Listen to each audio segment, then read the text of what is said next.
The story of meeting Han Jin-soo begins with a party, chaos and surprised screams of the crowd, who did not expect such an ending to the evening. Who would have thought that a third-year student studying to be a surgeon would dare to slam his fist into the face of one of the guests? The injured man clearly did not expect to spend the end of his day lying on a small sofa, trying to recover from the blow. By protecting the girl, the guy, without realizing it, lost the future he had been striving for so long and did everything to achieve what he wanted. Jumping up from the sofa, the enraged man asked how the student dared to hit his supervisor, because only a real psycho would do that. This question made the boy angry. He really felt unbalanced, because he could stand anything, but not such an attitude towards his girlfriend. The retribution was not long in coming, because Han Jin-soo was summoned by the university administration and demanded to explain such impudent behavior. When the guy left the office, he angrily threw his medical gown into the trash because he was kicked out of the university hospital, deprived of the opportunity to become a specialist. It was very painful to leave the place where the first professional ambitions and love for the work that was to become a calling were born. After this, the student visited many other private hospitals, but everywhere they asked where his father worked, and after that they predicted that it would be difficult for the guy to choose a specialty. He was rejected only because he was not from a good family with connections or status. But fortunately, Jin-soo was able to find an investor who could potentially help him open a small private clinic. When the student met this man, he said that he had a nose for talented people and he would try to help. The joy was short-lived, because after a short period of time, the man who was the young surgeon's last hope disappeared without a trace. Not only did this partner disappear, but also all the money that the boy had invested, because a huge mistake was made, which consisted of unconditional trust. When he arrived at the police station, the guy heard the officer's advice to look for the missing man in his apartment in Sogyo. Hearing about this place, Jin-soo suddenly realized that this unfortunate investor was a friend of Jin-kwo Kim.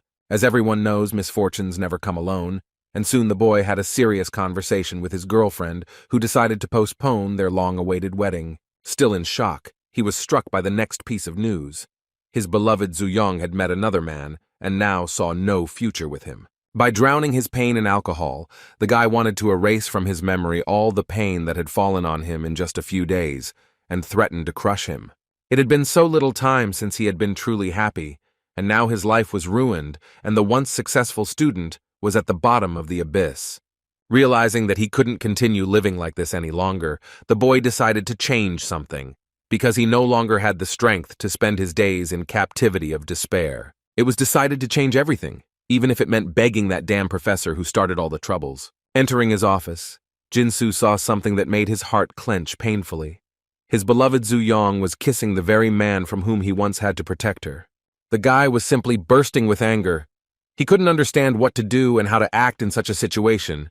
He shouted loudly and said that he wanted these traitors and worthless animals to die today. When the guy's presence was discovered, the girl jumped away from the professor and began to say that everything was not as it seemed and that she was forced to do it. Then he lost his composure, but now, walking along the quiet night street, he felt that common sense and the ability to analyze were gradually returning. He was distracted from all these thoughts by a quiet voice that came from the darkness. If he looked closely, he could see the silhouette of a tall man.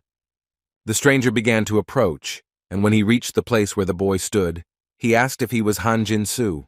Before he could utter a word, he felt a sharp pain in his stomach and liquid that quickly soaked his clothes. He was stabbed with a knife in the middle of a deserted alleyway. The shocked boy wanted to scream, but the attacker covered his mouth with his hand and twisted the blade inside him. This action made the already unbearable pain simply hellish. Jin-soo felt like his insides were burning with fire. When the boy was on the verge of losing consciousness, the bandit picked him up and loaded him into the trunk of his car. The poor young man didn't even have the strength to squeak. The car drove into a small forest, and in a semi-conscious state, the guy heard the criminal digging a hole. It was easy to guess that it was intended specifically for him. Raising his hand, the young man hoped that the bandit would take pity on him when he saw that he was not dead. But he did not pay attention, because he was reporting to the professor about the successful completion of the task. As the boy tried to protect his airway from the dirt flying straight at his face, he thought that the person standing in front of him could be none other than Jin-kwo Kim. Feeling the weight of the soil that was being used to bury him, Jinsu kept telling himself that his story couldn't end like this, because he didn't deserve to be buried in the forest and forgotten by everyone. Tears flowed down his cheeks without stopping, turning the dust on them into dirt. It was unfair that he could die like this. This is how the young surgeon, who never started his journey, was buried somewhere in the vastness of Myserion, and his life came to an end. It seemed to him that he lay in darkness and silence for an eternity, but then the guy heard some strange sound. The young man's body began to glow, and his spiritual eyes opened, and he saw something that looked like his description, which said that he had done more good deeds in his life than bad ones. So he had the opportunity to buy a ticket to heaven, or get another chance and be resurrected. Looking around, Jinsu tried to understand where he was. His body was floating in some incomprehensible empty space. Then he turned his gaze and examined the skin, on which there was not a scratch, despite the fact that the boy was sure that he was dead, because he received a fatal wound to the stomach. The explanation was a message that said the young man was now a spirit that continued to live. He learned that he was now at the trial stage, and in this place it would be decided whether his soul would go to heaven or go straight to hell. The guy listened in surprise that he had good points that could send him to heaven without trial, but there was also the opportunity to live a new life by being resurrected. Only 30 seconds were given to make a decision. If a choice was not made within this time, the ticket to paradise would be taken automatically. The boy began to fuss seriously, because he understood that it was worth thinking everything over carefully. But no one gave him this opportunity, so now he would have to make a choice in a hurry. While he was thinking about the fact that if he chose to move to heaven, then all the points accumulated during his life would burn out. 25 seconds had already passed. And when time was running out, he suddenly realized that he really wanted to be resurrected and try to live his life again. In the end, another chance at life was chosen. Since Han Jin-soo had skills in surgery, the system decided to move him to a place where these skills would be useful. The options of getting to a place where there would be many or few patients were offered, the boy thought seriously, because perhaps he would have to start treatment right away. But if he chooses a location with a large number of patients, he will have a chance to help save more lives, and he will also make more money. Therefore, the choice fell on a place where there were many patients, because the boy felt the need to remain true to his work and calling to be a doctor. After this, the young man made several more choices, completely unaware of what they would lead to. When everything was decided, a voice from the void wished him a happy life. Finally, the curious guy became interested in what kind of system or creature he had been communicating with all this time. Perhaps it was an angel, or something like a robot. It seemed that he was communicating with such a powerful and cruel phenomenon, which was called time. Everything was subject to it, including human life.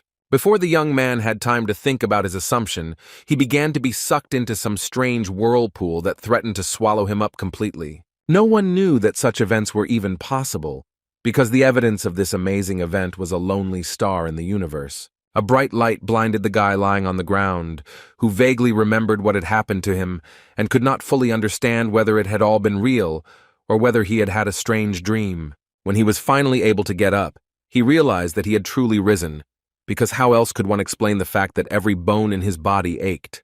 The boy looked at his wound, which was left by the knife blow, and noticed only a barely visible scar, which was healing right before his eyes. It was clear that the wound was healing, and the body was recovering without much difficulty from what had once caused death. The realization came over the young man.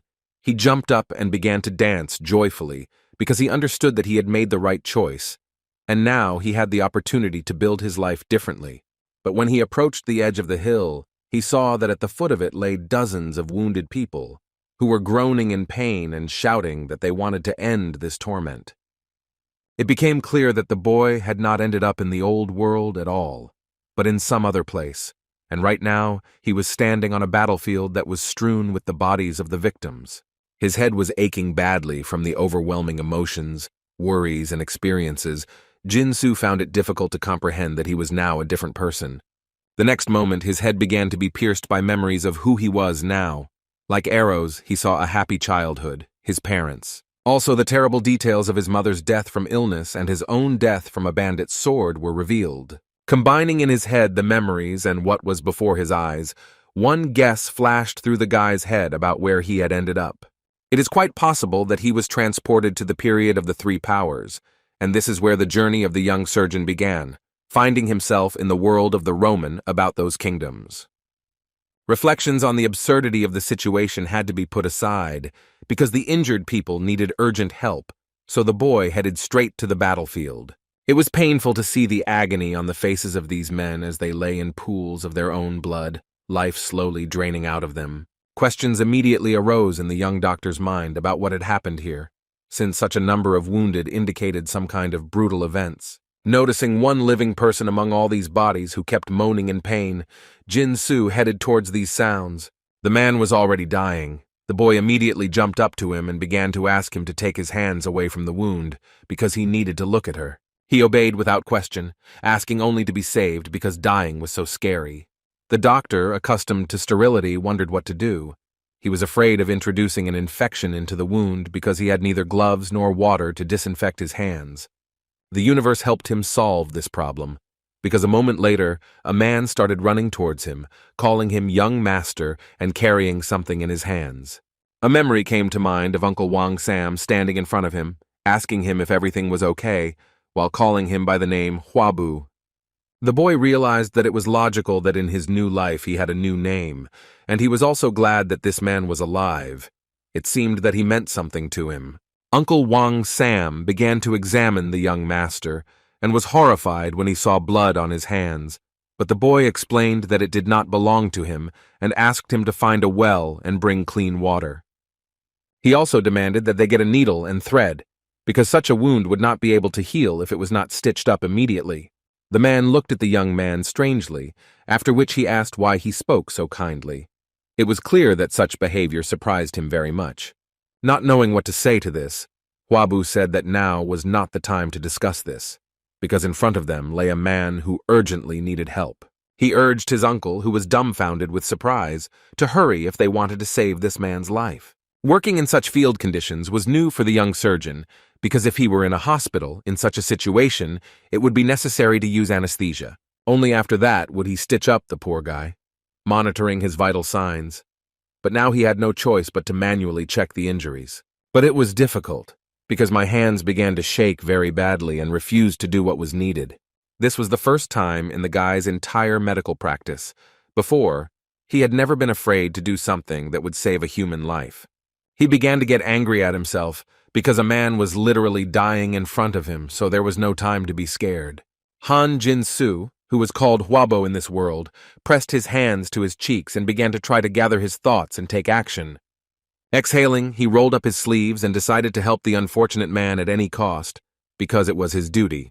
The wounded man began to wheeze and choke, after which foam began to come out of his mouth. It all looked more than terrifying. It would be dangerous if the blood blocked the man's airway, and it was difficult to see the stomach without an assistant, so the only option left was to provide emergency medical care with bare hands.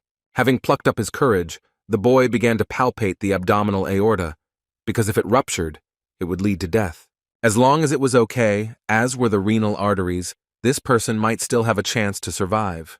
There were no ruptures in the small intestine, so there was no need to worry about internal bleeding in this area. Also, no damage was found to the posterior portion of the duodenum. So stretching out his hand, the young medic realized that he had only one guess about what might be wrong with the wounded man.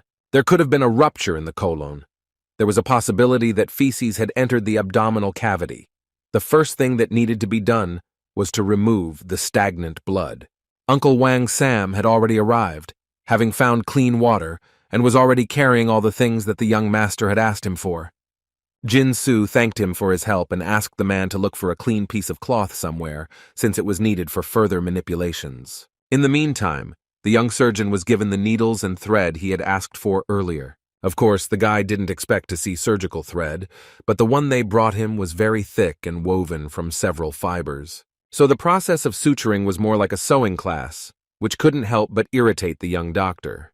But since he didn't have much choice, he had to save the victim's life in every possible way. While doing this, he was angry at the creature that sent him here, because only a real psychopath could have mocked him so sophisticatedly. The boy wondered if they had sent him to this hell, then why they couldn't at least give him the tools he needed to do the job. Jin-Soo was not one to give up after the first difficulty. So he decided that he would fight for the patient's life as long as his heart was beating. Taking the clean water brought by his uncle, the boy was grateful to God at least for it, because he could only dream of saline solution, and there was no time to boil water. It was decided to wash the wound with what was available, so everything that my uncle brought helped in this process. After the wound was washed, it was necessary to remove all the entrails back and drain the damage, removing all excess fluid from there. Once these steps were completed, the area where the flesh exposed the internal organs could be sutured, all of which the surgeon did with the utmost care. He made each new stitch carefully so as not to touch anything unnecessary and not to cause new bleeding. Despite the density of the thread and the insufficient sharpness of the needle, the guy did everything perfectly. He still had 2 more stitches to put in. When he finished, the doctor was finally able to exhale, stepping back. He assessed his work and realized that the stitches looked better than he could have imagined. There was a loud scream, after which a woman ran out of the village and began running towards the wounded man. It was very painful to listen to her lament that life without her husband no longer had any meaning, so the young doctor tried to console her by telling her that the operation had been a success. Over the woman's cries, Jin-soo promised her that her loved one would survive and that everything would be okay. Finally, the meaning of the words reached the wounded man's wife. She turned her head and asked if this was really possible, even if the man's stomach was ripped open. She wondered if the doctor standing before her was so young that he was capable of performing such complex manipulations with the human body. A little embarrassed, the boy scratched the back of his head and said that he had studied the medical profession a little and knew a few things. These skills were very useful because there were quite a lot of wounded, and the surgeon did not put off helping the victims for later. He moved from patient to patient. Some were not seriously injured, while others were less fortunate, and again thick threads and an almost blunt needle were used, which was barely capable of piercing flesh. The boy was very tired when he finally got to his feet, having finished with some of the victims, but it was still too early to rest. After all, in the middle of the battlefield there were still people who needed help. One of the men was seriously wounded in the stomach and was already suffocating from pain. The bleeding was stopped, but it was still unclear whether such injuries would allow survival. Jin-soo tried his best, used all his knowledge to help this unfortunate man, but deep down he knew that a miracle would have to happen for the man to survive. The miracle did not happen. The surgeon could barely hold back his tears when he had to close the eyes of a man whose soul had already left this cruel world. Bending over the corpse, the boy felt guilty that he had failed to fulfill his professional duty and save this patient. But it was also clear that doctors were not gods. They could not breathe life into something from which it was rapidly leaving. All that was left was to accept the inevitable. Therefore, all that was left was to draw conclusions and not repeat the mistakes of the past, which could prevent us from saving another living creature. While the rescue of civilians was taking place in such field conditions, the boy did not even notice how the sun set over the horizon. They walked along with Uncle Van Sam, who kept on wailing that the bandits who had attacked the village must die. The man was glad that the young master was safe and sound. Jin-soo remained silent, because to say that the previous owner of this body was dead and now there was someone else's spirit in it was somehow crazy. So the guy changed the subject and asked if there had been an order to send soldiers after the bandits to catch up with the scoundrels and bring them to justice. Frowning, the uncle said that it was unlikely that the soldiers would risk their lives to find the bandits, especially since there were rumors that some of the employees were bribed. This news was able to surprise the young man. It was difficult to realize that crime was at such a level that bandits were giving bribes to the authorities. Looking at what the world had come to, Jin-soo suddenly realized why the Yellow Turban Rebellion had happened, which led to the fall of the Han Dynasty.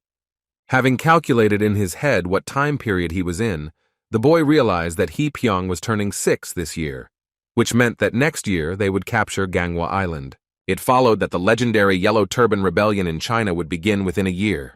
Clenching his fists, the young man realized that a crazy era was about to begin. There would be no land in all of China that would not be engulfed in war.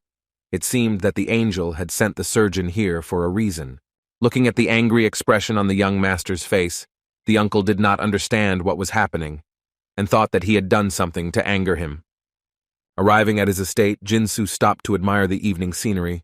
Everything around was calm and quiet. Uncle Wang Sam advised the boy to take a bath, because if the gentleman was seen, they would think that he was wounded.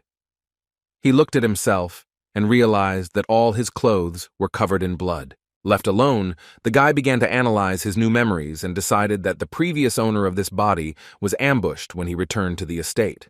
The father and grandfather of this already dead guy had long since left this world. His family had lost its power and greatness, and his mother soon fell ill. In order not to feel useless in the face of illness, the young man began to study books on medicine because he also had two older brothers, Hwabok and Hwabun. Calling them Hyungnims would be awkward since Jin-soo was actually older than them, but they had no choice and would have to call them that even though he was 31 years old. The man distracted him from his thoughts by calling the young master by the nickname Hwabu. Apparently that was what the previous owner of this body was called. It seemed to be one of the older brothers, his face reflecting genuine concern as he asked if the boy had been hurt after his encounter with the bandits. After replying that everything was fine, Jin-soo noticed that his new relative let out a sigh of relief and said that he was scared when he heard about what happened. The guy became interested in how his mother, who was still alive, was feeling. His brother replied that her condition had not changed at all. She had eaten a little and fallen asleep. It was very sad to realize that a loved one could die at any moment, but I didn't want to wake up an exhausted, sick woman at all. Therefore, the one who now occupied her son's body decided to visit her tomorrow. Perhaps his medical practice could help in the treatment. This decision seemed strange to the older brother. He asked whether it was really worth waiting for tomorrow, since the mother had not seen her youngest son for a long time. Jin-soo then realized that a good son would visit his parent right away, so he said that he wanted to go to her room now. But he can't act like a selfish person, because his mother has just laid down to rest, and disturbing her would be extremely disrespectful. After thinking for a while, the brother agreed and said that she had been struggling with the disease for a long time and had only just been able to fall asleep. It would be undesirable to wake her up. Laughing, the man noted that his little brother was much more caring and attentive than he was. He muttered that he hoped the boy had also studied hard in Seoja, and after that suggested that they take a rest. Plopping down on the bed, Jin-soo finally relaxed a little and closed his eyes. Realizing everything that had happened, he decided that this day could be described as momentous. But along with the thoughts came worries about what to do now and where to start, because starting a new life was incredibly difficult. These realizations rolled in like a snowball. The main difficulty was that he found himself in a different time, and such a restless one at that. As he was falling asleep, the boy saw someone warning him that the internal and external damage had been healed, and the body was functioning normally. The revival was complete. A sunny morning arrived, which foreshadowed that the coming day would be simply wonderful. Stretching out on his soft bed, Jin-soo realized that he hadn't slept so soundly in a long time, and he had slept wonderfully. Trying to stretch his back, which in his past life often caused discomfort, the boy suddenly realized that he had become too flexible. He began to test this theory and noticed that the flexibility of his body was significantly different from what it had been before. This brought a smile to his face, because it was a good addition to the new body. He felt hungry. It was decided to go for breakfast. When he saw the food on offer, the guy could barely hide his disappointment, because there were only plant-based products on the table. I didn't really want to eat just grass, but I remembered the information that the family's situation had been undermined, which explained why there wasn't a single piece of meat on the plate. Looking at his thin, skinny arms, the young doctor realized that he was in his prime, but because of his diet, he lacked mass, so it was worth gaining a couple of kilograms. Sitting opposite was the second brother, who had a fairly healthy and strong physique, so Jin-soo became very interested in what he ate. The brother, who was apparently the eldest, asked if Kwaba had been attacked by bandits yesterday.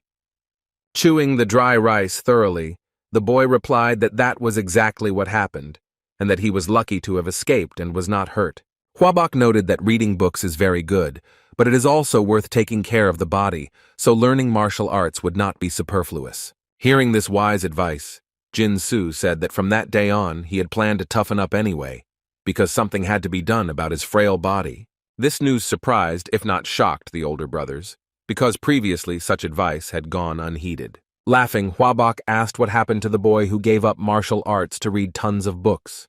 A memory immediately popped into my head of how the previous owner of this body was stabbed with a sword and died.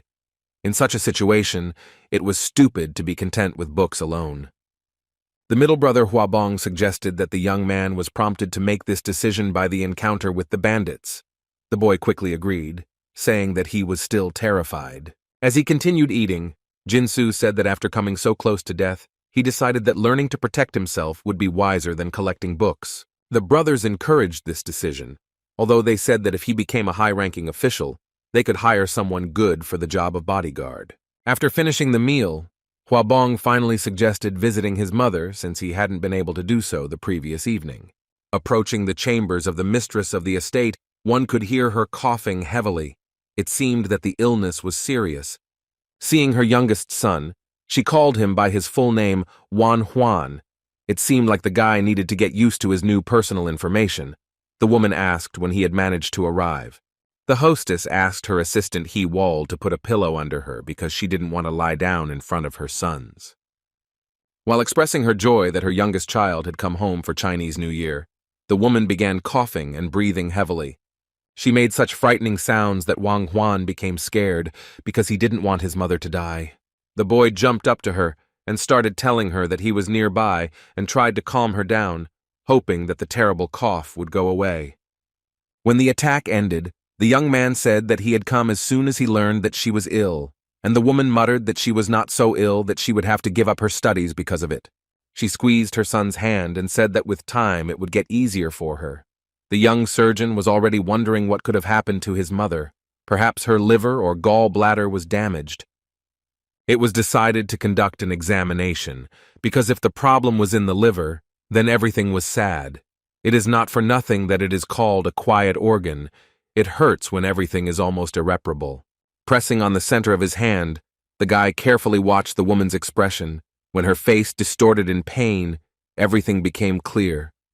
To confirm his guess, he pressed on the liver, and the mother screamed. Now it was possible to say with absolute certainty that this particular organ was affected. Seeing that his younger brother was deliberately hurting his mother, Huabok grabbed his hand and angrily asked what the little rascal was doing. But the boy looked at Huabok and told him to let him go immediately, because he was conducting an important inspection. He explained his new knowledge by the fact that while in Suzhou, he read not only a lot of Confucian books, but also medical ones. Hearing this, the man became even more angry, because he did not understand how one could pretend to be a doctor after reading only a couple of lines in medical Talmuds. Looking at this showdown, Huabun agreed with his older brother, because he did not believe that such a bungler as Wan Huan could understand anything, even if he studied all the books in the world. However, yesterday he heard information that made him doubt these conclusions. Huabun asked if the rumors that Wan Huan had managed to heal a man injured by a bandit were true. It was hard to believe that the incompetent younger brother had managed to heal a dying man whose stomach had been cut open and whose intestines had come out. But it was still worth checking. Hearing this question, Huabok turned around and asked how one could come up with such nonsense, but the young doctor said that he had managed to do what everyone was talking about. Now the brothers looked at him completely differently, with a mixture of surprise, fear, and distrust. But there was also a bit of pride. Noticing this, Wan Huan said that the man would be very lucky if he survived, but there was still hope. The middle boy noticed that there was uncertainty in the doctor's voice, which meant that even after receiving treatment, there was a chance that the patient would die. But the accusatory tone was inappropriate, because any person who knew medicine would not sit idly by and would use every chance to prolong the life of the wounded man. Wan Huan firmly stated that as long as there was even the slightest chance of saving his life, he would not give up and would continue to try. After thinking for a while, Huangbong said that these words sounded like the speech of a real doctor. The boy thought that he deserved to be called that, because it was not for nothing that he had spent 3 years of internship in surgery. Now the middle brother was in favor of the younger one examining his mother, since it would not cause any harm, but some benefit could be gained. He believed that heaven could be moved by such sincere and confident words and would send a blessing in the form of healing. The examination began, and the young doctor began to examine the suspected affected areas. The mother said that it was painful, but quite bearable. The boys carefully watched every movement of their brother's hands. They did not believe that it would help, but they did not interfere with him. While the examination results showed that it was not the liver or stomach that was bothering mother, the main organs were in perfect order. But the whites of the eyes and the skin were yellowish in color, And since there was pain on the right side in the upper quadrant, this could only mean one thing. The boy pressed on the area that was above the stomach, and the mother screamed in pain. This confirmed his guess about the mysterious disease. Since the woman was bothered by reflex pain and discomfort during palpation, this meant that the cause was cholecystitis, that is, inflammation of the gallbladder. Juan was horrified. His mother had been ill for several months. One could only imagine how hard it was for her. If laparoscopy had been possible, it would have been enough to simply remove the gallbladder, but in that era, such an operation could only be dreamed of. The mother tried to console her son by saying that she was taking the decoction prescribed by the doctor, so, according to her, there was no reason to worry. Having heard about the decoction, the boy thought that a mixture of certain ingredients could really help. It was only necessary to select the right components. Thanks to the knowledge of the body's previous owner, which remained in his head, it was possible to obtain the necessary knowledge about various medicinal herbs. But still, there was no information that could help save Mother right now. It was decided to ask the older brother if he had a prescription written by a doctor. Huabong didn't expect it to help, but he said that if he waited a little, he might get what he needed. It was very lucky that the young man collected all these recipes, because many people simply threw them away, but there could be useful information there. After a few seconds of searching, a prescription written by a famous doctor was found. Having become familiar with the composition of the medicine, it was possible to identify such ingredients as ginseng, deer antlers, angelica root, and licorice root. It looked not like a medicine, but like a useful drink that did not give any healing effect, so the famous doctor was an ordinary charlatan. He told his brothers that the cause of their mother's illness was the presence of hard contents in the gallbladder. The fact that this could only be found out by examining the stomach surprised the guys very much, because they had not previously encountered such phenomena. No matter how much Huabong doubted, he understood that his brother would not talk nonsense about his mother's illness, so he trusted these words and suggested replacing the decoction.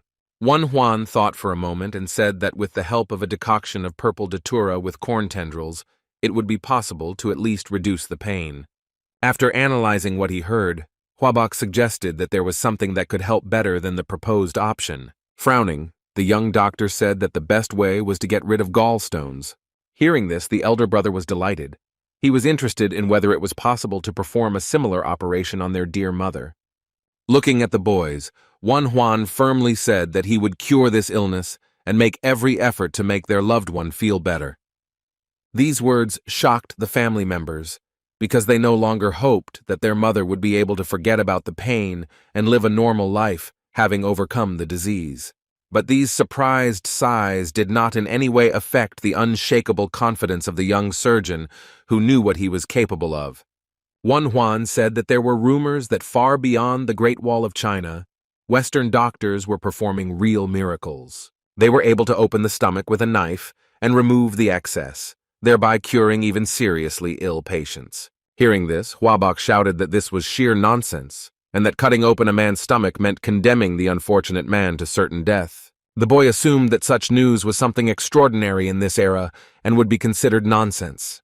But despite this, he could not help but try to save his mother because he knew perfectly well how to do it. It was difficult to decide on such a step because he had absolutely no necessary tools or materials. But then Juan suddenly felt a light, ghostly touch on his shoulder, which felt like friendly support. It seemed like it was the essence of the deceased Han Jin-su that was supporting him and telling him that it had been reborn in this body and would help save his mother. This gave the guy even more confidence that he should try to perform an operation that no one in this era could even dream of. So he told Huabok that cutting open a person's stomach did not mean instant death. The brother's hand squeezed tighter and tighter as he heard that if after the stones were removed everything was closed and the patient was well taken care of, she would recover quickly. But it seemed that these words did not convince the older brother at all. It seemed that they only made him angrier because they gave him hope. But then the middle one intervened and said to stop this argument because it would not lead to anything good. He believed that the healing arts behind the Great Wall of China were truly incredible. Juan already wanted to exhale and relax because at least one of his brothers was on his side. But that Huabong said that despite all the miracles that doctors could perform, this was the first time he had heard of someone having their stomach cut open. It was beyond his comprehension how, after such serious manipulations with the human body, one could survive, much less become healthier. Gritting his teeth, the boy could not believe that right now his own relatives, without knowing it, were taking away his mother's only chance for healing. Unable to bear it any longer, he shouted that if things were left as they were, then eventually mother would die. So it was unclear why everyone around him was so calm.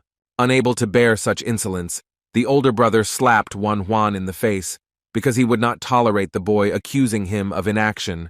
Swinging his arm again, the man growled at the younger member of the family to shut up immediately and not dare to say such things in front of his mother. The guy didn't care about the physical pain, because he was torn apart by the internal one. He didn't want to believe that he would really be forced to just watch her die. Seeing that the matter could end in a fight, Huabong ordered that the scandal be stopped, because their mother deserved peace in her room. When Juan heard that his medical reports were called nonsense, he felt a churning feeling of anger inside. His common sense was clouded by anger, and he rushed at Huabok, intending to hit him right in the face. The man froze in place, because he did not expect such a turn of events. Moreover, he could not even imagine that his loser brother would be able to break his cheek. Dodging, Huabok asked how Huabu dared to attack an elder member of the family with his fists. Did respect mean nothing to him? An idea of a wonderful punishment for the boy was born in his head, to hit the boy hard so that he would come to his senses. Juan closed his eyes and realized that he was in trouble, and now he would have to clean it up in full. But at the last moment, Huabong intervened again, ordering that this disgrace be stopped, because doing such a thing in front of his mother was simply terrible. Huabok dismounted and began to apologize hesitantly. It dawned on him that he was acting like a teenager, and he had to be an example, even if someone was being disrespectful. Watching all this, the mistress of the house was very upset, although she was proud of the middle child, who urged everyone to control themselves. The other sons began to calm down, and it was clear that they regretted starting to use force in front of her. She called her eldest son by his full name, Ju Huan, and noted that he was always worried about her, but said that Juan said all this because he wanted the best for her. These words had the desired effect, and the now grown man, who still remained a child for his mother, apologized for his behavior. But the woman was interested in where her youngest son had picked up such habits that he decided it was acceptable to attack his brother with his fists. She sighed and realized that no matter how old her children were, they still needed her guidance. Therefore, the woman kept the decision to herself. In her opinion, the best option was to replace the expensive medicine with a decoction of corn tendrils, which Juan had spoken about. Hearing this, the middle son assumed it was all about expenses, but his mother interrupted him and said that she simply trusted her child. After this, she sent them away from her room, because she wanted to rest. The brothers obeyed and closed the door behind them. As they walked through the estate, Juan realized that he simply had to perform surgery on his mother, because her life literally depended on it. The problem was not only the prohibition of relatives, but also the fact that he did not have any tools with him with which he could carry out his plan. But if everything is left as is, then something irreparable will happen, and a person dear to all of them will die, even though there was a chance for salvation. An idea came into my head. Since it was impossible to convince the brothers, why not do the operation in secret from them? As if hearing these thoughts, Huabok turned and called out to the boy, who flinched in surprise. But the man only apologized for hitting him, explaining that he was very nervous because his mother's condition was not improving. The boy scratched his head and said that he was also to blame, because he had said stupid things and then attacked. Laughing, the older brother noted that Juan had a very ferocious punch, which indicated good potential in martial arts. After all, the boy even managed to lightly touch his cheek, but these words did not feel like praise, but rather like mockery. The boy felt a surge of wounded pride, so he suggested that Huabok have a Sanshou duel, where they fought with bare hands. This proposal surprised the man because previously his younger brother had avoided such entertainment. But fighting just like that was not interesting at all. So Juan suggested that the loser, as punishment, fulfill one request of the winner. After this, the boy began to warm up his joints and muscles in order to be more effective and agile in battle. Laughing, Ju Huan asked if such a wish had really arisen in the boy's mind because of Sanshou during the last spring festival. Then he beat him up well and lectured him on holidays. The memory of this manifestation of brotherly love was not the most pleasant. But this no longer bothered the young doctor. He said that he simply wanted to practice martial arts, and did not know a better teacher than his dear Huabok. The man smiled and proudly said that after studying in Suzhou, the boy had finally realized the value of his brother. It was clear that the guy had a tough opponent in front of him. He was big and in good shape, but it was still worth a try. So the duel began anyway, and the two brothers were ready to teach each other a lesson, albeit in a rather friendly manner. A self-confident Zhu Huan told his middle brother that he would be finished in just a few seconds and that they would go about their business. This behavior irritated Wan Huan because he was not seen as a threat at all, which was a mistake. The boy took advantage of this careless attitude and launched a surprise attack that gave him a certain advantage. It would have been stupid not to take advantage of it, so the guy decided to turn the enemy's inattention and overconfidence against him. But it wasn't just Zhu Huan who underestimated his opponent. The boy himself was guilty of this, because he never thought that his brother would be able to repel his attack with lightning speed. Huabok's push was so strong that the poor guy flew away from him several meters and hit the ground painfully. It was completely unclear how this all happened, because it seemed to Wan Huan that the man did not move at all. So it turns out that a surprise attack was not enough. All that was left was to hope that he would still have a chance to make a maneuver that would help him defeat his older brother. Huabun took particular pleasure in watching all this disgrace, because when else could he watch his dear relatives fight? Time passed, and luck still didn't come to Wan Huan. This was completely unlike him, because in his past life he was not so easy to beat.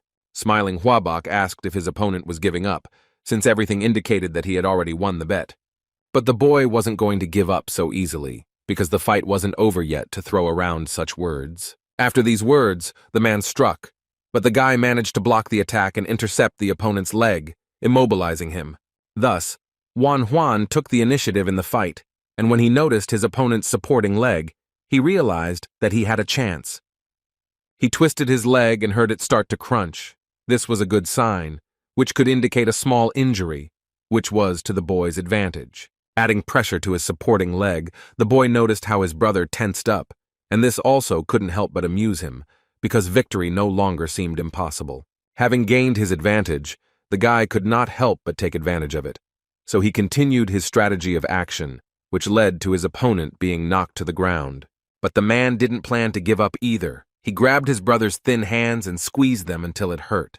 Pain shot through the boy's wrists, and he realized that the fight was not over yet, because Zhu Huan's smile did not bode well. This was especially acutely felt when ominous mutterings were heard that Huabok could do without using his hands. Having said that, he actually used only his legs to kick Wan Huan in the stomach with all his might, sending the poor guy flying. Writhing in pain, the boy didn't even notice how his brother got to his feet and looked at his suffering with a satisfied smile. Coming closer, Zhu Huan said that now the younger one must fulfill one of his requests, as they had agreed at the beginning of the duel, but he would tell it to him later. Entering the house, the guy began to try to distract himself after the unsuccessful sparring, but so far he was not very successful. My stomach hurt so much that it was simply impossible to ignore it. It looked like my older brother had overdone it and misjudged his strength. It was also very interesting what Huabok would ask for and why he was making such an intrigue out of it, saying that he would tell her about his wish later.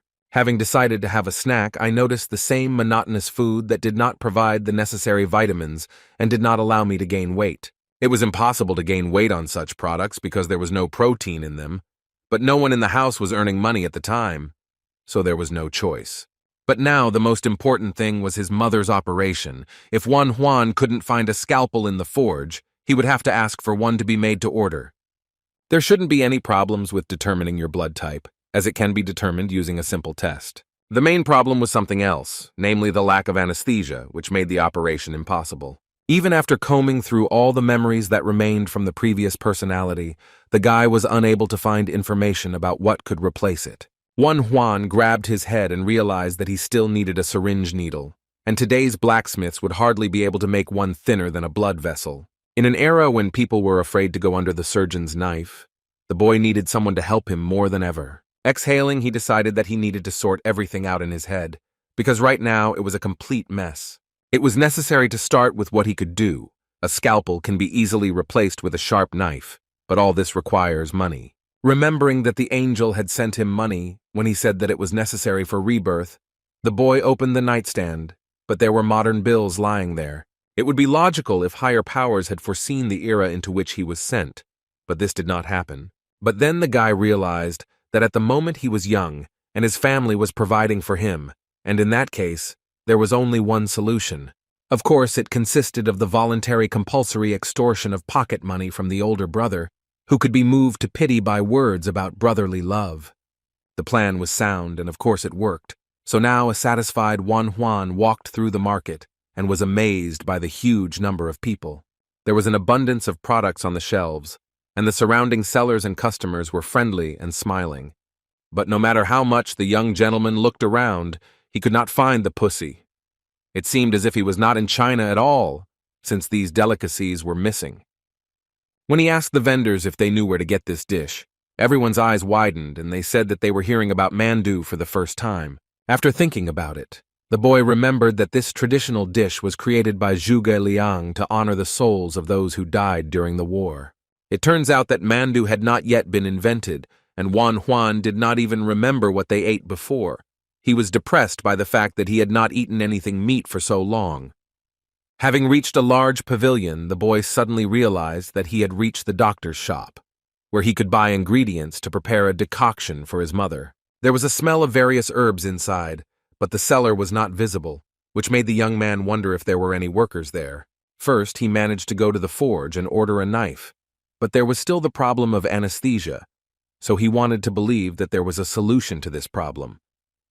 I wanted to know the answer to the question of whether there was a herb on sale that could temporarily paralyze a person. Hearing this question, the seller became frightened and said that their shop does not work with such poisons, because even one drop can paralyze, and if you overdo it, something terrible will happen.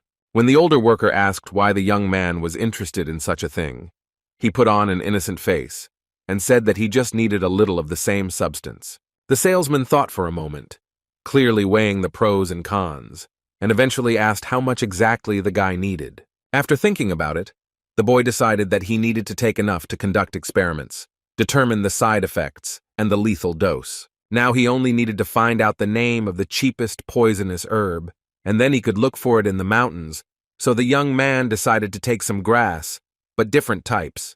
The seller was not very happy with the proposed price of 1 nyan for 3 gynas of grass, but the boy said that if it came out more expensive, he would collect everything he needed in the mountains himself. Smiling, the old man said that the buyer was very picky. They agreed on a price of 1 nyan for 2.5 gynas. The worker would go to the mountains tomorrow, and he could come for the goods in 2 days. Walking down the street, the young surgeon thought about how the disinfectant could be replaced with strong alcohol. All that was left was to find mice for experiments. After walking a few blocks, Juan wandered outside the walls of Chaoxian into a poor village.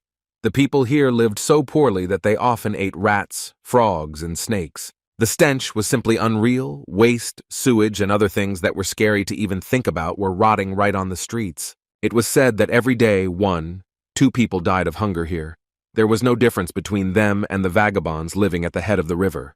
The situation here was much worse than Juan had expected. He knew that the area was poor, but he had no idea that it looked like this. The guy's attention was drawn to a crowd of people who had gathered together for a reason, and he immediately became interested in the reasons for this gathering. The young man began to make his way through the crowd, carefully pushing aside residents in order to get closer and see what was happening. There was a man sitting near the tree, groaning in pain. The guys who were next to him said that the boy had fallen from the tree and apparently broken his leg. Coming closer, Juan said that he was a doctor and asked to examine the victim because he clearly needed help. Pressing on the knee area, the boy realized that it smelled like a serious fracture, but there were difficulties in determining its shape. All that could be said was that the bone was definitely broken, and that was the end of the diagnosis. It was also clear that if the broken bone had torn the connecting ligaments, the wound would have to be stitched up, but there was no set of tools or equipment. Having made a homemade tourniquet, the guy stopped the bleeding, which will already add minutes or hours to the life of the victim. He then decided to continue examining the leg without worrying that the patient would bleed to death. The bone was indeed broken, but the vessels were in perfect order, which was good news. However, it remained unclear whether the bone had torn the connective tissue, which raised the question of whether the damaged area needed to be sutured. Looking at the relatives of the injured man, who were leaning over him in grief. The boy wondered if he could save this man. Seeing the tears of a small child who was crying for his father, Juan realized that he could not sit idly by. He ordered the people standing behind him to bring ice water and clean rags. This should help him in what was planned. People looked at the young man in shock and asked where they could get ice water, since it wasn't winter now. And then it dawned on the young man that he wasn't in the era where refrigerators were invented. It was worth remembering that he was now in a village of poor people, and it was unreasonable to demand much from these people, so just cold water would do. The little boy asked if water from the well would be suitable.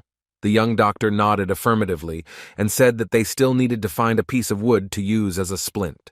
Without asking any unnecessary questions, the little boy ran and shouted that he would soon get everything he needed to save his dad. When Juan noticed that the blood was no longer coming out, he decided to check the condition of his leg and conduct another examination. He noticed that the inside of the shin was very swollen, which meant that the broken bone had damaged the ligaments and connective tissues. But this could be a wrong conclusion, because on the other hand, the muscles were not damaged at all. Suddenly, something appeared before the guy's eyes that he didn't expect to see at all. A small screen that was shining through the victim's leg, like a mini X-ray. The guy saw the broken bone absolutely clearly. He thought he was starting to go crazy because something like this was simply impossible. As the screen began to fade, Juan thought that no matter what, he needed to hurry, because in a little while he would stop seeing it and wouldn't know which way to set the bone. He shouted to the residents to help him hold the man, as the broken bones needed to be set. While the doctor was doing his job, his patient screamed in pain, causing even the most steadfast men of the village to wince. Even though the X-ray vision had faded before the bones had even come together, the boy was absolutely certain that everything had fallen into place. Juan assumed that such an amazing ability appeared due to reincarnation, but there was no time to think about it, because the boy had already run up with a bucket of water. After examining his dad, the baby asked if everything would be okay with his parent, but the answer to this question could only be found out after some time. Trying to calm the child, the guy said that the man was okay. He just lost consciousness and would soon wake up. The doctor understood that it was only to his advantage that the patient was unconscious. Thanks to the projection, he quickly coped, and now all that was left was to make a stitch. People watched in horror and were surprised that the boy was sewing flesh together like clothes. For them, it was something fantastic. The bleeding had been stopped and the stitches had been put in. Juan was still bothered by the ligaments and connective tissues, but for now he had done all he could. The villagers could not believe their eyes. The blood really did not flow anymore, and they decided that they were looking at a skilled healer. The old man who was watching all this recalled how in his youth his fracture had healed incorrectly and still caused him discomfort. But here the young lad had handled everything so deftly. The surprised people gradually came to their senses and began to ask questions about why the doctor had come to their village. The boy smiled and asked innocently if he could buy some rats somewhere nearby. The residents asked in shock why the young gentleman suddenly needed these creatures, to which he replied that he was using them for work and would need 20 individuals. After thinking for a bit, one of the men said that the task was not easy, but it was quite possible to complete it. The little boy stepped forward and said that he would catch the animals if the doctor would reduce the cost of his father's treatment. Smiling, the boy asked how many days it would take. The boy replied that it would be done in 4 days. Having agreed, the young gentleman said that in the future, to take care of his father, he would need a hot rag, strong alcohol, and a clean towel. After that, he explained exactly how to care for the patient, and the boy firmly said that he would follow all instructions. Juan waved goodbye and said that with such an assistant, his father would recover surprisingly quickly. Evening came, and the young surgeon realized that it was high time to go to the forge and pick up his order, because the knife was already ready. It was certainly thicker than a scalpel, but at first it could be used as an alternative. Now it was necessary to buy a disinfectant. Instead of it, the strong alcohol from the Kiezen house would be used. But when he entered there, the boy was very surprised, because there was not a single client in this place, which was not typical for this building. A rough voice of a man was heard shouting for everyone to look at this worthless thing. Some strange events were unfolding in the gazebo. Some client was shouting at a girl and threatening her with physical violence. The workers at the Kaizen house apologized to this scoundrel and said that they would now bring another girl.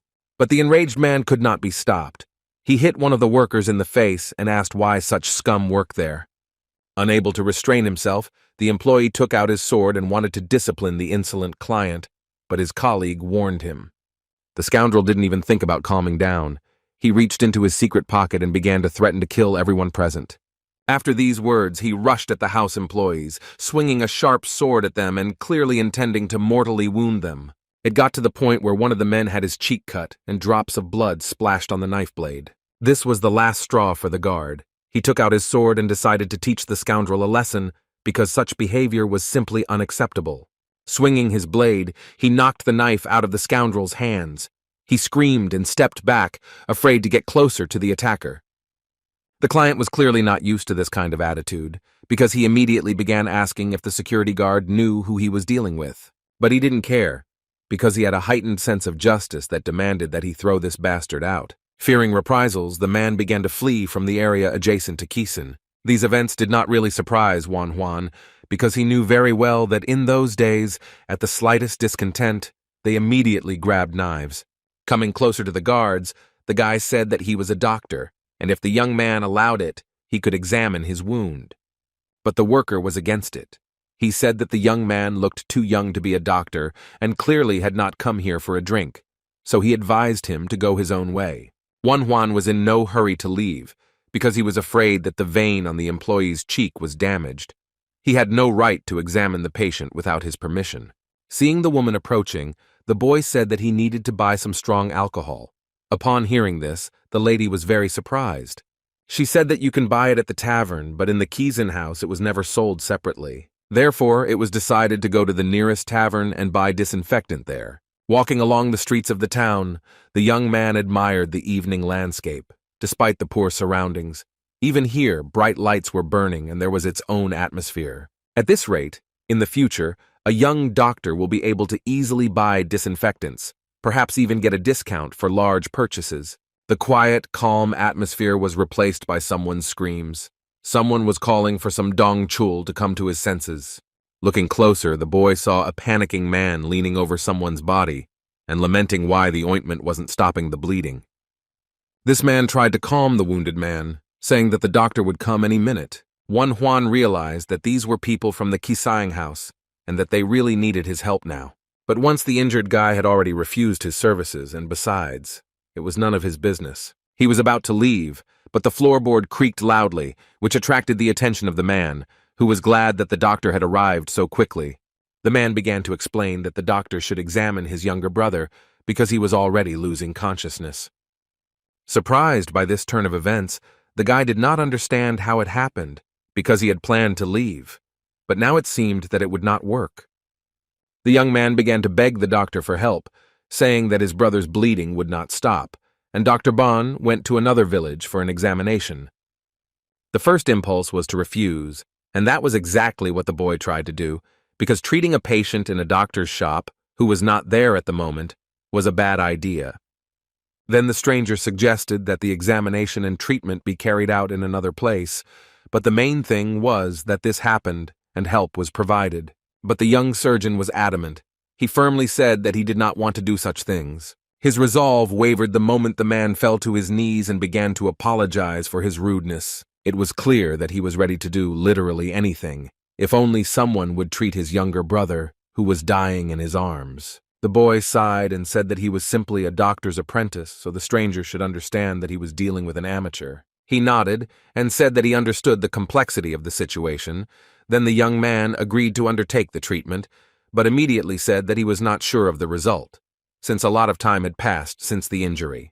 With his brother in view, the stranger called out to Juan to follow him, but no one noticed that someone was sneaking up on them in the shadows. It was the same Dr. Bon who was hurrying to the patient, because he had been informed that he was right here.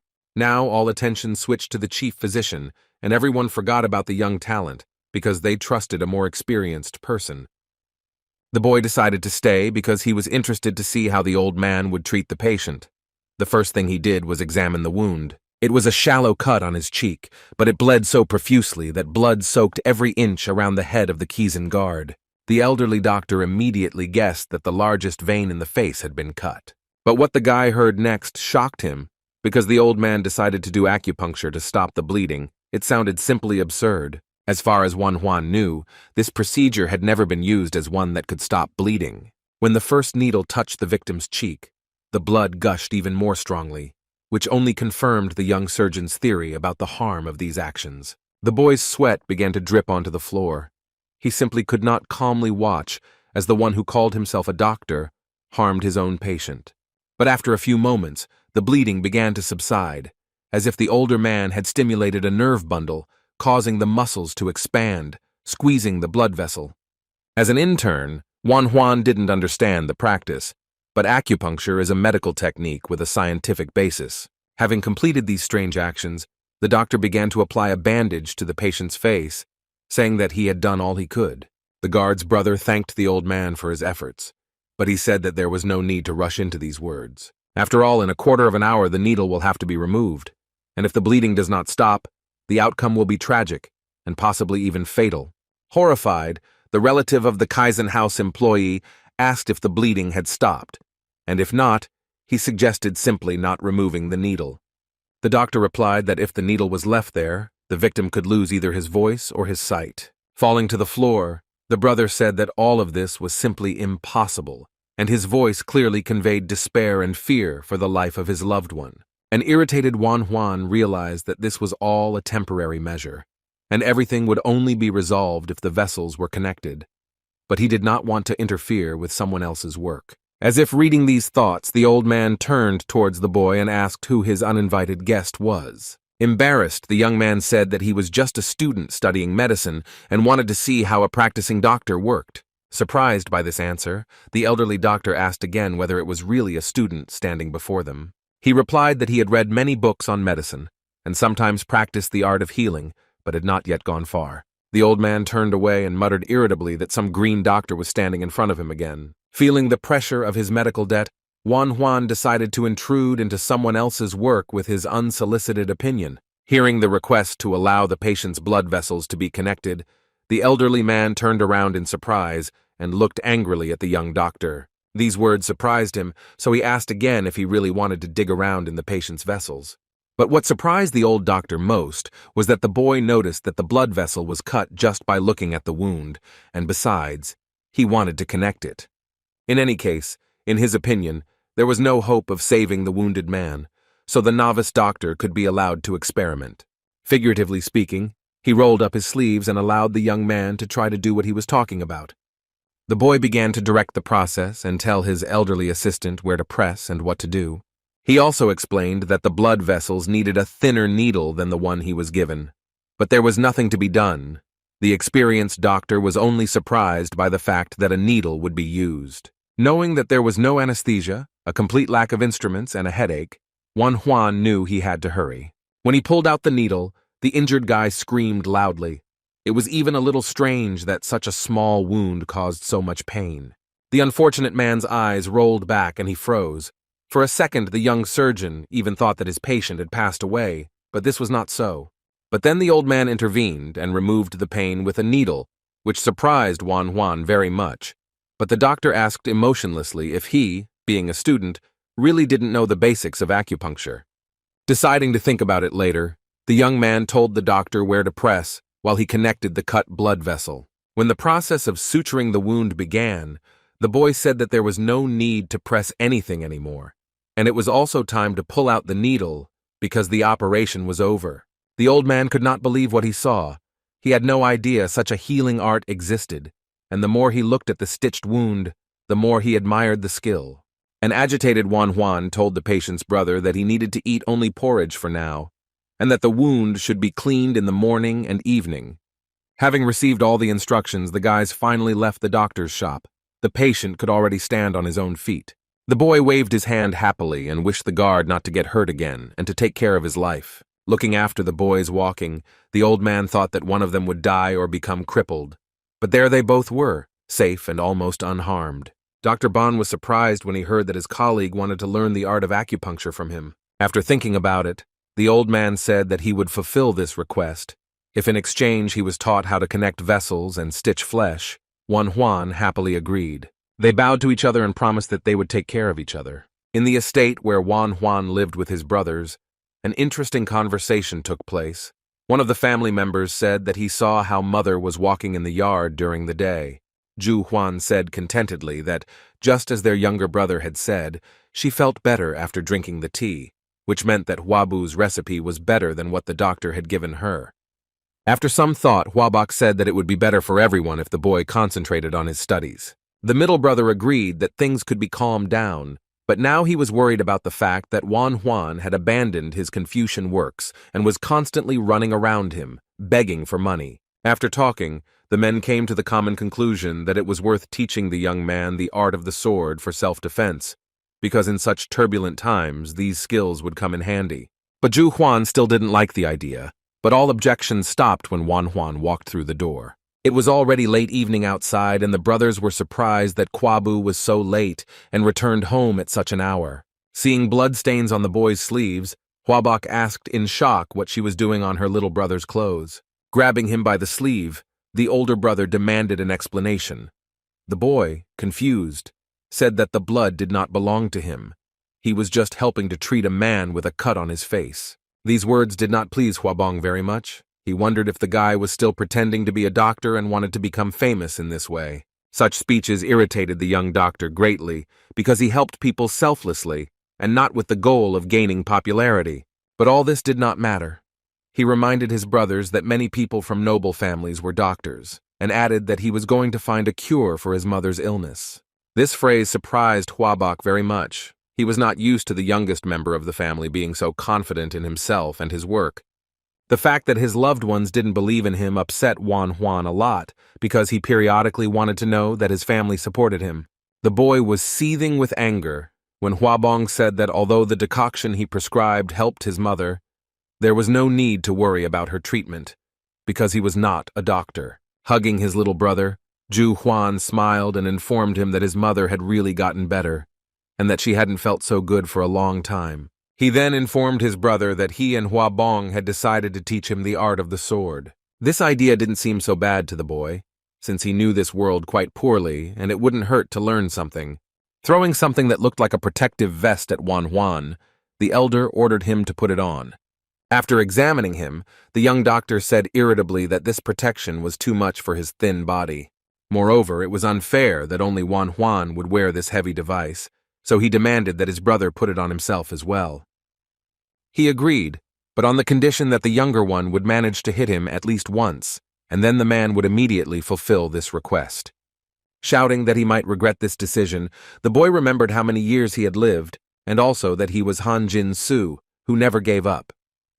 Laughing, Huabok threw a club in his direction and told his little brother not to regret starting training. After these words, Zhu Huan told the young man to attack first and show everything he is capable of. Although Wan Huan did not have masterful sword skills, he did practice kendo in his past life. So, squeezing the wooden club in his hands even tighter, the boy decided that he would give it his all and teach his older brother a lesson. With a loud war cry, he rushed forward. He wanted to impress the arrogant man who did not really believe in his abilities. But this enthusiasm was also transmitted to Zhu Huan, who really wanted to knock all the nonsense out of the head of the youngest member of the family, who had become too carried away with healing. Before he could deliver a full blow, the guy felt his opponent's weapon slam into his sleepy plexus and knock all the air out of him. Unable to withstand the onslaught, he flew back and landed painfully on the ground, watching as his brother stretched into a smug smile. Huabok noticed that his opponent was too slow, so he asked why he was swinging so hard, taking so much time. While trying to catch his breath, Wan Huan thought about how he had almost managed to lightly touch his opponent, but he was so fast that it seemed impossible to hit him. But this was only the beginning of a training fight, so it was decided not to despair and try to attack again. This time, the guy decided that it was worth trying a different method, namely, giving an injection instead of an incision. This technique was from fencing. Due to the speed of this art of combat, it was possible to get the enemy the first time. Seeing his brother's pose, as well as the smoothness of his movements, and a completely new technique, Huabok was a little surprised because he had never encountered anything like this before. Then the young doctor made a quick and long lunge, which could be very effective in combat. Despite all the efforts of the young man, the man managed to repel this attack without much effort. It was clear that he was a real warrior who knew many techniques. The boy went into flight again, followed by a painful and humiliating collision with the ground. The younger brother's attempts to prove that he was capable of something greatly amused Zhu Huan, who never tired of kicking him. Leaning over the man asked who had taught him martial arts in Shuzhou, but the words were difficult to make out over the sighs of pain. Looking at how his brother behaved in battle, Zhu Huan concluded that he had no fighting skills at all that could protect him.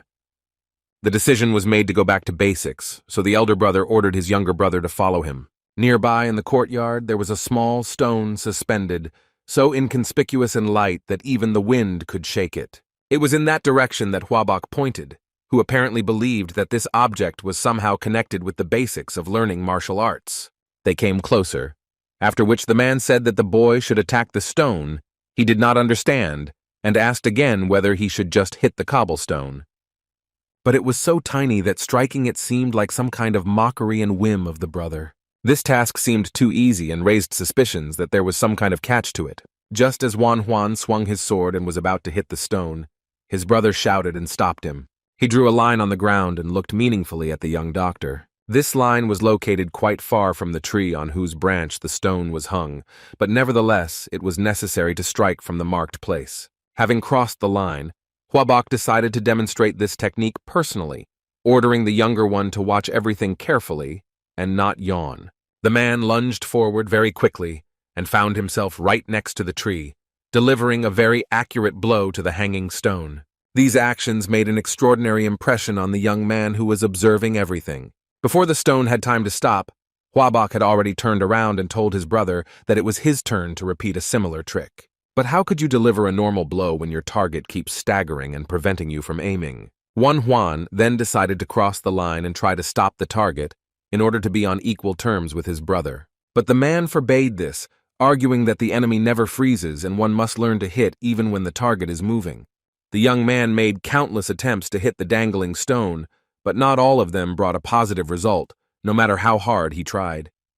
Not wanting to watch these attempts, the brother turned around and began to leave, throwing in a parting remark that the boy could finish the lesson as soon as he hit the stone 3 times out of 10. In words, it didn't seem that difficult, but in practice everything was completely different, because this kind of activity was not at all easy. It was very difficult to hit even 3 times out of 100, let alone achieve better results, especially after so many attempts. Fatigue was making itself felt. Thoughts began to arise in Wan Huan's mind that he should give up learning martial arts and focus solely on studying medicine. Then a memory of the previous owner of this body, who was killed by robbers, appeared in his head, and he realized that the ability to protect oneself was no less important than healing. Having risen to his feet, the guy firmly decided that it was worth continuing training because he did not want to die like last time. Having gone through such a path and experienced various troubles to become a doctor, the young man simply could not allow himself to give up and surrender because of some stone. So it was decided to move forward, no matter how difficult it might be along the way. Morning came. The first birds began to sing, happy about the sunny and fine morning. After waking up, Zhu Huan for some reason decided to go to the training area and see how things were going there. He wondered if his little brother had managed to follow his instructions and hit the stone 3 times out of 10. Arriving at the place, he noticed a strange mark that remained on the stonework. This hole, which was located right next to the tree, seemed very strange to the man because it appeared literally overnight. It became clear that it appeared as a result of Wan Huan's persistent training, but it was interesting to see how much he trained to form the notch. Then the elder brother looked up at the tree and noticed that instead of 1 stone there were 3. A guess flashed through his head, but it was hard to believe that Kwabu was trying to hit all the targets at once. While Huabok was making various guesses, the boy was calmly resting after an intense training session, trying to gain strength. When he woke up, the young man felt rested, but a slight nagging pain in his muscles reminded him of his night's adventures. His hands were shaking slightly, but it didn't hurt at all to lift them. What the boy noticed next surprised him greatly. His thin arms were covered with powerful muscles, and it was hard to believe that such changes could happen in just 1 day. It's strange, but there was no muscle soreness at all. Perhaps this was one of the advantages that the rebirth gave. But there was no time for long reflections, because Wan Huan remembered that he had a meeting with the Dr. Ban today. Having quickly gotten ready, the young man went to the poorest quarter of the city, because that was where their classes were supposed to take place. A familiar sign directed the guy to the right door and led him straight to the doctor's house. The old man had already woken up a long time ago and was waiting for the arrival of his guest. He even asked the blacksmiths in advance to make them needles, but the boy was still not there. It was no secret to the local doctor, who honed his skills on pig carcasses, that human blood vessels were very thin, but he was unable to sew even a thicker pig vessel. He thought that he would have to slaughter 10 more animals to get used to working with such thickness. While he was thinking about this, Juan came and knocked on the door and politely asked if he could come inside. Seeing the long-awaited guest, old man Bon jumped up and immediately asked if the guy had had time to have breakfast. He shook his head. Juan didn't expect that the local doctor from the poorest district would offer him a snack. And not just a snack, but a hearty breakfast of a variety of delicious foods made from meat, not from the rice and greens that he was fed at home. It was so nice to feel the taste and smell of meat, because this was the first time after rebirth that something truly satisfying would get inside the young man. While the guest was happily gobbling up the treats, Bon took out a thin needle from his inside pocket and showed it to Juan. The steel device was surprisingly thin and very similar to the medical needles used in modern surgery. It was quite well made for the era Juan was in, so he asked in surprise where the old man got this thing from. The old man frowned a little and asked if she was not suitable. The guy quickly shook his head and said that she was much better than he could have imagined. When the young man asked where the doctor had managed to get the instrument, he replied that he had ordered it from the smelter at the magistracy, a forge that made weapons for soldiers. It seemed like a miracle, and the young surgeon realized that it was entirely possible to make other instruments in that place, so he enthusiastically began to draw them on parchment. He carefully drew ink on a retractor and various scissors, Bon carefully watching every stroke of the brush. Seeing the old man's puzzled look, the boy explained that this set of instruments is used to hold and stitch blood vessels, as well as to move bones apart. After examining the sketches, the old man said that it would not be easy to make them, but if it worked, the devices would be a great help in treatment. After finishing all the meat delicacies, Juan felt truly full for the first time in many days. Having hidden the parchment with the boy's drawings, the old man said that he would like to show him something. Taking out the pig vessel, he showed it to his young colleague, who finally realized that he had just eaten a guinea pig. The elderly doctor was interested in hearing an assessment of his work. After examining the results of the operation, the guy said that for the first time it was not bad. Even though there was blood flowing out, the doctor coped. The old man was interested in why the blood was flowing so much. His young colleague explained that the whole point is that the liquid flows in a certain direction, and first of all, it is necessary to determine it. After this, the young surgeon demonstrated his skill in the matter and stitched up the vessel, which caused genuine delight among the local doctor. Once this was sorted out, it was time for acupuncture training, and Bon's assistant came to his house and brought everything he was asked for. So now it is the old doctor's turn to teach the younger generation one of the most ancient healing techniques. Taking the figurine in his hands, he pierced it in several places and explained that these points were called feng qi, and they helped fight headaches. There were not many acupuncture points, and one of them was cui qi, which could help the work of the large intestine. Having carefully examined the figurine, the guy asked if all the dots were indicated on it.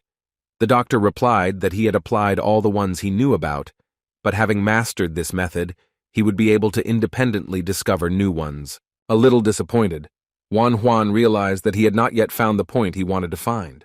But then time and space ceased to matter, and the guy seemed to have an epiphany. At one point, a schematic image of all the acupuncture points that were used both in ancient times and in modern medicine appeared in his head. It was surprising, but it seemed that in the young doctor's head, there really was now a map of points from the acupuncture method.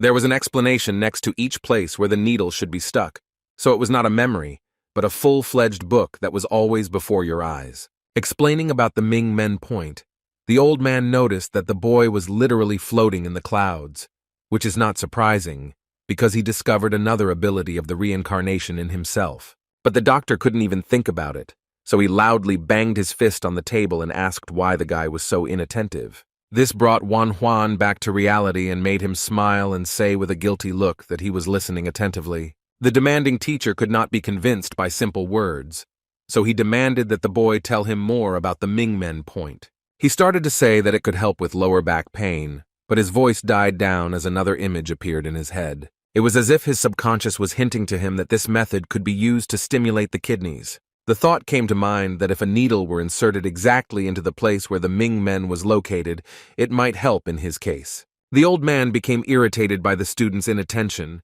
because he didn't even suspect that he was thinking that if he performed such actions, he could stimulate the nerves responsible for the kidneys. So the teacher angrily shouted again, asking why the boy wasn't listening to very important information that could help in his work.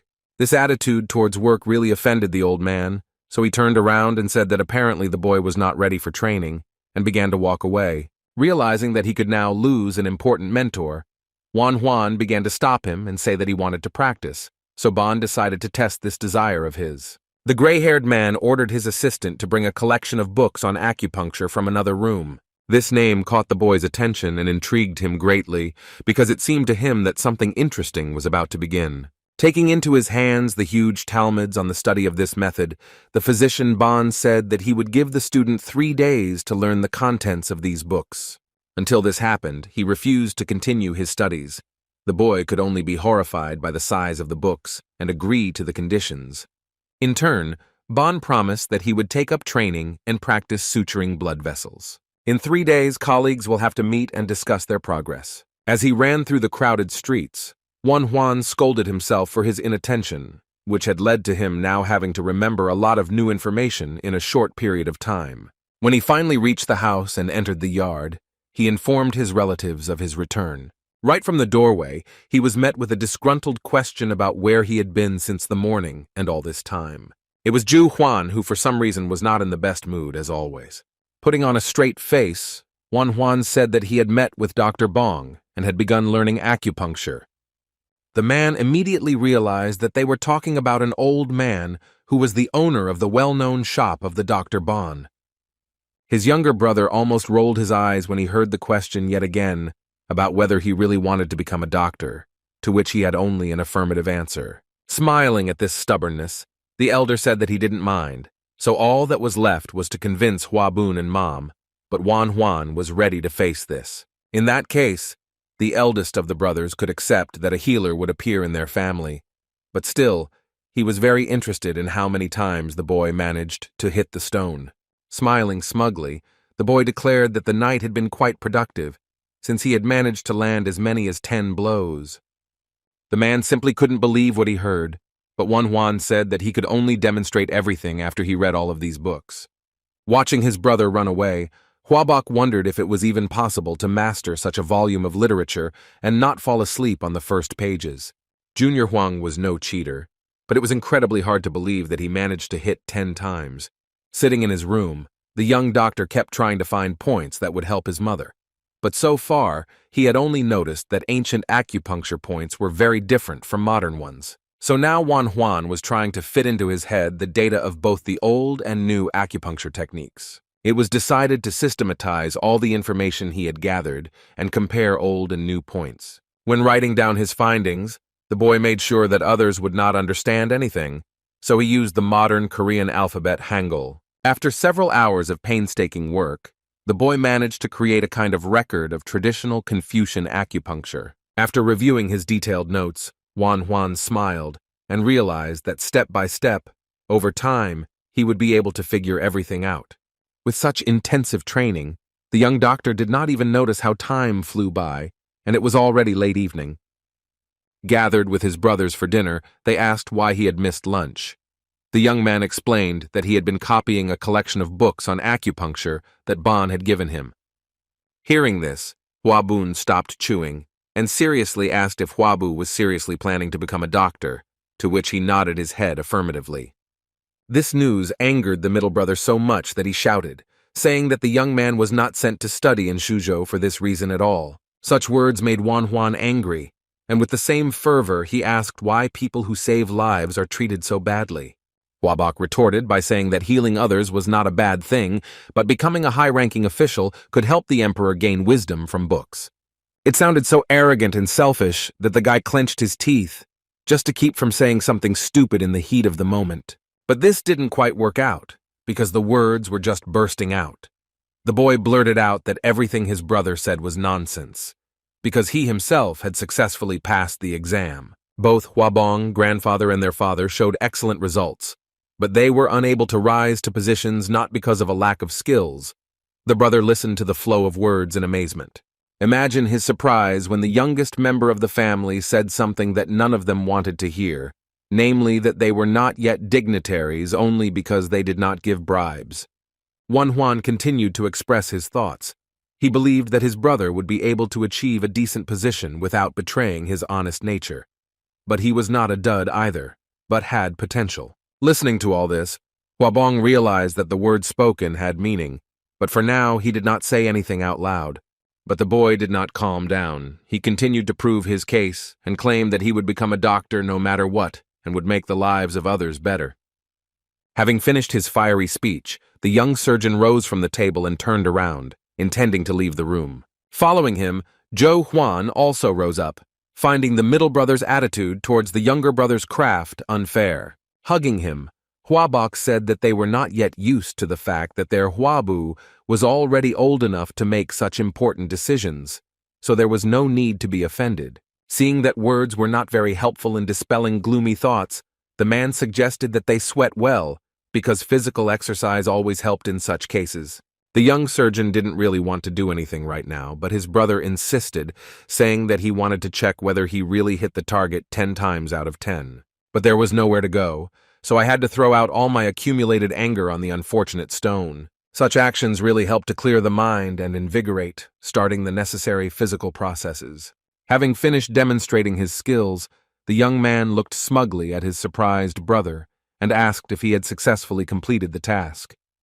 He chuckled and commented that he thought the young man was only capable of reading and writing, but it turns out he was also good at martial arts. Therefore, it was decided to complicate the task, and now it was necessary to hit not 1 but 6 stones hanging in a row.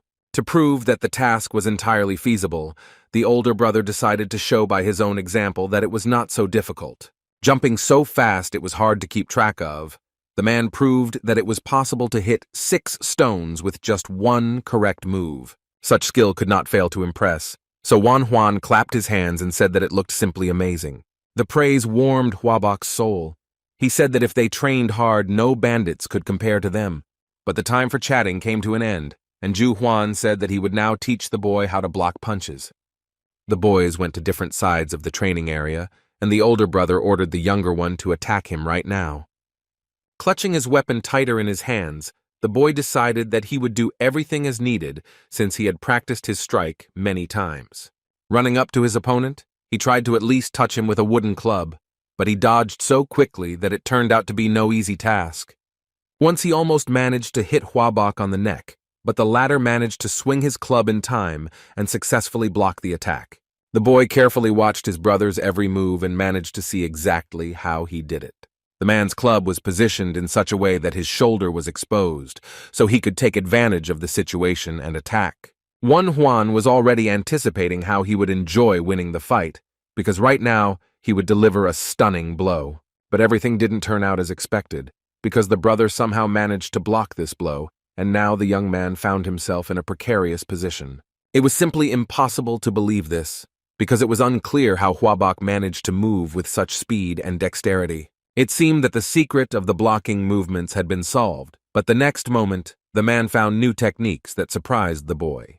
Observing his younger brother's behavior, Zhu Huan decided that the opponent was not so weak, so he should behave more carefully. Huan thought in a similar way because he chose the tactics of an observer and decided to keep his distance from the enemy and look for a gap in his defense. Therefore, the boy began to slowly move away in order to reach the safest distance without making any sudden movements. A few moments later, it turned out that this method had failed, because the brother's club ended up at the level of Huan's face. If this had not been a training fight, but a clash with bandits, then such a blow would have been capable of piercing the boy through and killing him the next moment. Even though the young man lost, the man was impressed by the fact that his opponent managed to read his every move. These words made the boy a little happy, but he had to go to bed already, because tomorrow he had to get up early and go to the market. Watching Huan go, Huabok knew that such talent could be wasted if he didn't devote enough time to training.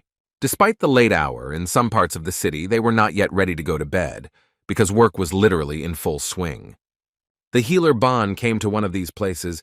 He needed to place an order with the blacksmith, and he saw no point in putting it off until the morning.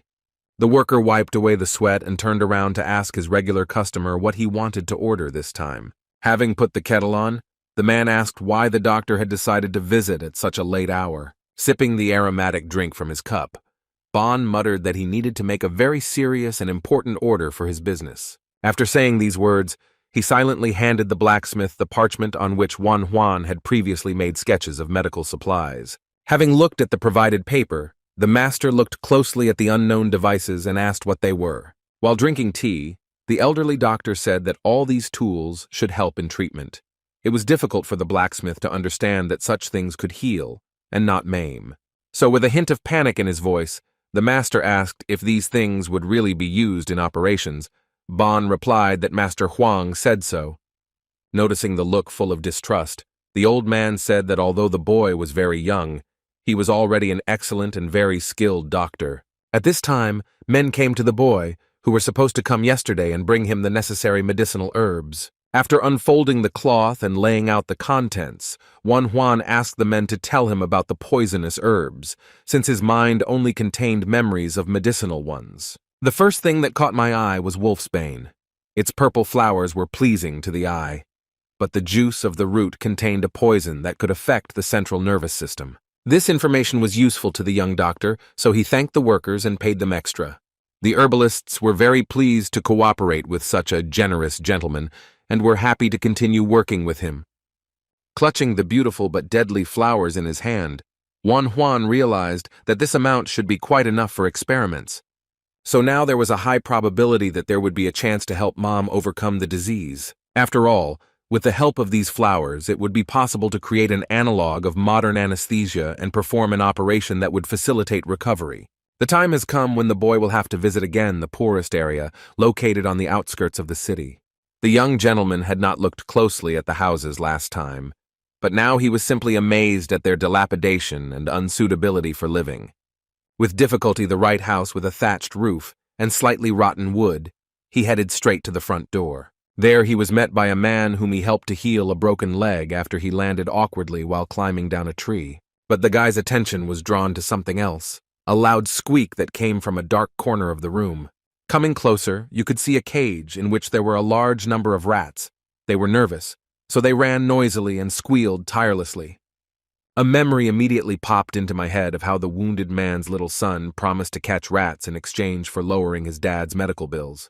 Meeting the man's eyes, Juan noticed that they were expressing pride in their son, because the little boy had indeed caught a lot of little animals. The young gentleman decided not to focus on this. Instead, he approached the head of the house and asked if the leg was okay.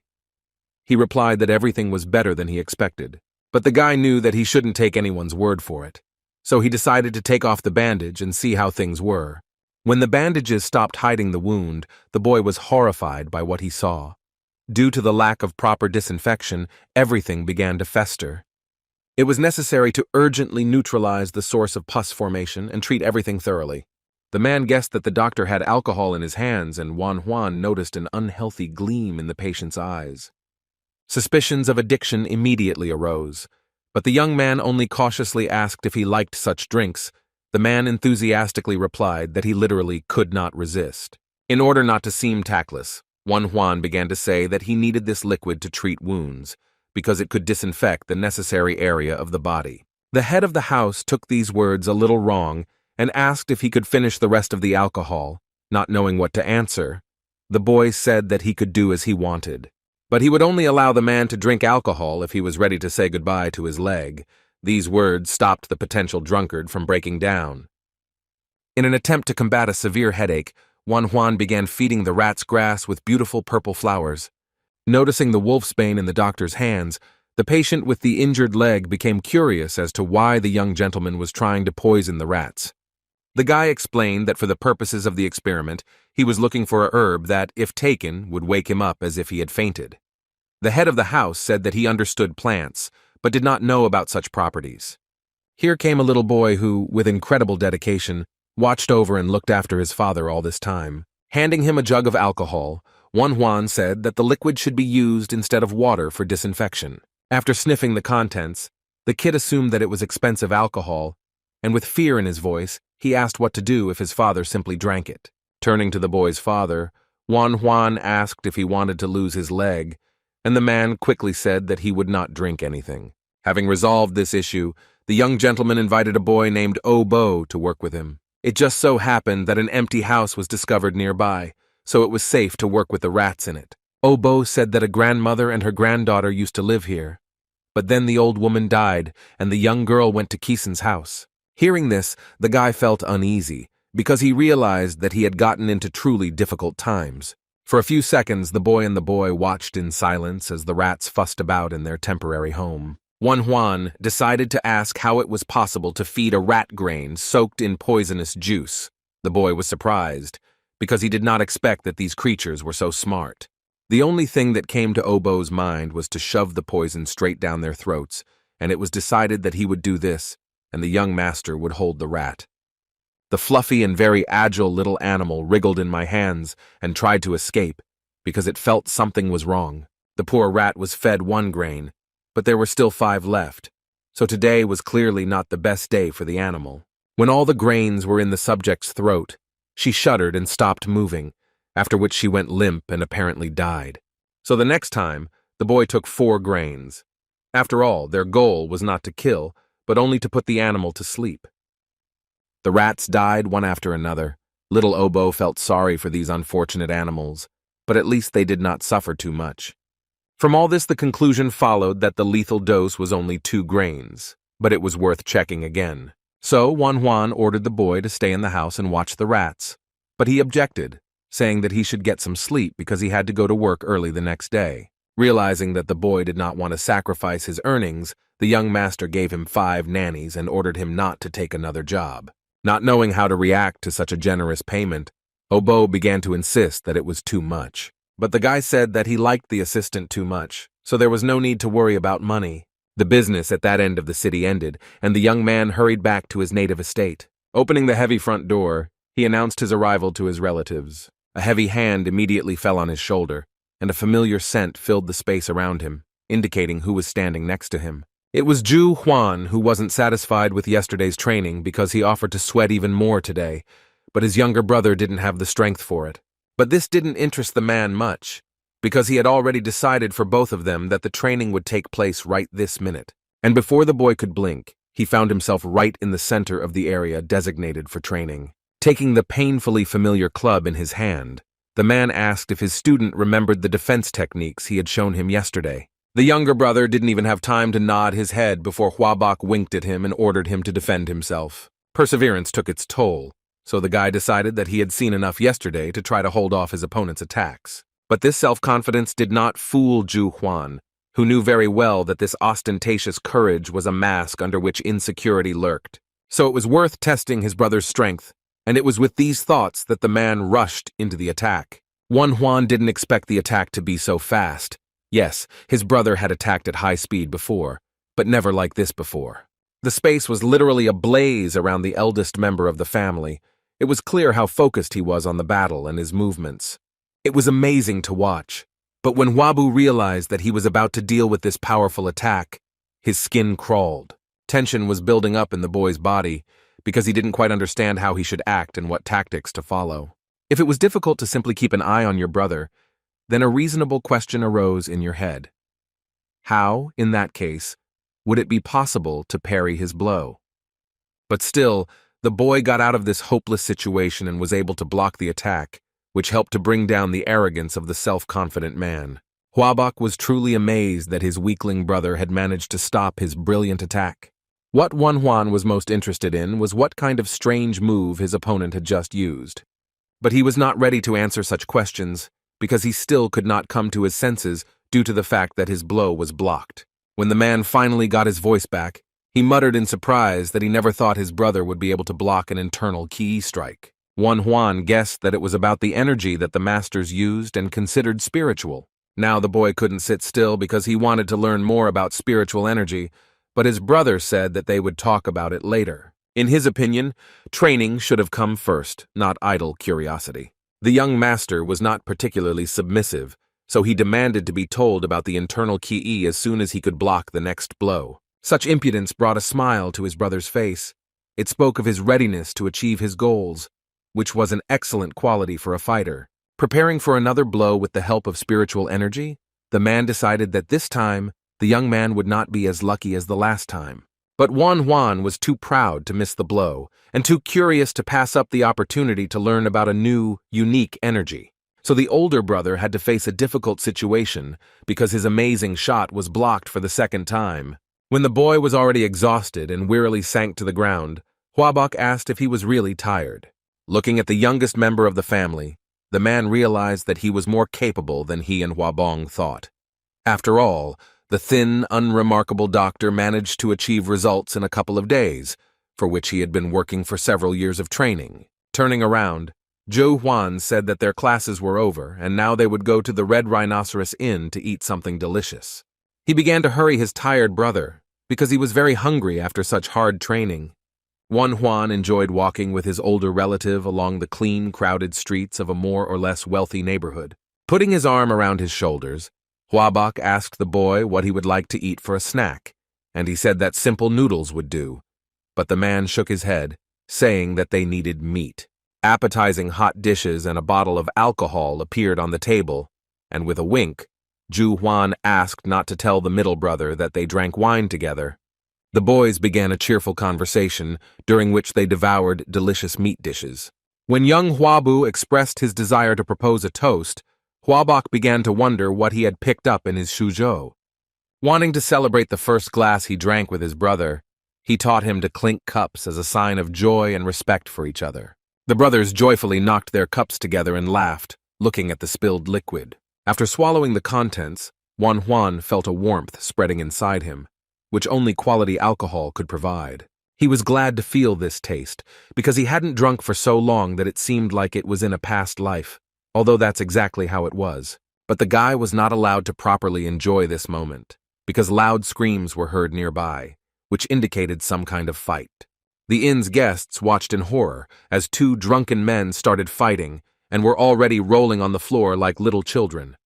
The situation escalated when one of the participants in the fight accused the other of touching his girlfriend. Then the girl herself appeared, begging her man to stop this mess, but he only said that she should not interfere with this showdown. At first, Huan decided that this fight was not such a big deal and there was no need to get involved in it. But the blows became more and more brutal, and the risk of serious injury grew higher with each passing second. One of them came to a very dangerous place, and now the young doctor did not know whether to continue to watch this from the side. The man who was beaten by the pseudo-defender of women's honor became very ill. He began to tremble and lose consciousness. His offender was not at all embarrassed by this. He began to shake him even harder and demand answers to his questions. When there was no answer for too long, the would-be lover stopped and suspected something was wrong because the enemy was behaving suspiciously quietly. The woman who started the whole argument ran up to the victim and started yelling that her friend named Sandok should not die. The man who dealt the blows realized that this would not end well, so he could not think of anything better than to simply run away. This behavior made Zhu Huan very angry, who did not understand how one could be so irresponsible. His younger brother decided to examine the victim. Bending over the limp body of the beaten man, he asked the woman for permission to look at the extent of the damage. What the young doctor discovered shocked him, because he certainly didn't expect to see this. When the guy saw that the man was not breathing, he immediately put 2 fingers to the place where the pulse should be, but felt nothing. It seemed that what the young man feared most had happened. The patient had cardiac arrest. The crying woman realized that something strange was happening, so she asked if the doctor really knew what to do. Instead of answering, the boy rolled up his sleeves and, ignoring the surprised looks, muttered that he would do what he could. First, he lifted the victim's head and did everything to clear the airways. Once this action was completed, the boy began to perform cardiopulmonary resuscitation, which was supposed to help restart the heart. Pressing on the chest, all that was left was to hope that it would work and the man would survive. As long as there was no change in the patient's condition, his body remained motionless, and his chest did not begin to rise in an attempt to breathe air. Huan didn't want to accept the fact that such a young man could end his life like this, so he desperately clung to hope. Having opened the victim's mouth, the guy decided that there was another method that could help, so it was worth trying it too. Without further ado, the young doctor touched the patient's lips and began to give him artificial respiration because this was the last chance to save the unfortunate man. The crowd, who were closely watching the unfolding tragedy, could not believe that the boy was kissing a dead man because they did not know the purpose of this action. Everyone started telling Juan to stop and let the deceased go to another world where no one would disturb him. Even Huabok began to tell his brother that it was time to stop these useless attempts to return the dead man to the world of the living and to come to terms with the inevitable. But the young man was too stubborn.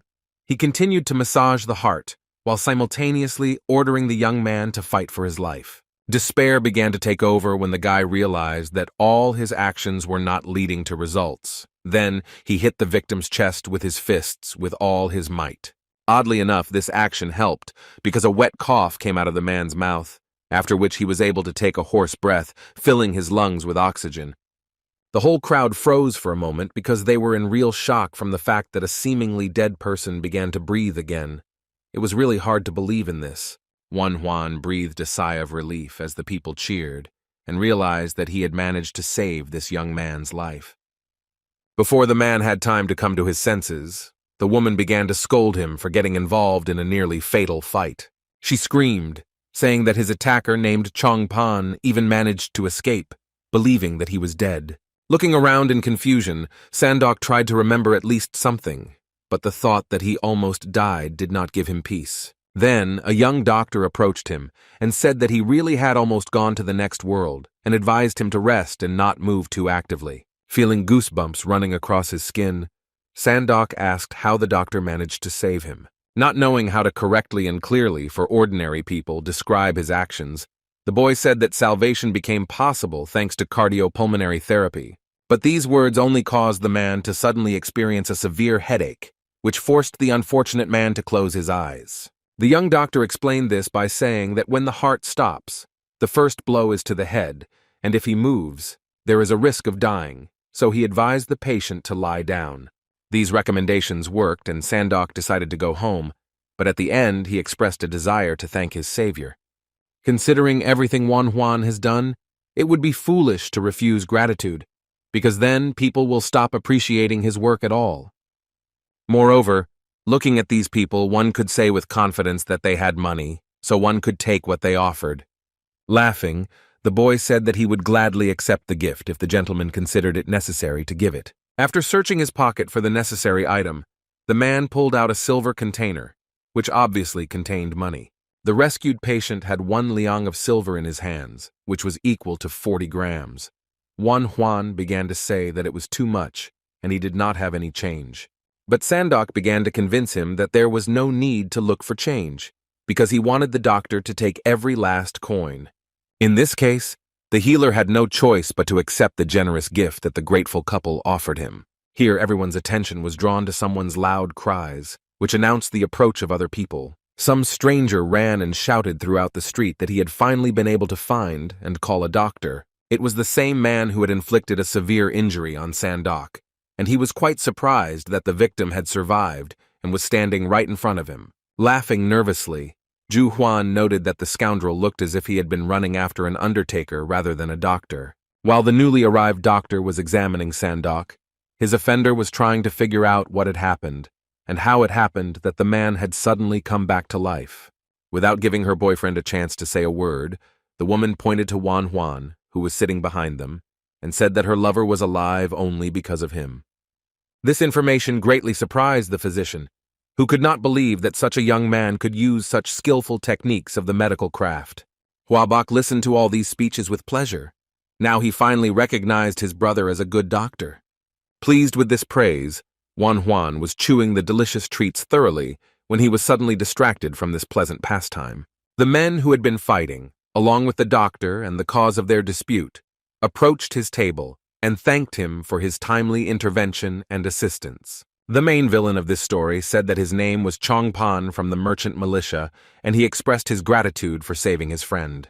To show his gratitude, the young man extended his hand, in which lay 2 containers with silver coins. The first impulse was to refuse the money, but Juan was not allowed to do so, saying that such gifts are never unnecessary. Moreover, the man believed that in this way, He could pay for the young doctor correcting the mistake he had made. This explanation suited the boy quite well, especially considering the fact that his family was in need of money now.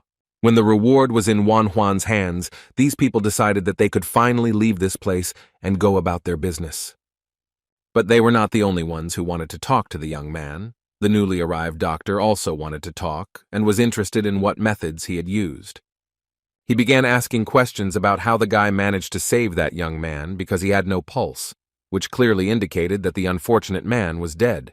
For the second time, the young man repeated that he had managed to do the impossible thanks to a method called cardiopulmonary resuscitation. This technique made it possible to make the heart and lungs work by pressing on them.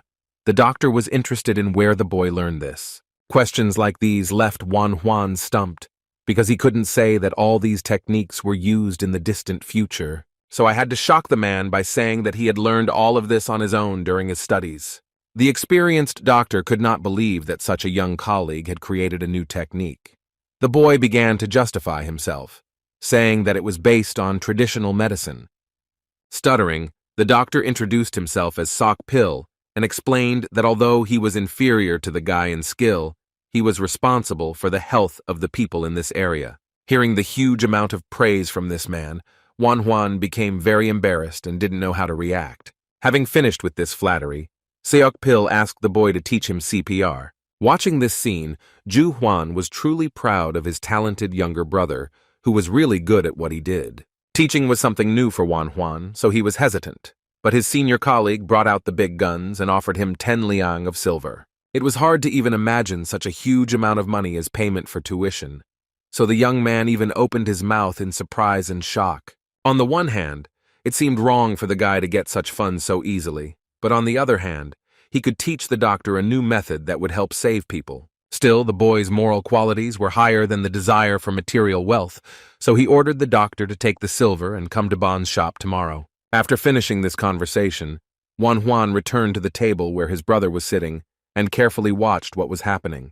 Having exhaled, the young and now quite sought-after healer decided that he could now calmly return to his meal.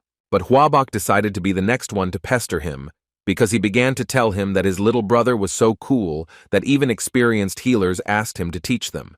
These words were less annoying than all the others, so the boy suggested that they have a drink and stop talking. Clinking their cups containing the alcoholic drink, the elder brother proposed a toast to the famous Dr. Huang. The next day, Wan Huan headed to the poor part of the city again.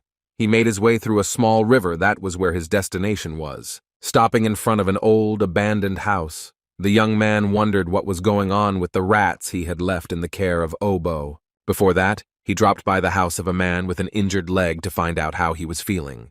Looking around, the boy asked where Obo was. His father said that the boy was in the place where he worked yesterday.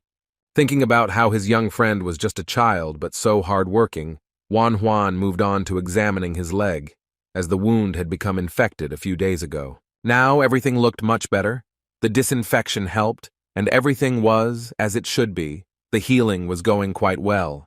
Suddenly, the man became strangely tense and said in a serious voice that his son had asked him to pass on something. As it turned out, the rat that ate just one grain died within 3 hours, which could have become a problem for Wan Huan. Having bandaged his leg, the boy decided that it was worth thinking carefully about how to correctly calculate the dosage of Wolf's aconite, although it was questionable whether it was possible. The young doctor said goodbye to his patient, who waved to him a little too energetically, as if to suggest that his arrival was creating tension. Now it was time to visit his tailed lab rats, who were waiting for him in an abandoned house nearby. Looking at the animals in the cage, it was clear that the grain size should be reduced by half, but there was very little material for the experiment. But there was no other choice. It was worth the risk, even though out of 5 individuals only 1 lucky rat survived. The thoughts were dispelled by someone's footsteps. A second later, Obo entered the house, carrying some kind of grass in his hands and smiling broadly. It seemed to be a treat for the surviving animal. The boy repeated the news that Wan Huan had already heard from his father. Things were bad for the young experimenters, but they did not despair, and it seemed that a new idea could soon be born. The guy's attention was drawn to the grass brought by the boy. He asked what kind of plant it was. He chuckled and said that it was quite common and grew almost everywhere in the area. The boy shared information that the plant's stems are used to make clothes, and that soup made from it helps with stomach pain. Looking at the leaves with a new perspective, Juan wondered why he hadn't come to such a simple and obvious solution before. This herb had good pain-relieving properties, so it was quite suitable for the purposes of the young doctor. The boy knew that the plant was often used for the purpose of altering consciousness. For this it was cut and twisted, but he saw it in this form for the first time. Also, the leaves contain many hallucinogenic components, as indicated by the way the fibers were attached. With such a miracle plant, it was possible to create anesthesia without the risk that the mother would fall asleep and not wake up, like his furry experimental assistants. The boy ground up the greenery and quickly created anesthesia from these leaves. One could only guess what the effect would be. At first, the experimenter decided to test the effect of his invention on the last living rat, which did not want to take the drug. The little animal finally gave in and took the substance, so now it fell next to its dead relative and did not move at all. After placing the rat on the table, Juan decided that it would be worthwhile to observe for a while how quickly the anesthesia would take effect. He started poking the subject with his finger, so intensely that Obo got a little scared. He didn't want to witness another death. But the young doctor did not pay attention to anything except the weak breathing of the animal. It was there, and this was already considered a small victory. When it became clear that the furry patient was not dead, but simply sleeping, it was possible to take the instruments and begin the trial operation. Obo, who was watching all this, said with horror that he was seeing the insides of a rat. Juan answered in a calm voice that they differed from human ones only in size. Having made the last stitch and closed the wound on the animal's body, it was possible to consider that the manipulations were finished. All that was left was to wait for the subject to awaken. This sight reminded the boy of some kind of nightmare, but when he saw that no harm had been done to the rodent, he calmed down a little. Seeing that the young assistant was worried about the patient, the doctor said that they must now wait for the rat to wake up. Time dragged on very slowly, and because of his worries, the guy felt like it was standing still.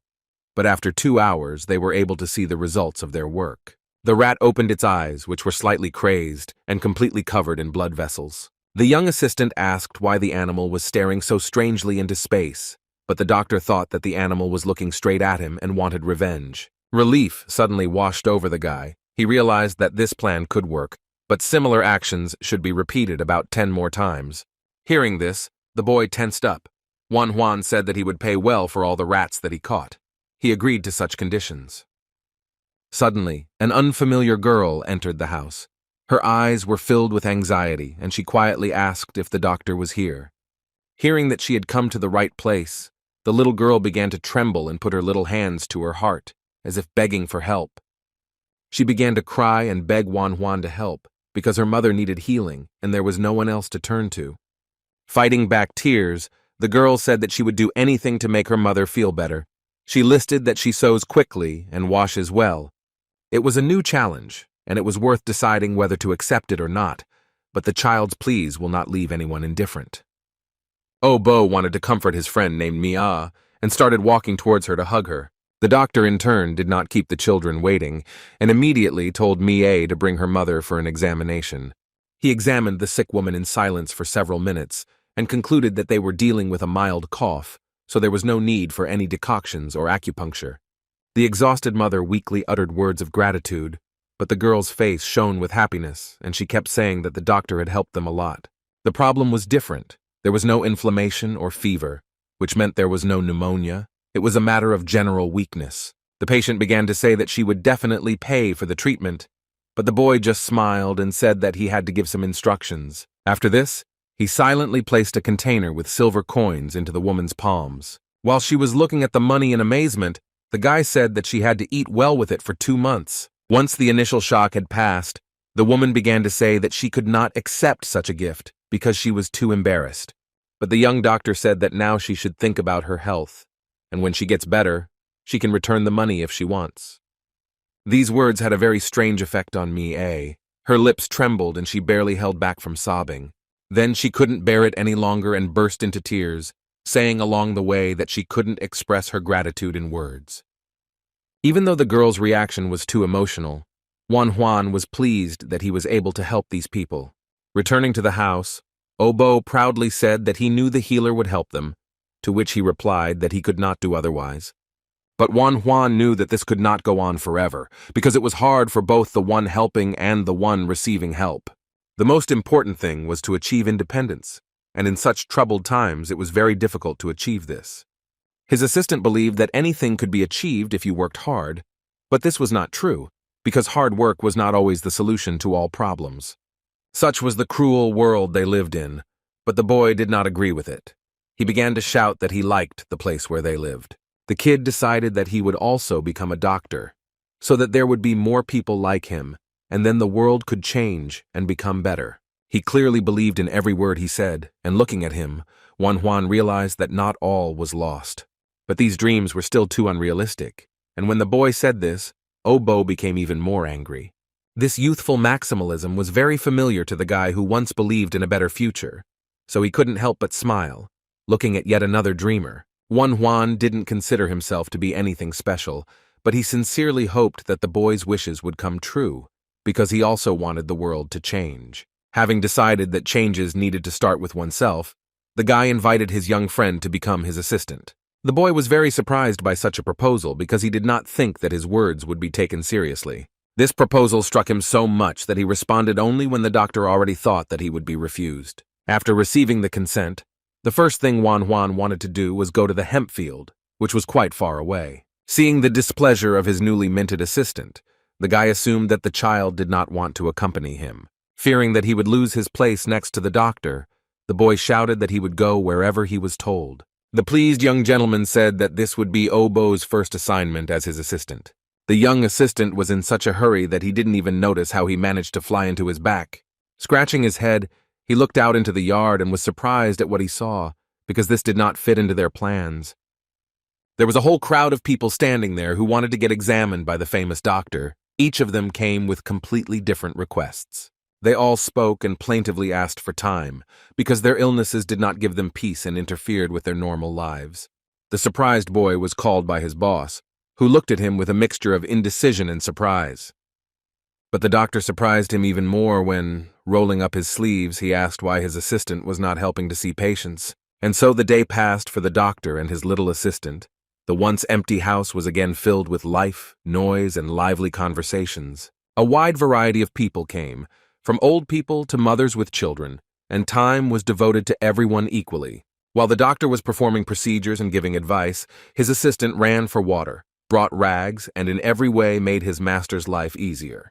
Things didn't always go smoothly, and sometimes Obo could cause trouble, but it wasn't serious enough to require scolding the boy. When the sun was already setting behind the horizon, the doctor received the last patient for the day, after which all the people thanked him for his help and went home. Such intense work was very exhausting for the child, who did not expect that helping others could be so difficult. All this proved to Obo once again that the man sitting next to him was simply amazing. But the boy's attention was drawn to the fact that Juan was busy with something and was concentrating on fiddling with something in the corner of the room. Of course, he became interested in what the restless young man, who was distinguished by his crazy ideas, had come up with this time. Turning around, Juan grinned slyly and said that he was going to go to the hemp field right now and do what he had planned.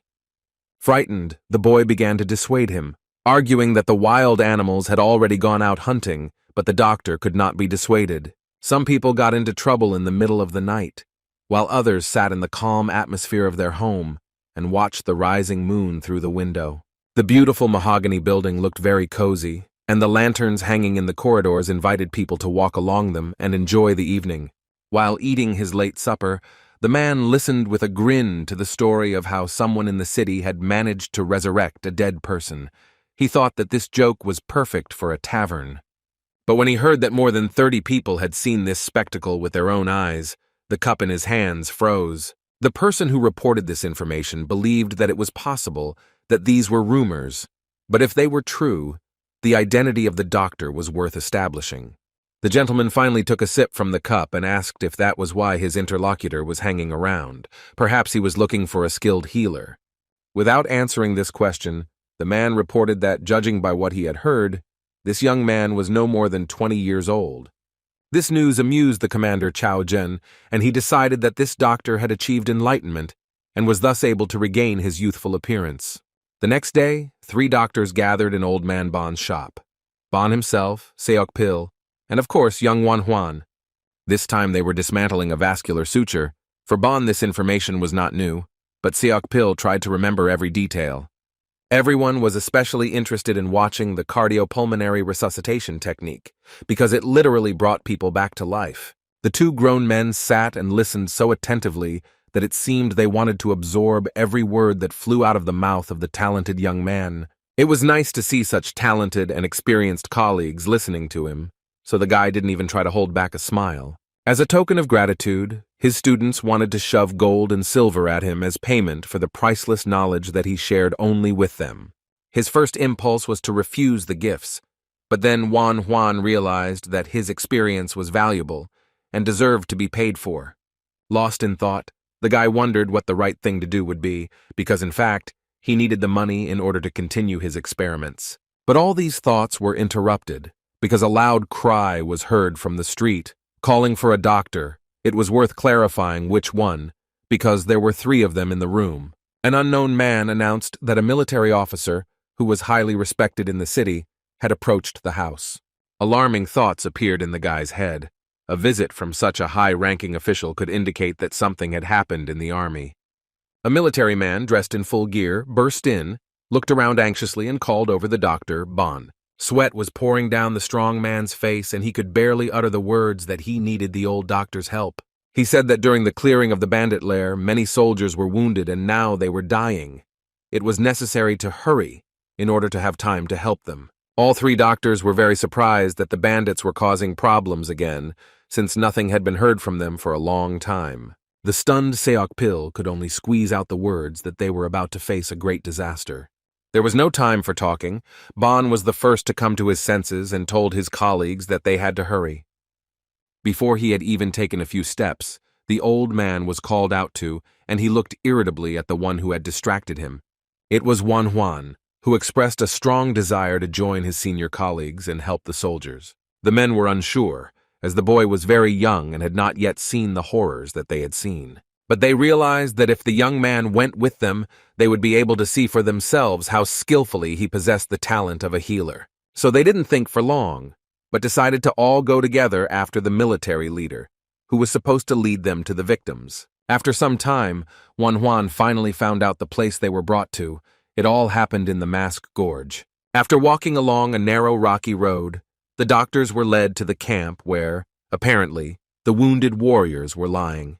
Walking between the tents, the guy was surprised that the seriously wounded had not yet been evacuated, but nevertheless he saw only those who had only bruises and abrasions. Suddenly, in one of the many tents, a piercing cry was heard. A man who was there was begging for salvation. When he went there, the guy couldn't believe what he saw because the sight was too terrifying. Most of the seriously wounded were gathered in one tent. All these men were bleeding and moaning loudly in pain, saying that they did not want to die. It was terrifying to realize that all the dying were simply dumped in one place, so that they would not be an eyesore to those who were lucky enough to survive. Old Man Bon followed suit and was not at all surprised by this sight. It seemed to be a common practice during bandit attacks. Seok Pil was also in the tent. It was obvious that he did not want to be there, so he offered to examine other patients. But Wan Huan had no intention of abandoning these unfortunate people, thereby condemning them to certain death. He firmly said that he would stay here. He believed that the first priority was to save those who were in immediate danger. His senior colleagues did not support this decision, because they believed that all these people were doomed, but they were in no hurry to leave. It was difficult to see the victims' hands shaking with pain, especially knowing that they had already completely despaired and did not believe in salvation. However, one of the men was determined to fight for his life, as he managed to grab Wan Huan by the leg and ask for help. After examining him more closely, the guy noticed that this warrior did not have a through-and-through arrow wound, but a penetrating one, which gave hope. Opening the abdomen without information could make things worse, and this attempt would result in a loss of time for treating the remaining patients. At that moment, the young doctor dreamed only of acquiring X-ray vision, which could significantly facilitate the choice. And the universe heard him, because when he opened his eyes, He could observe the extent to which the arrow had injured the man's internal organs. Sweat was pouring down the young man's face. He couldn't believe that he was so lucky and that he could actually see it. The kidneys were not affected, but the intestines were. There was no choice, so the guy decided to open the abdominal cavity. Seeing the doctor's tense gaze, the warrior looked at him with eyes full of hope, and this was enough to decide on a risky operation. The last thing the man said before losing consciousness was that he really wanted to live. Taking his hand in his own, the young man knew that he could not hear him, but he still whispered that he would do everything possible to save him. At that moment, Wanhan felt that it was worth it to be given a second chance because right now he was in the place where he was needed the most. Having placed the patient on the table and waited for the anesthesia to take effect, the guy outlined the working area with bandages and determined the pulse rate. Having said that he was going to cut open the patient's stomach, he had to see the outright horror on the faces of his colleagues. But he didn't pay attention to it. His hand didn't tremble as he brought the scalpel to the patient's flesh. He saw only the skin and kept in mind what he needed to do. All other thoughts faded into the background and became just a backdrop. The doctors who were watching him were amazed that the young man, without thinking, cut open the stomach of a still-living person.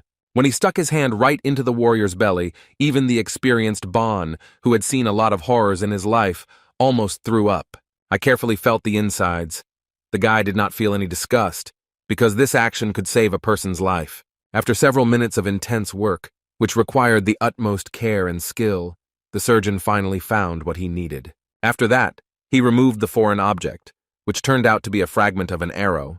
Seok Pil still couldn't wrap his head around what he saw. Wan Huan announced that the damaged intestine should now be stitched up, and the men again felt an alarming chill on their skin. While his colleagues stood in shock, the guy ordered one of them to push apart the walls of the abdominal cavity, and the second to remove the tissue from there. Having coped with the overwhelming emotions, the doctors unanimously put bandages on their faces and began to carry out the assigned tasks. Now the young man understood that he had a real chance to save the man who so wanted to see the next day. He felt a burden of responsibility, because before the operation, he promised that he would fight for the patient's life to the last. While performing various manipulations with surgical instruments, the guy also managed to control his colleagues. The operation took place in tense silence, broken only by the faint sound of blood dripping onto the ground. But despite this, the wound on the victim's stomach gradually healed, and after a few minutes, the surgeon made the last stitch. Seok Pil caught himself thinking that it was amazing how this young man managed to sew up his blood vessels and intestines. Looking at all this, Old Man Bon could not believe that a person could possess such medical knowledge. As he finished the operation, the boy paid no attention to these impressed glances, because at that moment he was only interested in the patient's health. When he finally finished, he threw back the bloody bandages with relief. The guy had done everything he could. Now, all that was left was to wait and hope that the operation was successful and the warrior could return to life. I wanted to wash my hands of the blood as quickly as possible and move on to the next patient who was waiting for help. Turning to his adult colleagues, Wan Huan said that if it weren't for their help, he probably wouldn't have been able to cope with it so easily. Upon hearing this, both men decided that they were ready to spend mountains of gold. The main thing was to learn such amazing medical skills. Seeing such an inspiring mood, the young man decided that the three of them would be able to save everyone else in this tent. The work was in full swing, and the doctors didn't even notice that the moon had appeared in the sky, and the earth was enveloped in a dark night. Warriors moved through the forest thicket, and were finally able to set out on their journey. The commander Cao Ren rode in front on a white horse. His subjects moved behind him, and a wounded soldier was transported in a cart. The man still could not believe that the foreman Ima was attacked by robbers, because he was a talent who had a bright future ahead of him. Looking at the wounded warrior, whose brave face was distorted with pain, one could say that the doctor was in for some serious work. The commander looked down and thought sadly that it would not be easy to save his comrade. Losing good warriors was always painful. As we approached the camp, we could see a bright fire burning in one of the tents, which was strange for such a late hour. Cao Ren dismounted his horse and began to slowly approach, fearing that the bandits might have managed to capture the camp. He cautiously dismounted from the saddle and was ready to draw his weapon at any moment, because anything could happen. People could be seen in the shadows, so the commander asked what kind of situation had happened during the war. Receiving no answer, The military leader growled, rudely asking what kind of a mess they were making on the battlefield. Deciding that he had been too soft on his subordinates, Cao Ren headed towards the brightly lit tent, but one of the warriors rushed out to meet him. The man said that the people were not causing a disturbance, but were simply lining up to be examined by the doctor, and these words calmed the angry commander a little. The warrior explained that the same young doctor he had reported on last time was in the tent. Now he had saved a soldier who had almost died from an arrow. Hearing this, the military leader was simply amazed that he could finally see this young man about whom there had been so much talk. He immediately remembered the wounded foreman, who now had a chance of survival, if only the rumors about the doctor were true. Turning to his escort, Cao Ren ordered them to immediately carry the wounded man into the tent where he could be examined. The situation was dangerous, so the men tried to get the patient to the doctor as quickly as possible, and this noise attracted Wanhuan's attention. Then the commander himself burst into the tent, and in a commanding voice ordered everyone to listen to what he had to say. When the question was asked about where the doctor was, the young man turned his head with interest. Cao Ren stood surrounded by the sick and dying, trying to spot the person who could save his best warrior. At first, Wanhuan sat as quiet as a mouse, because he couldn't understand what the commander himself was doing here. Before the boy could even move, his adult colleagues were already running forward at breakneck speed, and you wouldn't even know that one of them was an old man. They began to bow respectfully to Cao Zhen and ask him about what business brought him to this remote place. The boy suddenly realized that standing before him was the same great commander whose battles he had read about in history books. When he realized this, he wanted to salute and bow his head respectfully, introducing himself and stating his family name. Noticing the very young boy who worked tirelessly near the warriors, the man could not believe that the doctor was so young. Wanhuan was surprised to hear that the military commander was aware of his talent and knew that he was good at the medical craft. Pointing towards the warrior who was being carried in on a stretcher, Cao Ren asked if he could cure such an ailment. Without rushing to answer, the guy met the commander's eyes and said that in order to draw conclusions, it was necessary to examine the victim. As he got closer, he noticed a cut wound on the thigh and discovered that the rectus femoris muscle was damaged, but the artery was not affected, so as long as there was no blood coming out, it was not dangerous. Watching the young man's work closely, the commander finally asked if there was a chance of salvation. The boy said that the wound was serious, but not hopeless. Surprised by these words, the man allowed a faint hope to flare up in his heart for the first time in several hours. He demanded that the doctor make every effort and use his entire arsenal of knowledge to save the warrior. But the boy walked away from him and said that he would do it as soon as his turn came, because now there were more difficult patients. This behavior seriously angered the military leader, who ordered him to immediately do what he was ordered to do. He did not care about any cue. The gloomy guy said that this patient would not die if first aid was not provided, but while he was treating him, someone else would die. So the young man asked a serious question. Does a commander really take upon himself the right to decide which of his servants should live and which should die? These words had the desired effect, and the man moderated his ardor, especially since his subjects could misinterpret such behavior. Seeing that Cao Ren was hesitant about how he should act, the boy took matters into his own hands and told the commander to go away and not interfere with his work. But then another misfortune followed. One of the warriors reported that the robbers had attacked the house again, and this time they had taken the women and children with them. Having made his final decision, the man said that he was leaving everything to the young doctor, then turned around and walked out of the tent. As he left, he added that the young man had to save at least one more person, otherwise he would have to answer for it. These words did not frighten Wanhuan at all, because his plans included prolonging the lives of not just one person, but many more. The colleagues standing nearby began to shout in horror that such behavior could result in the loss of one's head, but the boy said that they should get to work. But the old man could not be calmed down. He said that Cao Zhen's father was the commander Chang Shui himself.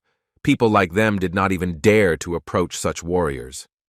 Such speeches irritated the guy so much that he could not stand it and threatened the two doctors that he would throw them out if they did not shut up. The night continued to swallow the gorge, hiding all the dark deeds that the bandits might have been up to. The commander and his army finally entered the damaged village. The locals rejoiced and greeted their savior. But it was not the time to communicate with people, because it was necessary to catch up with the fleeing bandits who had committed a bunch of crimes. After some time, One of the warriors reported that the detachment that was sent to pacify the bandits had already returned. So we had to hurry to get back to camp before dawn because the danger was not over yet. As the man prepared to ride and pulled on the reins, he suddenly felt a sharp pain shoot through his leg. The subjects noticed this and asked if everything was okay with their commander, but he replied that nothing terrible had happened. It seems that the bandits scattered thorns so that it would not be so easy to catch up with them. One had to be more attentive and careful. Ignoring the sharp pain in his foot, the commander told his squad that they were returning to camp. The commander was accustomed to injuries and wounds, so he did not attach due importance to this scratch, believing that no problems could arise because of it. In the tent with the wounded, they had already lost track of time because the work was simply in full swing in the hands of 3 doctors. Walking between the rows of patients, Juan announced that another patient had been saved, so they should prepare for the next operation. Hearing this cry, the man who had helped them approached the young man and reported that there were no more seriously ill people. This news made everyone happy, but especially happy were the adult doctors, who could barely stand on their feet from fatigue. But it was still a long way off until rest, so the men were not given a chance to catch their breath or sit down for a second. Hard worker Juan chuckled and said that it was high time to examine all those who were outside the tent, because there were plenty of sick people there too. The night did not pass peacefully in all parts of the gorge. Somewhere in the tents, disturbing events took place. Even though the man was wrapping his sore leg with bandages, he still couldn't stop the bleeding. Cao Ren tried to ignore the sharp pain in his foot, but it was becoming more and more difficult to ignore with each passing second. The local doctor said that the wound was not deep, so there was nothing to worry about, but one had to be careful since it was caused by an iron spike. Having said this, the old man advised the commander to rest, after which he left his chambers. Trying to calm himself down, the man said that it was just a scratch that could not cause a serious injury. But thoughts kept creeping into my head that I could catch the iron poison disease that comes even from small wounds inflicted by a rusty object. It was scary, because such an infection could not only knock him off his feet, but kill even the strongest warrior. So Juan sat and talked about how he was worried about tetanus, because the infection could lead to muscle cramps and respiratory paralysis. Penicillin could easily solve this problem, but in this era, it had not yet been discovered, so we would have to make do with green mold. The guy loudly clapped his hands, thus deciding to attract the attention of the injured people. He explained that those who had received wounds from iron should listen carefully, because they could be infected with poison. The men began to panic like little children. Of course, they were afraid that the iron poison would spread throughout their bodies, so this had to be prevented. The solution was to accept the green mold that grew on many foods, but simply eating it was risky. Another way had to be found. The boy asked if anyone had moldy wine made from mare's milk, which was called mayuju. One had to wait until green mold appeared and then drink the drink 1 cup a day. This recommendation surprised the men. It was strange for them to eat a spoiled product, because then their stomach could hurt. But the young doctor threatened that if they did not do this, their arms and legs would begin to rot, and he would cut them off immediately. Cao Ren watched this conversation and was surprised by such a resourceful solution to the problem of iron poison, from which he himself could suffer. It was the first time he had heard that such a drink could actually help against tetanus and protect the victim. The man pushed back the edges of the tent, burst inside, and asked if what the boy had said was really true. Turning around sharply, the boy was surprised by the commander's quick return, but he was even more surprised by the reaction to the words he had spoken. Overcoming his nervousness, the young man said that moldy mayuju could indeed prevent the spread of infection to some extent. The man did not trust the words, so he decided to ask the opinion of another, more experienced healer, named Ban. Bowing his head, the old man said that he did not know for sure about the effectiveness of such a drink, but considering Mr. Huang's wisdom, he trusted this decision. Chao Zhen had doubts about whether the spoiled food would harm him, even if it helped with tetanus. It could harm other organs. Hearing these words, Juan decided to warn them that he could not guarantee that these men would not get tetanus, since it was not easy to cure. But if there was even the slightest chance that this drink would even slightly increase the patient's chances of survival, he had to try this method. The boy resolutely declared that if there was a chance that some poisonous potion would help, he would prescribe that too. These words impressed the commander. He saw in the young man passion and dedication, as well as confidence in his decisions. Having made sure that the youth was not joking, he decided that he should not ask any more questions, so he turned around and walked away silently. This reaction surprised Juan because he had seen it before in other patients of his. He decided to call out to the commander and talk to him. The boy dared to voice the assumption that the same iron poison was spreading throughout the man's body. Turning around, Cao Ren wanted to shout at the daredevil, but when he asked him to tell him what happened, something stopped him from doing so. In a past life, the surgeon often encountered patients who did not want their illness to be known, so he could understand that such a person was standing right in front of him. Some people didn't want to talk because they were embarrassed, while others wanted to hide such details from their friends. Realizing that the commander intended to play the silent game, Juan decided to play a trick by asking if anyone from the master's entourage was sick. Taking a breath of the cold night air, the man found the courage to report that his older brother was dying from iron poison. He also shared that not long ago his relative had to have his ankle amputated. But the young doctor knew that even if he amputated the limb that caused the infection, it would not help stop the spread of the infection. It was necessary to act drastically and cut off a large part before it became dangerous. This is exactly what he told Cao Zhen, that it was worth amputating at least up to the knee, because less was not enough. These words had too much effect, because the man literally went berserk, destroyed the fence, and began shouting for the doctor to shut up. Clenching his fists in anger, the commander said that his brother had been treated by the best doctor in the area, but his knowledge of tetanus was debatable. He asked the guy to stop jumping to conclusions because it had never led to anything good. The young man growled angrily and said that he was not throwing his words to the wind and was not making empty assumptions. When Juan realized that it was useless to talk to a person who was afraid to try something new, he turned around and walked away. Standing in silence became unbearable, so the commander headed to the tent, where he could forget himself in conversations with the sick soldiers. Once inside, it was impossible not to notice how many people the young man had saved. It was obvious that despite his age, he had excellent skills. Walking between the rows of sleeping warriors, he noticed that they were no longer writhing in pain. Their faces were calm and did not express torment. Finally, he found his brave comrade among all the others. Bending down near the foreman, the commander asked how he was feeling. He didn't answer because he was deep in sleep. Looking at him, only one question arose. How did he survive? It was hard to believe, especially considering the fact that the man had seen with his own eyes how his subject's stomach was cut open. When the wounded man woke up, he saw the commander sitting next to him and tried to get up, but the commander told him to rest after a serious injury. Smiling, the foreman said that he himself did not understand how he managed to survive after that massacre. Turning to the guard standing behind him, Cao Ren asked if it was really the Dr. Hua who saved the sick man. He said that the young man saved those who were cut with a sword, pierced with arrows, and even pierced with a spear. It finally dawned on the man that the boy was much better than he thought, and his medical skills were unimaginable. A thought flashed through his head. What if the boy managed to cure his sick brother, whom famous doctors could not cure? Several days had passed since then. The events in the gorge seemed far away, but the house in the poor village was closer than ever. Continuing his experiments, the boy introduced mold grown on medicinal herbs into the cheese. He really hoped that everything would work out for him and that she would blossom in this dairy product.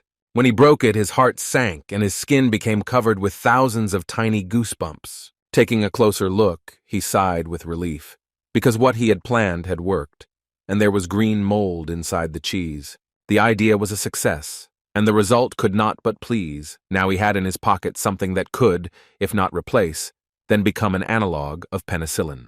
Bo, who was watching this action, could not understand why his master allowed the precious cheese to become moldy.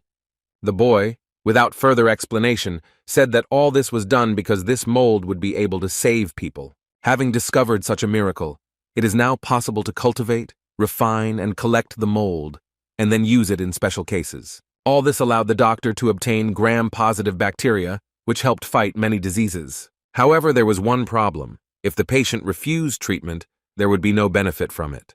It remained to be hoped that the high-ranking patients would have some logic in their brains and would allow Juan to take over the treatment.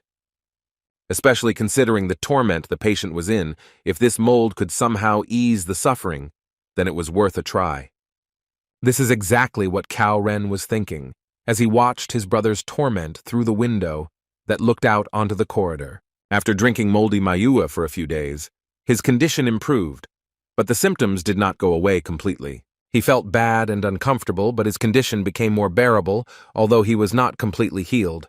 The woman, who had been in the room all this time, demanded that the commander call the physician's son. He replied that the doctor would not be able to heal his brother, and they should consider other options. In response to this, the woman grimaced and asked if Song was not the best in his field, since she was not going to trust the patient to just anyone. At that moment, Cao Ren suddenly realized that in all of Chaoxian there was no doctor who could cure his brother. However, there was still one last hope in the form of a boy who so wanted to save at least one more person. This is exactly what he said to the stern and unyielding woman.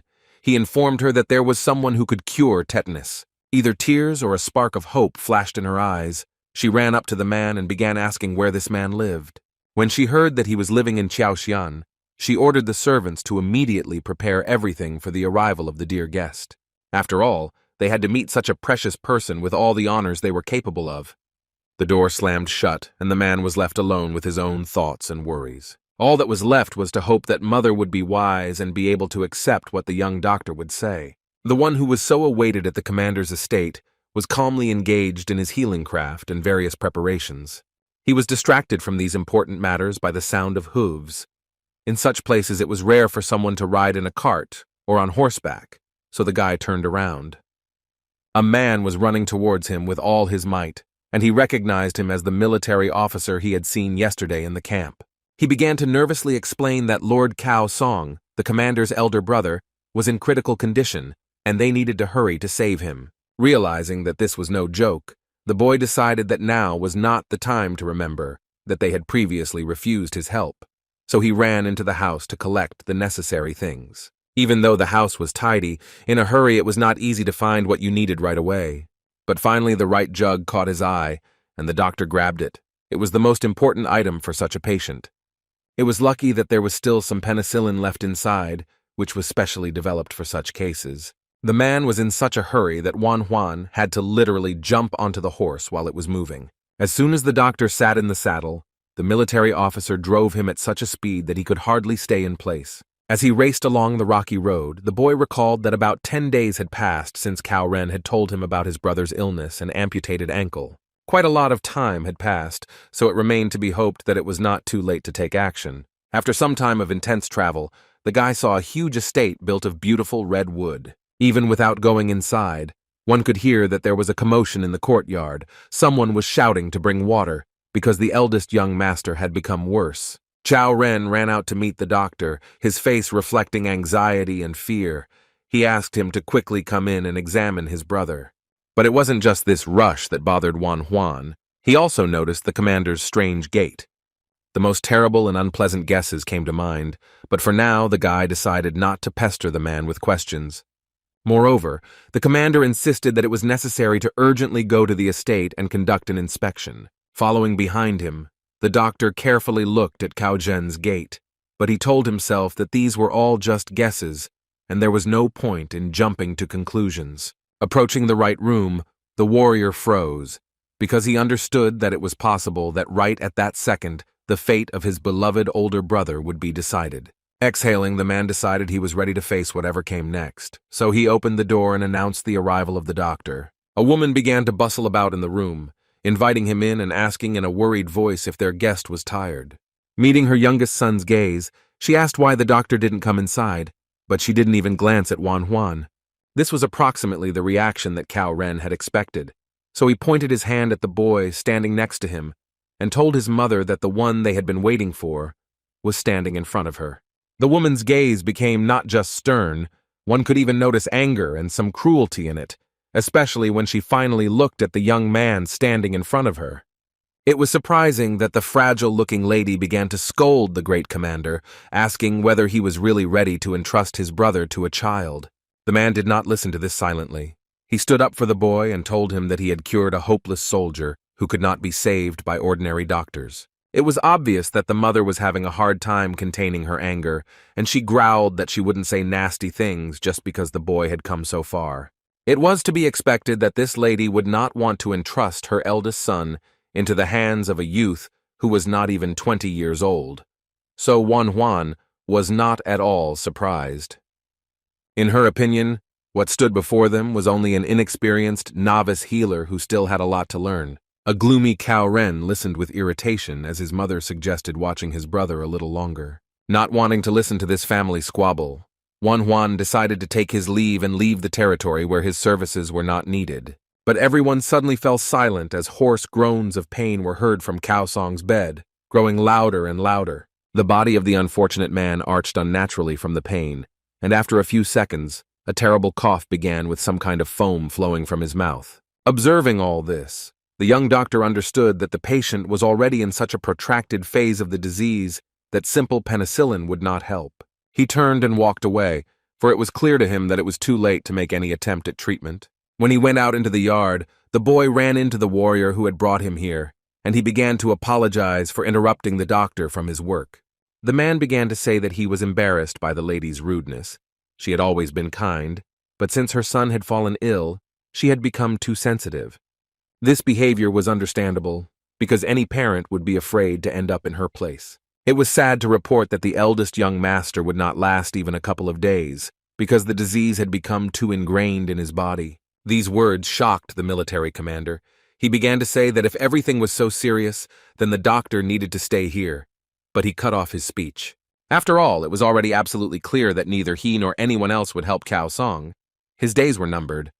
While everything was clear with the older brother, the same could not be said about the younger one, so Juan asked if the commander had pricked himself with an iron thorn. Lost in thought, the man suddenly remembered that when they went to save the village from bandits, his commander was indeed injured, but the wound was not serious. Now all the pieces of the puzzle fell into place in the boy's head, and the reasons for the gentleman's lameness were clear to him. After analyzing all the details, the young man ordered the man to tell his master and his doctor that there might be an infection in his blood due to tetanus. Several days had passed since that moment.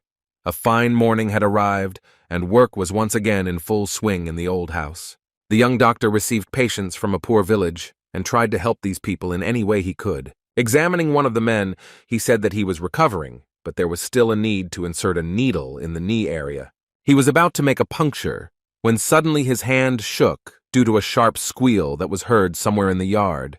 The cause of this sound was a pig that old man Bon was slaughtering on his estate, which was quite nearby. These actions interfered with the normal work of the young doctor, so he decided to go to Bon and explain to him the situation and the reason for his dissatisfaction. The boy started very carefully and politely. He didn't want to stir up a scandal, because his colleague was training to become more skilled in the techniques that he demonstrated. Without taking his eyes off the dead pig, Bon muttered that it took a lot of work to master this science.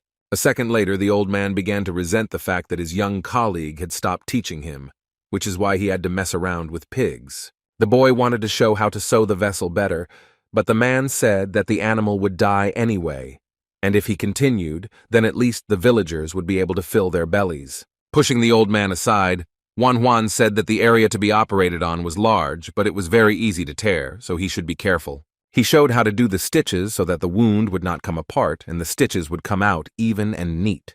In the opinion of the old doctor, the operation took place too quickly, but nevertheless the work was done perfectly. Explaining that it was all a matter of practice, Juan explained that a pig could die not only from slow progress, but also from improperly placed stitches. Looking at the open wound, Bon finally saw that the bleeding had stopped and the vessel was stitched up, which caused him to react with joy. But despite the successful operation, too much blood flowed out, so the unfortunate animal managed to leave the world of the living. The happy elderly doctor didn't pay any attention to this, but the boy felt sorry for the pig, because it could have survived. Death wandered not only near the old man's house, it also did not bypass the houses of the rich and powerful. Cao Ren felt such anger and pain inside himself that he needed to throw out these emotions, and the doctor who promised to save his older brother got into trouble. Trying to justify himself, the doctor began to say that he had done everything he could, but in the opinion of the commander, this was not enough. While the men were making noise and almost fighting, the mother sat unnaturally quietly. She felt that her soul was torn to follow her eldest son. Looking at the lifeless body of the once strong man, the mother could barely control herself. She wanted to scream and throw a tantrum.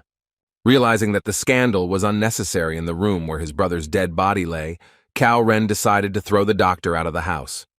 Unable to bear it any longer, the mother screamed at the men to shut up immediately because they were giving her poor dead child no peace. When the door slammed shut and the mother was left in silence, she finally realized that she would never again hear her eldest son's voice, or see his eyes or mischievous smile. Her second child was so overcome with emotion that, in an attempt to give it some vent, he slammed himself against a wooden support with all his might. The man reproached himself for not having the courage to insist on his own, and for allowing his mother to send the young doctor away. Feeling the weight of guilt on himself, Cao Ren simply banged his head against the support, trying to hurt himself physically so that it would not hurt so much inside. In the midst of all this chaos, he completely forgot that he himself had problems with his leg, which were becoming more serious with each passing minute. The day was drawing to a close, and the setting sun painted the village of the poor in golden tones rare for those places. There were a lot of people around Old Bon's house. Everyone wanted to get a piece of the guinea pig's meat. Almost the entire village gathered in the yard. Everyone received the long-awaited treat and devoured it with pleasure. Young Master Huang also devoured the pork with gusto, which even surprised the master of the house a little. Bon even decided to ask if his colleague was a high-ranking official. The conversation was suddenly interrupted when some stranger began to frantically call for help from the Dr. Huang. The whole thing was that one of the villagers was digging medicinal herbs and accidentally stepped on some thorn. Now he needed to be examined. Looking at the victim's leg, Wan Huan noticed a small scratch from which blood was flowing weakly. The two doctors were in agreement about what diagnosis could be made, because no matter how you looked at it, everything pointed to tetanus. This news made the unfortunate man panic because there was a high probability that he would die. The old man shook his head and said that they would first remove the pus, and if that didn't help, they would cut off the ankle, but Wan Huan said that they would do none of that. Such a decision was madness in Bon's eyes, because if he did not hurry, the infection would take root and spread throughout the patient's body. But his young colleague surprised him even more when he said that such an illness could be cured without surgical intervention. 4 days passed, and the house, which served as a kind of hospital in the small village, was again filled with patients. Some of them were recovering. For example, a man with tetanus. His wound began to close and heal without any complications. After checking his leg for any swelling or festering, Wan Huan was very pleased when he found none of the above. Bon, who was watching all this, was happy, but still could not understand how his colleague had managed to get all the swelling to go down in 4 days. It was completely unclear how they managed to cure someone who could only be helped by amputation. The old man decided that Wan Huan was using some strange tricks, so he had to watch the guy's actions carefully. Bon really felt that he was about to get closer to solving the mystery of what mysterious remedy could cure tetanus. But as luck would have it, Wan Huan, like the previous times, did not reveal his medical secret and threw the old man out the door so that he would not see anything unnecessary. Trying to open the door, the man began to knock and shout that he only wanted to know the method of treatment, but this did not convince the boy. The heavy artillery was brought into play. Bon even offered to pay any amount of money just to learn the secret method, but none of this made Wan Huan open the door. Because of all the commotion, the man did not immediately hear the sound of the approaching horse, its hooves loudly pounding on the rocky ground. It was a familiar military commander who had been visiting this village too often lately. Now he was calling for the Dr. Bon in a panic. The frightened old man listened to the story that the commander had fallen, and they were all worried that he would not repeat the fate of his brother. The warrior acting as a messenger said that his mistress wished to see Bon in person. Without further questions, the doctor rushed towards the horse to go and do his duty. Wan Huan watched this whole scene and realized that, unfortunately, his assumptions were correct, and the commander was in a stupor. The Cao family home had barely recovered from one tragedy when another was already knocking on the door. Now the younger son was in the role of the sick person, and the mother could not find peace from grief, because she did not believe that having buried one child, she would see the suffering of the other. Looking at his injured leg, the old man realized that his worst assumptions had been correct. The situation was critical. The man howled in pain, and the mother began to ask what illness had struck her son down. The doctor did not want to rush to conclusions. But Cao Ren himself understood what was happening to him. He said that most likely he had tetanus. The mistress of the house listened in horror to the story that Dr. Huang had warned him about this and was right. This news made her heart freeze in her chest, consciousness gradually slipping away because it wanted to protect her from the coming pain. Mother's psyche couldn't take it anymore, and she fainted right in the middle of the room. Seeing that the lady had fallen, the physician Ban, together with the commander, began to call the servants to help carry the woman to her chambers. Seeing his mother in such a state was very painful for Cao Zhen, because he understood very well what she had been through recently. After examining the lady, the elderly doctor calmed her son and said that all this happened due to an overly violent reaction and fear. Finding the strength in himself, the only son of the Cao family said that he had a request for the doctor, who looked at him with interest. The man's face turned grim as he said his brother died after having his leg cut off, and he didn't want to go down the same path. Therefore, the commander decided that if it was not too late, his leg should be cut off completely. These words struck the old man to the depths of his soul. The patient believed that life would end sooner or later, but a child should not die in front of his parent, so this was his last request as a military leader. After all, he didn't want to cause his mother even more pain. Her heart might simply not be able to withstand all this. Without looking up, Ban announced that, unfortunately, he could not fulfill this request. Only the most pessimistic thoughts entered the patient's head, so he assumed that his situation was hopeless. But the doctor said that this was not entirely true. Looking dreamily into the distance, the elderly man shared the news that his young colleague Huang had discovered something new. Right now, the young man was treating tetanus without any amputation or drainage of pus. Hearing this information, the lady rose from her bed and with tears in her eyes began to ask if this was possible. A quiet house on the outskirts of the village was disturbed by guests for the umpteenth time. Dr. Huang heard someone enter the yard, after which the familiar voice of a warrior began to call him. After that, the door swung open, and an officer serving the Cao family informed the boy that he was being called again. The first thing Wan Huan wanted to know was whether the commander was still conscious, to which he received an affirmative answer. Grabbing his bag of medicine, the boy ran out of the house and ordered the officer to go as quickly as possible. Seeing the outlines of a familiar house, the guy felt a little uneasy, because his last visit was associated with imminent death. Sitting in her youngest son's room, the mother waited impatiently for the arrival of the one she had driven away the last time, and a burden of guilt fell on her shoulders that made it unbearable. She was ashamed of the way she had treated the boy during his last visit, and by treating the doctor so carelessly, she had shown herself at her worst. His mother's suffering was the most painful thing Chao Ren had ever seen. He took her hands in his and tried to comfort her. He said that for the young doctor, the patients came first, not old grievances. The doors of the room suddenly swung open and a man flew into the room who began to inquire about Zhenya's health with concern in his voice. It was Colonel Chang Shui, named Cao Qi, who was very indignant that the sick man was sitting up and not in bed. His father's commanding tone was nothing new to Cao Zhen. Now he was being ordered to prepare, but it was unclear for what. In response to the questioning look, the colonel said that he had found a man in Luoyang who was supposed to help overcome the illness. Hearing this, the mother felt that she was on the edge. She was afraid that her son would simply not make it to this famous doctor. She began to beg her husband to wait a little, because any minute now, the guy who was a young talent in the medical profession was supposed to arrive. These words seriously angered the head of the family. He could not believe that he was hearing these words again, even after son's death. The colonel growled angrily and said that he would kill anyone who stood in his way. The woman recoiled from her husband in fear. He began to scold her like a little girl for sending for some brat and deciding to entrust him with the treatment of her only heir. It was at this moment that Wan Huan appeared in the courtyard. Cao Qi had not yet seen him, but said that he was ready to happily strangle the boy. Now the woman was afraid not for herself, but for the boy who could suffer just because she invited him into her house. Unfortunately, the head of the house saw the new arrival and began to walk into the yard, ordering his wife to help their son get ready for the journey. Looking at the door with a huge and very strong lock, a crazy idea came into the woman's head that could help her.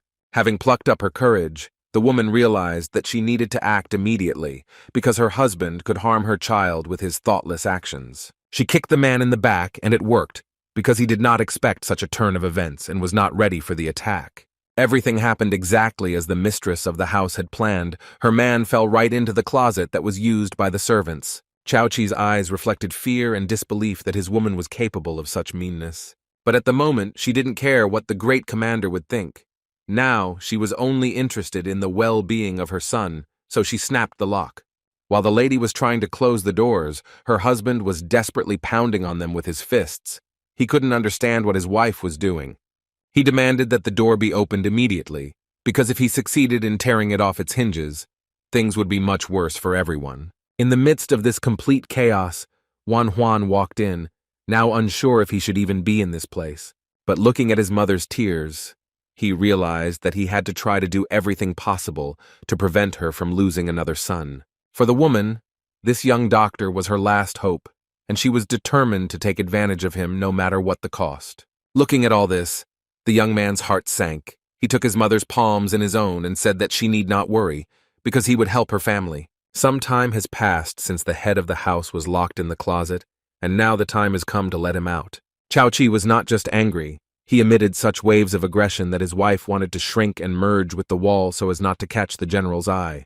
But the woman found the courage to stay put and say that she had managed to find a doctor who could cure tetanus. This news did not please the head of the family, because he had already said that he had found a doctor for his son in Luoyang and intended to take him there.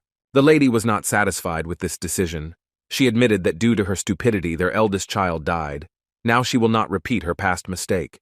This woman's determination was something new for Cao Chi. He had never seen her in such a state before, because most of the time she was meek. The mother's persistence made the impossible possible, and Cao Ren became yet another patient in a small village house. His leg was far from in the best condition. It was not just swollen, but already swollen from the pus that had accumulated there, which appeared as a result of infection. After examining the patient, Juan still could not understand why the rigor mortis did not progress, because in standard situations, it should have been exactly like that. To better understand the condition of the ankle, it was worth feeling it for any areas of inflammation. Touching his leg with just his fingertips, the guy began to wait for a reaction, because the pain should be quite strong.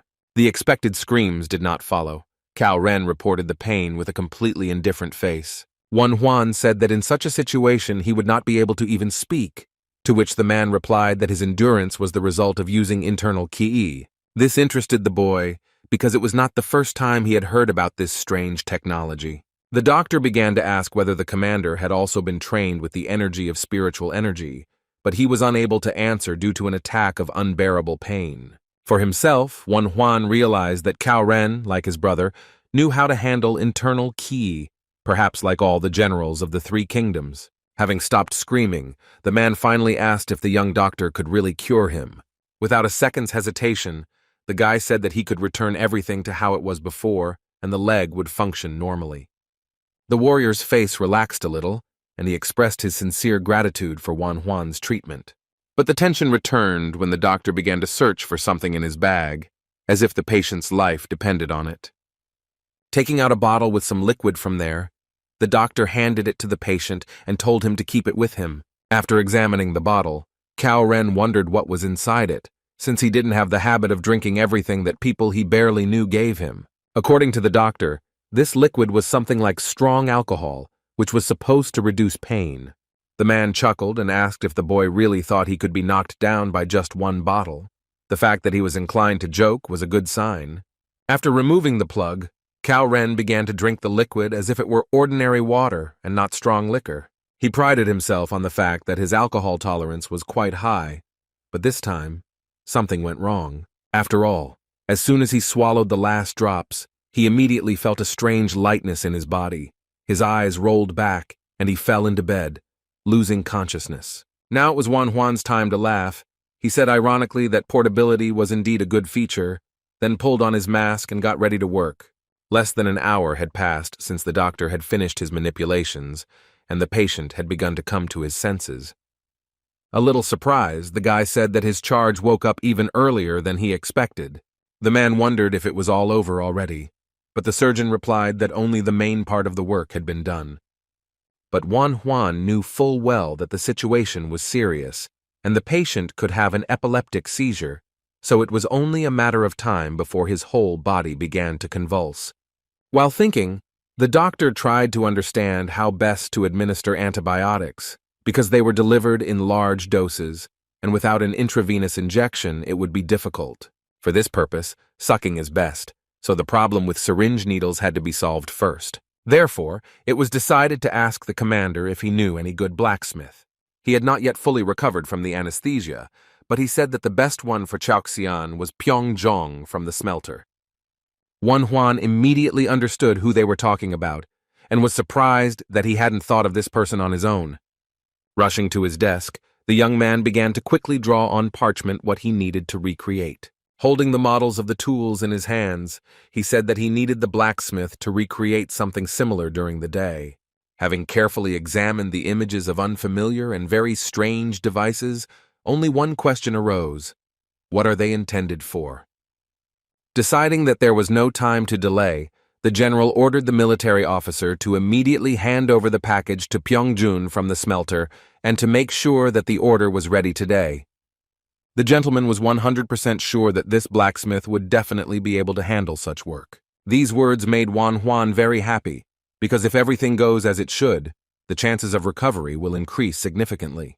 The forge was bustling with activity, as it was every day, but it was mostly standard orders, so the man had never created a hollow needle before. While examining the drawing, the worker became interested in what such devices would be used for, and the military commander replied that it was needed to treat General Cao. Frowning, the blacksmith asked if the master had been wounded, and he was told a story about how, while clearing out a den of bandits, Cao Ren had been wounded and had contracted tetanus. Hearing this, the master was very upset. It was sad to realize that the commander had been struck down by the same illness as his brother.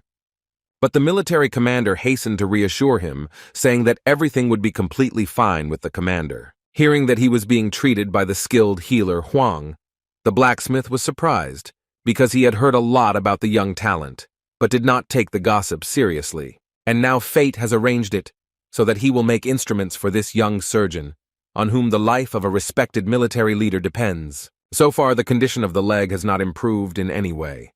The dark color did not want to go away, and the swelling did not decrease much in size. Looking at all this, Wan Huan thought about what methods could be used to prevent the spread of the infection that caused tetanus. It became obvious that as soon as the man stopped using the internal ki, rigor mortis would set in, so it would have been nice to have a syringe needle with him, but there was no time to waste. A nervous oboe ran into the room, saying that he had brought 2 adult healers with him, and they ran right after him.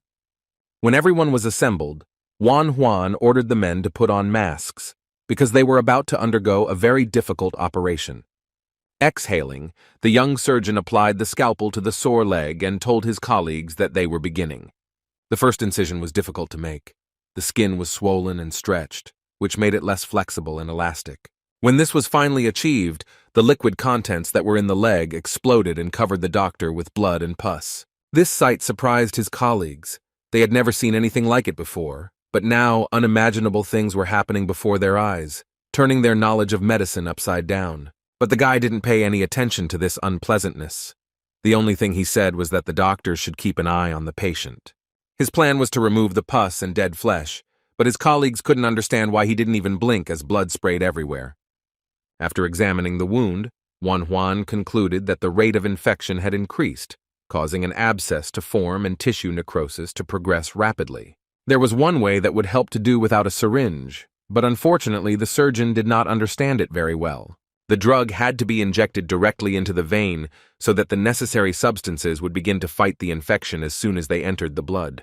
To do this, it was necessary to block the ascending vein and make a small incision sufficient for the introduction of the drug.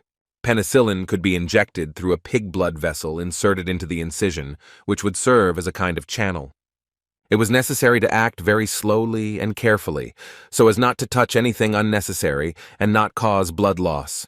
The colleagues who were watching all this were simply amazed by such resourcefulness.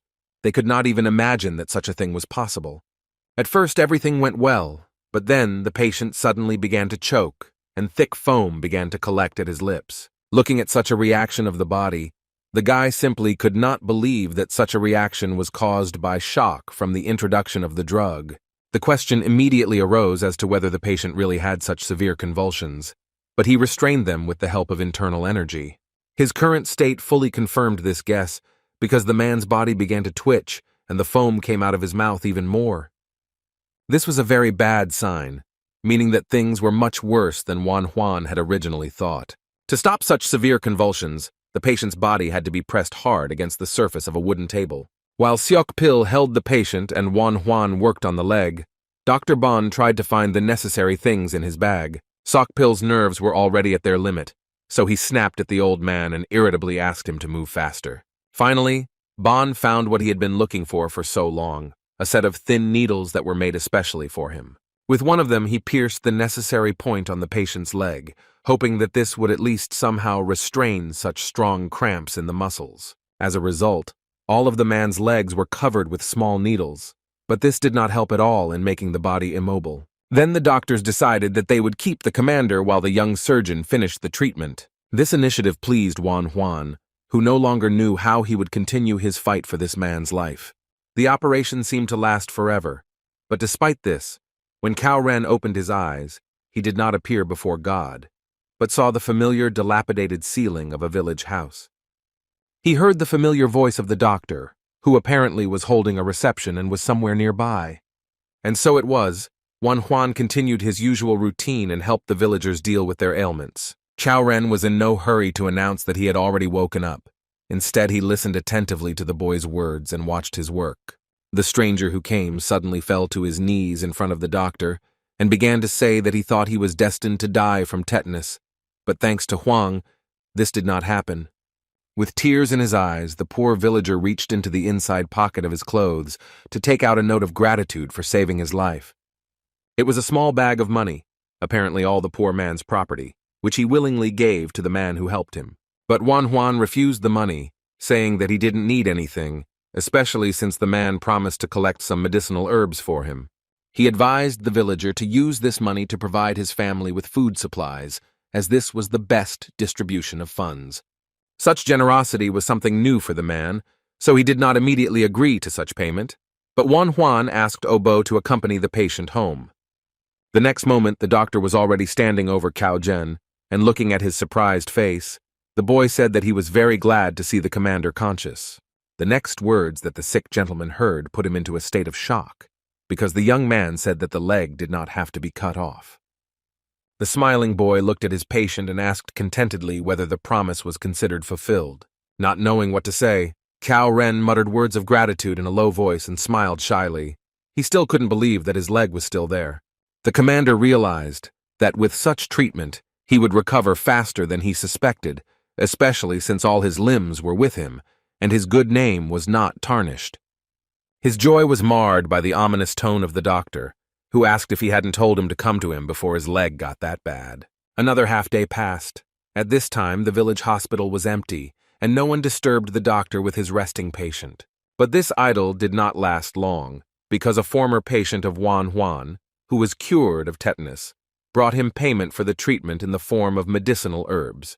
The man claimed that he selected only the best leaves and inflorescences, and this work greatly pleased the young man, who did not want to do it himself. When the boy shook out the grass, a bag of money, which they had wanted to shove into him the last time, fell out onto the table after it. When the villager realized that his trick had been discovered, it dawned on him that if he wanted the doctor to retain his gratitude, he must run away immediately. But he was not allowed to do this, because it was not for nothing that Obo was an assistant. It was at such moments that his services were simply irreplaceable. The irritated Juan tried to throw the bag of money to its owner who had such cunning. Cao Ren watched this scene in surprise. While this chase was going on, the young doctor managed to hit his hand hard. His treatment of the patient was very successful because he ran even too fast. The question the commander asked was not so unexpected. He asked why the guy did not charge for the treatment. In his opinion, everyone needed something to eat, and from the sick one could get even more than a small bag of coins. Pointing to the freshly picked grass, Juan asked if he hadn't received everything he needed to work and continue helping others. Chao Chi, who was standing nearby, was listening to this conversation. He was amazed by the selflessness of the boy, who was satisfied with what he had.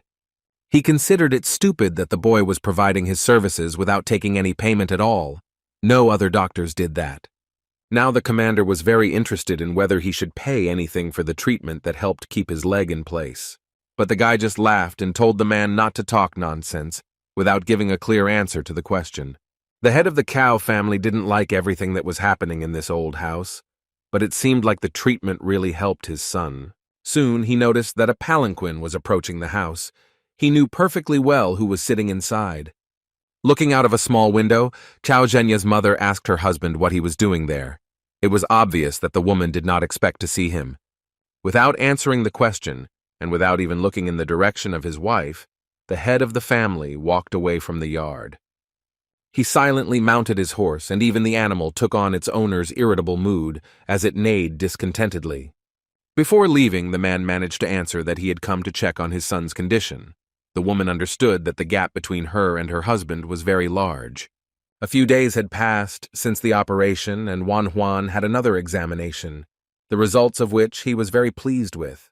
While the happy boy was talking about how the patient would soon be able to go home, he was overcome by very sad thoughts. He suddenly asked the doctor if his older brother would have survived if Wan Huan had been the one to treat him. Sitting down on a stool, the boy replied that he did not know the answer to this question because the doctor's job was to heal, and the patient himself had to recover. Therefore, the young surgeon advised his patient to focus on this task because he had promised his mother to return the commander healthy. Smiling, Wan Huan said that at this rate, Cao Ren would only die of old age, of course, if he consulted doctors in time.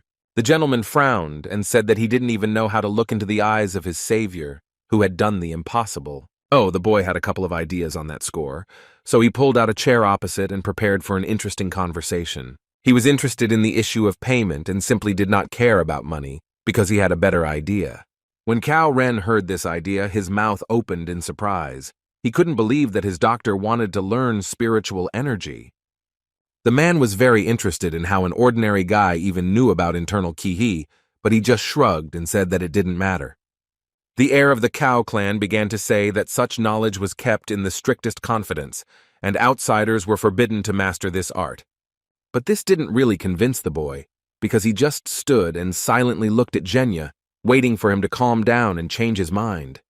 He asked the doctor why his body needed internal qi. The question was interesting, and the surgeon began to think about the answer. Deciding it was time to reveal a little truth, he replied that he had once been on the verge of death when he was stabbed with a sword. The commander listened attentively to this confession, that the death should not have been in vain, with which he could not but agree. Then there was only one thought in the guy's head. He couldn't die, because he had the power to save at least one more person. Then Cao Ren realized that this young boy could save not just one, but countless people, including himself. Having made a decision within himself, the man said that a capable person stood before him, and that was why he wanted to hear the reason. But since this art was a family secret, he had no right to decide such things alone. A serious problem had to be faced, which was to convince Cao Qi's father to give his consent to the training. The head of the Cao family was a very difficult person who would hardly allow family secrets to be shared so easily. What was more conducive to serious and unpleasant conversations than an evening and dinner with the family? The son and father sat opposite each other and drank tea in silence. It was easy to guess that this was the calm before the storm. Plucking up his courage, Cao Ren told his parent that he had one very important thing to tell him, but the father didn't pay attention and instead asked how his son was feeling. He said that he would soon be able to mount a horse. Cao Qi advised him to focus on recovery because he should live a long life. Based on the successful treatment, the head of the family concluded that this young doctor was very talented, so now the price he asked was interesting. After a short pause, Cao Ren replied that it seemed the doctor was not interested in money. He needed something more valuable. These words seriously irritated the general, who knew that even the most noble people were capable of setting him up. But the father did not expect at all that the stranger would want to learn their family technique of the celestial breathing streams. It was surprising that the healer did not take money, but instead wanted to learn spiritual energy. After carefully examining his son, the father sighed and said that, apparently, he had already made a decision on how to act in this situation. This conclusion surprised Cao Zhenya, especially after he heard that if the request was absurd, he would not have voiced it at all. However, the father was pleased that he was taken into account when making decisions that concerned their family values.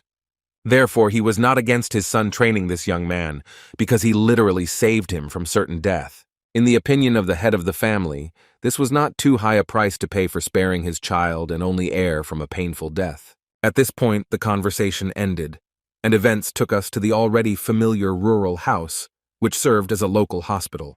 A man came there who was engaged in collecting medicinal herbs, which served as an important raw material for saving patients. This time he brought them a little later than usual, because lately, digging up the necessary herbs had been very difficult. After checking the basket of grass and finding no bribe, Juan took it and told the former patient that he shouldn't overwork himself.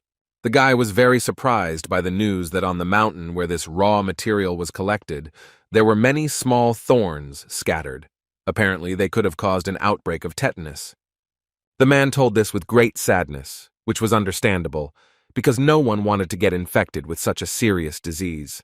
Having assessed the contents of the basket, the doctor realized that he was missing the root of the round cypress, which served as a good painkiller for his mother.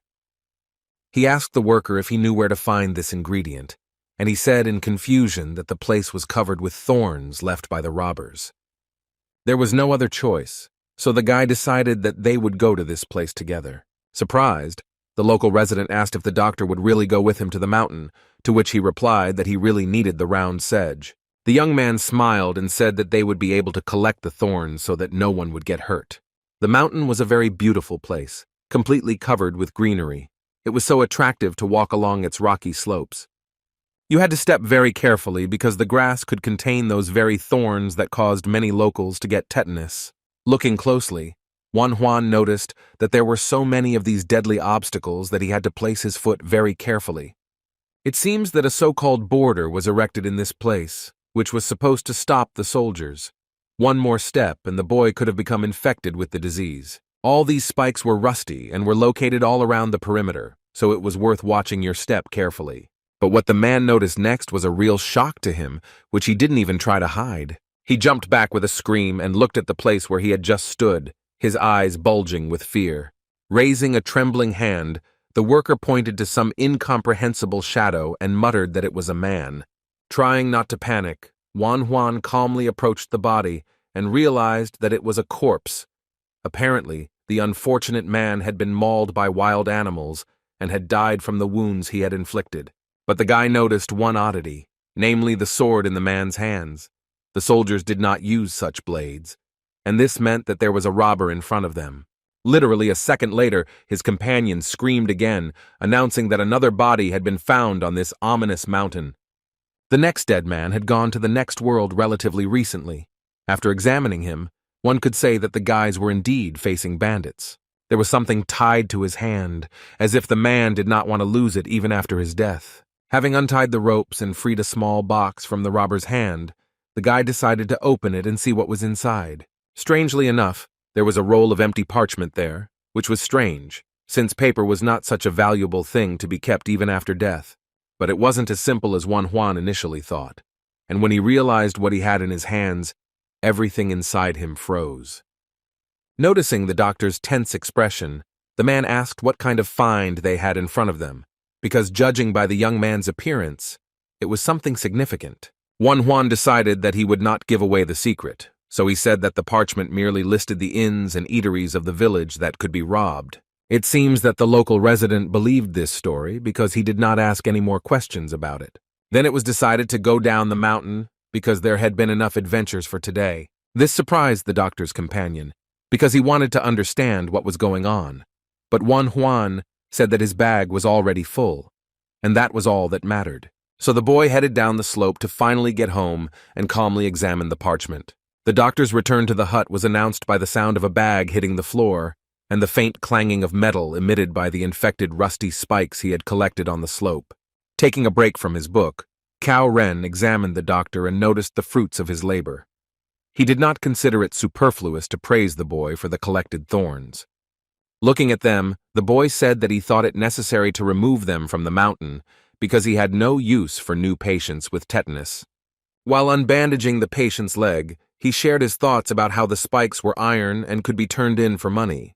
But in reality, Juan was wondering if the man in front of him was an accomplice of the bandits, since everyone knew that the criminals gave bribes to officials. Although doubts gnawed at the guy, he still wanted to show the parchment he had found to the commander, because for some reason he wanted to trust this man. Glancing at the bundle of paper, the man did not immediately understand what was in front of him. It was clear that he was surprised and interested. There were some dates written there, and next to them were numbers of people. There were also notes about the arrival of the commander. It was clear that Cao Ren did not understand what all this meant. Then he clenched his teeth, and his hands began to clench with anger. It seemed that the man finally understood what all this meant. Taking a brush in his hands, the guy said that it would be better to write important information because their conversation could be overheard by ill-wishers. Soon, a phrase appeared on the dirty floor, which said that this data was found near the bodies of the murdered robbers that lay on the mountain. When the commander saw these words, his face was distorted with anger, which proved that he had no connection with these criminals. Sitting down next to him, the man wrote on the floor that this was a military secret that could not possibly have fallen into the hands of these people. Such information was not told to random passers-by. But Huan wrote that he was 100% sure that those corpses were not serving soldiers, as there were many signs indicating this. There was only one conclusion that could be drawn, and it made the blood boil with anger. It turned out that one of the trusted persons was passing on military secrets to the bandits. Putting the piece of paper with the information in his inside pocket, the man thanked the young man, who not only saved his life, but also found something valuable. Now Cao Ren fully realized that he was indebted to the doctor and needed to somehow repay him for all the work he had done. At that moment, he decided to tell the guy about his decision to teach him spiritual energy. Since his father allowed him to do this, he was simply delighted. Huan's enthusiasm was astounding. He wanted to start learning these techniques as soon as the general's leg returned to normal. But he was ready to start right now, because he felt completely healthy, and at the same time, he could catch the traitors. His doctor politely and very timely reminded him that if the wound became infected again, he would have to cut off his leg at the knee. These words somewhat dampened the commander's ardor. Embarrassed, he said that it would be better to really try to train next time. Moreover, anyone who looked at Cao Jun would guess that his condition, although improved, was still not ideal. Huan reminded the patient of the old proverb that if you want to deceive your enemy, you must first deceive your ally. The commander completely agreed with this expression. One thing was strange to him. Why was an ordinary boy discussing strategy? It was clear that he was facing a difficult young doctor, and he would like to better understand what kind of character this young Master Huang was. Morning came, and the soft rays of the dawn sun gently touched the roof of the young surgeon's home. He arrived just in time because his brothers had just started breakfast, which looked very appetizing. Having eaten his fill, the boy got up from the table. For the first time at breakfast with his family, he felt truly full. It seemed he was getting used to a meat-free diet. The middle brother looked at Huan and, still chewing, asked if he was really going to play doctor again. This wording infuriated the boy, but he didn't show it, instead saying that he wanted to visit the Song family and find out about the closed mines. Huabong raised his head sharply and asked if their younger brother had finally grown up and decided to take up adult activities like gold mining. Smiling, the guy said that his brother might not even dream about it. He needed the mine to store the ingredients used for the decoctions. Without stopping eating, the middle gentleman Huang said that in order to rent the mine, money was needed. If there was a need for it, he could give a little. Surprisingly, the younger brother refused to help, arguing that he had everything he needed to rent. He really didn't need anything, because grateful patients paid him whether he wanted it or not, so his salary was quite good. The brothers watched him with surprised looks. Their heads were filled with similar thoughts. They did not understand when their Kwabu had managed to grow up and become independent. They wondered if there were really that many sick people in the village. But even if so, how could the poor people bring in that much money? As he chewed the beans, Ju Huan wondered for the first time if all the rumors they had heard about his brother were true. These words interested and surprised Huabong, because he had not heard any rumors about Huan's medical activities. The elder brother told him that there was information circulating in the village, and beyond that the boy had cured General Cao of tetanus. It was simply impossible to believe this. Everyone knew that tetanus was difficult to cure simply like that. Doctors usually cut off the affected limbs. Huabong tried to explain this to his brother, who agreed and said that he, too, did not attach any importance to such words. That was until the man heard that General Cao Ren had visited this remote village, and that their youngest was well known among the soldiers. From all this, one could conclude that Wan Huan was indeed able to cure the disease that even the famous Dr. Sun could not cope with. Zhu Huan also recalled older rumors that their brother was training Old Man Bong, who was famous for his acupuncture techniques. Huabong's chopsticks dropped food, and he couldn't get his head around the fact that one of the most famous doctors in the area was learning from such a young boy. After thinking for a moment, Huabok added that if the rumors were true, then Wan Huan's skills were much better than Bon and Son's combined. For some reason, this news did not please the middle brother very much. He knew that the youngest member of the family was special, but if he studied properly, he could revive their family. Zhou Huan surprised him by saying that he was glad that the boy chose medicine, which caused the man to look at him questioningly. Rolling his eyes, the elder explained his point by saying that all the important positions had long been occupied by members of the Cao family. It was hard to deny the truth of these words, because it would indeed be difficult for Wan Huan to climb the career ladder. All these thoughts tired Huabong, and he completely lost his appetite. Getting up from the table, he said that he would rather go read. Finally, he said that it is worth looking at what will happen next year before drawing any conclusions. Zhu Huan realized that the middle brother's moderation of his ardor was a good sign, indicating that he would eventually accept Huabu's choice. For some reason, he began to think about the Song family, which had come up at the table today in a conversation about the mines. An unexpected memory shot into the man's head with lightning speed. The Song family included a boy who almost killed his friend at a place where he and Wan Huan went to eat. Yes, then that stranger definitely said that his name was Song Chong Pan. This could play into his brother's hands when he negotiates. Waboa's suspicions were correct, and the man did indeed belong to the well-known Song clan, which was respected in the city. While the heir of this family was sorting through the accumulated papers, he was disturbed by a servant who reported that a young master from the Huang family was looking for him. Thinking about it, the man realized that he had no idea who he would have to deal with, because he didn't know anyone with a surname like that. But then memories of that terrible day began to surface in his head when his friend almost died because of him. But the young doctor saved him. Sighing, Song Chongpan began to put on his outerwear, thinking about why this man had come, since he had already given him an appropriate reward. He wanted to quickly forget everything connected with those scoundrels who participated in this story, not the ghosts of the past that caught up with him time and time again. Putting on a friendly smile, the gentleman opened the doors and said that he had not seen the young doctor who had helped his friend so much for a long time. While the greeting was taking place, the man thought that most likely the guy came to borrow money, since the Song family was connected with the merchant militia. Pouring aromatic white tea into a cup, Song Chongpan asked what business his guest had come for. Wan Huan explained that he wanted to rent a closed mine near the poor village that was owned by the Song family. The business conversation interested the family heir. He said that he gives permission for the lease, but if gold is found there, the boy cannot lay claim to it. The young surgeon was not interested in gold. He explained that such a place was well suited for storing medicines, because they were sensitive to temperature. Despite his interest, the man was a little uneasy that his guest had come so unexpectedly and started talking about the closed mine. It seemed strange. Maintaining the image of a good-natured and generous owner, he thought only about how much this boy would pay him. Wan Huan was in no hurry to talk about payment. He decided to enjoy the delicacies on the table and took some kind of circle that looked like a cookie. After biting off a small piece, the guy wanted to purr with pleasure. It was the most delicious honey that just melted in his mouth.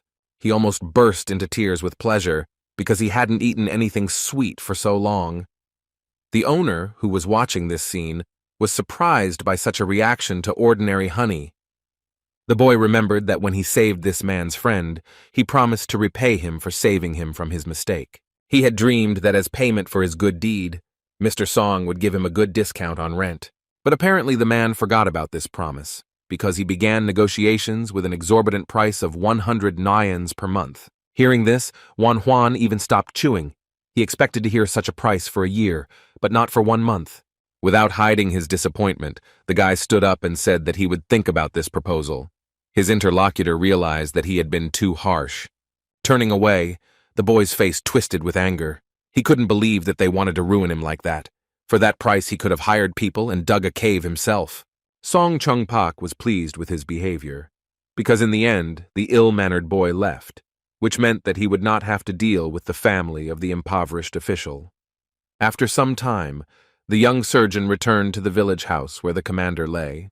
It was difficult not to notice his terrible mood. Waves of irritation and aggression emanated from him. The boy was in such a state that it seemed that a little more and he would start breathing fire. After examining the doctor, Cao-Ren expressed his assumption that the deal with the closed mine had not worked out.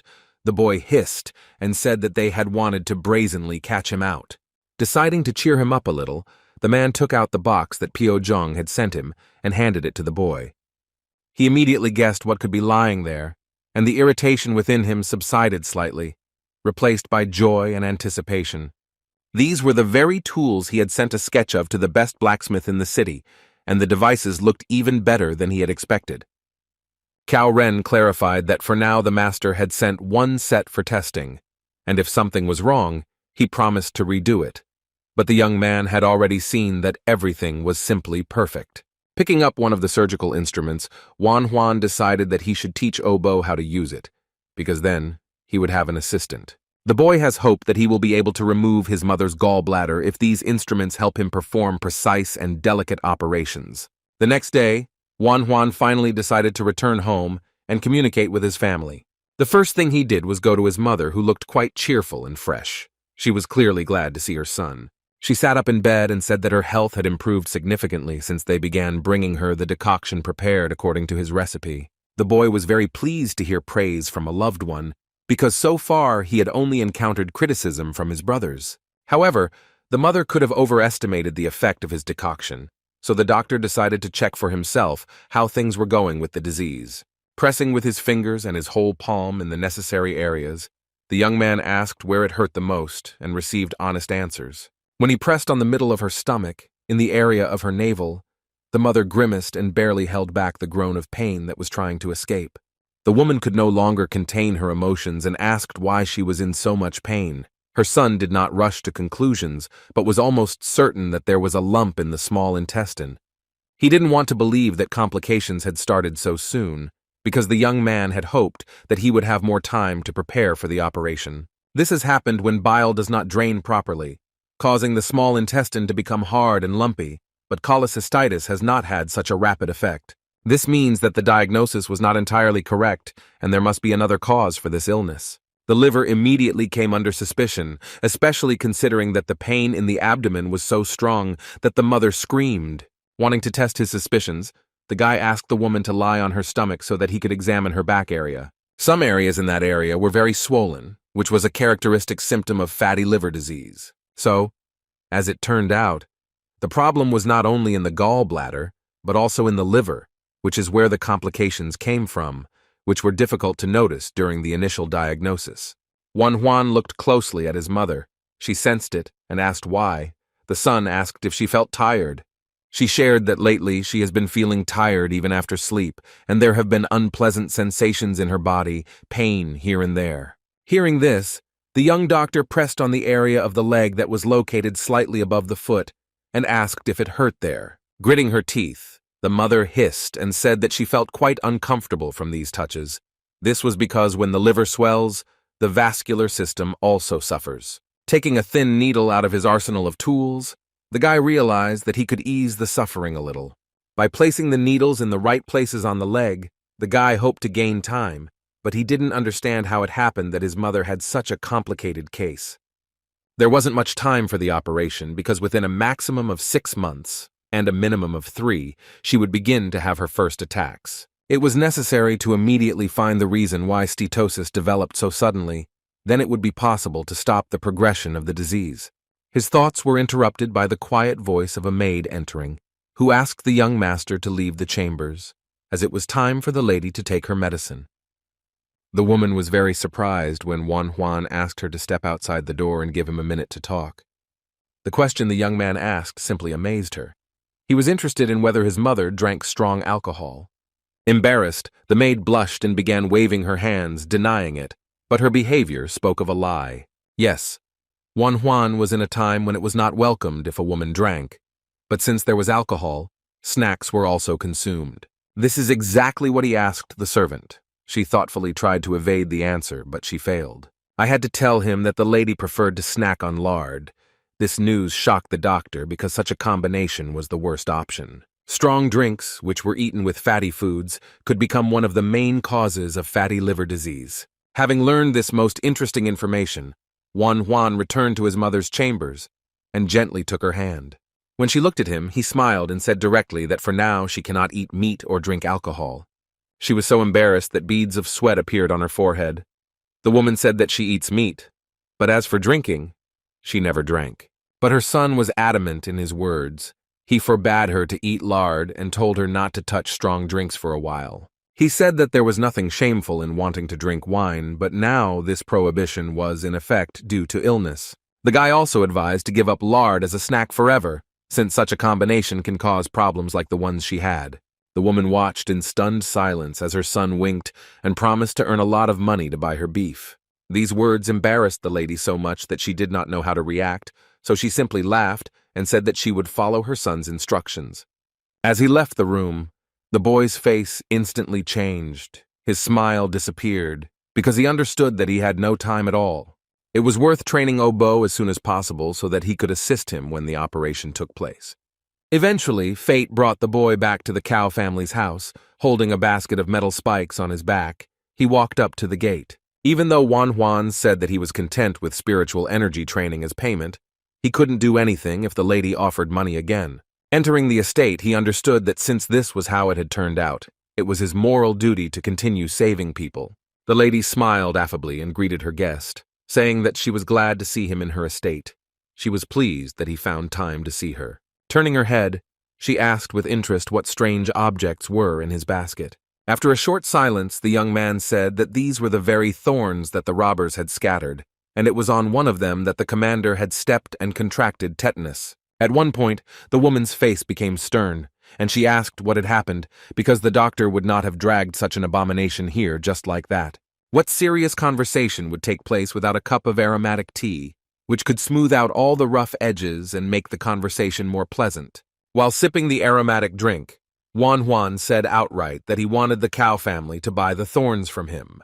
The woman's eyes widened and her eyebrows shot up in shock. She had never expected to hear such a proposal. I had to explain that simply leaving these objects on the mountain was very risky because people could step on them and, accordingly, become infected with tetanus. Of course, the boy could have taken them to the smelter, but he wanted the Cow family to buy them at a slightly higher price. Even though the boy refused the money every time, it would have been stupid to miss such a great opportunity to earn a little money. Having cleared her throat, the lady said that she understood what was going on, but she was only interested in whether the young doctor was being too zealous. She heard that he did not take money from the poor.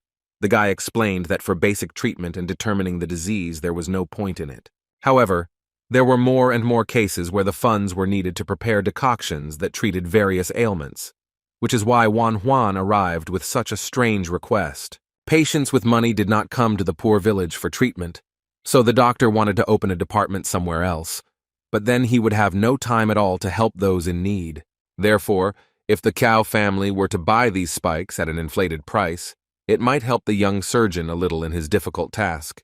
Rising from her seat, the lady of the house said that the young doctor had an amazing ability to feel moral obligations. She went up to a large safe and began to rummage through it, saying along the way that it was not at all difficult to satisfy the request of such a noble man. Juan couldn't believe it when a heavy suitcase was placed in front of him, and they announced that the Chow family was buying all the thorns. There was just one condition. The buyer would set the price for the purchase of the goods, so there was no point in complaining about it. When he opened the suitcase, the guy was shown 100 liang of silver in coins, so he certainly wasn't going to complain. Only his conscience screamed at him that the goods were being bought at an inflated price, but the woman only smiled and reminded him of the terms of the deal. The lady expressed her sincere desire that the boy would use this money not only for the sick, but also for personal needs. Suddenly, someone's irritated cry was heard from the corridor. It seemed that the young gentleman was very unhappy about something, since he was calling his mother in such a tone. Chow Ren threw open the door and rushed into the room, but froze in place when he saw Juan in his home. Obviously, he didn't expect to see him. Grabbing the boy by the hand, he decided to lead him where he needed to go, because he had plans. The irritated gentleman said that he had searched for the young man all over the village. He did not understand why a teacher should look for his student. Juan tried to say that he was busy with patients, but he only ordered him to be quiet and led him out of the room where his mother was sitting. Walking through the corridors of the house, Cao Ren ordered his disciple to inform his relatives that he would not be able to return home today. Despite the fact that the boy was irritated by the fact that his teacher was so brazenly determining his schedule, he didn't even notice how time flew by and the sun went down. They stood in the middle of the courtyard of the Kang family estate with the general, preparing for what promised to be a promising training session. The young master of this influential family solemnly proclaimed that he would teach the boy a secret technique called the celestial breathing current. As he told the ancient legend of how his ancestors learned this power, Juan could hardly resist asking why such a long introduction was necessary. When the historical part was completed, Jen warned the student, saying that he could not talk about the technique not only to strangers, but even to his children. The boy will have to swear by heaven and earth, and also by the name of his ancestors, that all this will remain a secret. And if he breaks the vow he made, the gods will punish him, and the entire Huang family will be tainted, so it would be better to keep his mouth shut. After all, if this secret is revealed, another problem will be that everyone who bears the surname Chao will consider him an enemy. Such ferocity surprised the young doctor a little, but he had no intention of revealing this sacred family secret, so he had nothing to worry about. When it was already completely dark, and all the warnings had been said, Cao Ren finally announced that they were now moving on to training. The man said that the most important thing in the technique, of course, was breathing. It was necessary to open its flows within oneself. To achieve the desired result, you need to ground yourself. For this, you should place your feet shoulder-width apart and find a stable position. After this, you need to inhale with your stomach, uniting the sky and the earth within yourself to create the correct flow. In theory, Juan knew what he had to do. All that was left was to try to put it into practice. Focusing on these actions was not as easy as it might seem, and creating that flow took some effort. Cao Ren, who was watching this action, was pleased with his student, who was coping with the task quite well. Another hour of classes passed and deep night fell.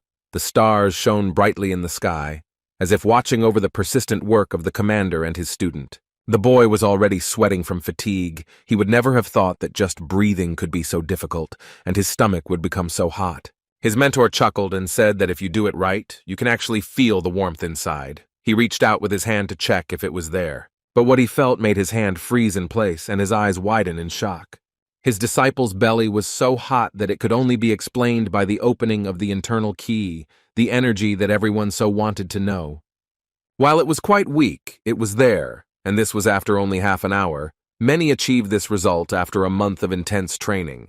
Noticing the confusion on the man's face, Juan asked if everything was okay. The commander jerked his hand away and jumped away from the boy as if he had been burned by his stomach, his head a swarm of questions about who this boy was. Juan knew it was time to go home, and the teacher had started acting strange, so he bowed respectfully and thanked him for the lesson. Lost in his thoughts, young Master Cao merely nodded his head in response to his thanks for his time. He didn't believe that the boy could have developed internal qi in such a short time, and inside him he was sure that it was all just a mistake. But it was impossible to deny the fact that the young man definitely had good qualities and natural talent. After Juan was able to repeat the exercise after seeing it only once, the commander remembered that it took him 3 days to get used to the pose and another 10 to learn to breathe, and some simpleton managed to do it in just half an hour. It was unclear how he managed it and what kind of tricks he used.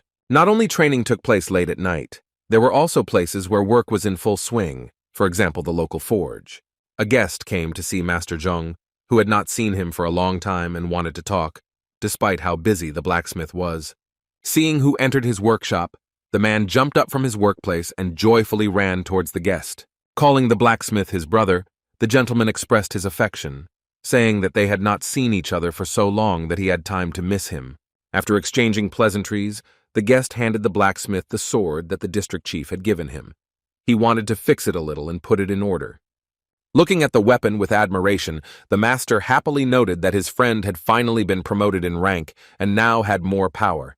Embarrassed, the gentleman confirmed his guess about the promotion, but with a hint of sadness said that now he could say goodbye to field work. Imagine the blacksmith's surprise when he learned that his friend could no longer even lift a spear because everything seemed fine with him.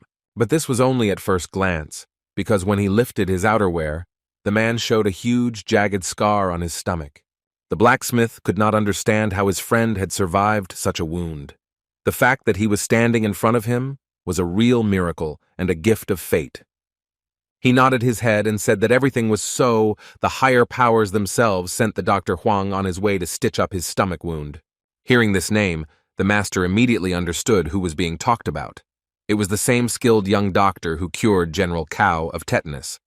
The conversation was interrupted as soon as the men noticed some shadows approaching them. They had no need for extra listeners. These were some kind of people, but it was unclear why they were wandering around the forge at such a late hour. Wan Huan and one of Cao Zhen's servants came out from the shadows, and the warrior asked if the head blacksmith was present. The military officer was immediately recognized and greeted, and he also noticed the corporal, who had recently been dying from a wound to his stomach. Later, he introduced young Wan Huan to the head blacksmith, whose name was Piao Jun, who was the best in the city at his craft. Hearing the boy's last name, both men froze, because just a second ago they were talking about the miracles he performed with the help of medicine. They imagined him as much older, despite the fact that the foreman saw the boy. In that state, he did not remember that he was so young. Without a doubt, they were glad to meet such a skilled healer who literally pulled people out of the clutches of death. The foreman began to thank the boy and apologize for doing it with such a delay. Wan Huan was even confused by such enthusiasm from the stranger. But then he thought about it, and asked the man if he had been to a military camp on the Mountain of Masks, and he answered in the affirmative and reminded him that his stomach had been cut open. This detail helped the doctor remember the person standing in front of him, because he remembered the face poorly, but it was difficult to forget such a serious wound. When the guy realized that the patient had already recovered, he was so interested in looking at the healed wound that, forgetting all about decency, he began to undress the foreman. He couldn't even do anything. He couldn't understand this purely surgical desire to look at the result of his work. Sitting by the fire, the boy examined the scar from the wound that tore his intestines. It stretched across his entire stomach, and this mark would remain forever. Hearing this information, the foreman was horrified, because if this had really happened, he would have died. But the guy shook his head, asking if the patient's stool was still black. Listening to all these clarifications and talk about rehabilitation, the blacksmith could not believe that in front of him sat a man who had saved a man whose stomach was torn. The boy continued to give his advice, saying that the dark stools indicated that the intestines were still bleeding, so the man needed to take care of himself and not drink alcohol. He smiled awkwardly and asked if it would be possible to make an exception for at least one day, since he wanted to celebrate his promotion. Wan Huan allowed it, on the condition that the foreman would be satisfied if he came to his grave in a year and sprinkled it with wine, since the outcome of his drinking could be disastrous. After these words, the man promised not to even smell strong drinks, and the doctor also advised him to avoid overly spicy and salty foods. Then the doctor handed his almost healthy patient a small black grain and told him to take it. The foreman obediently fulfilled the request and asked what kind of medicine it was. The guy explained that it would help if the condition of the intestines worsened. But its most important function was that it was able to cure tetanus. Upon hearing this, the warrior froze in place. He screamed and asked in fear if he had caught this terrible disease. Wan Huan replied that it could only be an infection for now, but the P was given for other diseases. Gradually coming to his senses, the foreman asked whether this medicine shouldn't cost a fortune. The doctor said that human life is much more valuable. The blacksmith listened attentively to all of this. After what was said, the head of the blacksmiths introduced himself again and bowed respectfully to this young talent. The guy was pleased to meet this man, because it was thanks to his tools that he saved many people. His work was invaluable. When the young man began to actively shake his hand, the master was extremely embarrassed, because for him it was a great honor. The warm words warmed his heart pleasantly, but it was difficult for Piao Jun to realize how great his contribution was. It was obvious that something was gnawing at the man, and after a couple of minutes, these guesses were confirmed, because he asked if it was really possible to cure tetanus. Instead of Wan Huan, the commander answered, he said that he could confirm everything, because he personally saw how the doctor saved his commander from a similar illness. An unpleasant thought flashed through the boy's mind, and he asked the blacksmith if he had really caught this terrible disease and was now suffering from its symptoms. The man, hanging his head sadly, said that he was healthy, which could not be said about some of the forge workers, and expressed a desire to buy medicine, if such a thing really existed. Before prescribing treatment, Juan decided that everyone needed to be examined, because first it was necessary to determine how far the infection had progressed. The master's face became even more gloomy. Now he was afraid to hear the price that the doctor would announce for examining all the forge employees. Now Juan understood why the man was so slow in explaining. He was afraid that the price would be simply too much for him to bear. The boy did not rush to answer. First he wanted Obo to come here and asked the officer to call the boy. Not understanding what was happening, the blacksmith asked with a shudder if they were really going to go to the hospital that was in the poor village. In response, he received an affirmative nod. Juan believed that since he had come all this way, it was worth striking while the iron was hot and healing people before illness took away their health completely. First, they went to where most of the blacksmiths worked, to the place where beautiful and dangerous things were forged. Before the guy's eyes appeared several men of different ages. All of them did not look very healthy and were clearly exhausted, either from illness or hard work. 5 people were sitting on a wooden bench. It was hard to believe that they were all afflicted with this terrible disease. The head of the blacksmiths pointed his finger at 3 and said that he was absolutely sure about them, but the other 2 were questionable. But that's not all. There were 4 more people who had difficulty moving at all. The guy ordered to take him to them. After all, it was worth examining people who were in a difficult condition first, and then you could deal with those who felt better. There were more people who were obviously not feeling very well than the young doctor expected to see. The chief blacksmith told these unfortunates to get out of bed, but the doctor ordered not to pull them from their places, but simply to wake them up. Looking at them, the man explained that they were all slaves of other government departments, and therefore were not in the best condition. He wanted to return to the question of payment, but Juan stopped him, extended his hand with the tools, and explained that if the master made a few more copies, that would be the payment for the treatment. It was clear that Pyo Jun couldn't believe what was said. Juan even asked if the forge had been deceiving him all his life. Since this master was concerned about his subordinates and was ready to take responsibility for them, the guy was not going to take any money. The best payment was the golden hands of the most successful blacksmith in town, who makes excellent tools. These words were very pleasant for the master, who would not be pleased when his work is recognized and so highly appreciated. This gave him the motivation to go out and work right now to create amazing tools that will save lives and provide decent pay. Juan had his own work to do, and there was plenty of it, because in just a few minutes he had managed to find a couple of people with tetanus. But what the blacksmith heard next made him stop at the door. There were men whose illness could not be linked to this infection. One of the patients bent over in pain, but with tetanus he would have bent over in the opposite direction. This could not help but catch the eye. Looking at this, the doctor decided that he should examine the stomach to understand the reason for such strange behavior of the body. When he pressed on the patient's stomach, he did not scream but howled from severe pain. It was clearly not tetanus, so it was worth conducting additional examinations. This frantic cry brought Pyo Jong running, who was also interested in what kind of mysterious illness had struck his employee. Based on what Juan saw, there was only one conclusion that could be drawn. It seemed like the patient had appendicitis.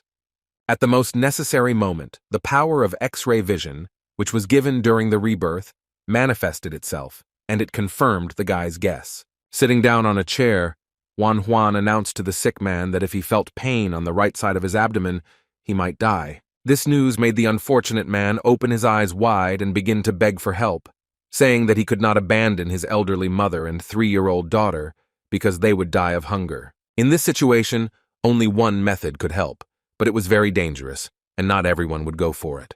The guy announced that all he had to do was cut open his stomach and remove a tiny piece of intestine, and the poor patient turned completely pale at these words. Here the blacksmith intervened in the conversation and told his employee that the doctor had already done something similar with his friend the foreman, and that he was now running around calmly and recovering. These words calmed the poor man down a little, but he still found it hard to believe that someone could survive even if they cut off a small piece of their intestine. Juan began to think, in fact, the operation to remove the appendix was simple, since only part of the abdominal cavity was opened. But that wasn't the problem. The main difficulty was that the doctor was critically short of tools. Luckily, he was in the forge right now, where he could solve this issue. The guy asked how many days it would take to make the tools. After thinking for a moment, the master replied that the order would not be ready earlier than in 3 days. It was a long time, and if he waited, the operation would have to be performed in a life-threatening situation. The young doctor wondered whether it was possible to perform it with the set of instruments he had. At that moment, Pyo-jun remembered just in time that he had another set in stock, and Juan almost squealed with joy. Noticing this reaction, the blacksmith himself smiled, saying that the Dr. Ban asked him for another set. At that moment, the boy wanted to kiss this grumpy but very prudent old man who had just saved this man's life. Returning a few seconds later, the master handed over a small case containing Ban's tools. The blacksmith promised to take care of the rest of the sets of medical scissors and scalpels, and in the meantime, the doctor could deal with this guy who wouldn't stop whining in pain. He added that the man's wife had recently died, and Juan interrupted his speech, saying that he had enough information about the patient. After all, regardless of the circumstances, he will make every effort to save this person's life. Coming a little closer to the patient, the doctor announced that he would perform the operation tomorrow, but for now he should try to sleep. Also, from that moment on, he was forbidden to eat or drink anything, as this could interfere with the surgical intervention. The young doctor's eyes shone with confidence that he would definitely cure the patient. The man could not help but believe these words. Not only the forge was bustling with nightlife, another estate was filled with the pleasant light of lit lanterns. A man entered the open door of the building, and the one who was already inside recognized him as the well-known doctor's son. People began to bow to the doctor and politely ask how he was doing. It was obvious that they wanted to have contact with such a person. He also inquired about the affairs of this place, to which he heard that everything was wonderful, especially when the best doctors came here, and there was no end to the visitors. Flattery was always very pleasing to Song, one of Choxian's best doctors. This arrogant man knew that no matter how famous his colleagues were, whom he considered worthless, the rich and officials would still look for him. The doctor was led to the reserved place and pointed to the necessary gazebo, where he was already awaited. With a leisurely gait, the elderly snob walked to the indicated place, knowing that no one would want to rush him. At the meeting place, a joyful lady was waiting for him, who was happy to see Sun, because there had been no news from him for a long time. The man chuckled and replied that he had only been gone for 4 days, then demanded that Myung-seong be called here. Panic crossed the lady's face, which she tried to hide behind a smile when she said that the girl was already serving another customer. This news seriously infuriated the doctor. He growled, asking what arrogant reveler dared to distract his favorite. The confused woman began to go over all the options in her head and finally suggested that Wool-song serve the man. But the old man was not satisfied with her candidacy, since he believed that there was nothing special about her. Then he was offered the option of Hwa-song. She should definitely please the elderly doctor. This girl was very pleasant. Apparently, Sun thought so too, because he finally agreed and said that the girl could satisfy his request. Turning her head, the lady saw a young maid who was carrying food. She ordered her to call Hwa-song and tell her that a doctor was waiting for her. The beautiful young girl nodded her head and accepted the order to bring wine and snacks to the plum blossom room. Seeing this beauty, the healer simply blossomed, desire awakened within him, and he asked when the time would come for her first night with a client. Trying to hide her disgust for the man, the lady turned away and said that she was still a child, but it seemed that this did not bother the vile doctor at all, if not vice versa. Burning a hole in the girl's back, he said in his cloying voice that he would wait for the moment when she would be released to serve customers. Walking through the corridors of the Kisen house, the maid tried to suppress the trembling that arose in her body after the obscene glances of some old man. On her way, she met a very little girl. The maid told her that there was a guest in the room of the blossoming plum. Nodding her head, the little girl handed the girl some food and told her to have a snack, because after working all night, she was probably hungry. The gesture was so sweet and the rice ball so delicious that the maid swallowed an unpleasant lump that could have turned into a pitiful sob. She was sincerely grateful to her little savior. Thanks to such people, her life in this place did not seem so unbearable. While enjoying the rice, The maid asked the girl if she remembered that there were a few days left until the anniversary of her grandmother's death. She smiled sadly and said that she did not forget about such events and had already received permission from the lady. Hearing that they had even been assigned a warrior to guard them, tears glistened in the girl's eyes because she understood that they were not being guarded. They were being watched, fearing that they would escape. Luckily, her sister didn't notice the sadness in her eyes as she carefreely galloped further down the corridor, carrying out her assignment. Sometimes the little girl forgot that this place was not a home, but a real prison, and the older you get, the more dangerous it was, so you had to hurry to get home. In the village of the poor, as always, there was a little chaos, because everyone was busy with their own business. Even the birds flew by faster than usual, not wanting to distract the locals. One Juan entered the house where Obo lived, and they walked together to their makeshift hospital. It was easy to notice that the boy was somehow gloomy and too thoughtful, as if he was tormented by something he could not say. Deciding to lighten the mood a little, the guy kicked his little friend in the back and told him to relax. It didn't work very well, but at least the boy started talking, interested in whether he could really do what he had planned.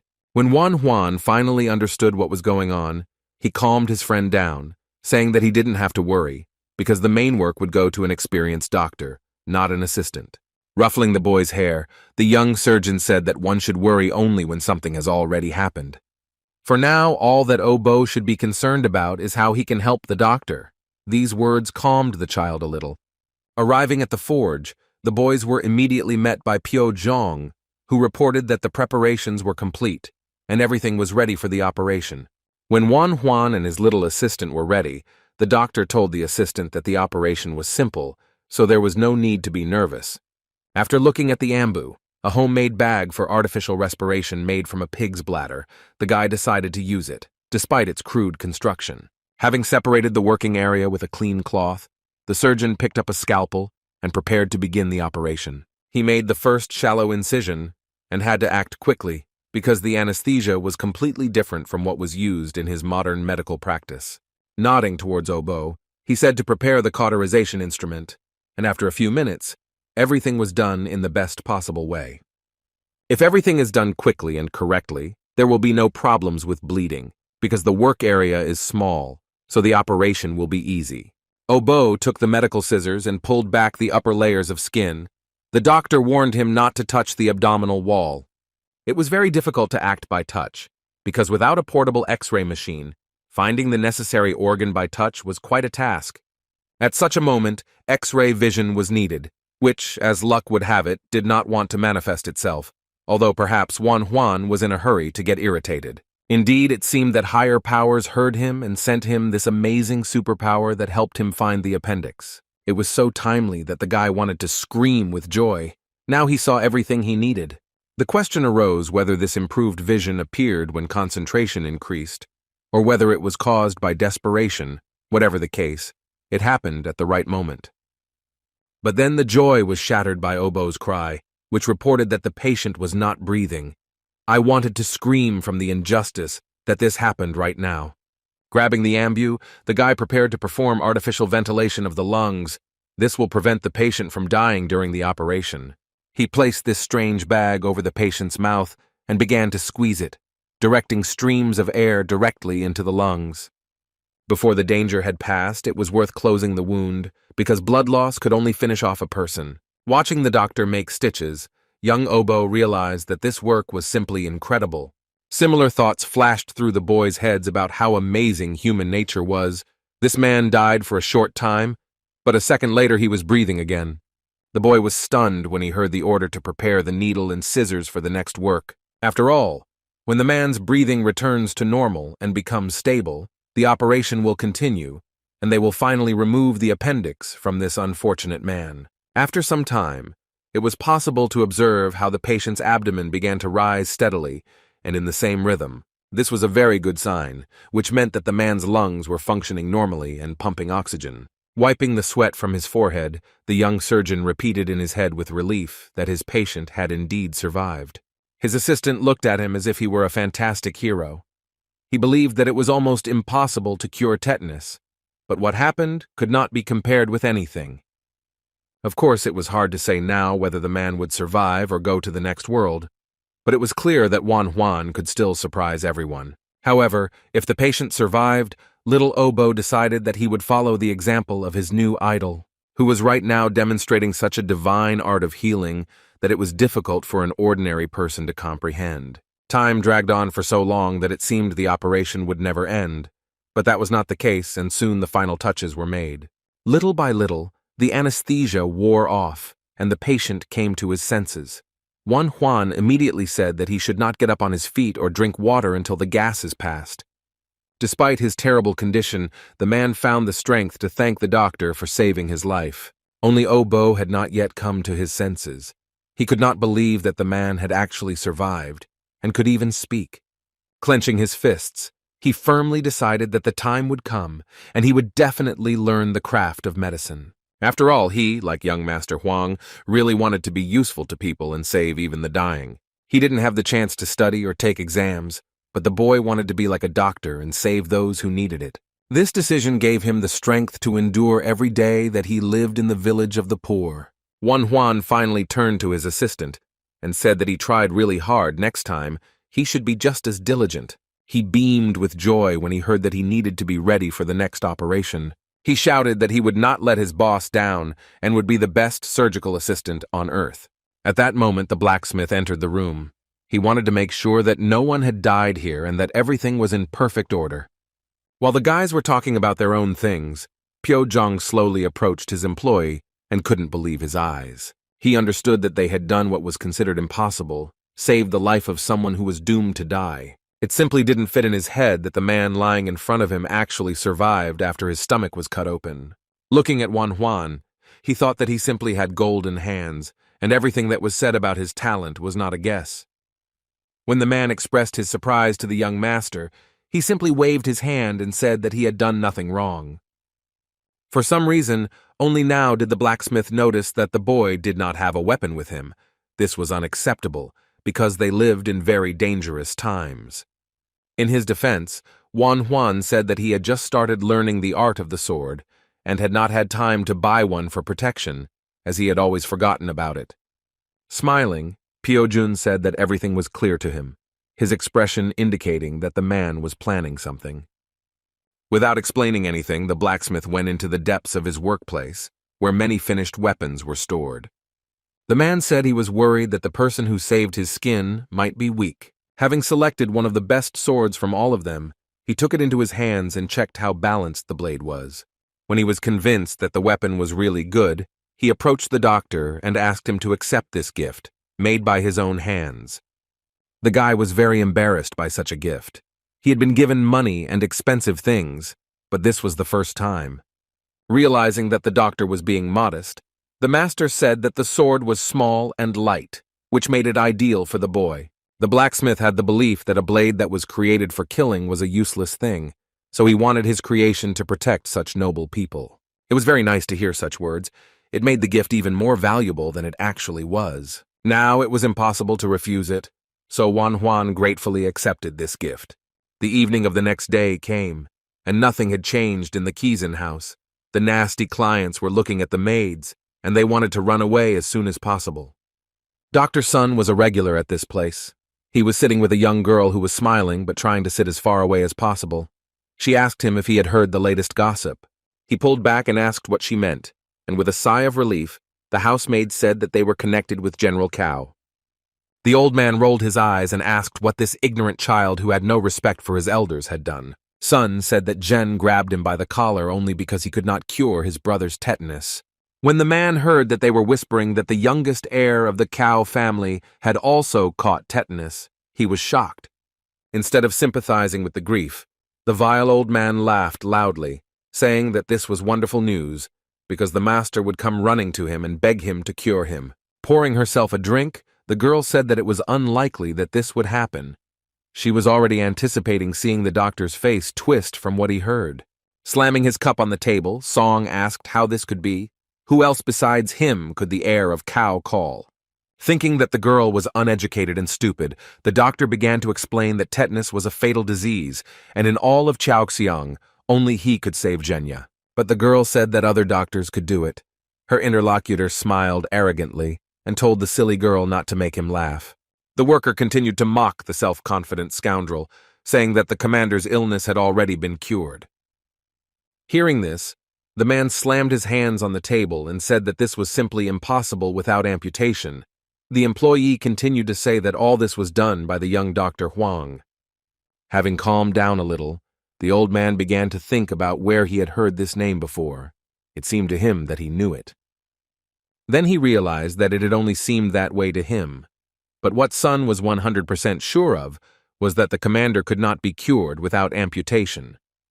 Therefore, the old doctor decided not to be nervous, because he thought that nowadays every cur calls himself a doctor. He was sure that some upstart himself had spread such rumors about himself. But his interlocutor did not agree with this statement. She believed that if such a rumor had reached Commander Cao, he would not have left this man alone. It was obvious to the doctor that there was no need for comment here, since a stupid woman could not understand all the subtleties of their world.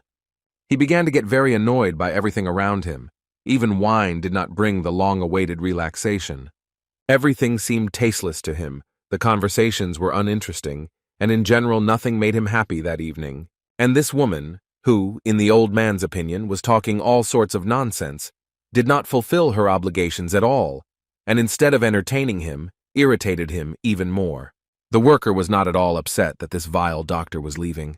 She felt disgusted breathing the same air as him, let alone touching him. As he walked down the path that led away from Kiseng's house, Song couldn't understand why he was so bothered by the words about this new young talent. The night that day was surprisingly starry, the kind of time when you want to lie down and dream, but Wan Huan had other plans. Training awaited him. The blacksmith's words about weapons reminded him that training was very important in order to survive in the current reality. Therefore, the boy decided to hone his skills in mastering his internal ki and was now repeating the exercises shown by Cao Zhen. When he managed to concentrate all his energy into his fist, he took aim and swung it to hit the pole that served as a target. It turned out pretty well, because Wan Huan didn't even miss and hit the target he originally planned to hit the first time. The fist slammed into the target with such purpose that it simply split and cracked in half. The boy stood and stared blankly at what he had managed to do. It was hard to believe that he was capable of such a powerful blow. A new day had arrived, which meant that the young man was awaiting another training session at the Cao family home, where he was already a regular guest. The trainer made him repeat the exercises over and over again, which required finding a stable position and breathing correctly to catch the right air currents. Looking at the boy's diligence, Cao Ren knew that he was doing very well, so he didn't even know how to comment on his work. The only thing he thought about was that in front of him stood a true genius who could do anything. After clearing his throat, the man asked in an even tone if his student felt the heat in the golden core, which was located just below his navel, and the guy answered in the affirmative. The answer meant that Wan Huan knew how to properly focus his energy, and the commander asked if he had thought about taking the exam at the martial arts pavilion. Frowning, the boy had no idea why he was suddenly being asked such a strange question. He was a doctor after all, and the pavilion had nothing to do with medicine. Shaking his head, Cao Ren said that he was missing his chance. Basically, it took people a year to get their breathing natural, a year to start collecting spiritual energy, and a year to move their arms and legs properly. Those who achieved such success in just 1 or 2 months were called geniuses, so Wan Huan shouldn't waste such talent. The boy wanted to hit himself on the head, because he knew that he shouldn't show the coach how he could move when using internal ki. But he was curious whether, in a year, he would be able, like the commander, to break a thick board with his bare hands. This question caused the teacher to burst into laughter. Without answering, he walked towards the huge stone, which for some reason stood almost in the center of the yard. Approaching the boulder, Cao Ren concentrated and exhaled, taking control of the airflow within himself, after which he stood in a fighting stance. All the power of the internal ki was concentrated in his fist, which was aimed straight at the piece of stone. The impact was simply astonishingly powerful. It caused the boulder to crumble into small pieces that flew in all directions. According to the commander, it takes at least 3 years to gain such power. He was proud that his family had created a teaching technique in such a relatively short period of time, since it usually took more than 10 years to learn. All that was left was to advise the boy to train hard and not slack off during classes. Also, Cao Ren asked his disciple to come to the same place tomorrow evening. Why, of course, he did not explain. The only thing he said was that he had some business for the guy that was very important. The next day, Wan Huan came to Chao's house as he was asked, and it seemed to him that he went there more often than to his own home. Before he could enter the courtyard, he was stopped by the voice of the head of the blacksmiths. Turning around, the guy saw that Pio Zhong was catching up with him. They walked together towards the house, and Wan Huan became curious about the man's purpose in going there. He explained that he had one thing to do. As it turned out, coal was brought to the army, and they asked the master to check it. It was strange that there was such a strange delivery for the troops. Entering the yard, the boy realized that the blacksmith's words were true, because inside there were already people lined up who put out coal for inspection. Among all these strangers, the guy noticed a familiar face. Sun Chung Pan, whom he had recently visited, came to show his goods. The blacksmith could not be taken by flattering words and convictions that the coal of this or that merchant was the best. He impartially examined the rock itself. While waiting for Pio Jun to approach him, Song Chung Pak also recognized the young doctor to whom he had recently offered a very unfavorable deal. He wanted to know what this guy was doing here and why the head of the blacksmiths was talking to him so politely. When another influential person approached, the merchant's eyes widened even more, because he never expected to see such a thing. The General Chao Ren himself embraced this village doctor and acted as if he was his old comrade. This behavior was simply inexplicable to Song Chong Pak, because why would such an influential person as the heir of the Cao family interact with simpletons like this guy? Ignoring the merchant's interested looks, the general led Wan Huan away, saying that he wanted to introduce him to someone. Now it was absolutely obvious to the arrogant rich man that the young doctor and the commander were not just acquaintances, but that they were united by some kind of history. Wan Huan didn't know where the teacher was taking him. He just walked behind him and looked closely at the people who were in the yard. Approaching the impressive warrior, who was dressed in expensive armor, the commander introduced him as his second cousin. The man immediately guessed that the Dr. Huang was standing in front of him and introduced himself as Xiaohu Dun. He was the commander in charge of the 1st Cavalry Army. Song Chongpan watched this acquaintance closely and was especially surprised that both men praised the boy's healing abilities. Now the merchant realized that the guy was on good terms with many influential people in the city, which was strange since the Huang family was in a difficult situation. The eldest son was approached by his father and the head of the family, who was interested in what had attracted Song Chongpan's attention so much. The man explained that he knew the young man, but the father did not quite understand who his son was referring to, and clarified that he was talking about a military leader or voivode. But it was said about a little boy who was hanging around these warriors. The head of the family did not even immediately pay attention to him. Looking at the boy, the father heard that this was the 3rd young master from the Huang family, the same one that had recently gone bankrupt. Seeing the kind of people this boy was hanging out with, Song Jungpan expressed his desire to approach him and say hello, since Wan Huan was now more valuable in his eyes. The boy communicated so warmly with the Governor Xiak Hao and Colonel Zhen that his father saw good prospects if they became friends with him. Approaching the head blacksmith, Song Chongpan said that his coal was of the highest quality. Since they had purchased good kilns, Pei Zhong coldly replied that he wanted to see more. Then the cunning merchant, as if by chance, saw the Dr. Huang and began to smile, publicly greeting him and saying that they had not seen each other for a long time. He suddenly became interested in how the boy was doing and what he had been doing lately. He looked at him with bewilderment. The blacksmith wondered if the man was familiar with this talented young doctor who performed miracles. He said that it was his fault that Sang Deok was injured, but they were all lucky that Wan Huan was there and helped save his friend's life. It was clear from the boy's face that what was said was true, but he didn't really want to have anything to do with this man. The blacksmith noticed this, and it immediately became clear to him what kind of person Song Chongpan was, a real hypocrite and snob. When Pio Zhong had walked far enough away from them, the merchant reminded him that the young man had promised to think about renting his closed mine. Wan Huan couldn't believe that this impudent man who had proposed absurd conditions dared to ask why he hadn't given an answer yet. Exhaling, he calmly replied that the rental price was unreasonably high, so he thought it was better to refuse. Hearing the hint of sadness in the boy's words, Song Chong Pan decided that he still wanted his mine, so he asked if the boy had given up too quickly. Coming close to the young doctor, he whispered to him that he would tell him the following words, only because he was on good terms with the head of the blacksmiths. The gentleman offered Wan a deal. The guy had to help them deliver coal, and in return he would receive a mine for free rent. It was obvious that this sly guy considered himself the smartest. The guy couldn't believe that they were trying to take advantage of him right now. He didn't want to refuse outright, so he told the merchant that if he got a chance, he would think of a way to help his sales. In fact, no one was going to do anything like that. But only Song Chung Pan didn't understand this, because he said that he would wait for a positive result.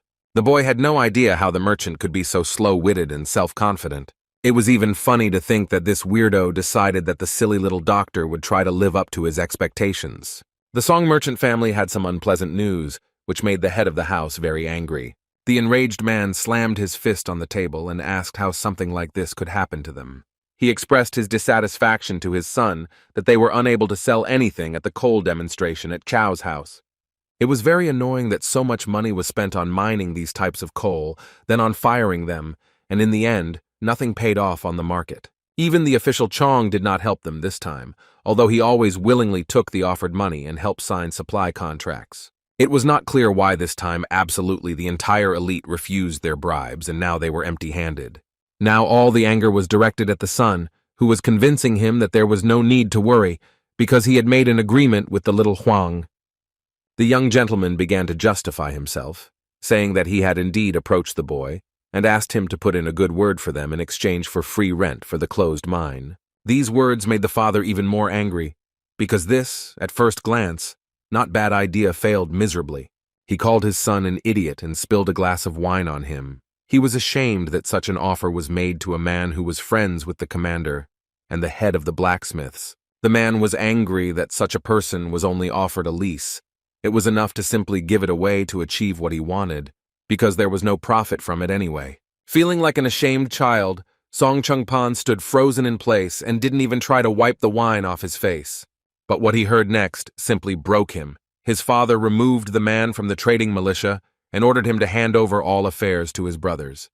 Tears welled up in the heir's eyes. He crawled on his knees and begged the head of the house to change his mind because he could go and apologize to Wan Huan. But the chief was adamant in his decision and no words had any effect on him. Interesting things were happening not only in the Song house. The Kizan house also never ceased to amaze with the abundance of events. The young maid and her little sister were getting ready for the anniversary of their grandmother's death and were collecting some belongings that they planned to distribute to the villagers. They had a guard posted nearby, waiting, and when he heard their conversation, he asked if they were heading to the poor people's village. Having received an affirmative answer, he muttered that if they had finished their preparations, then it was time to move out. Their path was not short and lay through the forest thicket. So at the moment, the girls and the guard were making their way through the dense trees. They were both tired, but they were very interested in how their friends were doing. The little girl said that she heard that Obo was fine. The guard was quite irritated by these chatty girls, but he couldn't refuse this job, so he silently accompanied them. A few hours later, a village of poor people, which the girls seemed to have left an eternity ago, became visible from the slope. Upon seeing her house, the older girl turned to her sister, Hei Wol, and asked if she thought there were too many strangers in their yard.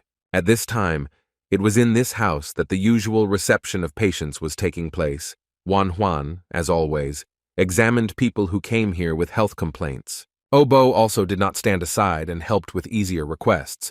He handled the responsibility quite well. Some people who were feeling particularly ill were placed right in the yard and lay in the open air. This scene was noticed by the guard of the girls from Kisan. He immediately understood that the people were sick, but he had no idea why they were on the territory of this house. He asked his charges if they had managed to sell the house. The eldest answered that they had only rented it out. The girl couldn't even imagine that their home would turn into a hospital, so she went down the slope that would lead to the village. The guard found it very suspicious that some doctor would want to open a small hospital in such a remote place, among the poor. Little Obo was so exhausted from work that he didn't even pay attention to those who were slowly and carefully entering the yard. Seeing the boy, Hei Wol squealed happily. and only when the doctor's assistant looked closely did he see his friend and her older sister, Hei Su, standing in front of him. Then Juan himself came out into the yard and asked if more patients had come to see him, but Obo said that his friends had come to see them. When the guard looked at the young doctor's face, he raised his huge hat in surprise. While the children were talking about how long they hadn't seen each other, the man went straight to the doctor, who seemed awfully familiar to him. To avoid making a mistake, he checked to see if the person standing in front of him was a healer named Juan. This question surprised the guy very much, because he did not recognize this stern warrior, whose face was half hidden by a hat. The next moment, the man took off his hat and said that he was a worker at the Kaizen house who had been stabbed, and the doctor had done his best to save him. A picture of a pale face with a bloody red cut clearly visible on it immediately popped into Huang's mind. This was the same guy who had a damaged blood vessel in his face. He could have died because of a scratch on his cheek. Coming closer, Juan began to inquire how his former patient was doing. He replied that everything was fine, only thanks to the doctor's efforts. But he just didn't understand why it was necessary to open a hospital in this remote, poor village, because if rumors were to be believed, a very famous doctor stood before him. So the question of why he was treating in this wretched place was quite reasonable, but Juan just smiled and answered the question with a question, asking if the doctor shouldn't be around the patients. After this, the boy approached the women of the house and arrived just in time for his assistant to tell him that he had managed to cure tetanus. It was a pleasure to listen to the boy's praise and to watch the enthusiasm with which he spoke about the soldiers he had saved on the mountain. Sitting at the table, the girls were surprised and happy that their friend could study with such a talented doctor. Everyone was smiling and chatting, and only Hei Su sat and nervously clutched her skirt in her hands. Something was clearly bothering the girl and not letting her relax. After a couple of minutes, she couldn't stand it any longer and blurted out a question. She was interested in whether the young doctor would be able to cure a person sick with luz. This name was ancient. In modern times, such a disease was called syphilis, and it was transmitted sexually. After this, the security guard who was standing by the wall responded and asked menacingly what the girl was doing. She cringed as the man approached her and asked why she thought she could blab about the affairs of the Kaizen house left and right. She was also reminded that if the lady found out about such conversations, she would quickly throw her out into the street, and then the girl would not be able to do anything. Here the girl spoke up and firmly said that she had only told the doctor about the patient and had done nothing wrong. With tears in her eyes, she screamed that she didn't want Jo Sol to die, and she believed that the guard didn't want that outcome either.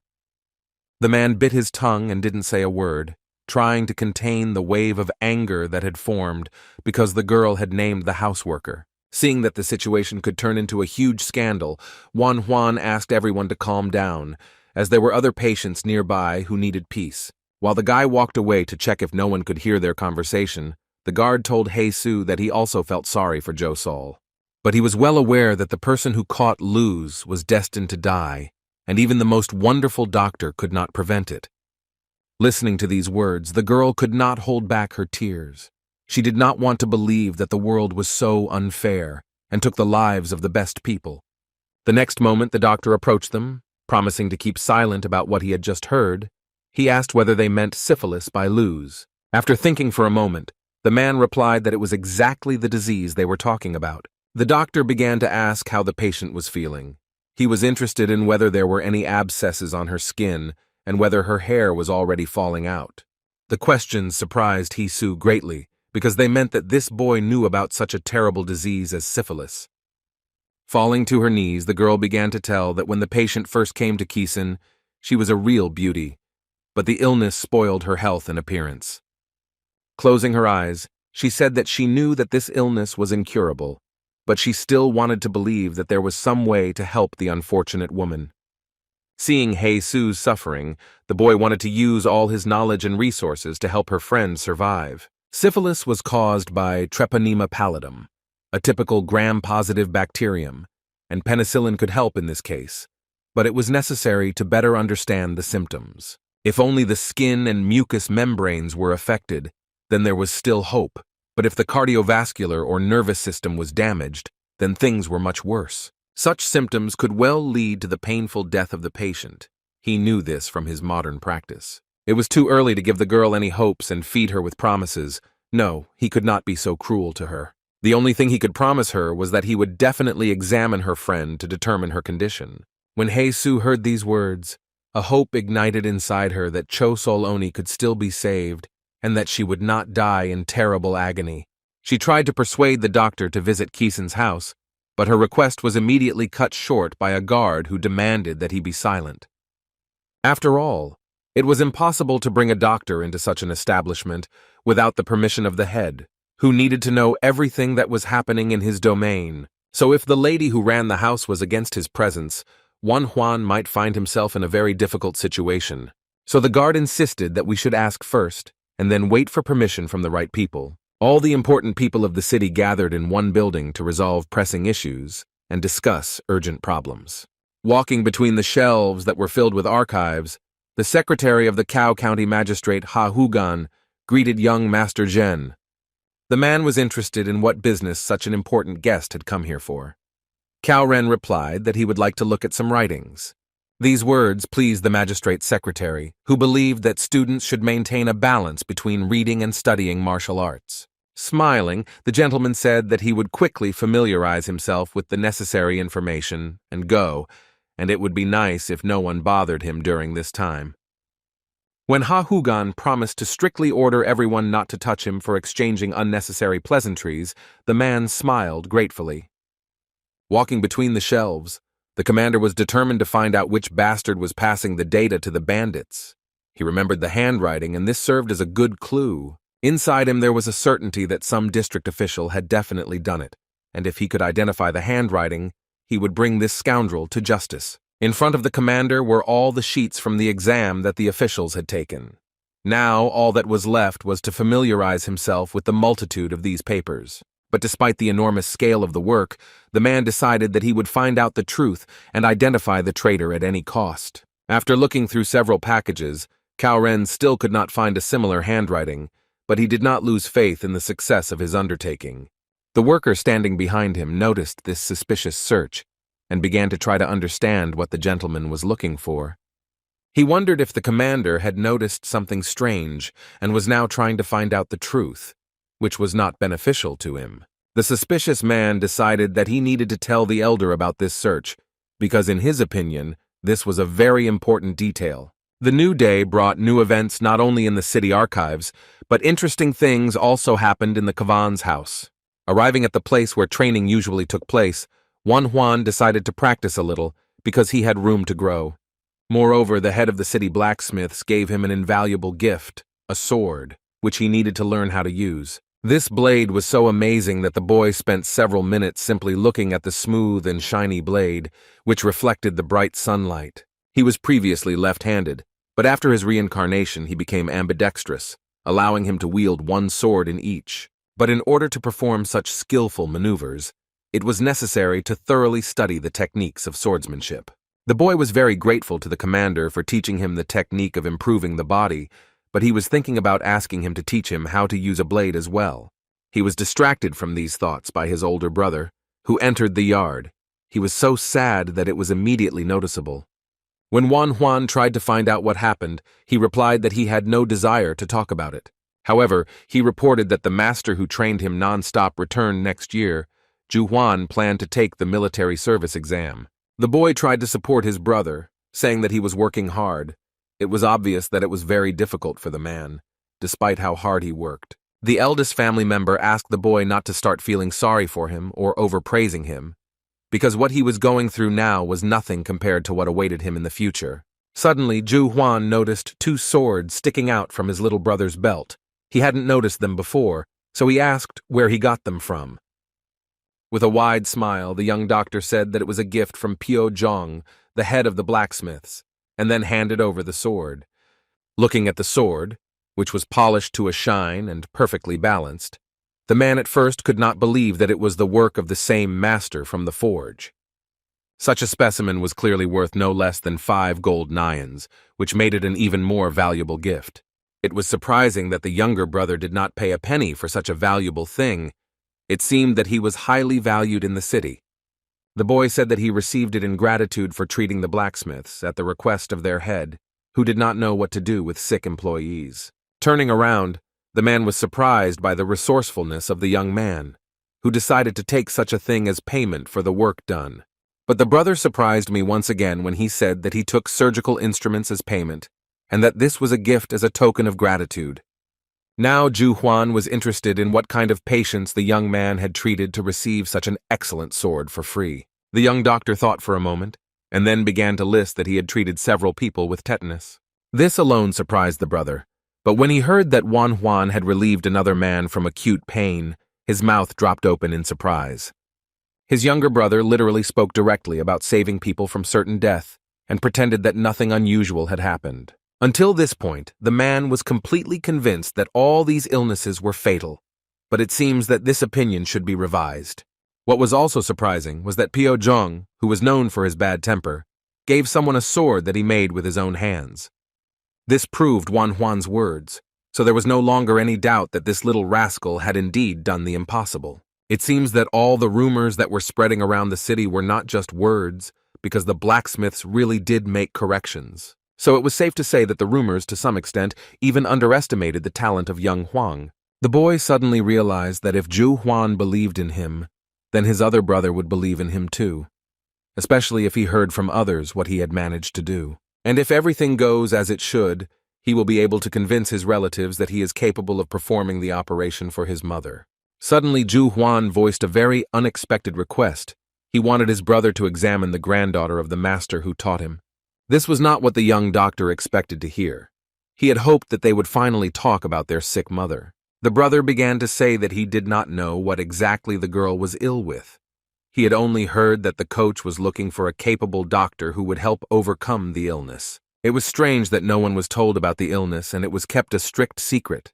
It made you wonder what kind of strange illness the granddaughter had. Hugging his little brother, the man clarified that the master had heard something about Wan Huan, since he had asked him whether he had really cured General Cao's tetanus. So now there was an agreement between the boys.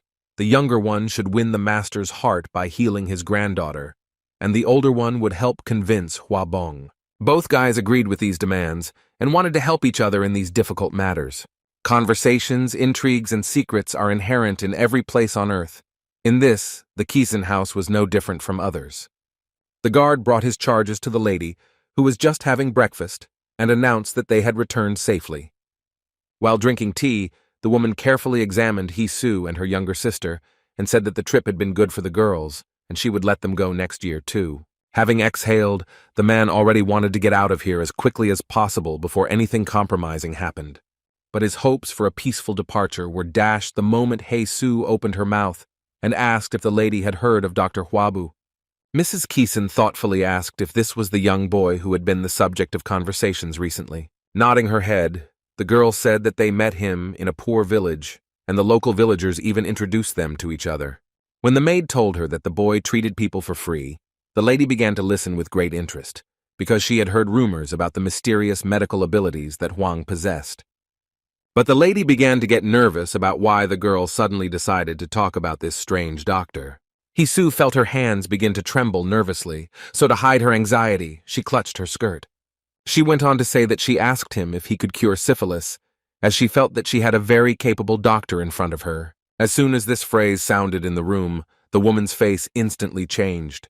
The friendly smile was replaced by the stern look of a tyrant. Not only were there loud scandals brewing in the Kisen household, one of the officials was extremely angry when he was informed that Colonel Cao had begun to notice something.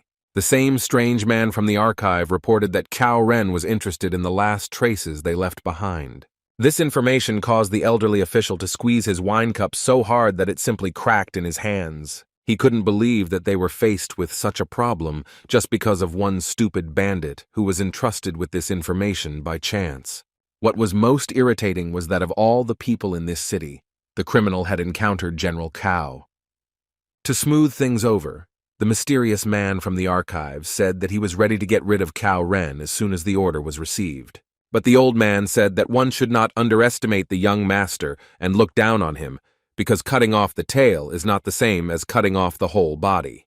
The bandit's accomplice began to say that he would personally take care of this matter, but the official said that he trusted the man standing in front of him, but there was no point in killing for now. After all, the Commander Cao was the direct and henceforth only heir of his family, whose inheritance would include all the possessions and high status. With such people, you should not rush to enter into conflicts or open warfare until you can avoid unnecessary fuss. Now the old man was more interested in whether his subordinate had been able to find out about a certain doctor named Wan Huan. The man said that he had managed to find out that the Chow family had bought iron traps from him and paid 100 silver coins for it. No iron trap could cost that much money. There was no doubt that this guy had given the Cow family evidence and exposed his identity. Placing his hand meaningfully on his sword, the man showed his willingness to deal with the Huang family if the order came. But in the official's opinion, these impoverished representatives of the nobility were worth nothing, so there was no need to waste time on them. It was much easier to simply kill the young doctor rather than deal with his family.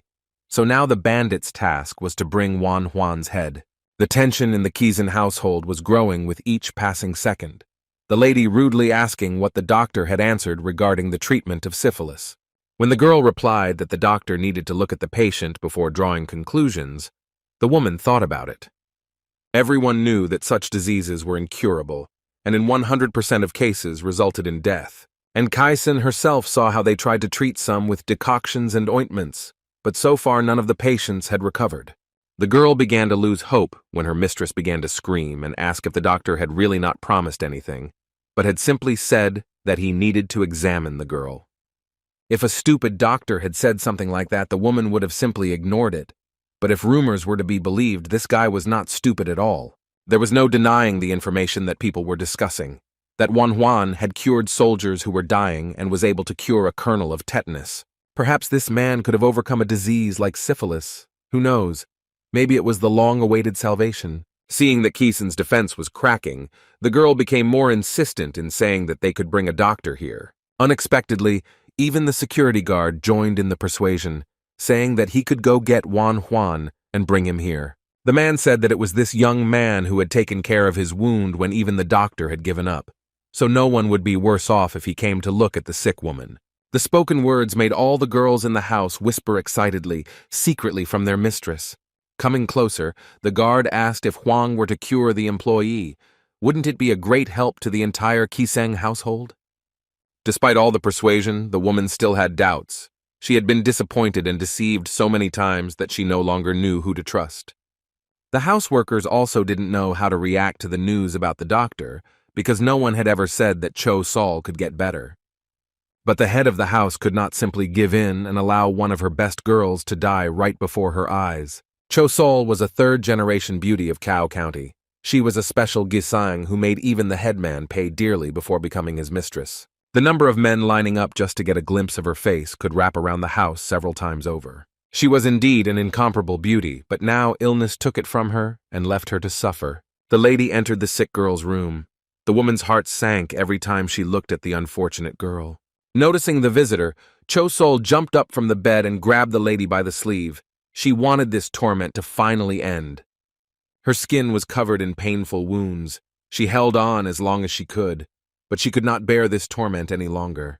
The lady could not listen to the fact that they did not even have money for treatment, and her ward did not want to be a burden on the house. Tired of pain and suffering, the girl wanted it all to end. She wanted to leave this life while she still had sanity. These words helped the lady make a final decision about whether to bring a doctor into the house. To the surprise of the sick and exhausted Cho Sol, the mistress said that she would call a capable healer, spend money, but she must stop saying such terrible words. The female employees were highly valued in this place. They came here to avoid dying of hunger, and not because they wanted to die from a terrible disease. Making her tone more severe, the lady reminded the patient of what she had done to avoid dying on the street. So now it was worth pulling herself together. Dr. Sun and his colleague Dong Ban were unable to find a cure for this disease, but Mrs. Kiseng found someone who could take a new look at the disease. Tears glistened in the eyes of the unfortunate woman when she heard that they would fight for her life and not just send her away to die. They wanted to completely cure her and not bury her. Stroking the crying girl on the shoulder, the mistress of the house said that she shouldn't give up so easily and say goodbye to life. Now someone else had to say goodbye to life.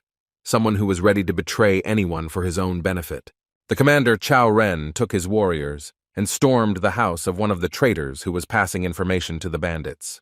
He was looking for a man named So Bang, whose handwriting matched the one on the parchment that Wan Huan showed. When the man realized that this person was not on the territory of the house, it became clear that this sly fellow had already sniffed out everything. This indicated that the traitor was not alone. Jumping out into the courtyard, Cao Ren realized that he was absolutely wrong when he tried to catch the tail. Now it was impossible to let the enemies go so easily. The warriors who served the family were ordered to search every corner of the estate and find some evidence. As he climbed onto his horse, the man thought about the fact that he had been in the archives only 4 days ago, and that during that time, someone had found out about his search. This confirmed that there was a whole network of traitors at work who helped the criminals for money and passed on important data to them. That day, he only saw 2 officials named Godong and Jesudong, and they had caught his eye more than 3 times. There was a feeling inside that the commander had to find them at any cost, because they were the key to the solution. At the officials' residence, they had no idea that a real hurricane would soon hit them. When Cao Ren opened the door and began to question the 2 men, the others said that they had left the district, arguing that So Bang had ordered them to do something. Now all doubts have disappeared. If these officials left the district, then the traitor So Bang gave them a pass to do so and helped them escape. When the commander asked the men if they knew where the traitors had gone, one of them said that he had spotted them at the Kadok Bridge. It was a very small bridge near the border, which was located not far from the village of the poor. Thinking about the purpose for which the traitors went there, Cao Ren could not find a single reason. When he suddenly remembered that it was there that Wan Huan, who found the bandit's letter, worked, it couldn't be a simple coincidence. Having mounted his horse, he quickly headed towards the Kadok Bridge. He needed to save the boy from those who wanted to harm him. It was lucky that on that day the guy was moved to leave the village and go to another place, on his own business. When he finally arrived at Kisang's house, he was met there by his housekeeper, Ma Hyang. She was quite friendly and polite. It seemed that she cared about the sick woman, because the first thing she did was take the doctor to her. The guy was also pleasantly surprised that for the first time in all this time, no one was surprised by his age, but simply took him to the patient. During the day, the house was very cozy. You couldn't even tell that at night the most unpleasant representatives of society came here. Approaching the door, the women did not rush in as if it were her own place. She first warned Cho-Sol that she would now let in the doctor she had spoken about yesterday. Having heard this pleasant news, the girl began to get up from her bed, because she wanted to meet the important guest not in a lying position. Her gaze caught on the beautiful bronze mirror that stood on the bedside table. So Chul didn't even want to look at him, because his once beautiful face was covered with painful wounds. But she realized that now was not the time to be weak. The moment had come when she needed to gather all her strength into a fist and fight for her life to the last. It was unclear who this doctor was and how effective his help would be, but the girl firmly decided that she would live. The only thing that really hurt was that other people avoided her, saying that she was somehow unclean, although it was not her fault that she had this disease. Gathering her strength, she let the mistress and the doctor into the room to finally hear how bad her situation was. It was obvious how worried Cho-Sol was because her body was shaking slightly and it was impossible to hide. When the doctor touched her, she was very surprised because no one had done this for a long time, fearing to become infected with the same disease. He wanted her not to get up from her place, but to lie comfortably because she had to endure severe pain, so there was no point in increasing it by expressing greetings. Mei Hyang, who was watching this, was glad that finally in front of them stood a person who thought about his patients and not his own ego. While the patient lay there, the doctor carefully examined the wounds on her body, their size and the areas where they appeared most often. Turning her head, Cho-Sol tried not to meet the guy's gaze. He was so quiet, it embarrassed her even more. From the examination, Wan Huan concluded that at this stage the reproductive organs were severely damaged, making going to the toilet very painful.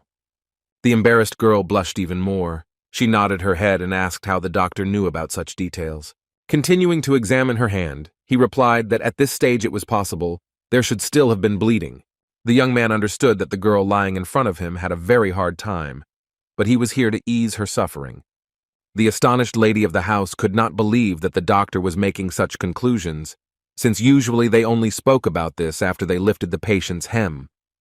Looking at his new medical devices, Wan Huan was eager to use them for the first time for the benefit of humanity. Of course, ideally it would have been necessary to first collect the necessary samples and observe the reaction, but the situation was such that there was no time left. Moreover, the guy has already made sure that penicillin works and has not harmed anyone yet. Having examined the patient's hands again, the young man made sure that there was no allergic reaction and that it was possible to inject the drug.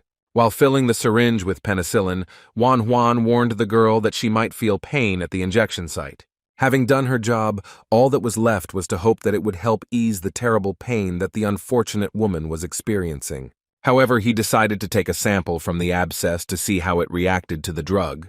The lady closely watched this process. It was absolutely obvious to her that this doctor was radically different from those who came here. Not only was the boy not shocked by Cho-sol's appearance, he also touched her and treated her as if nothing had happened, which was not typical of his predecessors. When the young man asked Mei Hyang for a favor, she jumped up in surprise. He asked for someone to wipe the girl's wounds because she might be embarrassed in front of him. He handed her the medicine and told her to apply it to a cotton cloth and gently wipe each wound. Seeing the woman's uncertain face, Juan reassured her, saying that the disease was not transmitted through touch, so there was no need to worry about anyone getting infected. Bowing, the boy expressed his sincere hopes that his order would be carried out and that the girl would be properly taken care of. As he left the room, he promised to visit tomorrow morning. He needed to see how the wounds were reacting to the ointment. Mei Xiang's soul suddenly felt so warm and light. She had never seen such a doctor before. He knew exactly what to do with syphilis. But the patient was not particularly happy. The girl assumed that all these efforts could again be in vain. Looking at the hope that appeared on the owner's face, Cho-sol decided that she could still trust this boy. The commander drove his horse so fast that stones flew from its hooves and a column of dust rose up. As he drove across the bridge, he could only hope that he was not too late and would not find the boy's lifeless corpse. The traitors lying in ambush were very surprised when they saw Cao Zhen, which spoiled all their future plans. They talked about how Baek Yun should have arrived here by now, but then they decided to get down to business and write some kind of note. After that, they tied her to a pigeon's leg and sent her where they needed to go, thinking that the plan might work. They needed to join the rest of the group of traitors and bandits as soon as possible, because together, they had a higher chance of survival. After returning from Kisang's house, Juan went to his village hospital, unaware of the danger that was lurking just nearby. As soon as the guy crossed the threshold, Obo immediately ran up to him and said that a guest was waiting for him. It was a grown man who, with a sad look, asked the doctor to help save his beloved wife. Of course, Juan expressed his willingness to help and asked the woman to enter his hospital so that he could have a chance to examine her. Hearing that the unfortunate woman couldn't even get out of bed because she had a headache and couldn't walk, the guy thought it was serious. So the man asked the doctor to go with him to his home and conduct an examination on the spot. Taking his notebook, the young man said that he would come to them and asked for their name and address.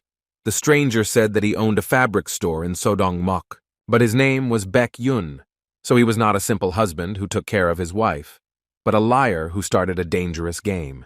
The boy didn't even suspect who was standing in front of him, so he wasn't embarrassed by the request to examine the patient right now, because she was feeling very bad. If someone couldn't even move, then it was a serious matter, but the journey to Sodong-mok and back would take at least 2 hours.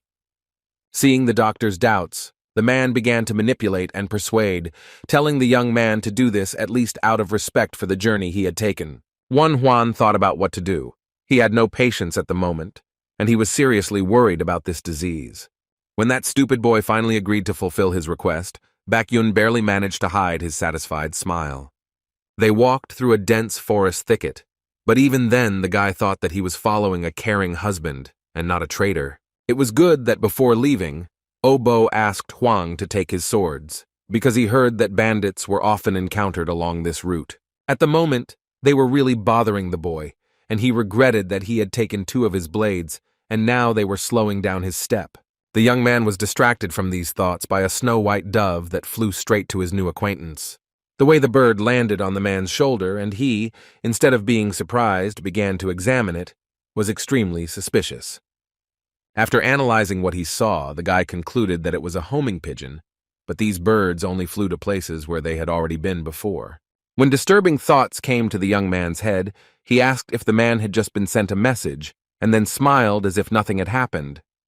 The explanation was that the letter said that his wife had lost consciousness again, so they needed to hurry. These words convinced the naive young man, who now sped up and agreed to the proposal to take a shortcut. The stranger suggested going along a completely unknown path that lay through even denser thickets. It was becoming increasingly difficult to make his way through them, but strangely enough, the gentleman felt very confident here and walked incredibly quickly. When the boy called out to him, he turned around and apologized, explaining his acceleration by the fact that he was very worried about his wife's condition. Juan didn't have any solid suspicions, but he felt something bad was coming and it made him feel uncomfortable. Then he reassured himself that the message about losing consciousness was logical.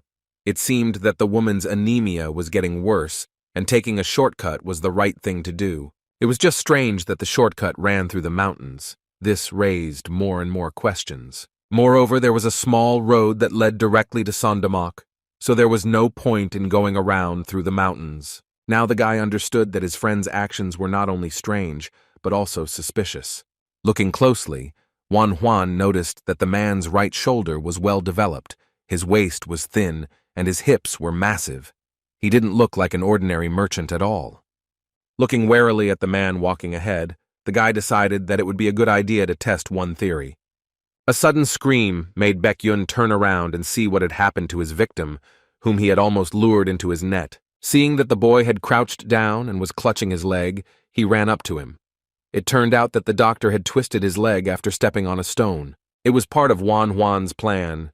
He said it wasn't that bad and extended his hand in the hope that his companion would help him up. When their hands touched, the boy had no more doubts about who was standing in front of him, because the stranger's palms were calloused, which showed that he was not a merchant at all. These were the hands of a martial artist who trained tirelessly to perfect his skills. The boy was overcome with anxiety and decided to buy time by saying that he needed to get some needles in order to walk normally. Drawing his sword, the young man realized that if this man had come for him, then it was worth determining, and if not, then it was never too late to apologize. To begin with, it was worth suppressing this man who was clearly planning something bad against him. When Baek-yun saw the weapon in his victim's hands, he jumped back because he didn't expect such a turn of events. Stopping, the criminal said that it would be strange if the boy did not suspect anything when he saw a carrier pigeon. Finally, the traitor revealed himself, saying that it was necessary to drag Juan away and get rid of him, because that way it would have been cleaner. But now he had no choice but to kill the young doctor right there on the spot. Having taken out his weapon, the man immediately rushed straight towards his victim. It was clear that there was no need to expect mercy from him. Juan narrowly avoided a sword strike that would have likely severed his head. Having missed, Baek-yun wanted to scream in anger because he expected that he would not have any problems with his victim. But everything turned out to be completely different, because the young doctor demonstrated good skills that helped him survive until this second. Gritting his teeth, the criminal began to think about how it was possible that an ordinary village doctor could wield a sword so skillfully. It was scary that there was now a possibility that he would die just because he had underestimated this child. Looking at his enemy, Juan didn't know what to do, because he didn't want to kill. But for now, he simply had no other choice. Assessing his opponent, the boy realized that he reminded him of his brother, who never lost his vigilance for a second during the fight. The conclusion that followed from this was that the more he stood still and slowed down, the more vulnerable it would make him. So the boy quickly responded with his own attack, which forced the bastard to retreat a little and give him room to maneuver. Now Baek-yun clearly understood that he was facing a person who was trained in swordsmanship, which made his job extremely difficult. But although the young man had skills, they were not perfected, as one could see a gap in his defense. As the sword approached his stomach, Juan suddenly felt a sudden warmth filling his body from the inside and causing him to tremble. This feeling became more and more strange. Now it seemed as if small lightning bolts were piercing the body and trying to break out. This power filled the guy so much that he didn't even control it, but it helped him a lot, because it moved him to a safer place, away from the enemy and his deadly blade. Baek-yun couldn't believe his eyes, because his sword was about to touch his opponent. But the next moment, the youth was already standing several meters away from him. It was amazing because only masters who had mastered the energy of Chi could use such tricks. It became clear that the bandit was not just dealing with a doctor, but with someone who was hiding his true potential from everyone in the world. Taking advantage of the sudden acceleration, Juan decided to attack, because standing and waiting for the enemy to make the first move was a very unwise decision. This act surprised the traitor so much that he thought he had fallen into some kind of madness, where the young doctor was fighting as if he had undergone special training. The blow was simply astonishingly powerful. It helped Juan achieve what he wanted, namely to leave his opponent without a weapon. Such power seemed impossible, something inaccessible to an ordinary warrior who does not possess secret knowledge and techniques. This was followed by another blow, which this time did not hit the blade, but the living flesh that was so defenseless. Blood splattered everywhere, and Baek Yun's eyes rolled back in unexpected pain. Needless to say, the man clearly didn't think he would be killed by his own victim. This is how battles can end, in which you underestimate your enemies and think that you can defeat anyone. But the young man himself suffered a little, because when it was all over, he bent over in pain, which forced him to fall to his knees. He barely managed to dodge because he suddenly decided to use the spiritual chi energy that General Cao taught him. If it weren't for her, the doctor could have said goodbye to his life and gone straight to the next world, from where he had already returned. Unbuttoning his outer clothing, Juan discovered a wound on his side, which he immediately poured with some kind of healing herbal decoction. It was deep enough that it was worth hurrying to stitch it up before too much blood flowed out. In order not to scream in pain, he clenched his teeth on a thick branch. The boy almost lost consciousness, because the sensation was not pleasant. Baek Yun's accomplices were glad that they did not hear any extraneous sounds. They believed that this indicated that they were already finishing with the doctor. They decided it was high time to join their ally and help him finish what they came to this wilderness for. But when they approached the designated place, they found no one. So they looked carefully into every bush so as not to miss anything. After walking a few more meters, they came to a small path, and there they saw the one they were ready to follow, their leader lying lifelessly on the rocky ground. Fear penetrated the men to the bone, because they were sure that they were dealing with an ordinary doctor who was only capable of mixing his herbs. A moment later, they noticed their target trying to escape, heading back to where they had brought him from. They weren't going to let him do that. Feeling immense anger at what this doctor had done to their leader, the men decided that they needed to finish the job and catch up with the boy. Juan heard strange sounds and realized that he had been spotted and was now being chased. In his current state, this was bad news. His side was burning with fire. He could neither run away nor fight two opponents at the same time. Luck was clearly not on his side now. It was worth at least running out of the forest. Then he could go a little further and go out to more crowded places where they would not attack him so openly. The boy could already see how the thick trees parted, and a field where men were harvesting could be seen. They definitely wouldn't kill him in front of these people. Joy had already risen inside him, because he had almost reached the place that would help him escape from these bandits. Those who were working in the field were distracted, because they heard screams and noticed that someone was running out of the forest in panic. It was a strange phenomenon. But when they noticed the boy had a sword, they immediately became alarmed, because this could mean that the person standing in front of them was not at all innocent. Following this, the villagers saw blood and assumed that some bandit who had broken away from his gang was standing in front of them. Seeing the people's frightened looks, Juan realized with disappointment that his plan had gone down the drain, and that these cowards were unlikely to help him. As luck would have it, his pursuers had already appeared on the horizon and were almost catching up. These people would definitely not spare him, but would immediately cut him down on the spot. There was no other choice but to run straight towards the field. The boy tried not to think about what this could turn out to be for him. The pursuers did not lag behind, and were already on the heels of their target, who was so desperately trying to escape from them. They were ready to avenge Baek Yun. Realizing that at this rate he would soon lose his life, Juan drew his sword and took a defensive position, preparing for the decisive battle. The bandits realized that they couldn't relax because, after all, this guy had pulled out a sword, and this was another reminder that he had killed their leader. Not wanting to wait for someone to attack him first, Juan decided to attack, since a battle was inevitable anyway. Noticing that the young man's attack did not pose much of a threat, the bandits decided that they could repel him by blocking the sword. But the attack was not as simple as it seemed to the men. The boy did not just strike with a sword, he literally cut their weapon in two. The blows followed one after another, and eventually the boy achieved that the scarlet liquid sprinkled the ground under his feet. The bandit, who was still alive, looked at his dead accomplice with horror. It was the first time he had seen a doctor who could deal with such an experienced warrior.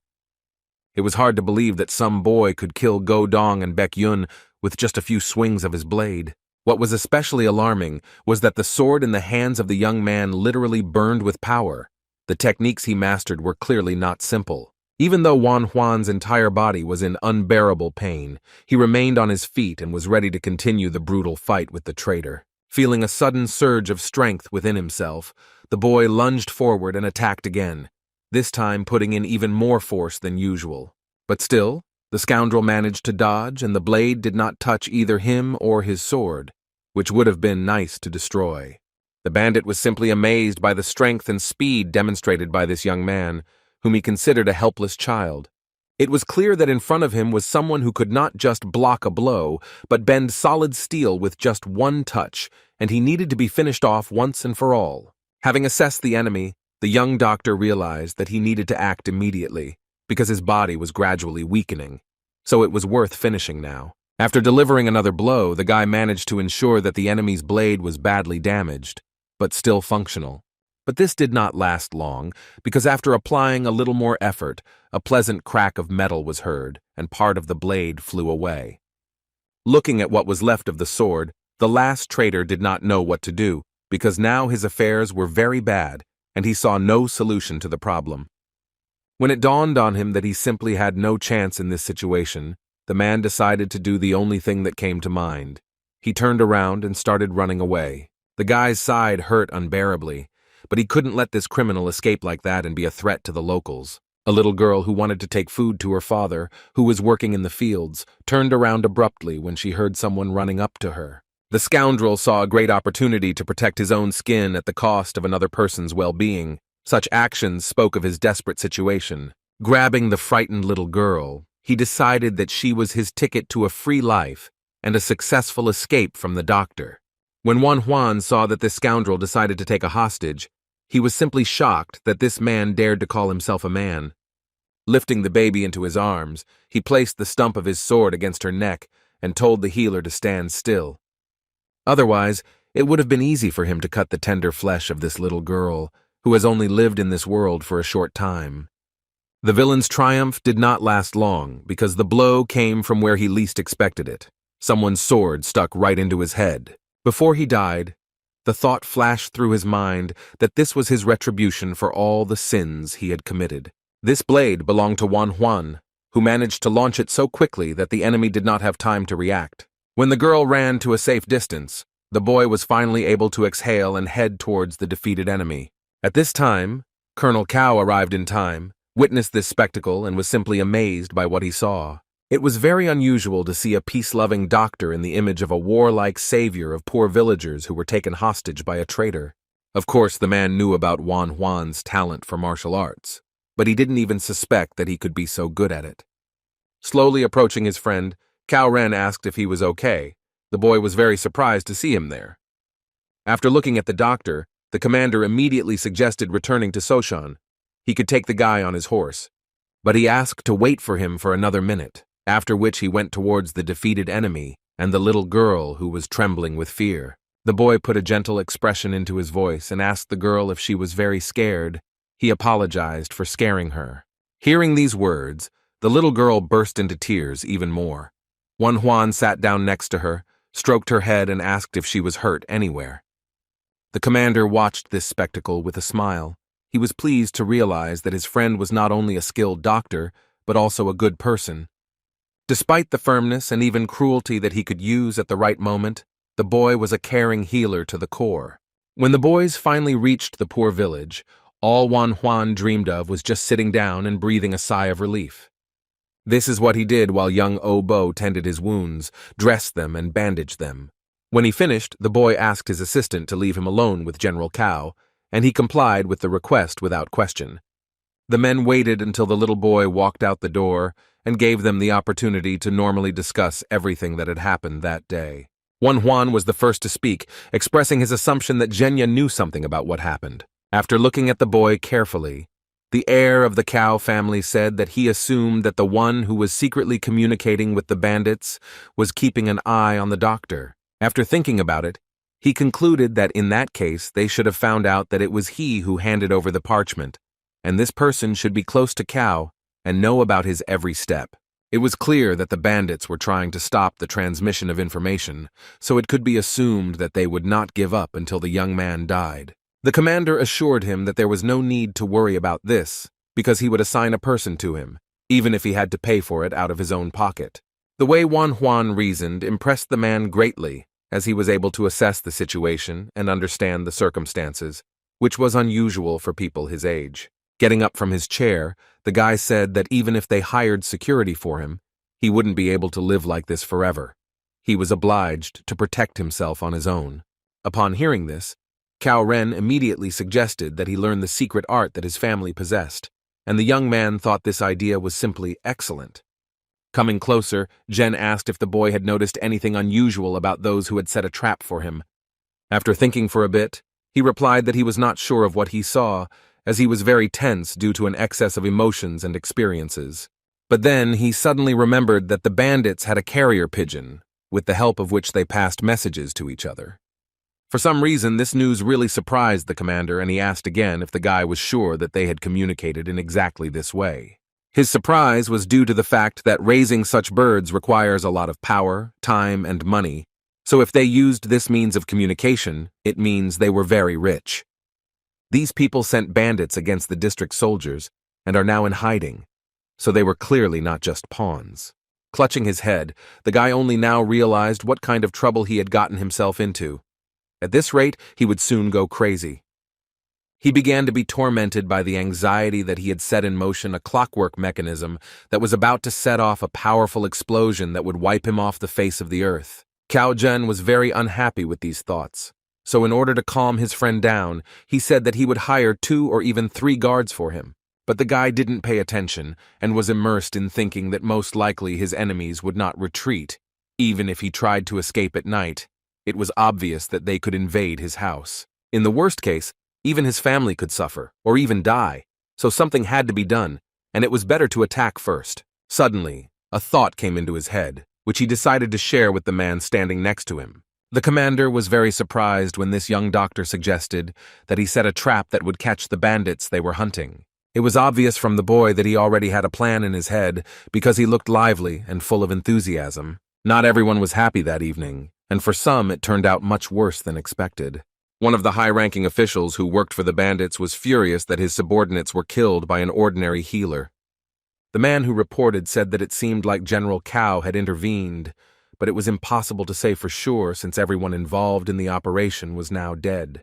The commander turned the department upside down, and now their comrades feared that their identities might be revealed. But the most interesting news was that in 10 days, a Taiping envoy would arrive here. Just thinking about this messenger gave the old man a severe headache, because if he received the antidote, he would have to remain silent for 6 months. Clutching his head, the official said that at such a time, he would have to soften the punishment for all those responsible for the failure of the operation. So instead of killing himself, he ordered his subordinate to cut off the tail right now. The man did not want to do this, because then many of his comrades would fall, but in response he heard that casualties were inevitable, since the commander was stirring up everything. So if a subordinate himself does not want to be among the killed, he should do what he is told. They needed to reduce their ranks by at least 10 people. Only then could they feel more or less safe. But the official also did not abandon his original goal, and said that he must receive the head of the young Dr. Huang in any case, because he couldn't afford to lose face when meeting the Taiping envoy, who would be arriving any day now. While in his village hospital, the boy calmed himself down as best he could, helped by his instruments, which he cleaned and sorted. The next day, as promised, he went to Kaisen's house, where he announced that the painful treatment for syphilis was almost complete. He was very grateful to Lady Mei Hyang for listening to his advice and helping him heal the patient by wiping the wounds with the ointment he gave her. The girl could not believe that she was now healthy, although she had suspected it since yesterday, when it became easier to eat and go to the toilet. Looking at the joyful So Chul, the mistress of the house could not rejoice enough. She had not felt such relief for a long time, as if a weight had been lifted from her shoulders. She was happy even though the guy couldn't heal the scars that remained on the girl's face. But then, he surprised everyone when he started rummaging through his bag and saying that from that day on, they would be working on getting rid of scars. Neither the mistress, nor especially her subordinate, expected that they would be so lucky, and that So Chul would not only be healed, but would also regain her beauty. Hearing these words, the girl could not hold back her tears, because just a couple of days ago, she believed that she would soon leave this world, and now she had hope for a normal life. She didn't even know how to thank the young doctor. She didn't understand what she should do to repay his debt. The boy rolled his eyes and told the girl not to be so melodramatic. She looked at him in bewilderment, because this word was unfamiliar to her. He changed the subject, saying that he had to admit that he couldn't guarantee that the scars would disappear, but he promised to do everything possible to return the girl to her previous appearance. So the young man advised not to have great hopes, but to focus on treatment, which would in any case bring positive results. First, you had to undress and turn over onto your back so that the doctor could have access to the scars. Then he started using needles. It was unpleasant, but So Chul distracted herself with thoughts about how her skin imperfections would be cured. Her heart was pounding so hard that she couldn't tell if it was because she was nervous or because she was looking forward to being healthy and beautiful again. Watching the doctor at work, the house manager Kaizen realized that in front of her was not only a professional, but also a good person. She was surprised that he could not only heal wounds, but also be focused after seeing Cho Sol's naked body. The only one who was flustered and embarrassed was Cho Sol herself, whose face was red and burning like fire. Having inserted the last needle, the doctor said that the treatment was over for today, and he thanked the girl for her hard work. After that, he turned away and said that the patient could change her clothes, because now she needed to get a good rest. For some reason, these words made the lady laugh a lot, but she didn't understand why the guy turned away in embarrassment if he had already seen everything. Without answering this question, Juan said that from tomorrow onwards, you should start using the ointment and rub the medicine into your skin as best you can. This will help you recover faster and start living a normal life, leaving the confines of this room. For some reason, the woman really enjoyed embarrassing her charge, so she said that she would rub the medicine into all the right places as best she could. Despite the hard day, at the end he delighted us with a beautiful sunset, which made the village of the poor beautiful. It was nice to return to the rural hospital, because after working here for a long time, it became a second home for the guy. Exhaling, he informed his assistant Obo that he had finally returned and said that he was very tired from today's work. But instead of a smiling boy, he was met by a young man who immediately stood up and greeted the doctor. At first, Juan was tense and even a little scared, but then he realized that standing in front of him was his current guard, who had been sent by General Cao. This strong man's name was Go Na, and from now on he would become Juan's shadow, following him everywhere. Commander Guo Na was a true professional in his field, so Cao Ren entrusted him with such an important task as protecting the doctor. Despite his trust in Zhenya, the boy was still worried about whether his guard would cope with the task, because their enemies were serious people. The next day, Juan allowed himself to sleep longer than usual, as he now had fewer patients since he was treating people from a neighboring village. The harvest was coming to an end, and it was already starting to get cold, so the question arose whether it was worth looking for a place for treatment in the city after the winter. Juan knew that the Yellow Turban Army would attack these lands very soon, so then he would be forced to treat only soldiers. The physician decided that it would be best if he wandered around the Central Plains and shared his medical practice with his colleagues. His attention was drawn to a cart that was flying across the fragile bridge at incredible speed, raising columns of dust in its wake. The man driving the cart did not slow down even when he saw people in his path. He simply shouted for them to move aside. The little boy was so confused that he literally froze in place, not knowing which way he should run. This turned out to be a fatal mistake because the cart never stopped, knocking the boy off his feet and causing him to fly several meters away. Juan witnessed all of this and screamed in horror, knowing what such falls could lead to. Not only did the boy get hit by the wheels of the cart, but he was also thrown off the bridge. Instead of helping the unfortunate man, the man did not stop, but indifferently turned away and drove on. The injured child was left lying in the shallow water, his face in the water, and not moving at all. When Juan realized what condition the child might be in, he rushed to his aid without further ado, because the baby, in addition to the main injuries, could also choke. It was worth hurrying, because first aid also had to be provided on time. In some cases, it might simply not help. As he quickly made his way down the steep slope, the doctor could only hope that the boy was strong enough to survive.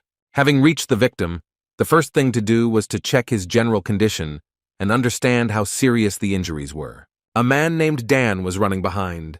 This gentleman was in a great hurry to get closer to the child, but the doctor warned that this could harm him. Falling to his knees, the broken father could not summon the courage to ask if his son was alive. He simply begged to save his child from death. The boy was alive, his pulse was racing, but his face was pale, and his body was frozen, since he had been lying in the water all this time. When Juan felt the body for injuries, he found that the stomach was swollen and very hard. It looked very much like bleeding into the abdominal cavity. It was a bad sign, and if something was not done, the child could die. A few minutes later, the driver of the cart deigned to come down to them and said that, whatever the case, there was no need to stand in the middle of the road. At that moment, the father could not stand it and attacked the person responsible for his son's injury. He wanted to beat him to such a state that he would envy the boy. He shouted and asked why it was impossible to stop the cart when he saw a child on the road. Was there really no morality inside this man? But instead of admitting guilt or trying to somehow support the grieving father, the culprit stopped the fist with force. After this, he kicked the boy's father right in the stomach and ordered him to moderate his ardor, because he himself could end up in the water. When the man began to kick, the scoundrel kicked him hard and threw him back, so that he fell not far from his son. Having looked over the result of his work with satisfaction, the cruel driver said that if the first blow was a mistake, then he did not regret the second one at all. Juan simply couldn't calmly listen to the words of this bastard. It was incomprehensible how such people even walked on earth. But the scoundrel continued his arrogant speech, saying that the village scum should know their place if they did not know what kind of man was sitting in the cart. Then the man from the cart spoke up and told his carrier to stop and shut up. The scoundrel dismounted and suddenly fell silent, listening to his master ordering them to give the victim some money and quickly leave this place. Having thrown a bag of money at his father's feet, the man began to leave. He felt that he had humiliated the father and his son enough. Finally, he added that the man should be grateful that he was not beaten and was given some silver coins. These words were simply unbearable to listen to, but Juan couldn't intervene because he had a child in his arms and his life was a priority. He decided that it was worth calling Obo, so he ordered his father to go to his hospital and bring an assistant here. There was no time to wait, so the guy decided to carefully transfer his little patient to the operating table, because judging by the swelling of the abdomen, a blood vessel had ruptured there. Running into the house, Juan called his guard Mr. Gona. His help now would not be at all superfluous either. The bodyguard ran up to the boy in confusion and asked what happened. Carefully laying the boy's body down, he replied that they had an urgent patient. It was necessary to prepare clean water since it would be needed for the operation. And this is what Guona did. There was chaos and bustle all around, and it was at that moment that a man entered the building and began to complain that the hospital was located in such a disgusting place. It was the same scoundrel who had knocked down the boy, and now he demanded that a doctor be brought to him immediately. Juan was so angry that he growled at the bastard to wait outside if he didn't want anything broken. These words did not make the impudent man leave the house. He said that there was a bunch of bastards here who did not know their place. It seemed that he had ended up in a village of poor people. While palpating the patient's stomach, the guy realized that he needed to do something immediately, because it was becoming harder and harder. To ensure that no scoundrels would distract him from his work, the doctor asked his guard to take care of their arrogant guest, and Go-Na happily fulfilled this request. The impudent man again demanded that a doctor be brought to him, but Go-Na only asked why he dared to speak so informally at their first meeting. The guard said that the coachman was in a village of poor people, and if he did not treat them with respect, they would not respond in kind. These words angered the scoundrel, who said that there was a man in the cart who could not even be looked at without permission, so he once again demanded that a doctor be called. Guona chuckled and pointed out that for a bastard who served an important person, he wasn't very good at judging people. He said that the one the man called a brat was the doctor who was being sought after by the important person he served. The wounded boy began to come to his senses little by little, but his internal organs could have been torn, so something had to be done. It was obvious that the child was in incredible pain. and in such a state, Juan could not provide him with the necessary assistance. He understood that under no circumstances should he cut the abdomen. The best solution would be to open the area near the bleeding. When the boy was almost in despair, his ability, which was given to him during reincarnation, suddenly activated and helped.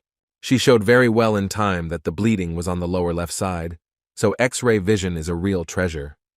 Finally, Obo arrived, rushing into the house with alarm and pushing aside the men standing on the threshold. The doctor ordered the boy to wash his hands immediately because they needed to begin an urgent operation. When the scoundrel, who still didn't want to leave, realized that in front of him was indeed a young doctor, he said that it was necessary to urgently examine a patient. In his opinion, Juan should have taken care of his master's treatment, and he could have helped the poor little man later. At this point, Gona intervened, tapping his sword on the man's shoulder and saying that this was the last warning to wait outside. While putting a bandage on his face, the doctor asked the guard to make sure that no one entered the house. This gave the man the right to happily throw the impudent scoundrel right out onto the street, where he belonged. But such actions did not stop, but on the contrary angered the impudent man, who was not going to leave the territory just like that. He was outraged by the way these simpletons behaved. He did not understand why they allowed themselves to be so disrespectful. When he wanted to attack again, Guona really enjoyed the moment when he had to kick that bastard with his foot. When he flew back a few meters, the guard finally felt the long-awaited satisfaction. He had only known this man for a couple of minutes, but he irritated him incredibly. Suddenly, the doors of the carriage opened, and a man came out and said that all this fighting should be stopped. There were wounds on this man's face. Apparently, it was because of them that he came to the village doctor, because obviously no one else could help him. His servant immediately rose from the ground and began to bow, telling his master that he had made a huge mistake when he attacked these strangers. Taking a closer look, Commander Guona suddenly realized that the face of the man from the carriage seemed very familiar to him.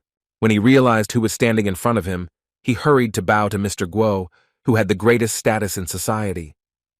The guard thought that they were all doomed, because in front of them stood Go Cho, a representative of the most influential family in the country. The man looked at Guona with interest and asked how he recognized him. He replied that he had met him at his birthday party. The representative of the influential family guessed that the person standing in front of him was a military man who worked for General Cao, and he confirmed this guess. Go Cho frowned at the man and said that he didn't know what was going on here, but that the commander should tell his superior that he saw him. After this, the guard was ordered to step aside. He could not disobey and do it differently. When this man called out to the Dr. Huang from the doorway, he said that he had no idea who was standing in front of him. It didn't matter to him what the patient's status was, so he asked the man to wait outside while he finished with the boy. Juan didn't just ask, he literally growled those words so loudly that arguing with him was simply useless. This behavior seriously angered this high-ranking guest. He could not believe that such a rude scoundrel was standing in front of him. What irritated him most was that he had deigned to come in person and not call a doctor to the house. But despite this, he was faced with such an attitude. Go Cho said that in front of him stood an ordinary amateur who dared to thoughtlessly open his mouth towards a citizen like him. Ignoring the doctor's words, he entered the house and said that he had come trusting in his humble medical skill, so that if he did not wish to die, he should cure him right now. Finally, looking at the insolent guest, Juan said that in the opinion of an amateur like him, his patient must have contracted syphilis. Since the man was throwing around words about how the boy was only practicing the humble art of medicine, he decided to stop his arrogant speeches and speak directly. It would be more appropriate for such a high-ranking guest to turn to another, greater physician. These words made Go Cho really angry. He was literally seething with anger. No one had ever treated him with such disdain. Obviously, this boy wanted to die. But such phrases had no effect on the guy. He replied that such a person could kill an ordinary doctor at any other time. But if Juan doesn't cure this bastard, no one else will, and he will end up dying too. Then the boy told in all the colors what future awaited this man if he was not treated. He informed that his whole body would rot alive and no one would be able to help him. So if Go Cho thought the doctor standing in front of him was crazy, he only had to wait 2 months, and he would become just as crazy. The enraged man shouted that apparently the young man did not want a peaceful death, because he was not the only doctor in the country. One word, and there would be a court doctor in Go Cho's chambers. But this hysteria also did not work on Juan. He only said that in this case he could kill him and be treated by anyone. Turning around, the boy threw out one last thing, that they would see this man in hell in exactly 2 months, but his death would be quick, and Go-Cho would have to suffer a lot. Having left the village house, the representative of a noble family could not believe that he was thrown out by an ordinary doctor. But the fact remained that this boy had cured some girl of syphilis, so he should be able to cure him too. This man was so cruel that he decided that as soon as this scoundrel cured him, he would get rid of him and the entire village along with its inhabitants. The more the man thought about it, the more disgusted he felt, so he decided to return to the cart and wait. Before he sat back down in his seat, he suddenly wondered how injured the kid was. Then he decided to go back and beat up the soldier who had made him wait for some trifle, like a wounded poor man. When he re-entered the hospital, he witnessed a startling sight. The operation on the child's stomach was in full swing. This man saw Juan cutting open the stomach of a living person, and it filled him with real horror. The doctor was not at all distracted by extraneous sounds. He needed to find the bleeding vessel and stitch it up. Fear gripped Go-Cho. All his bravado disappeared, and he realized that in front of him was a dangerous man who called ripping open his stomach a cure. The man ran from there as fast as he could. He wanted to forget everything he had just seen. The emotions took over his body so much that he suddenly felt a strong need to go to the toilet, so he decided to find a place where no one would see him. His search for a secluded place led him into the forest thicket, where he tried to hide among the trees. In his case, it was not so easy to relieve himself, because due to his illness, he experienced unbearable pain and burning in his intimate areas every time. He searched for a long time for someone who could help him, but many famous doctors just threw up their hands or sold him useless medicines. Then the man remembered that there were rumors that only a professional could open the belly. So if the guy was treating syphilis, this operation wasn't such a crazy thing. Go-Cho was about to stand and watch the operation when he suddenly saw a man rushing into the hospital calling for a doctor. It was the boy's father, who was interested in his son's condition and the prognosis of whether he would live at all. Juan finished the operation and exhaled heavily. When the young doctor said that the child was alive, Go-Cho was simply shocked because he saw with his own eyes how this boy was literally cut open on that table. It was hard to wrap my head around it, because now the guy was standing there smiling and saying that the operation had been successful. It was simply impossible to believe this, so the man decided to go to the hospital and see with his own eyes whether the boy had died. Seeing that the child was indeed alive, Go-Cho realized that this doctor was even more incredible than they said. Juan cautiously approached the rude man and asked him to lie down, as he had been waiting for a long time for the operation to be completed. While the young man was examining him, the cruel man thought that perhaps he shouldn't kill this guy, because he could be useful if used correctly. But first he wanted to make sure that Dr. Huang was really capable of curing what everyone considered an incurable disease, and simply threw up their hands. After completing the initial examination, Juan said that he provided emergency treatment, but in order for the treatment to have any effect, he needed to come to the hospital every day. Without saying a word, Go-Cho threw the doctor a bag of money. It was so unexpected that he didn't even have time to refuse. The guy wanted to return the money, saying that he was being paid after treatment, but the man did not take it, saying that it was a reward for the show he saw. This cruel man enjoyed watching the doctor save the child by ripping open his stomach. After this, the carriage drove away, but the guy stood there for a few more minutes in bewilderment and watched as this strange gentleman walked away. His guard started to say that it was a real stroke of luck that such people were interested in him, but Huang felt dirty after communicating with this scoundrel. These words frightened Commander Guo-Na, and he said that Mr. Guo, the head of the most influential family in the area, had just come to see them. Finally, it dawned on the boy who he had just been arguing with. It was the conglomerate of the nation itself. Behind him and the Cao family merely ran the province. Also, this man was notorious for his nasty character, so Go-Na advised the guy to be careful. Now Juan understood why he didn't accept ordinary people. It was problematic that he now had to treat such a patient. There's nothing that can be done now. While he was undergoing treatment, he didn't pose any threat, so it's worth worrying about later. After giving the bag of money to Oh-Bo, the boy asked her to give it to the father of Dan, the boy he had just operated on. The assistant wanted to object, saying that this was money for treatment, but the doctor replied that these funds belonged to the village. It was surprisingly calm and quiet in the Kiezen house today. No one was disturbing or making unnecessary noise. The mistress was walking around her property and decided to go to the one she was most worried about. So Chul was no longer sleeping and happily greeted the woman. Taking a look at the girl, Mei Hyang couldn't help but let out a surprised sigh. What she saw clearly made her happy. Not understanding why they were looking at her like that, the girl asked what the reason was. The woman answered with difficulty that in just a few days, her charge's face had become much better. Of course, everyone had heard about the fame of the Dr. Huang, but to see such miracles in person was simply amazing.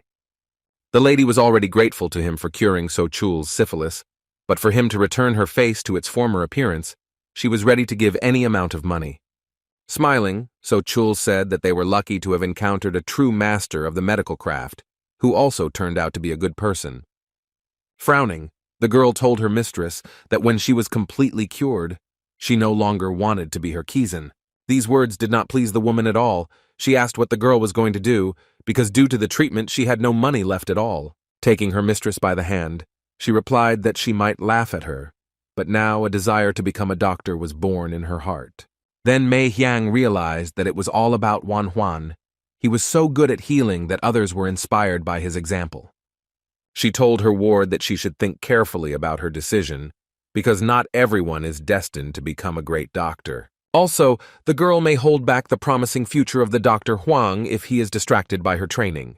The lady added that if So Chul is really interested in this topic, she can study in the organization that Mei Hyang herself is a member of. The girl looked at her mistress with interest, and she told her that she was an association of lower-class people to collect and exchange information, called the Hao Sect. This conversation was covered by another maid, who informed the women that the Dr. Huang had already arrived at the house. Embarrassed by such an early visit, So Chul plopped down under the blanket, but she was still impatient to see the young doctor. She hid her smile under the blanket when she heard that such an early visit was due to the fact that the guy wanted to see her condition.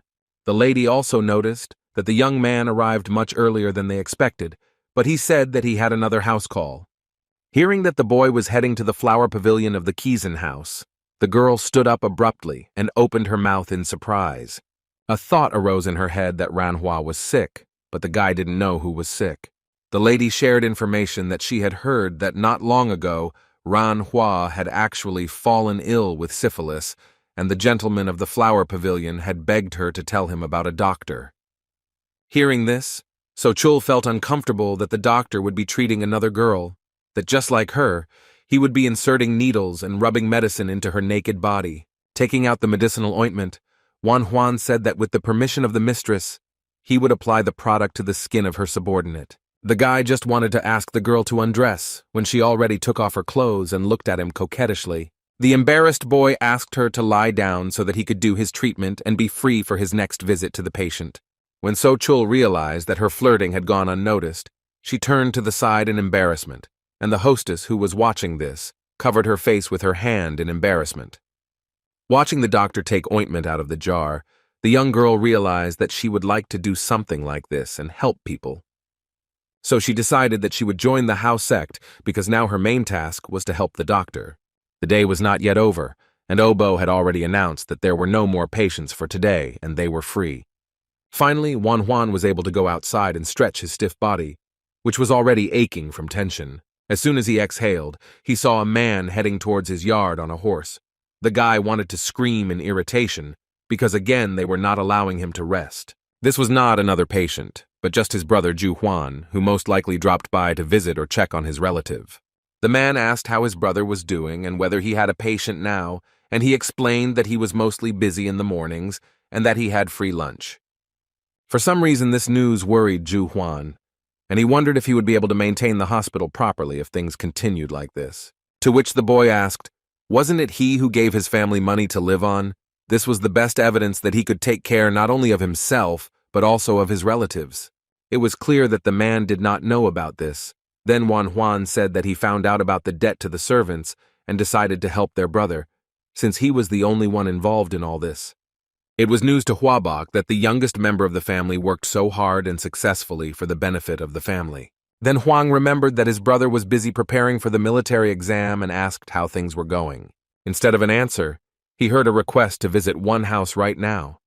This request made the young man a little wary. His relative explained that it was related to his master's granddaughter.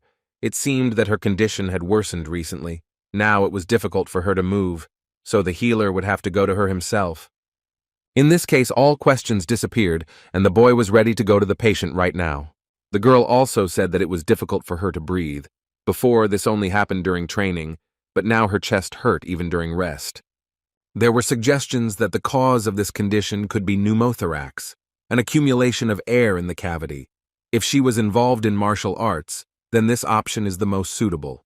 Walking into the house, the guy said that now he would collect the necessary tools and they could set off on their journey. After some time on the road, the guys finally reached the house of the great master Guan Lu. Another doctor came out from there, apologizing for the fact that he lacked skill and could not cure his granddaughter. The older man was clearly upset, but despite this, he very politely thanked me for my time and efforts. Frowning, the master reproached himself for the fact that this was all his fault, because it was he who had exhausted his granddaughter and taught her the internal arts of Qigong, and even allowed her to fall into the madness of Qi. It was because of this that she became ill with a lung disease. Air entered the girl's body but did not leave it, and this could have been fatal. Leaning against a support, the granddaughter asked whether the court physician had left the territory of their domain. Running up to her, the loving grandfather asked why he had left her room, since she needed to rest. After patting her head, Guan Lu said that Huabok's brother, who had cured tetanus and intestinal disease, would arrive soon, so he could help them too. Moreover, this young lad was able to cure syphilis, a disease that was considered incurable, so there was every chance of salvation. The grandfather wanted to console his beloved granddaughter, who was of great importance to him, and more than anything in the world he was afraid of losing her. This sweet moment was interrupted by the voice of his student Zhu Huan, who finally brought his doctor brother to examine he. The boy was very young, apparently no older than 20 years old, and next to him stood another child, who, according to him, was the doctor's assistant and apprentice. Approaching them, the martial artist immediately thanked them for the fact that such a busy man found time and was able to devote it to them. He immediately rushed to introduce his granddaughter He to the guests he had talked about so much. A beautiful girl emerged from the shadows and introduced herself as Ban He, his appearance simply captivating with its refined, aristocratic beauty. When Wan Huan saw her, he froze in place and couldn't move. He had seen many pretty girls, but none of them looked like her. The guy pulled himself together and began to say that he came to this house to treat and not to admire the pretty face of the patient. The admiring glances ended as soon as Guan Lu reminded them of his presence and said that they could go inside and conduct an inspection. The girl's room was spacious and bright. It was obvious that the young lady had personally furnished it, because everything looked very stylish for that time. When she sat down on the chair, she took a moment to catch her breath, feeling awkward that even a short walk was causing such difficulty. After carefully examining the girl, Wan Huan noticed that she was tall and thin, a build that made her prone to pneumothorax. The first thing to find out in such a situation was whether there were wheezing or other extraneous sounds during the breathing process.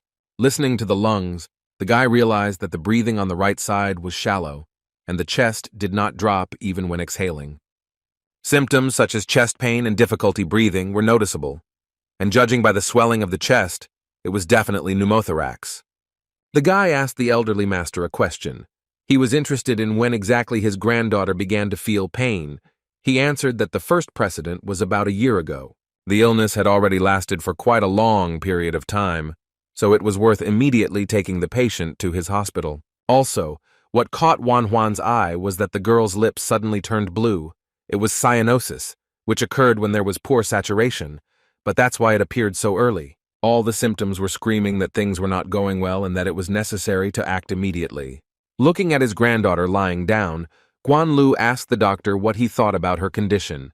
He immediately said with confidence that he believed that Bang He was afflicted with an illness called wind-lung disease.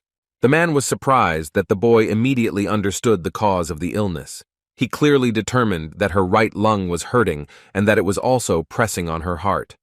Since such symptoms were very dangerous for the girl's life, the master did the right thing by stopping all Qigong training. But this was not enough.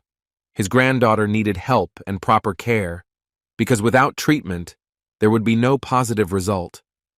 Taking the old man by the hands, The boy gently asked if he wanted his blood to receive good treatment and for her body to function as before. Finally, a spark of hope lit up the old master's eyes that he would be saved from this disease. This was confirmed by the following words that the boy said. He was sure that this illness could be overcome, and he promised to help with this. But Juan was still worried that the cyanosis had started so quickly, so he said that it would be better for the girl to go with him to the hospital. Without thinking twice, Guan Lu ordered his servants to prepare a carriage for He, since she would be going with the doctor. It's true that her condition was such that it's hard to say how she would have endured the trip, especially since the drive would have taken more than 5 minutes. Juan didn't know what to do in this situation, because in such a case he was a perfect example for hospitalization. The girl began to wheeze and choke. She could barely say that she was short of air. It seemed that everything was worse than the doctor thought. It was surprising that her condition was deteriorating so quickly. Literally 2 minutes ago, she could walk and talk, and now she was writhing from lack of air. Grabbing his special device, the guy began to listen to the lungs and did not hear breathing on the right side. It looks like a tension pneumothorax has developed. After assessing the situation, Juan concluded that the right lung was putting more pressure on the heart than it could bear, so action needed to be taken now. He ordered his assistant to bring alcohol and began to think about how to prepare the master for the fact that his granddaughter would have to undergo an operation. Before he started to move the girl's clothes, the guy apologized, as he felt awkward, even if she was not conscious enough to understand what was happening to her. When he had stripped her almost naked, he noticed the edges of some kind of bandage under her clothes. It looked like there was something like a bandage on her chest. The guy asked in surprise why her chest was so tightly bandaged, since this could be one of the reasons for the difficulty breathing. While cutting the bandages, Juan discovered that compared to her body, Bang He's breasts were much more massive than they should be. She was tall and quite thin, so if her large breasts were putting so much pressure on her, it could be a trigger for the disease. Moreover, she also trained martial arts, which explains the growing tension and increased pressure on the chest. The old man, watching all this, could not bring himself to go out the door and leave his granddaughter alone. He asked the doctor to stay here, because that way he would be more at ease. Taking a medical needle, the guy ordered Obo to carefully observe what was happening, because in the future this knowledge would be useful to him. Using a syringe needle, Juan planned to make a vertical puncture between the second and third ribs below the collarbone. You need to stop when you can feel something opening. Then you will hear the sound of air coming out. When the guy did these actions and the air began to leave the girl's body, her breathing began to return to normal. Guan Lu could not believe what he was seeing. The old man knew that this boy could heal with acupuncture and decoctions, but in his entire life he had never seen such healing as he was witnessing right now. When the anesthesia was ready, Juan took the scalpel and prepared to cut. Guan Lu was sure that you can't learn this until you know the internal organs of a person. The man had heard that there were many talents in the Central Plains, but he never thought that there would be such a brave and monstrous healer among them. Only now did the elderly master realize how lucky he had been that day, when he decided to accept Huabok into the ranks of his disciples. The older brother sat on the porch and was very worried about how Juan was coping, because he was still too young to face such problems. After some time, the guy walked away from Bang He and announced that the operation was successful, and the girl would soon come to her senses. He warned that tomorrow pus and blood would come out of the tube, and when clear liquid appeared, then the tube could be tied. Realizing that he would hardly be able to handle such things well, the master asked the young man to take care of his granddaughter. The only problem was that tomorrow he was supposed to be visited by a very hot-tempered and rather domineering patient. Juan told Guan Lu about this, and he said that it seemed that the man was really of no common blood, since he was treated like that. Having bowed, the boy said that he would be able to manage his time so that he could do everything and visit this house tomorrow. Suddenly, their conversation was interrupted by some noise coming from the street. Someone was proving that he was not a spy. Opening the doors of the house, the elderly owner asked where the noise was coming from and who dared to disturb his peace. One of the employees reported that he had caught and tied up a suspicious man who was walking around the estate and was clearly sniffing around. Hiding a nervous smile, Juan said that it was his guard, Gona. He didn't know how to act in case his protector was captured. Hearing these words, Juan anxiously began to question his brother about why he was suddenly being guarded and what preceded it. The boy realized that it would be very difficult to get out of this unscathed, so perhaps it was time to share some details with his brother. When the older brother found out that someone was hunting his younger brother, he simply exploded with anger and began to scold him for not telling him earlier. Huan tried to counter that Go Na served General Chao, but Huabok did not care. He demanded that such matters be reported to him. Househead Guan Lu watched this altercation carefully and analyzed everything he heard. It was difficult to understand the full meaning of the situation, but the old man said that he was indebted to the Dr. Huang and would like to provide him with another guard, since there was a need for it. Still, 2 pairs of eyes were better than 1, and his restless employee would just have some fun, otherwise he couldn't sit still. Approaching a red-haired guy named Jin, he ordered him to temporarily guard Huan. This was his new obligation. This young man was very smiling and friendly. He immediately approached his ward, extended his hand and said that he had heard about Huabok's younger brother. After that, the guy introduced himself with his full name, which sounded like Yu Jin, and said that he trains with Zhu Huan. But for some reason it seemed to the young doctor that he had already met this guy, because his face was too familiar. Then he realized that in front of him stood the future general who would stabilize distant lands. This historical figure from the era of the 3 powers would protect him. After this realization, the boy bowed happily and said that he would be glad if such a warrior took care of him. But this day did not bring joy to all residents of the province. Some had to justify their actions. A mysterious man sat on the chair and scolded the official for failing to control such a small place as Chohyun and for sacrificing 10 people to cut the tail. The Taiping envoy was a woman named Hua Dan, and now she could not believe that the same Yu she knew was kneeling before her. To top it all off, this gentleman couldn't even get rid of one little doctor, and now he explained it by saying that he had strong security. The irritated woman said that if the task at hand was so difficult, Yu could always just give up. She didn't understand why the man sitting in front of her was using their valuable resources to destroy some village doctor. When the man said he had a plan, Hua Dan said he must be very skillful if Yu wanted to remain the viceroy of Taiping. Yu raised his head and asked if the envoy knew Mr. Guo Chou from the state of Pei. She immediately understood that she was talking about that freak from the Guo family. The woman said that this man was the first on the list of those she would kill when the New World came. The man was glad that her attention had switched to someone else. Her subordinate shared that he was going to ambush him and make it look like he was being attacked by military personnel he trusted. Raising his head, Yu said that such an action would definitely create discord between the Guo family and the military that was under their command. Smiling, the Taiping envoy said that if everything went as the viceroy said, then obviously things in Chocheon would also improve. She was just wondering how exactly the man was planning to stage such a large-scale rebellion, because that was quite a task. With a sinister grin, the cunning old man said that he was using the very same doctor he had previously tried to kill. Well, such details intrigued the messenger very much. She was interested in the details of this operation down to the smallest detail. The man's ego was pleased that his plan was of such interest, and he shared that Mr. Guo would only take a couple of guards with him when he went to the hospital. If this was the case, then the messenger understood that there was a real chance to do as the governor said. Now she was worried about when this plan could be realized. Yu believed that everything could work out as early as tomorrow. This news amused the woman, and she expressed her hope that everything would go as it should. Handing her supporter a box, she said that together they would create a world that would be much better than the one they were living in now. She promised to give even more if her comrade's plan came true and everything went as it should. All that was required of old Yu was to live up to his words and succeed in his business. The man's chest was filled with a sense of responsibility and pride that he was trusted. He was ready to carry out the orders of his masters.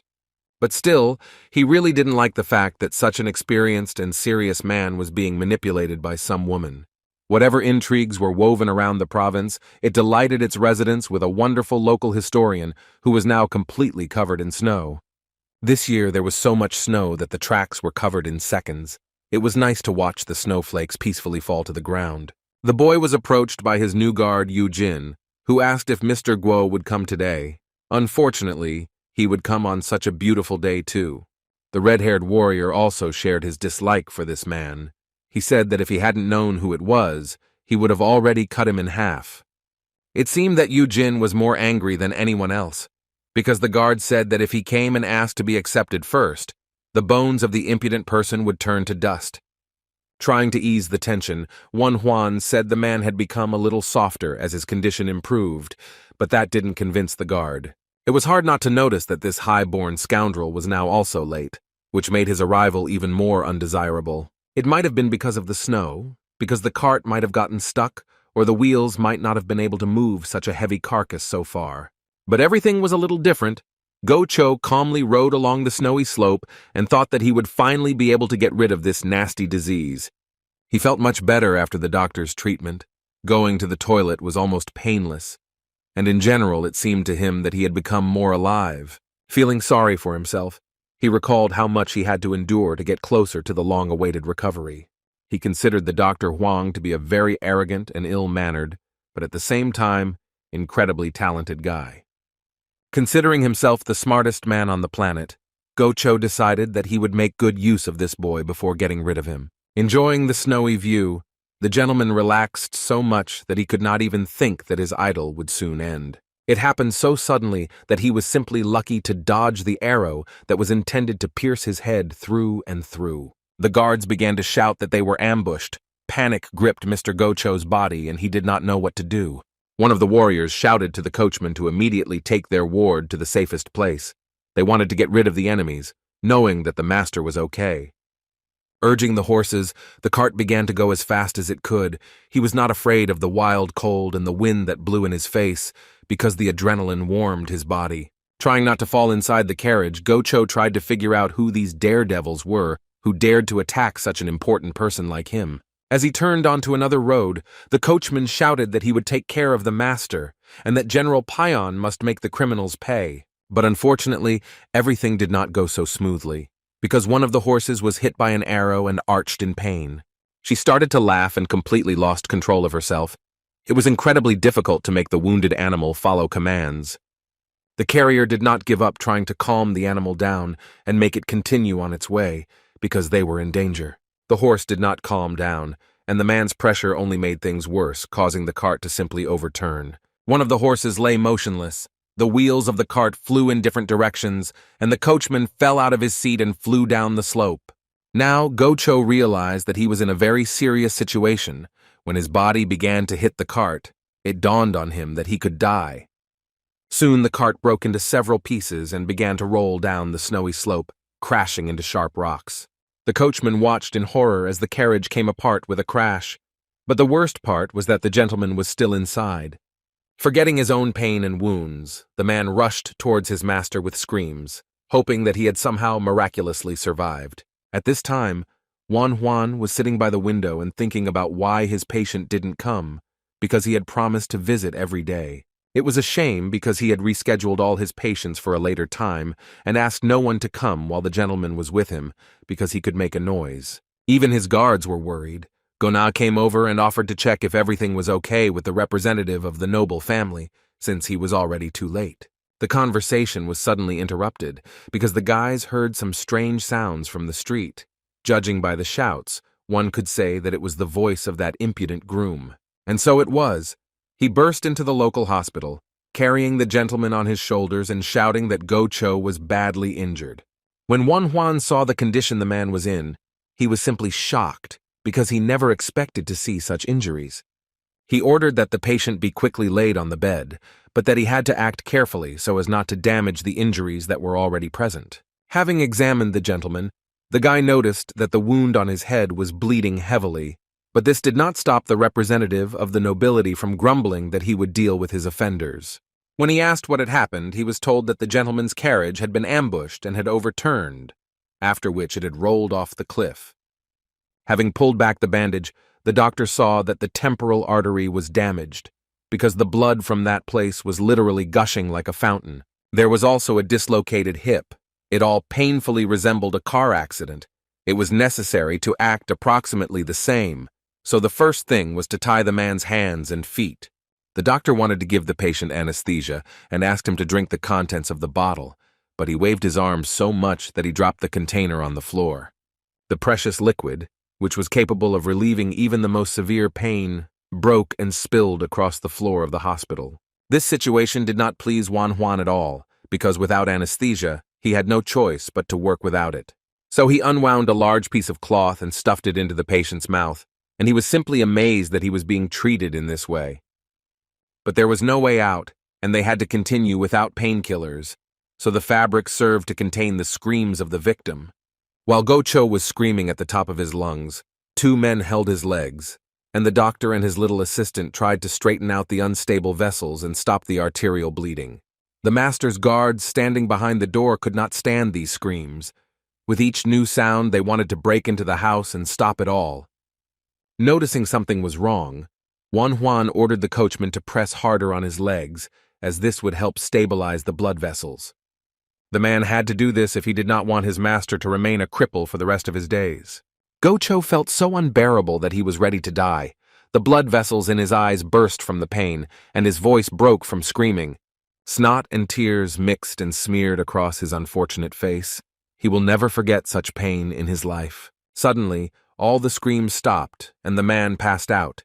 His coachman became alarmed, but the doctor explained that it was pain shock, a normal reaction of the body to such torment. The guy had nothing to do with it. His patient himself broke the last bottle of painkillers, so he had no other choice. Snow covered both the modest little houses in the village of Bednyakov and the beautiful mansions of wealthy officials. In one of these places, they crawled on their knees before the Taiping envoy and asked for forgiveness for having failed the mission. But today the woman was in a good mood. She said that Mr. Yu didn't have to worry, since for now it was to their advantage that trash named Go-Cho remained alive. Moreover, the man managed to present everything as if he had been attacked by the military, and they took good care of that. In the opinion of the envoy, this hot-tempered and weak man had to survive, since he would be able to turn the military upside down. It will be very difficult for all of them, led by Cao Zhen, to prove that they were not involved in the accident on the road. In order to arouse proper suspicion, Yu left a military dog tag at the scene that was exactly like the real thing, so it would be very difficult to justify himself. The Taiping envoy thought that all they could do was sit and wait and then enjoy the fascinating spectacle. After all, no one in this world can easily stop the wrath of stupid trash who thinks he is smarter than everyone else. It was already evening, and Juan was still on duty next to his patient. He was already tired, but he couldn't abandon this grumpy man to his fate. He had no idea what intrigues were being woven behind his back and how difficult it would be for him to prove that he was not involved in the crimes. Finally, the patient opened his eyes and began to remember what had happened to him and where he subsequently ended up. When his memory returned a little, the man screamed loudly so that all his guards instantly woke up. Sitting in the cold, Eugene almost rolled his eyes when he heard this capricious gentleman calling his minions to start moving his butt. Go-Cho was ready to tear apart all his warriors because they did not do their job, and it was because of them that he ended up in an ambush. He continued to shout and ask where General Payan was, who was supposed to organize a safe passage to the village house. When the master began to threaten everyone with a cruel death, Juan could not stand it and stuck a needle in the place that made him shut up. After this, there was a long-awaited silence. The man passed out, and the boy again asked himself how one could live with such a terrible character. To justify his actions to the guards, he said that the gentleman should not be nervous, because if his blood pressure rose, his blood vessels would burst. The Go family's personal physician, named Zhang Wol, said that he could not dispute the actions of a physician like Huang. Of course, he couldn't say anything to the guy, because he was still in shock from the fact that the young man had managed to connect the vessels of a living person. Now that Zhang Wol had the opportunity to examine his master, he noticed that the pus on his body had noticeably diminished, which meant that the boy had indeed cured syphilis. Looking at Juan, the old doctor thought that perhaps this was the true incarnation of Emperor Shenyan, who was the king of medicine. When Go-Cho finally came to, he nevertheless called his General Payan, who was kneeling and hoping for mercy, to answer for what had happened. He told the information that he managed to obtain during a second inspection of the scene of the incident, where some details were discovered. Evidence was found at the scene, indicating that military personnel led by General Cao Ren were involved in preparing the attack. The man sitting in front of the gentleman was 100% sure that this could not be just a coincidence. Since the bows and arrows were exactly the same as those used by the army, among other things, an army dog tag was also found, which confirms these words. After examining the evidence he had found, Mr. Go Cho gritted his teeth in anger. He couldn't believe that these bastards were going against him. Only Wan Huan was not convinced by this fiery speech. He could not understand how anyone could believe that the soldiers would throw their bows, arrows, and dog tags in a conspicuous place and run away. The guy didn't know who was behind this, but it was quite obvious to him that they were trying to frame and discredit General Cao. But the main problem was that Mr. Guo would most likely not listen to anything, because his angry nature clouds common sense. Suddenly, Guo Cho suddenly remembered that the doctor's guard was from Cao's military. He called him over and said that he wanted to find out something. Yu Jin was surprised when this high-born scoundrel demanded that Guo Na show him his token. Having placed the token that they found on the mountain road and the one that Guo Na had on the table in front of them, everyone began to examine them. They weren't just very similar, the two things were practically identical, the only difference being the different names engraved on the surface. Turning to the soldier, the gentleman growled angrily, asking what he could say about this. He was horrified and completely confused. Go Na began to justify himself, saying that anyone could forge a token if they tried, and it was impossible to accuse someone just because of this piece of evidence. It was very disturbing to listen to how an arrogant nobleman put pressure on a simple soldier, as if he could know whether his commander was up to something or not. Then the conversation stopped. Silence lasted for several endless minutes, after which Go Cho ordered his general to arrest Go Na. In his opinion, this was a necessary measure, since he could be connected with those scoundrels who set up the ambush and report everything to them. At this moment, Yu Jin intervened in an extremely calm voice. He said that the master was currently furious, so there was no need to rush to conclusions. Taking out his anger on the innocent was wrong. These words seriously angered Go Cho. He was at a loss as to who had the honor of speaking to him in such a tone. All the red-haired youth said was that he had recently been guarding the Dr. Huang and was worried about his well-being. Even a short-sighted person like Mr. Guo realized that something about this man was different and made him more dangerous than the other guards. He was the owner of an incredible aura, because few people could be so calm when talking to such important and dangerous people. The nobleman didn't even know how to react to such boldness, so he asked which master Yu Jin served. Leaning closer, the boy said in a conspiratorial tone that even if such high-ranking people were asking him, he couldn't mindlessly reveal these details. Pointing to the hilt of his sword, Yu Jin whispered that the master would understand everything once he saw his weapon. And so it happened. Go Cho immediately recognized the sword of justice and recoiled in shock from this strange youth. He wanted to greet the one to whom the emperor had given this special blade, which made its owner second in power after the head of state himself.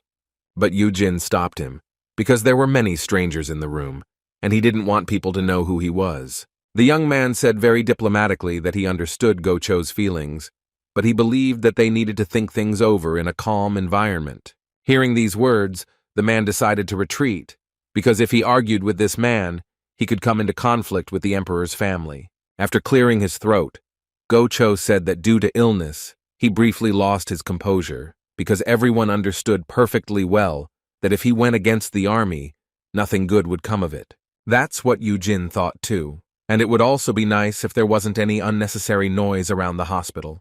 Watching in surprise as the proud man dismounted, Wan Huan suddenly realized that Go Cho wanted to bow to his guard. Now the boy also became interested in who was the master of the red-haired warrior, who was respected even by people like his vile patient. Putting his thoughts aside for later, the boy went to where he was so eagerly awaited that evening. Very unexpectedly, he was called to the Kisen house, saying that the lady had a stomachache and needed urgent help from a doctor who knew what he was doing. After letting the guy into the room, Mei Hyang locked the door. His behavior was very suspicious, but it was too early to get nervous. In the room, So Chul was sitting at the table, looking much better, and her mistress announced that the girl needed to tell the doctor something. Sitting down across from her, Wan Huan said he was glad no one was in pain, but he still wondered what was going on. The former patient began to speak in riddles, saying that there were many stories going around which were mostly lies, but the words could become true if they matched. She said she had something that might be of interest to the young doctor, so she invited him to this meeting. She lowered her voice and said quietly that there was a Taiping mansion about an hour's drive from the prefectural office in Hancheng. She heard rumors that the government officials whom General Cao suspected and the three who attacked Wan Huan often went to that place. moving some parchment towards the guy, so Chul said that she also had some suspicions about this. These words were supported by the lady, who said that they in the house sect had thought about this a lot and were also distrustful of that place. After reviewing the recordings, Wan Huan suddenly realized that he was witnessing historical events taking place. After all, by the concept of Taiping, the women meant the very same army of yellow-turbaned people that became the lever for the beginning of the bloody massacre. So Chul spoke again and said that she couldn't say for sure, but that place was extremely questionable. Thinking about it, the young man realized that the Hao sect, which he knew, had very reliable information. He would have to check it, and if he passed it on to the right people, he could prevent something terrible from happening. The only person who needed to be told about what he had heard was General Cao. Only he could convey such important information. Moreover, Zhen could certainly deal with this annoying Mr. Guo, who should control himself better. After listening to the women, the boy decided that he needed to quickly contact the right people and share what he had heard, so he thanked them and walked away. Finally, he said that as soon as this issue is resolved, he will treat the beautiful ladies to something. Cho Sol beamed when she heard this. Seeing her charge's reaction, the lady could only smile and say that her eyes were shining too much when she looked at the doctor. Interesting conversations didn't only take place in Keeson's house. The small, snow-covered house on the outskirts of the village was no worse in this regard. There, the elderly doctor was once again shocked by the news that his young colleague had been able to cure tetanus and intestinal disease. Sitting up on his bed, Go Cho said that this skillful child was able to overcome seborrhea and also found a way to cure syphilis. But the doctor did not agree that they were dealing with just a talented teenager. He was someone more, someone who cured what could not be cured. Now the gentleman himself became wary, because his trusted physician said that he had never heard of anyone curing even one of these ailments. It seemed that this guy was more amazing than they said, especially considering that the man with the sword of justice owed him a debt. Now I didn't really want to kill him, because he had already saved the life of an official twice, and it seemed that in the future he could become a respected member of high society.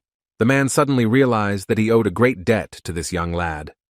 The next day, a woman came to the hospital, unwell due to constant headaches. Anyone who looked at her would say that it was due to exhaustion. There was no cure for it. People just needed to eat well.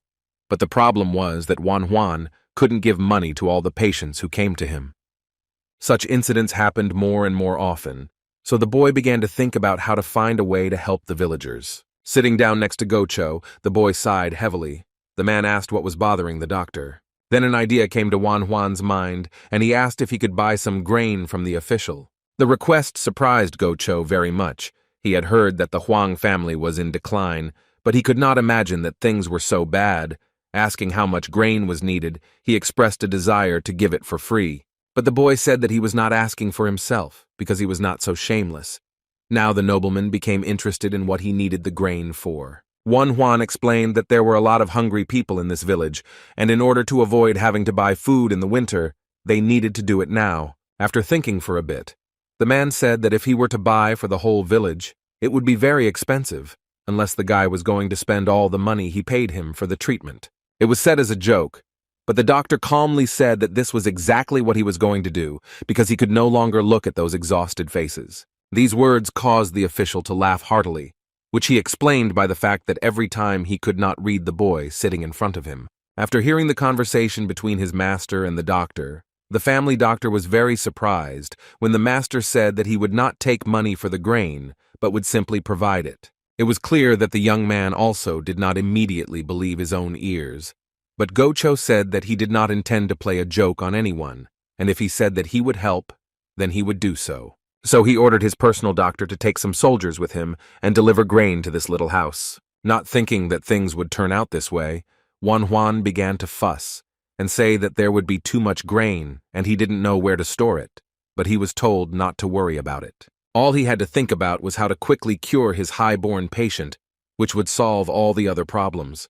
The next day, the grain issue was resolved, as there were many sacks lying in the hospital yard, which were gradually being taken apart by the villagers. The soldiers who served under Go Cho organized lines and distributed the required amount of food to each person. What the official did was simply amazing. Eugene even assumed that the man hit his head too hard. Among the villagers who stood for help, one could see the father of the boy who was hit by Go Cho's carriage. The man immediately recognized these people, and it seemed that their arrival greatly alarmed him because the official's face instantly changed. The gentleman jumped to his feet, immediately ran to his guards, and told them to give the father and son 3 times more than everyone else. Hearing this, the villager could not believe that he was being allowed to take 6 whole sacks of grain, which could feed his family for a long time. They began to sincerely thank the generous gentleman who helped save residents from hunger during the cold season. It was very funny to watch the embarrassed, impudent fellow. He behaved awkwardly, but kindness suited him, especially when he wished the little boy a speedy recovery. The personal physician of the Go family agreed with this, but shared with Huang that this was the first time he saw his master like this, and he had been serving for more than 20 years. This showed that the guy's skills could impress even such callous people as Mr. Guo, who previously didn't care about the people around him. But Huan tried to prove that all this was happening only because his patient was feeling better and was in a state of euphoria. After people began to disperse little by little, the guy called his patient for a private conversation in the house. The guy was wondering if they were able to catch those who attacked the gentleman's motorcade. He replied that his family and all the authorities were working on it, but there were no results yet. Plucking up his courage, Huan said that he wasn't 100% sure, but he thought he had some information that might interest the man. The guy urged his interlocutor to listen carefully and filter all the words before drawing conclusions, because the matter was extremely serious. The gentleman's face became very wary. He said that the guy did not need to worry about anything and he could speak freely. Huan then told everything he had learned in Kiseng's house and recounted in detail all the words that Cho Sol had spoken. Gritting his teeth in anger, Guo Cho said that he would definitely check out this Taiping mansion because it would be stupid to ignore such information. While the gentleman was nervously pacing the house, Huan suggested to him that it would be better to investigate this matter together with Colonel Cao. After examining the young man, Go Cho promised that he would reward him if the place really turned out to be a nest of killers. When the guy wanted to refuse again, the official said that every action has its price, so it's worth taking when it's given. Such pressure surprised the boy, and unexpectedly for himself he agreed with this statement.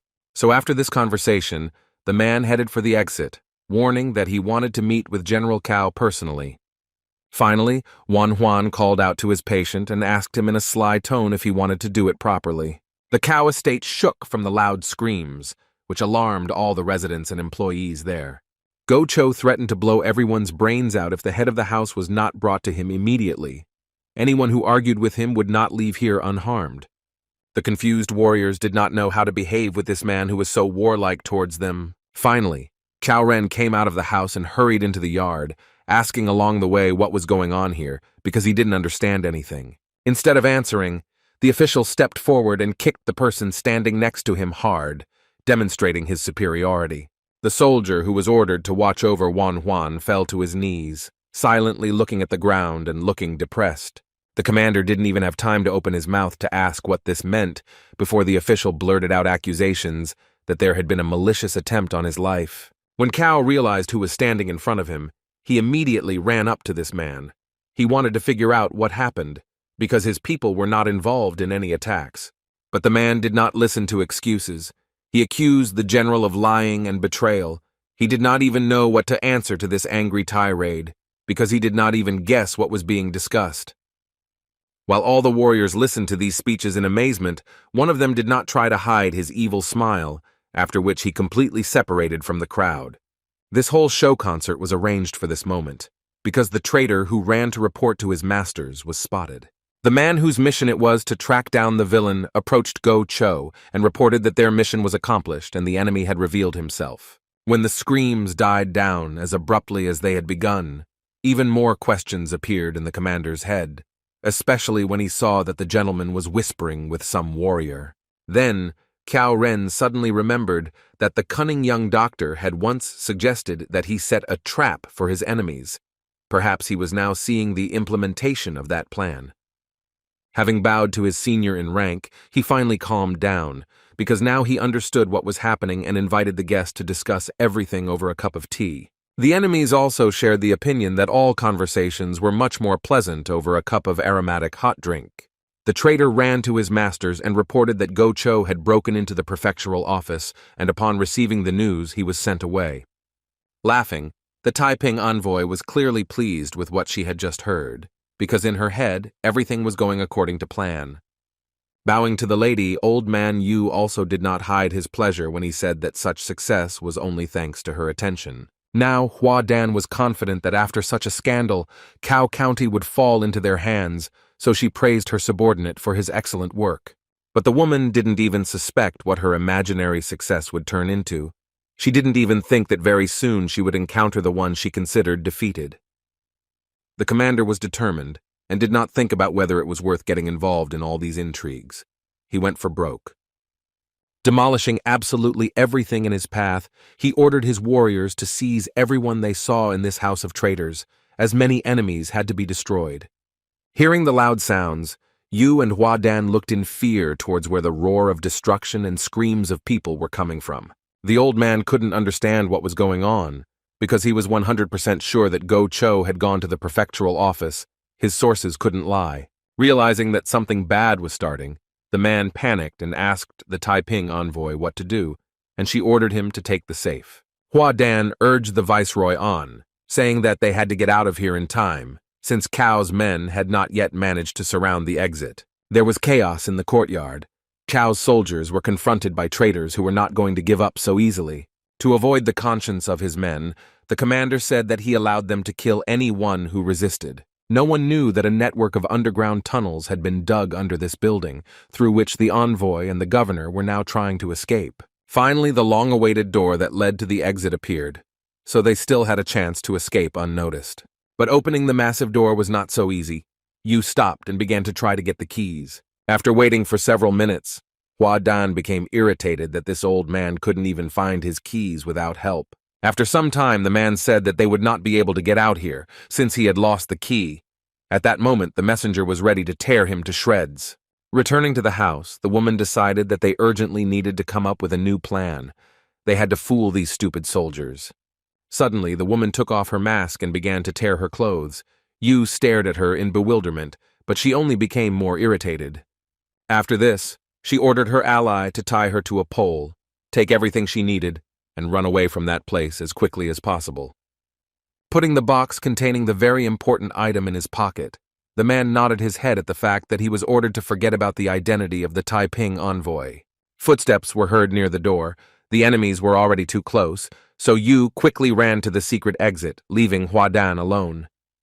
For some time he watched through the crack as these stupid warriors did not understand who was in front of them and fell for the trick of the messenger, who pretended to be a victim. Running up to the treasured door, Yu took out the key and felt joy, because he didn't think that he would break contact with this annoying girl so easily. Now there was one thing left to finish, to make sure that she would never bother him again. Having reached the exit, he took one of the bows and a quiver of arrows, which were prepared just for such cases of unexpected escapes. As he left the cave, the old man decided that he would never again in his life get involved in the Taiping way.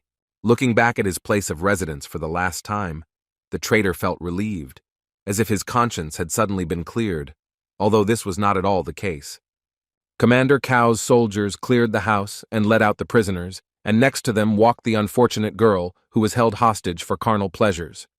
Hua Dan played her role so believably that no one had any doubt that she was the victim in this story, and not the main villain. She shed tears, but inside she laughed that she had managed to so easily fool these fools who had so easily believed her. Now all she had to do was find a way to escape from the hands of these saviors, then she could return to her Taiping master. But these plans were disrupted by one precise arrow, which flew straight into the messenger's chest and pierced her right through. Not understanding what was happening, the woman tried to stay on her feet, but soon consciousness began to leave her, and darkness swallowed her into its embrace.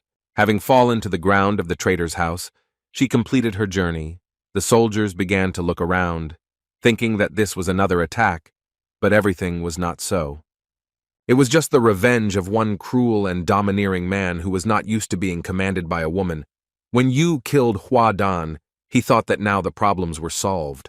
With the death of the messenger, he was freed from the person who knew many of his secrets, which, if desired, could be revealed to the authorities. But now she was silent forever. While the battle was going on in the traitor's house, Yu Jin was drinking tea with Master Guan Lu and talking about how Master Guo had become too kind since he was personally distributing grain to the poor. One might think that it was all because of the sword of justice, but the master disagreed, because then his master would have stopped talking nonsense much earlier. There was also a suggestion that it was all because of the Dr. Huang, who saved the man's life twice. Perhaps his imminent death changed him. But what is there to guess about? The most important thing is that Gocho did something that was not typical for him, and these were changes for the better. The conversation about the changes due to Dr. Huang was heard by Bang He, who was still recovering from her protracted illness. Yu Jin also added that the young doctor was very talented in martial arts. This information surprised the old man.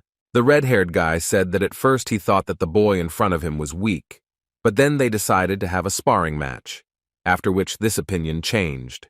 When Coach Guan Lu heard that the boy had managed to infuse key energy into his sword, his eyes widened unnaturally. The guy continued his story, saying that the Dr. Huang was trained by the Commander Chao, and it was he who showed him the family technique in gratitude for the healing. Only 5 months had passed since the beginning of their training, and Wan Huan was already showing amazing results. Young. He was surprised when Yu Jin said that if it weren't for General Chao, he would have asked the boy to become his younger brother. After these words, the girl remembered that she had heard that she and the doctor were the same age, but because of the guy's life path, it didn't seem that way to her at all. Now she was even more eager to talk to him when he came to their house for his next inspection. Now Wan Huan was resting, sitting in his yard. He was basking in the sun's rays and enjoying the fact that people no longer came to him with exhaustion. The grain had helped after all. His idol was broken by a man who called out to him as he passed by the yard. He said that he was going to the mountains because he felt much better. Then a mother and her son passed by. The little boy waved his hand at the guy and shouted that he felt absolutely healthy. The doctor's soul suddenly felt so good. He could say with confidence that he and the villagers would definitely survive this winter. Wan Huan felt as if a huge weight had been lifted from his shoulders. The Taiping mansion had been well taken care of, and Gocho had also calmed down his ardor. But all the peace was dispelled as soon as the boy saw the worried face of his older brother Ju Huan, who had galloped into the hospital early in the morning. When the young man heard that their mother was in a serious condition, anxiety took over his whole body, and he forgot that a second ago he had been enjoying rest.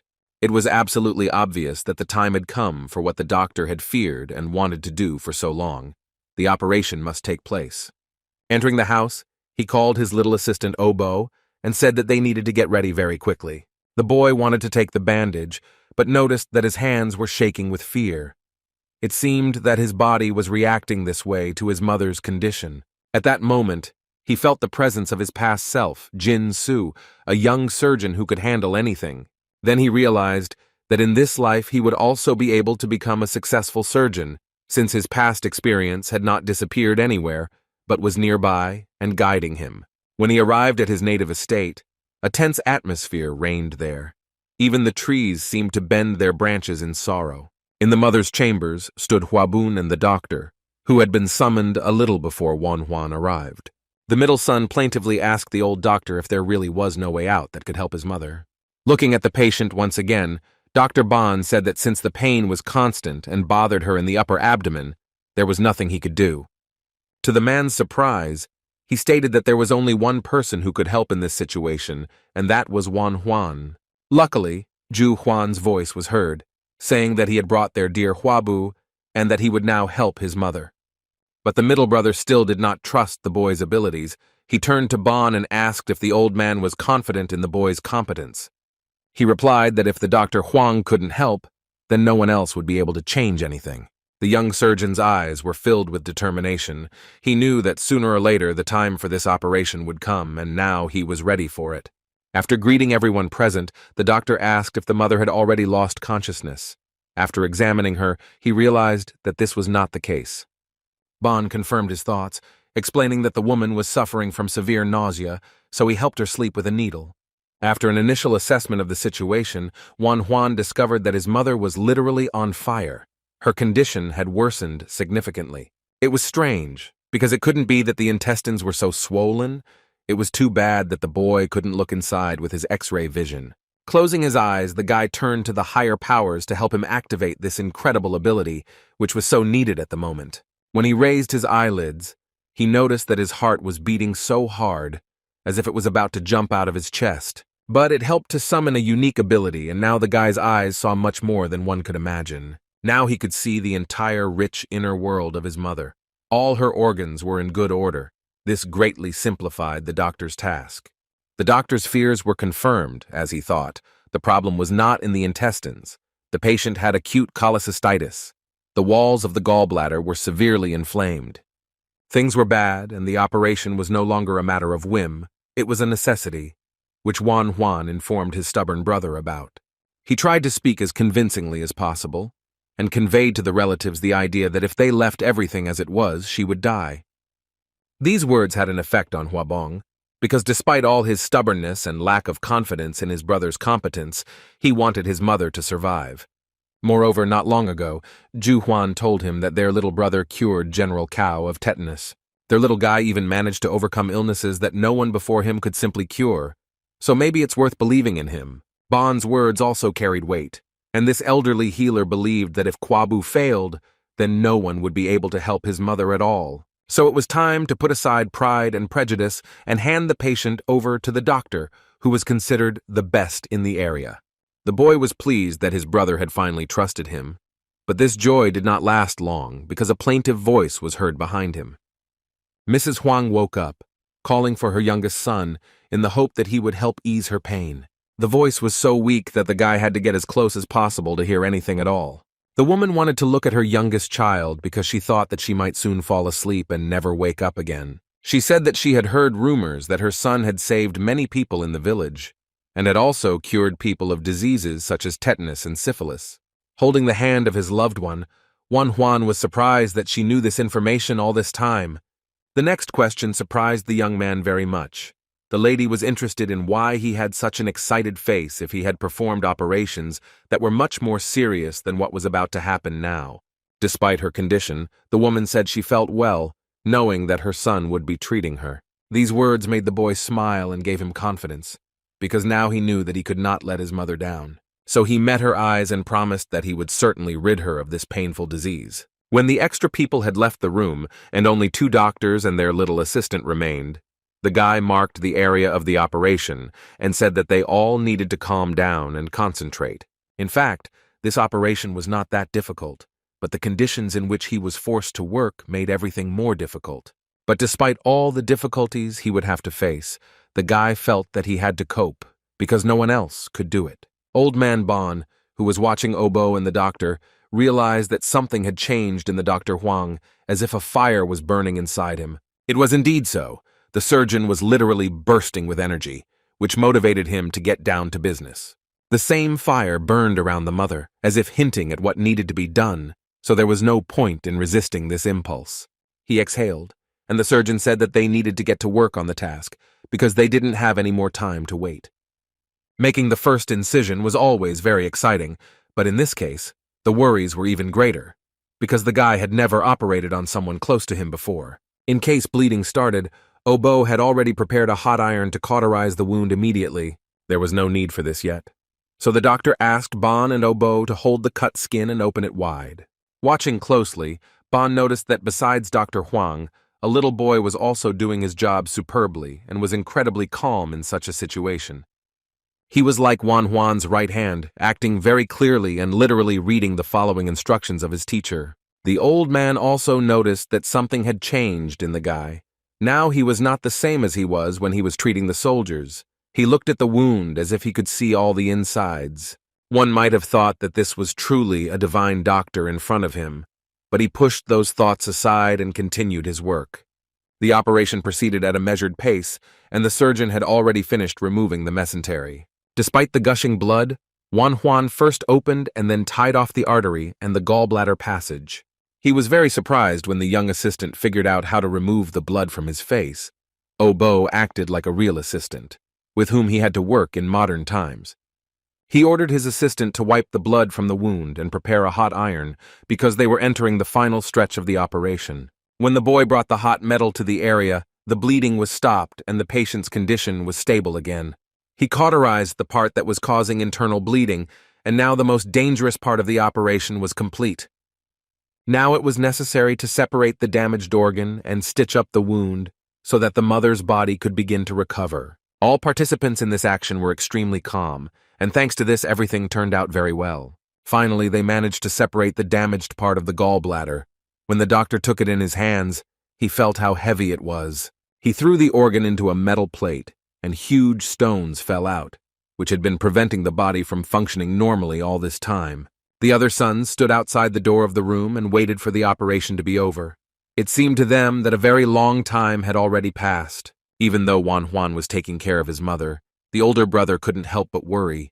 He didn't even think that he would be so nervous. But putting aside his own worries, he tried to support Huabong, saying that their little boy would definitely cure his mother.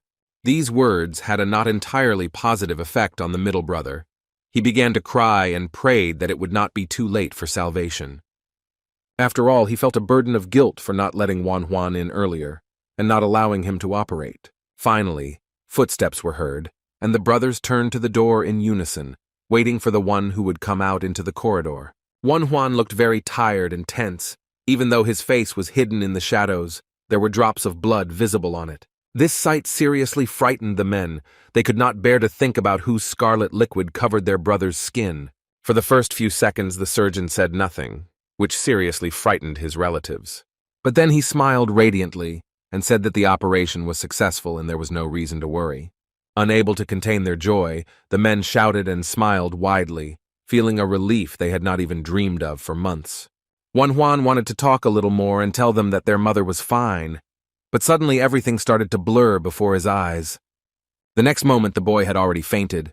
His brothers and the Dr. Bon ran up, worried about what had happened. When the elderly doctor sat down next to him and measured his pulse, it immediately became clear to him what had caused the sudden loss of consciousness. The thing is that the legendary surgeon fell asleep from overwork because he had set himself such a regime that his body simply could not cope.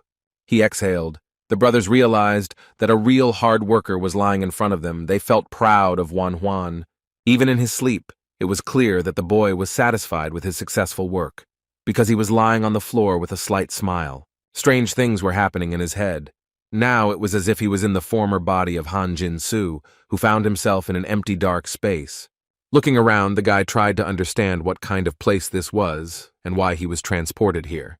Suddenly, his current body, Juan, came out to meet him. It was strange to see himself from the outside and at the same time realize that you are now in a different body. Juan's personality knelt down in front of Jin-soo, as if expressing his deepest respect. Perhaps it was the spirit of that same Kwabu who came to thank him for saving his mother. Smiling, the guy said that he was pleased to help and suggested that the young man had a very hard time in life. As he crouched down to pat him on the shoulder, Juan's body began to glow and dissipate into space. It shone brighter and brighter and seemed about to explode like a bright star, but this did not happen. The bright light that the body had turned into shot up and flew through space. Most likely the young man had finally found peace. Finally, Jin-soo told him that now the boy could not worry and rest peacefully in the afterlife, knowing that his family was okay. After that, Juan's eyes widened and he realized that he had returned to the real world because his head was splitting with pain. He stood up abruptly and began to try to remember what had happened. The memories were so cloudy, and his head was so heavy that everything seemed like some kind of strange obsession. Examining his body, the young doctor tried to understand whether it was all a dream, and there was no operation. Then he turned his head and saw that he was lying on the floor next to his mother's bed, and it dawned on him that he had managed to help the woman after all. Her breathing was even, and her face was calm and not distorted by a grimace of pain. She slept peacefully, recovering from what she had experienced. This sight warmed the young man's heart. He was pleased to see that his loved one was no longer suffering the torment of pain. The brothers must have sensed it, because they entered literally a couple of seconds after he woke up. The boy said he felt fine, as did their mother, who was peacefully snoring next to them. What happened next surprised the young man greatly. His middle brother put his hand on his shoulder and apologized for not believing in his abilities. The crying man thanked the boy for what he had done and once again asked for forgiveness for delaying the operation. After a few days, the estate no longer looked so gloomy and lifeless, and happiness was slowly returning there. The wound had almost healed, and the mother was increasingly regaining consciousness. If her recovery continued at this rate, the woman would soon fully recover. Juan explained to his assistant that now it would be necessary to remove the drainage tube and stitch everything up, but this should be done as soon as the intestinal juice became clearer. Ban followed this conversation, still surprised that Obo was the doctor's right hand and understood him at a glance. If Juan was the divine healer of this generation, then the old man was almost certain that the child standing before him would fulfill that role in the future. The old man suddenly felt sorry for himself, because if he were 10 years younger, he would have become Huang's student. It was already too late for him, but his nephew would definitely study because he always wanted to study medicine. Obo asked how soon Mrs. Huang would be able to get back on her feet, but the doctor said it was still too early for that.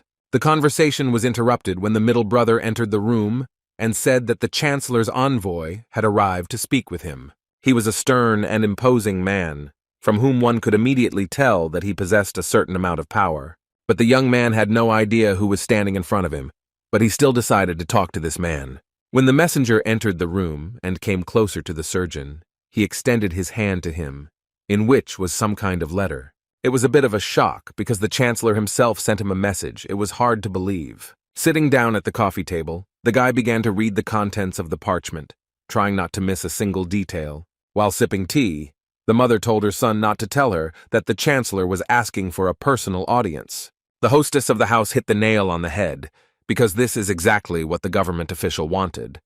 Huabong was beside himself with joy. Ban intervened in the conversation, saying that not long ago Huang cured the illness of Mr. Go Cho from the noble Go family. This news amazed the lady.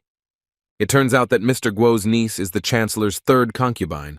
News of the incredible healing must have quickly reached him. Apparently, Mr. Go Cho had vouched for the physician Juan, but the woman was still trying to wrap her head around the idea that the chancellor himself had written to her son. The guy didn't understand something.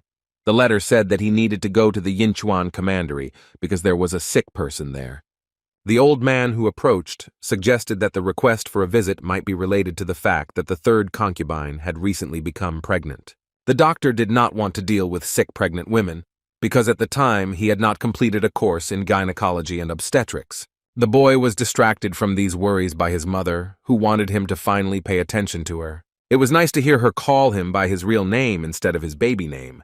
It sent a signal that she saw him as an adult. Smiling, the lady said that she was very proud of her son because she could never have imagined that one day the chancellor himself would write to him.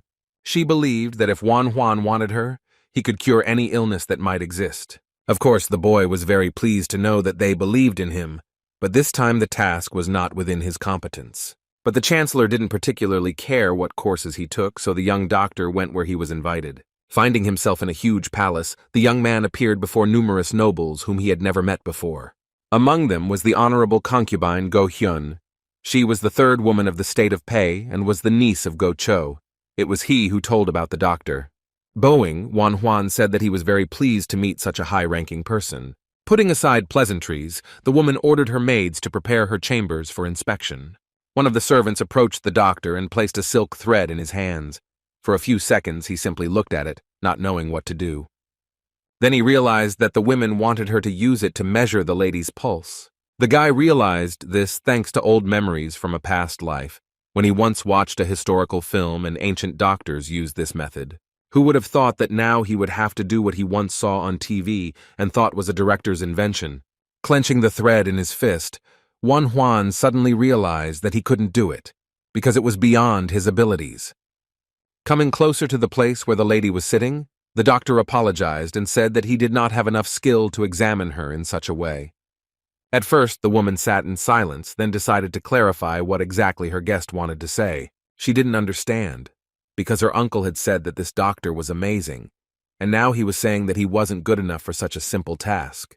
She listened attentively to his argument that, due to his meager skills, he could only make a diagnosis by feeling the pulse by palpation. That's why he didn't want the lady to be examined by someone who couldn't do it perfectly, because only that result would satisfy her. The woman thought about it. Her uncle insisted that this particular doctor should examine her, but in order for him to touch her, he needed to get permission from the chancellor. The boy thought that he would finally be sent home, but instead of a complaint, he heard agreement to his conditions. Surprisingly, the lady decided to make concessions and allow the commoner to touch her, immediately after asking the chancellor. It took quite a long time to wait for permission, but the doctor was provided with comfortable conditions and treated to delicious tea. The guy's good mood was spoiled by a man who called him by name and asked if he was the one invited to examine the lady. The man was not at all friendly, as he believed that the boy was only here because of his connections with the Guo family. Standing in front of the boy was none other than the court physician named Gyeon-dok, and he clearly did not like his young colleague. Putting an arrogant expression into his voice, the man said that he wanted to see with his own eyes how brilliant the boy was, since he had visited Her Highness. The doctor mockingly asked if such a capable doctor couldn't examine the lady with a thread. Won Huan angrily replied that he wasn't at that level yet. These words made Kyung-duk laugh, thinking that his colleague had failed instead of teaching him a lesson. But Won Huan decided to ignore the annoying man and asked him to leave him alone, if of course he had finished his arrogant speech. The court physician was not accustomed to being treated so disrespectfully, and it was even more strange to him that they were ignoring him, considering the book more fascinating. He was about to tell the boy everything he thought about him, but then the Dr. Huang was called, saying that there was an important message for him. Bowing, the servant informed him that the chancellor had given his permission for him to touch his concubine for the sake of examination. Glaring angrily at the court physician, Won Huan headed straight towards Her Highness, leaving the man alone with his envy. Finding himself in front of the woman again, the boy bowed and began to wait for further instructions, because he did not quite understand how he should behave. Unfortunately, the court physician also followed him. Perhaps he was interested in what was so special about his colleague. Gyeongduk explained his presence by saying that he wanted to see the work of a master like Huang and deepen his own knowledge. But in fact, he was simply doing surveillance. But the lady didn't care much about this, so she didn't forbid it, which made the impudent man very happy. As he approached his high-born patient, the boy warned her that his skills were different from what she had seen before, so the examination might not be typical. She told the young man not to worry and to do everything as he saw fit. Her voice was soft, and her manner of behavior did not at all resemble her uncle's character. The guy was told that the woman's body had many freckles and spots, but he noticed that her stomach was too swollen. Her Highness shared that 3 months have passed since her last menstruation, and now she is bothered by constant pain in her lower back and fatigue, which is why she sleeps all the time. At first glance, these were the most typical symptoms of pregnancy, but something was bothering Won Huan. The doctor extended his hand and asked if he could touch her to take her pulse, and the woman nodded. He was very surprised that he felt a non-free pulse. The beats were sometimes strong, sometimes moderate, but in general this can happen to pregnant women. Noticing the guy's confusion, the lady asked what was the matter, since she was beginning to worry about the doctor's mysterious silence. Won Huan knew that he shouldn't make a conclusion based on the pulse alone. Yes, there were signs that the concubine was pregnant, but he had to be 100% sure before saying anything. After clearing her throat, the woman said that she shouldn't be surprised by the weak pulse, since she hadn't been able to eat normally lately, so she had become a little weaker. The examination continued, but the guy still didn't want to rush to conclusions, because if the patient wasn't pregnant, there would be a big fuss. Won Huan's every action was closely monitored by the court physician, who tried to understand why there was such a stir around the guy. He couldn't understand why the boy was delaying his answer, because he was eager to hear what conclusion he would voice. The doctor understood that he needed to calm down, because the patient's health was in first place, and the examination was in full swing. He was distracted from his work by Gyeongdok's nasty voice, which urged the woman not to worry about the child in her belly. Bowing, he said with a slight grin that he wanted to give the lady a decoction to restore her strength. Then the child would definitely be fine. It was a noticeable interference in the work, which indicated that the man wanted to make his colleague look useless in comparison to him. Exhaling, Won Huan realized that he was running out of time, but he couldn't rush the inspection too much. Otherwise, he might miss something important. This time, he managed to quickly activate his X-ray vision. Either it was luck, or the higher powers themselves helped him with this. He began to peer into his patient as closely as possible, in order to literally see right through her. The diagnostics showed that her womb was empty, and there was no child there, as the court physician had so vehemently declared. There was no fetus, but Go-hyun had not had her period and her belly was very swollen, all of which were alarming signs. Everything indicated that it was a false pregnancy, which was caused either by a hormonal imbalance or severe stress. Seeing this boy standing there scratching his head, not knowing what to say, irritation rose up inside Dr. Gyeong-dok. Therefore, he decided to express his doubts about his competence, because in his opinion, such a young man simply could not have mastered the art of healing. When the man offered his brew again, the boy suddenly began to seriously wonder whether he had examined Her Highness and measured her pulse. When Won-hwan asked this question, Kyung-deok was very surprised, because he thought that he shouldn't report to all these children. Growling with anger, the man reminded that he was the head of the court doctors, and no one could doubt the accuracy of his diagnoses. But the guy reminded him that they were dealing with a lady, and that there was no place for such conversations around her. Therefore, the young man asked Go-hyun for a short break as he needed to discuss some details about her condition. As he passed the doctor, Won-hwan suggested that they continue their conversation outside, as there were too many prying ears in this place. Upon hearing the information that there was no pregnancy, Kyung-deok said that all this was nonsense, because any fool would understand everything after seeing her belly. The guy retorted, saying that there was no point in all this if the belly had swelled so much in just 3 months. But in the man's opinion, this was possible if the child was healthy.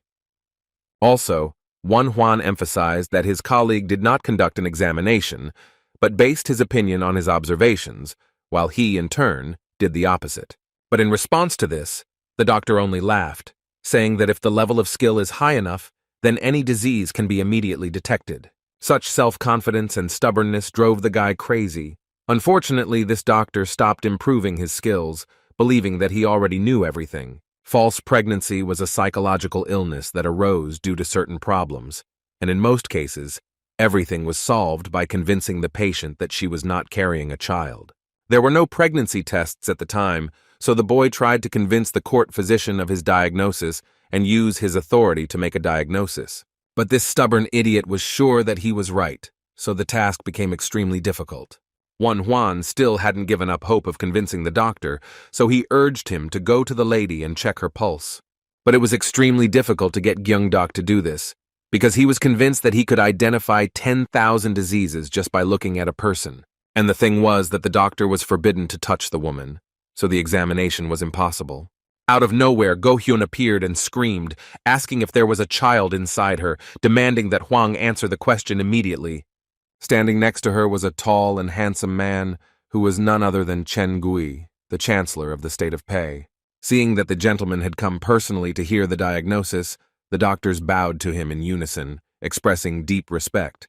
Approaching the guy, he asked if the doctor standing in front of him was the one that the head of the Guo family house had recommended. Bowing his head even lower, the boy replied that to a man like the chancellor, he was simply Wabu. Now, this powerful man also demanded that the diagnosis be announced, so Won-hwan simply had no other choice. So the guy voiced his, at first glance, absurd diagnosis, saying that due to a strong desire to conceive a child, the woman became falsely pregnant in her imagination. This happened because the mind wants it, but the body is mistaken, so that a mental disorder arises, bringing a feeling of pregnancy.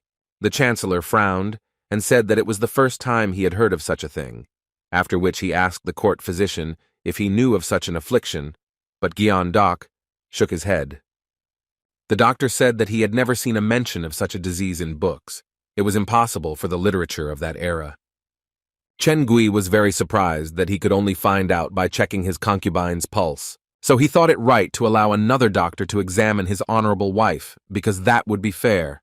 Won-hwan agreed with this, but if Gyeong-duk continued to claim that she was pregnant even after checking her pulse, then it would be clear that they were dealing with a charlatan. But if the guy was wrong, Chen Gui believed that he would have to bear responsibility for all the noise he had made. These words became honey to the ears of the arrogant court physician. He was eager to humiliate the boy in public. After this, the doctors and the chancellor with his wife returned to the chambers to conduct an examination and finally find out what was happening. Gyeong-dok was ready to begin checking the pulse of the venerable third concubine of the master, who had been suffering from weakness and headaches for several months. The man's hands reached out to the lady's thin wrist, for whom it was unusual to let so many people get close to her. Knowing what the pulse of a healthy person should be, The man was amazed when he felt such a weak beat under his finger. But the lady's belly was so swollen, as if she were expecting twins. The boy's words simply could not be true. It was clear that the pulse made Huang's words true, but in the court physician's opinion, all the other symptoms pointed to an obvious pregnancy. Then he suddenly realized that it didn't matter whether he was right or not, because he could always take his words back. But his competitor didn't have such a privilege. So the man decided that his desire to teach the boy a lesson was much greater than the state of the young lady. Turning to the chancellor, Gyeongdaeok said that the concubine's pulse was indeed weaker than it should be, which was what made her condition so sluggish.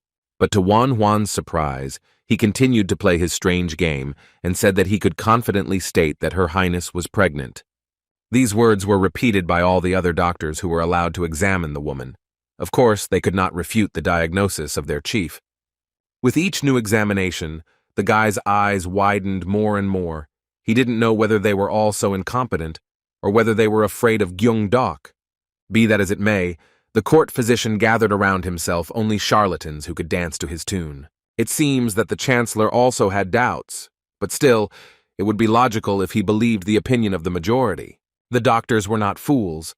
They understood that this story was not so simple, but as the boy had assumed, they simply could not doubt the words of their leader. Turning his head towards the young man, the chancellor shouted, saying that all the doctors he trusted claimed that his wife was carrying their child within her. Gyeongdaek took great pleasure in the fact that the master's anger was not directed at him, and humiliating this youth was worth the subsequent apology for the mistake. Smiling, the man told himself that this worthless simpleton deserved to be trampled into the dirt.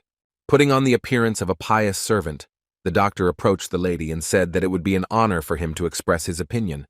In his opinion, the Dr. Wan Huan was simply mistaken because at his age he did not have as much practice as he did. Then he decided to finally discredit the guy, saying that he was afraid that the young man was unhappy with the pregnancy and was trying to harm the child. These words greatly frightened the already suspicious lady. Now she was worried not only about her life, but also about the well-being of the non-existent child. Such accusations led to the young doctor ending up behind bars, and all because the vile courtworm was simply jealous of him. The accusations of disrespect were simply ridiculous, but they had an effect on Go Hyun and her husband, who would have thought that modern medicine would come back to haunt the guy. It was unclear what the point was in calling these incompetents court physicians if they could not help the lady, but perhaps it was all planned. Things weren't going well, and Wan Huan was nervous about how his mother would be worried when she found out he was locked up. He understood that he could not only be imprisoned, but also executed. He was saved only by his acquaintance with Gocho, but the guy could still have his hands cut off.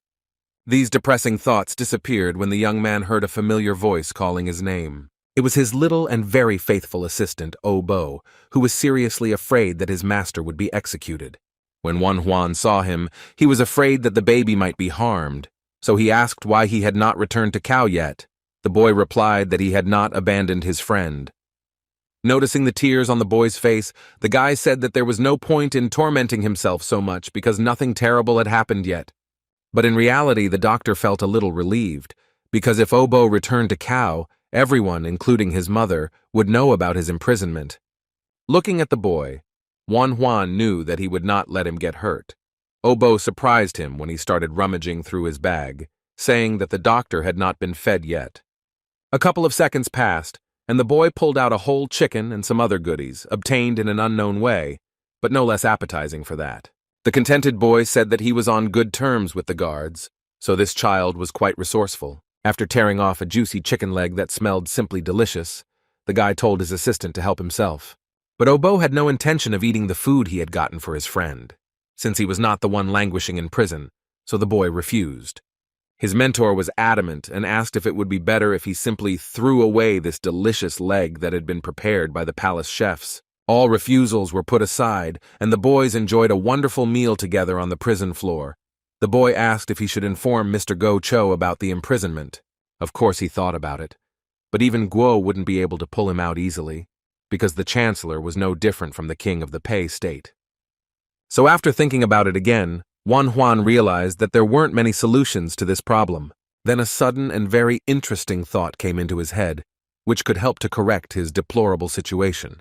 Approaching the wooden grate, The guy smiled slyly and told Bo to contact Mr. Go Cho and tell him what happened. The Guo family's home was in turmoil that day, as its residents were shocked by unexpected news that reached them from trusted sources. Mr. Go couldn't believe that such a capable and intelligent doctor as Wan Huan could be thrown into prison. He was simply confused. The man thought that the doctor would diagnose his niece and do a good deed. But everything turned out completely differently. If the chancellor had liked the boy, he could have been made a civil servant despite his background. But now Wan Huan was locked up in prison. The man was very interested in what had happened, that now the boy was sitting in the dungeon with the rats. He began to ask Obo about it. After a short pause, the boy said that the doctor had told the couple that Mrs. Go Hyun was not pregnant at all, as all the other doctors had said. This news shocked her uncle too, but he had no reason not to believe this child, so he did not stop listening to him. It was clear that if the Dr. Huang made such a diagnosis, then that was how it was. The guy had a straightforward character, and for that he could be taken into custody. He understood that if he stood up for the doctor, his status could be at risk, and after all, he had only recently been recognized by his brothers, and this happened thanks to his changes for the better. He sincerely wanted to help, but Go Cho felt powerless in this situation because the doctor was locked up by the chancellor himself. But the boy wasn't done with transmitting the information yet. There was still something he needed to ask Go Cho about. The doctor had one request that he really wanted to fulfill, and only a man was able to help with this matter. The next day came and there was unrest in the chancellor's palace, so he demanded that a doctor be called to him. When Gyeongdon appeared before his master, he asked for what purpose he had been invited into the chambers. The man was very interested in whether his dear wife's condition had improved, because all this time he had been very worried about her.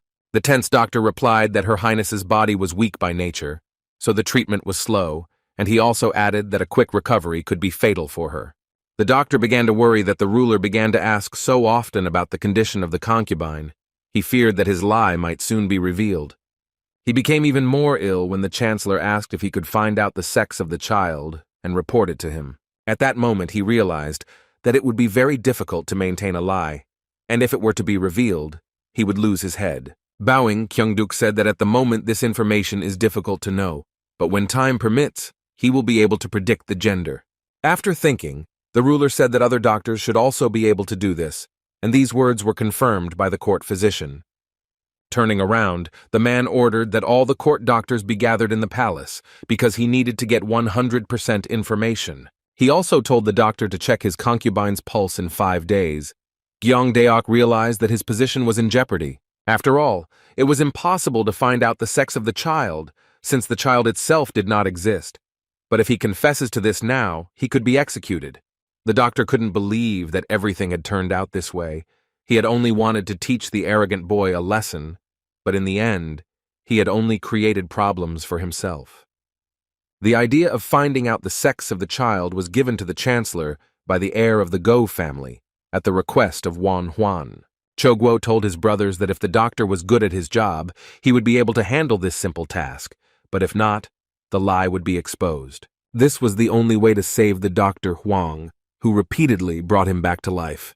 A real gathering of doctors was held at the court. There were so many of them that they couldn't write their names down on parchment in time. Each of them approached and examined the woman, expressing their guesses about the gender of the child inside her. The scribe meticulously wrote down every word so as not to miss a single detail, since this information would then have to be passed on to the chancellor. Looking at the whole mountain of papers, the scribe realized that all the court doctors had already checked the lady's pulse. Only the village Dr. Huang remained. So the man raised his voice and called out to Wan Huan, urging him to come forward and do his job. Without saying a word, the young man walked straight up to where Her Highness was sitting, moving very confidently, as if he had just gotten out of prison. But it was not Go Hyun who was sitting behind the translucent screen. The chancellor decided to test the doctors by seating a truly pregnant woman on the chair. The guy decided not to waste time on unnecessary actions. He simply activated his X-ray vision and began to carefully examine the lady. When he finished, he said without any doubt that there was a boy inside the pregnant woman, which greatly surprised everyone who witnessed this examination. The clerk had no understanding of medical matters, but even he was amazed that the boy had learned such details without checking his pulse. After this, Other women were brought in whose pregnancies were confirmed, and Wan Huan continued to confidently name the sex of the children. Go Hyun sat to the side with her uncle, who was watching what was happening closely. The woman thought that there was no point in this. She couldn't believe what she was seeing, so she assumed that Dr. Huang was just joking. But the man had a different opinion on this matter. He told his niece that thanks to this boy, he was able to cheat death twice. Her Highness was extremely surprised when she heard that her relative had seen this young man cure tetanus, syphilis, and intestinal disease. He could say with certainty that this inconspicuous boy was the personification of the most miraculous healer. Evening came, and the Chancellor and his wife gathered in the main hall to discuss the results of the day. They also called the head of the court physicians. They informed the man that the answers of his subordinates almost completely coincided, although they did not discuss them among themselves. This news did not come as a surprise to Gyeongdok, since all his colleagues based their information on medical books. Looking at the parchment with interest, the Chancellor said that Dr. Huang's conclusions were unique. The arrogant doctor tensed up when he heard that his competitor had determined that the child of the war minister's wife was dead. He immediately remembered that the two court physicians had come to the same conclusion, but Lord Chen Gui had corrected him, saying that they had merely made a guess. While Wan Huan was completely certain that the fetus had died, this opinion was completely different from everyone else's. All that remains is to wait for all these women to give birth. Only then will they be able to find out the truth, and if Huang was right, then there will be some changes in the palace. The Chancellor decided that in this case, he would fire all the court physicians and appoint Wan Huan to replace Gyeongdok, which he did not want to lose. The man was stunned by this news, and told His Majesty that excessive displays of gratitude could incur the wrath of the officials. Frowning, the gentleman asked whether the appointment of competent doctors was an excessive measure. Barely restraining a grimace of disgust, the doctor listened with irritation to the fact that his hated enemy had not made a single mistake in his diagnoses. The Chancellor's response was silence, after which he threateningly asked if his doctor was really unsure of his own diagnoses. Tom had no choice but to say that everything was wrong, and he still considered himself a competent specialist. The irritation was already consuming the man, so he shouted for his doctor to check everything after the birth and personally report to him, and now to get away. If the husband was angry, then the wife was extremely depressed, because if Wan Huan was right, then this meant that she did not carry an heir within her. Stroking her belly, she couldn't believe that her body was just playing with her and deceiving everyone around her. The guy spent all this time in prison, of course. It was unfair, but it was worth it, especially since he improved his body. His inner art has improved, and the side effects from the ability have almost disappeared, and he has also gained a lot of muscle due to constant exercise. One of those endless days, Obo came running into the dungeon and said that the third wife of the guard commander had given birth. Stretching, Wan Huan asked if it was a boy. Obo said in delight that the doctor had been right 29 times already. The guy thought to himself that it was not easy to make a mistake, because he saw everything exactly as on the ultrasound. But he was upset that the Minister of War's wife's child actually died. Trying not to think about the bad, Wan Huan pestered Bo with questions about whether he had finished his homework, and he replied that he couldn't even read. The boy scratched his head and said that it would be difficult for him to remember an entire medical book, but Huang said that he had explained everything in detail. Then he ordered Bo to ask for help from someone who could read, even if he had to beg. Softening the harsh tone in his voice, Wan Huan explained that the most difficult things should be memorized, and the body will remember. The moralizing was interrupted when a voice was heard from the street announcing that a new imperial decree had been issued. Entering the prison, the messenger said that the Dr. Huang was found innocent and should be released immediately. When the lattice door opened, Obo could not resist running towards his mentor, because during this time he had missed him very much. Taking his assistant by the hands, the guy said that he had worked hard all the time, for which he expressed his sincere gratitude. But this idyll was interrupted as soon as the envoy reported that the Chancellor was looking for Wan Huan, so he should go to the palace. The young man listened intently to what must be, already prepared to appear before him, but in fact he felt uneasy at this prospect. The Yinchuan Commandery Palace looked both beautiful and terrifying at the same time, befitting its lord. A huge number of doctors had gathered inside, but the man did not pay attention to them but read over and over again what was written on the parchment. He was surprised that Wan Huan was able to make a diagnosis without checking the pulse, and determined that the child was already dead. This guy really turned out to be a miracle healer, just as Gocho said. He was distracted from reading by the voice of an old doctor, who said that one report about Huang had been deliberately omitted. Raising his head, the gentleman said that since they had kept silent about this, there must have been a good reason for it, but he still wanted to know what they had hidden from him. As it turned out, the boy founded a hospital in a poor village called Sochan and treated all its residents for free.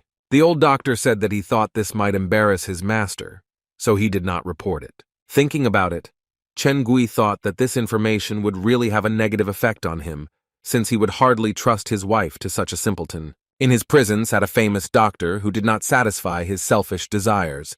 With such a characteristic, the master could recommend him for training in the palace. He would think about it later, because right now Wan Huan was in front of him, so it was time to talk. As soon as the boy greeted the ruler, he immediately said that his healing skills were amazing. He even managed to inspire Guo Chou, who was known for his nasty character, so Chen Gui would like to recommend the young man for training. Having learned filial piety and clean records, the boy could well become an official in the future. The proposal surprised Wan Huan greatly. He became embarrassed and said that he was not yet trained enough for this. When the ruler laughed and muttered that he thought that the future official was standing in front of him, the guy almost rolled his eyes. He didn't want all this. So he continued to play the poor guy, saying that in his opinion, this post would only be suitable for a person with great intelligence. His brother had such intelligence, and he expressed a desire to enjoy his youth and cure all the people in the world. Now it was absolutely clear to the gentleman that this talent was worth all the recommendations. Who would have thought that the doctor would put forward his brother instead of himself? He was really too young to work in the palace, where he would only receive envy from his elders. The audience was interrupted as soon as a tearful servant ran into the room, shouting that something bad had happened. At first, Chen Gui was angry because some girl, forgetting her manners, disrupted his reception. But then the woman fell to her knees and began to say in a trembling voice that something very bad had happened to Her Highness. When Wan Huan heard that the lady had drunk poison, he stared at the maid in shock. The misfortune happened quite recently, when the doors of the mistress's chambers closed, hiding her from prying eyes. Sitting on her knees, she cried bitterly about her unhappy fate. She so wanted to become a mother, but it seemed that the Almighty did not want to send her a child. When Dr. Huang's diagnoses began to be confirmed and her last hope disappeared, she wished that all of this was not true. She remembered the young man's last visit, when he confirmed that there really was no child, but she asked him about a way to get pregnant. Bowing his head submissively, the boy said that he understood her desire to have a child, but in this case, he was powerless. She was terribly irritated by the words that only heaven can decide the question of life. She wanted to get what she wanted at any cost. He then added that in order for treatment to begin, she needed to accept that she was not carrying a child inside her, and that she could take care of her body through exercise and food.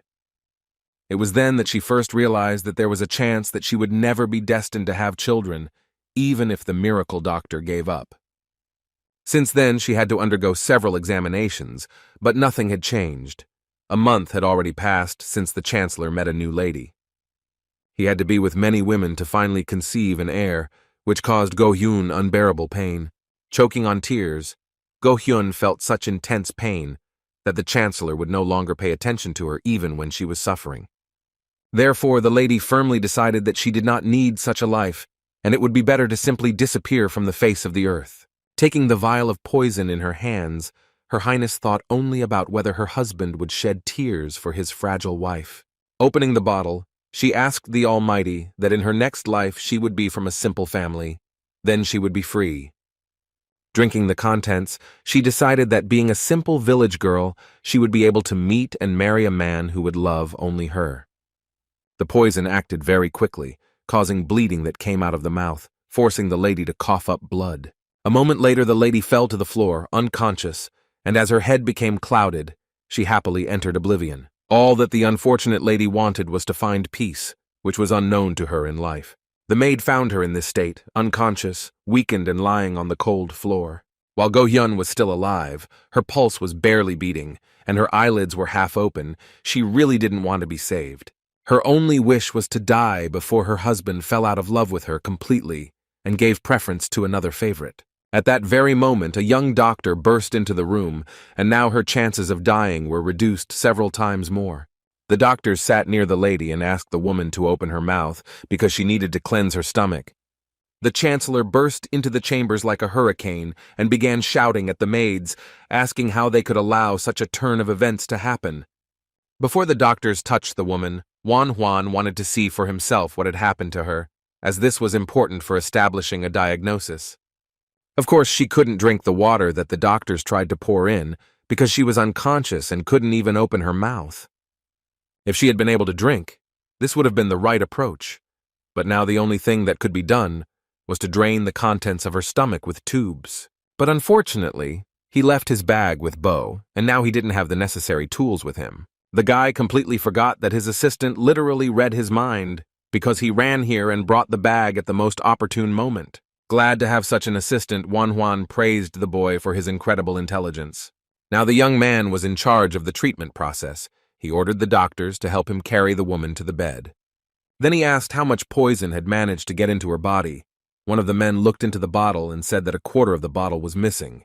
This information came as a relief to the guy because if she had managed to drink more, a fatal outcome would have been inevitable. Having taken out a long tube, the doctor decided that this was the only option to help the unfortunate lady, who had decided to shorten her life. After selecting the right size tool, the guy disinfected it with distilled liquor, which helped kill all the germs. Now all that was left was to push the tube through the mouth into the stomach itself, so that it would be possible to pump out the dangerous substances from there. To make his work easier, Juan activated his X-ray vision, because he needed to know at what moment the device would reach the desired location. After some painstaking work, the tube was exactly where it was needed and was ready to pump out the poison that had settled at the bottom. First, it was necessary to remove foreign substances from the body in order to cleanse the stomach and allow it to begin regeneration. At this moment, Juan needed a reliable assistant, and no one could play this role as skillfully as little Obo.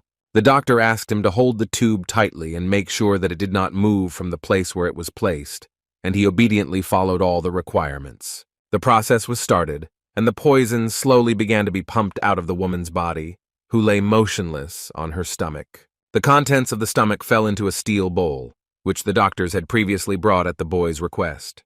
As soon as the first drop of the substance fell into the container, the room smelled terribly of rot, and the question immediately arose as to what kind of poison Go Hyun had drunk.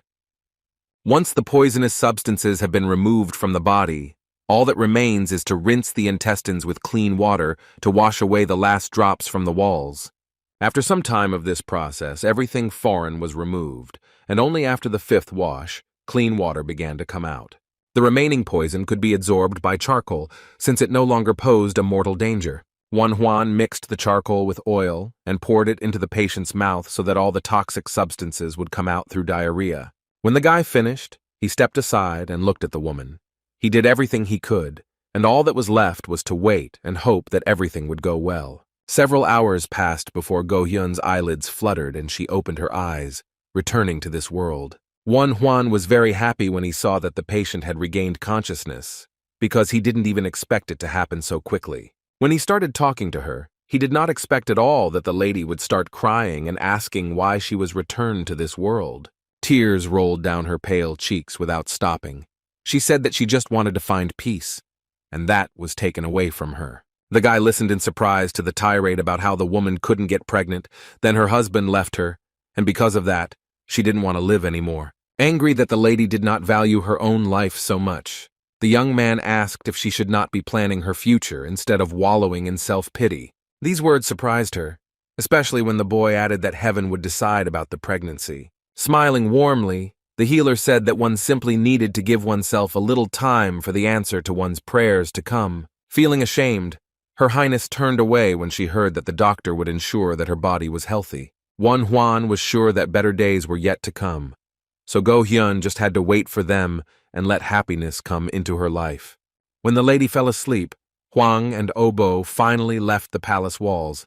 The boy was glad that they had worked hard today. The long-awaited rest was already very close, but it was taken away again, as one of the court doctors called the guy again. It was Gyeongdan, the head of the palace physicians, who was worried and wanted to talk. But the boy ignored the request and walked past, saying that he had nothing to talk about with such a vile and deceitful person. Unable to bear the refusal, the man grabbed the young man by the clothes and began to beg him to listen to him. One might think that the doctor had come to his senses and come to ask for forgiveness. But no, he only begged for Juan to help him stay in the palace. He needed to hide the traces of the thefts he had been committing for many years, so he promised the boy a fortune for his help. But the young man was adamant. He reminded the man not to forget that he was almost executed because of his fault and spent a long time in prison. It became clear that Gyeondak was in despair since he came to his enemy with such requests, and finally he got what he deserved. So the boy said that the doctor should leave him alone and live out the rest of his days in peace with his condition. After these words, the doctor and his assistant left the old man sitting on his knees in the middle of the corridor. There was no joy inside Juan. He felt disgusted after this unpleasant meeting. The angry man couldn't believe that he was refused, even after he tearfully begged for help on his knees. He decided that he would not forgive such humiliation and would definitely take revenge on the young doctor for everything he was forced to endure. Finally, Juan was left alone, and he could go to the building he had long dreamed of visiting. When the heavy doors opened, the boy inhaled the air that smelled of medicine. The smell reminded him of the old days in a modern hospital. He was admitted to a place where there was a huge supply of various medicines and was allowed to take whatever he needed. From that moment on, the chancellor gave the physician complete freedom to use the warehouse of medicines. The main thing was that Her Highness would get better. Opening various cells, the guy collected the ingredients needed for the decoction, which should help restore the concubine's health. When he was distracted again, Juan wanted to scream in frustration, but this voice irritated him a little less than all the others. It was Obo, who had come running here to inform the doctor that he had received a message from Mr. Go. The young man was very surprised when he was told that Gocho wanted to invite him to his family. There was an assumption that the man learned that the boy had refused the position of court physician and must want him to become his personal physician. Hearing this, Obo was amazed that his mentor could refuse such a high and respected position. When the boy asked why he wouldn't accept such a lucrative offer, the doctor replied that he simply didn't need it. Finally, the business in the palace was over, and the boys were able to go to their native village, which they had already missed very much. Mr. Go made sure that they were provided with a horse, and with its help, they moved much faster than on foot. Obo took care of the name, and now the beautiful white stallion was called by the strange name of Chilpun. Instead of going straight to the village, the boys decided to stop by Go's house, but first they had to go to the tavern and have a little refreshment. This plan was slightly adjusted by the one who was screaming for help, located somewhere in the forest. The voice became louder, and finally the doctor and his assistant heard that there was a wounded man nearby who needed help. Juan immediately rushed to help, ordering his student to tie the horse to a tree and run after him. After running a few meters, the guy discovered people around the corner. A man was lying on the ground, and a woman was screaming and calling for help. Hearing that someone had set a trap and the man had injured his leg, the boy sped up, because he was afraid that there might be severe bleeding. As Juan ran towards the people, he was already asking if his Achilles tendon was okay when he suddenly felt something wrap around his leg. The trap worked as it should, and the boy flew into the air, turning upside down. Now he needed help too. Trying to speak as clearly as possible, which was not easy, hanging upside down, the young man asked the lady for help. Coming closer, the woman cautiously asked if the guy was a doctor. He began to shake his head, but this movement looked more like a convulsion. Finally, Obo arrived and asked in surprise what had happened here, but now was not the time for conversation.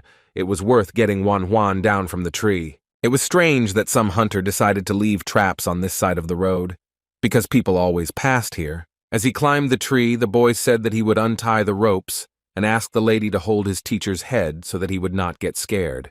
While the assistant was untying the ropes, the mentor promised the woman that he would help her friend as soon as he was back on his feet. But instead of any gratitude, the lady looked around and once again said that no one walks along this road. After these words, she took out a sharp knife from her bosom, which she clearly did not intend to use to cut the ropes. Juan realized that things were taking an unexpected turn. When the young man realized what they were facing, he shouted a warning to Obo that he needed to flee immediately. The boy had just managed to climb down from the tree when suddenly a bandit appeared next to him, holding a sharp sword at the ready. As he started to run, Obo realized that they had gotten involved with very dangerous people, and now they had to figure out how to get out of the forest alive. As he watched the chase, Juan wondered how they had managed to fall so thoughtlessly into the trap of the bandits who were waiting for their victims. Since the boy did not have time to cut the rope, the doctor understood that it was worth working hard himself and helping Obo, because something terrible could happen. But now trouble could happen to Juan himself, because a man who played the role of a wounded man was approaching him. Bearing his blade, he rushed at the defenseless boy, saying that he would gladly kill him. Juan had no intention of hanging around and waiting for his head to be cut off, so he reached for one of his swords. As he got closer and closer to his victim, the robber believed that no action would help him escape. Even the sharpest sword would not cut the iron wire rope they used in their trap. So it was obvious that a simple doctor would not be able to cut it, but everything turned out completely differently than the bandit thought. Not only did Juan manage to deal with her, he was completely freed and was now ready to fight off his enemies. Having jumped to the ground, the guy immediately began to assess the situation. Since the robbers had scattered, the advantage was not at all on their side. The stunned bandit could not believe that their weapon could be cut so easily. Now it became clear that this was an unusual doctor. He began to call his accomplice, named Mina, and shout, announcing that their victim had been freed from her shackles. Turning her head, the woman could not believe what she heard. It seemed that she needed to stop the senseless pursuit of the child and help her accomplice. Leaving Obo alone, she rushed at Juan and began asking in a threatening voice, since when did doctors carry guns with them? The guy realized that it was time to activate his skills that he had trained for so long in prison, and ki energy began to fill his entire body. So when the woman finally attacked, he was ready, and with one blow he severed the hand that held the sword from the rest of her arm. Such skills were simply amazing. The bandits could not believe that such a young boy possessed such power. It was impossible, but he actually managed to cut the arm and bone off with just one swing of the blade. The man ran to his girlfriend. Despite the danger that threatened him, he was ready to help her no matter what. But his plans suddenly changed when he saw that their target was moving towards him. At that moment, some kind of animal fear was born inside him. He almost died from excitement when something heavy suddenly flew at his sword and bounced off onto the ground. It was just a small branch, but it was unclear where it came from. Perhaps it was the work of a little boy. Fighting off these branches, the robber thought that he had been deceived when they said that they would meet a simple young doctor. Apparently, the informants did not know how he could fight. Ignoring his abilities wouldn't work, so he had to act quickly if he wanted to get out of the forest alive. But this was a very difficult task, because the young man was already advancing on him and raised his sword for the next blow. Without blinking an eye, Juan dealt with another bandit, releasing a huge amount of blood that splattered his face and clothes. Everything happened so quickly that the sword had not yet had time to fly apart into several pieces before its owner was already struck. As he watched this carnage, Obo was only worried about his teacher, and when he saw that he was safe, he calmed down. To tell the truth, the doctor's leg was a little sore from hanging on it for some time, but overall everything was fine. Leaving behind the bloody corpse of the enemy, Juan asked his student if he had been injured during the chase. When they approached the woman lying on the ground, the guy demanded answers from her because he had not injured her badly and she could still speak. However, if she doesn't want to tell who hired them, then the guy could very well be using acupuncture for something that is not good for his health. The bandit continued to remain silent, and this became her biggest mistake because Juan did not throw around empty promises, so now she arched her back in pain. The cause of her suffering was a small needle that was stuck exactly in the place that caused her unbearable pain. This action completely paralyzed her body, so even if she wanted to bite off her tongue so as not to say anything, she would not be able to do so. After all, there was a doctor standing next to her who could carefully sew it back on and save her life just to extract information. They and their accomplice tried to kill them, so they were probably well prepared for the fact that they themselves might die. But they did not take into account that in front of them was a person who could allow them to experience such pain, which was much worse than death. At that moment, the robber realized that she would be tortured, without even a chance for a peaceful death. This suffering was not worth her word of honor. So she whispered that the order for the murder was placed by the chief court physician, who held a grudge against the young man. This was not such a surprise, since Gyeongdaeok was a dishonest man who was capable of doing the most vile things just to maintain his status. Yes, they hated each other, but why didn't Won Hwan believe that he could kill him? It seems the woman was not aware of the details. As she said, she simply took the money and received the order. She was not lying, because the torments she had to endure were the best truth serum. So the doctor decided to pull out the needle and relieve her of this suffering, because he was not a monster. It seemed that the bandit did not agree with this, because her face, which was distorted by a grimace of pain, said quite the opposite. A moment later, the woman's eyes rolled back and she began to lose consciousness, after which her breathing stopped and she passed into another world. It was clear that no more answers would be obtained, so the doctor rose to his feet and left the unfortunate woman. Thinking about it, the young man realized that torture was not something he was used to, but otherwise he would never have found out who wanted him dead. This was already the second time that his life was in danger, so it was worth taking advantage of the opportunity and loosening the bandits' tongues. All this time he was saved thanks to the art of internal ki that Colonel Chow gave him, but at this rate, the enemies were increasing in number. Now even little Bo was in danger because of him. It turns out that the medical profession is not so safe. It was worth taking some measures immediately before everything became worse than it is now. After looking around, a badge was found not far from the corpses, on which it was written that its owner belonged to the House of the Red Moon. This means that the robber was a courtesan who worked in this house, but perhaps this was her way of hiding her identity. It was hard to believe that the scoundrel Gyeon had come all this way just to take revenge on him for refusing to help. He was distracted from his disturbing thoughts by a little student who asked what his teacher would do with this scoundrel. Rising to his feet, the guy said that he would let him taste his own medicine. Bo suggested that he, too, would hire killers. But that was not what Won Hwan wanted to do. His plan was to make the man a beggar and let him die of starvation. After all, he would be very disappointed if his enemy calmly passed away. His student did not know how to react to this, so he simply agreed. Finally, the time of year had arrived when the beautiful sakura blossomed and delighted the eye with its blooming. Hwaban always loved this time. Enjoying the spectacle, he thought that spring is definitely coming, in the literal and figurative sense of this expression. Anxious thoughts did not leave the man, because he had failed again and did not know how to look his mother in the eyes now. He was pulled out of his thoughts by his brother, who ran up and asked with a cheerful smile how everything went.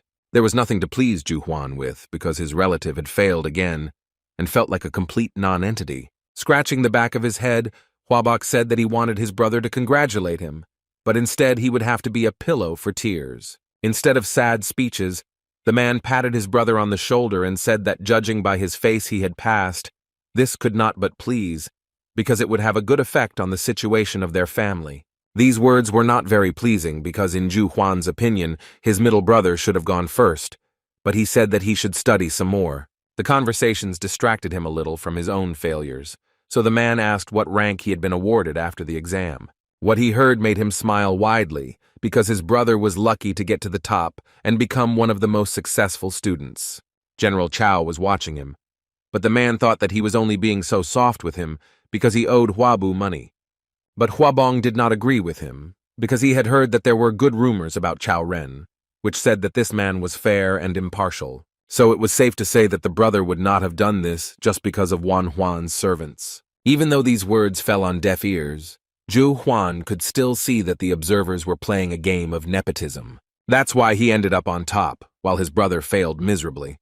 Such was life, difficult and unfair. The Guo family's estate was also in turmoil, as a message had arrived from the Chancellor's palace. The letter told how Go Hyun's dear niece had drunk poison, but despite that, she remained alive because she had received proper medical attention. Now the man was even more grateful to this young man because he saved not only his life, but also the life of a person who was dear to him. Now the high-ranking friend wanted to repay the good deed, especially since his niece told him to give him a gift. Of course, the doctor began to say that he didn't need anything. Then Go Cho reminded him that every action has a price, and he was ready to do everything in his power. The only thing the guy needed now was additional security, because Go No had gone home for a short while, but Won Hwan didn't want the master to force anyone to help him. That's why he said he didn't need anything, but Go Cho said the doctor could make his request at any time. Having finished the conversation, the master ordered his servants to take their dear guest to a place where he could have a good rest. The boy was expecting a cozy room where he could lie down on a soft bed, but he was brought to a completely different place than he expected to see. One of the maids took him to the House of the Red Moon, the finest courtesan house in the entire area. One could only hope that it was a coincidence, since the bandit's badge had the name of this very place on it. Trying to convince himself of this, the guy told himself that somewhere there must be another house like this, because the name is quite common. There was nothing left to do but enter the house, where women were waiting for him, standing in 2 rows and smiling sweetly. The maid who brought him said that he was expected in another place, and then pointed to the next room. What was striking was how many men were sitting here and drinking, while having fun with women. Regardless, Juan knew that he had to be extremely careful, because he couldn't trust anyone completely. The next room was even more beautiful than the previous one. There sat a beautiful woman who was playing a pleasant melody on a musical instrument. The beauty believed that she had already gone so far in the art of seduction that her guest should already be head over heels in love with her. But Juan's reaction was not at all what she expected. Instead of looking at her with fascination, he kept looking around. The music stopped, and the guy looked at the woman, who asked in an upset voice if he didn't like her, but he said he was just tired. Despite her young age, there was already a man sitting in front of her, so she decided to be more attentive and take care of the guest. After thinking about it, she decided to suggest moving to bed. Juan thought that he would finally be able to sleep, but since danger could lie in wait even here, the boy decided that it would be better if he rested at home and did not linger in this place. The woman was not just surprised, she was angry because she had planned to spend the night not alone, but she had come across some eunuch. Juan was fine, except that he didn't want to be in a place where he could be in serious danger anymore. The city at night was very cozy. People were walking under the lanterns, men were sitting and drinking somewhere, and girls were giggling on the other side.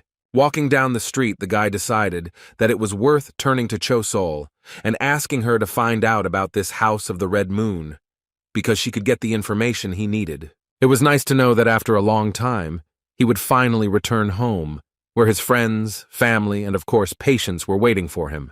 Looking at the full moon, the young man wondered how his mother and brothers were doing. He had not seen them for quite a long time. The atmosphere in the Kvan's home estate was a little depressing, despite the fact that everything around was blooming and coming to life after the cold weather. Even the pleasant spring atmosphere could not melt Huabong's heart, who was saddened by the fact that he had not lived up to his mother's expectations and did not know how to show himself to her. Since he did not visit the woman, she decided to visit her beloved middle son on her own and ask why he had been so depressed in recent days. The guy immediately began to apologize, but the lady had no reason to. She smiled and said that everything was getting better in their family, so he could take the exam next year. But his confidence that he would be able to pass this exam was almost zero. Trying to cheer up her son, the mother said that she did not know a single person in all of Chiao who had read so much literature and studied such a variety of materials. Of course, he knew a lot, but it didn't help him cope now, so where is the guarantee that it will help later? Moreover, the situation in the country was very difficult, and everyone passed the exam by giving a bribe, otherwise it was impossible to get through. It was only when these words had flown out of his mouth that he realized that he had said too much, because his mother clearly asked with displeasure whether he really intended to do the same. Trying to justify himself, the guy began to say that he had probably made a mistake and was not going to engage in such illegal equipment. Coming closer, the woman put her hand on her son's shoulder and said that if he wanted, she could help him carve his path to success. She said that the world had really changed, which meant that they had to change too. The process was important, but the result was no less important. The boy couldn't even imagine that his mother would say such a thing. She was the person who taught them to always follow the right path. Huabun suddenly felt very ashamed, so he tried to convince her that he had started this conversation without thinking, so there was no need to worry about it. The one who came to the door overheard a conversation about how the middle son would be ashamed to look his relatives in the eyes if he decided to use the money. Juan was in no hurry to enter the house. He listened to his brother say that he would pass the exam next year without any fraud or bribes. After all, he had to remember what his father had bequeathed to him. The boy felt obligated to be honest and unwavering because he had to fight for the family. At that moment, Juan entered the room, happily declaring that he had finally returned home from his trip. All day long, the boy talked about his adventures, conclusions, and of course he mentioned all the offers made to him. After hearing all these stories, both mother and brother were simply shocked by what their Kwabu had gone through. But most of all, they were surprised that he had refused the honorable position of court physician. Smiling, the boy admitted that he could indeed be considered crazy. But if you think about it, at his age it was too early to connect his life with palace intrigues. Then Mom solemnly announced that Ju Huan had passed the military service exam with the highest score and was now at the training center. Huabong said that their brother had brilliant skills, so he would follow his example and fill in the gaps in his training. The problem was that the guy actually had enough knowledge to pass everything with flying colors, but they lived in a world where without money you were nothing. In these realities, those who tried to follow the right path and live according to their conscience, those who took only what belonged to them, were not valued at all. Therefore, Wan Huan decided that he needed to intervene in his brother's fate, especially since a job offer in Yinchuan Prefecture was already waiting for him. When Huabu voiced this proposal, his brother at first did not even understand its meaning because everything was fine in Yinchuan and additional people were not needed. But the young man did not agree because his sources said that the palace was lacking a competent worker who would do everything according to his conscience. The doctor had been asked by high-ranking officials if he could recommend anyone, so the boy would like to put in a good word for his brother, if he didn't mind. Turning away, the man became embarrassed because he didn't know if he could handle such a position. Wan Huan calmed him down a little when he said that they valued skills, not connections. When the youngest child said so confidently that Huabong's skills were already sufficient, the mother was surprised at the knowledge of her child, who was still very young. But she completely agreed with his opinion, because everyone who had eyes would notice how capable her middle son was. After listening to his family, the man began to think about everything they said. He was pleased, but despite this, he did not quite see himself in such a job. The brother was so impenetrable that Wan Huan could not stand it, and slamming his hand on the table, asked if he thought it was necessary to rise up so that the whole family could succeed. After all, power should have been in the hands of those who so stubbornly defended morality and did not make concessions. This opportunity was worth taking advantage of. After such a difficult conversation, I wanted to quickly go to the village and breathe in the dusty air, which returned me to the country routine. Rest will have to wait a bit, because a doctor named Bon came to the house and brought a boy named Byun A, who was originally from Kao, to meet him. Digging into his memory, Huang remembered that the old man had told him about his nephew, who really wanted to study medicine. When the guy politely asked if the kid had read any books, he immediately replied that he had learned the basics from his uncle and was knowledgeable about a lot. He memorized a whole speech about how he had read books on medicine since childhood, learned to use medicinal herbs and acupuncture. These abilities would be very useful in the future, so he said that the boy was a good boy, but he must continue to work hard. Noticing that Obo was standing cautiously to the side, Wan Huan brought him to his new comrade and introduced him as his assistant. Byung-ah was friendly and said that Obo was now his older brother and he wanted him to fill him in on things. These words really surprised the village boy. But it was all a pretense because Bon's nephew immediately thought that this country bumpkin didn't look too smart, and she wasn't tall either. Obo was also wary of his new brother, considering him not his equal, since he, instead of reading books, practiced with the doctor. Hugging the two boys, Wan Huan said that since Obo was the eldest, he should be treated with respect, and he in turn should take care of the younger one. But if the kids did start a war among themselves, their teacher jokingly promised them that he would hang them both upside down and make them bleed to death. As he saw old man Bon off, Wan Huan smiled and said that he would do a great job with his students, who were eager to begin their training. The feud between the boys passed as if it had never happened. The two boys were friendly as angels and were ready to help each other in any situation. When evening came, Wan Huan left the village house and went to the Kiseng estate because he needed to talk to one of the workers. Cho Sol couldn't believe that fate had smiled upon her, and now she was sitting with the most famous doctor in the area and looking straight into his eyes. But she was worried that he asked to find out about the House of the Red Moon. She was very interested in the purpose of his interest, because the establishment was a famous house of pleasure. Tapping her finger on the table, the girl suddenly remembered that the owner of the building was a member of the Hao sect. When he and the lady were talking about this topic, Even she found the doctor's request strange. They also learned that Wan Huan had sent all the Qisayang back, and they were told everything except the actions of the head of the Go family.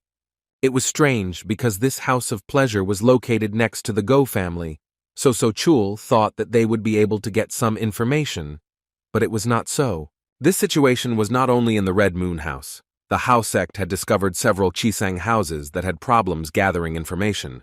There was one logical conclusion that seemed to suggest itself. It seemed that the information was being transmitted not only to the Hao sect, perhaps there was some other secret organization. It would be surprising if the province were not covered with a web of spies that could reveal any secrets. Its members listened with interest to the conversations of local residents because, as is known, they knew many interesting details.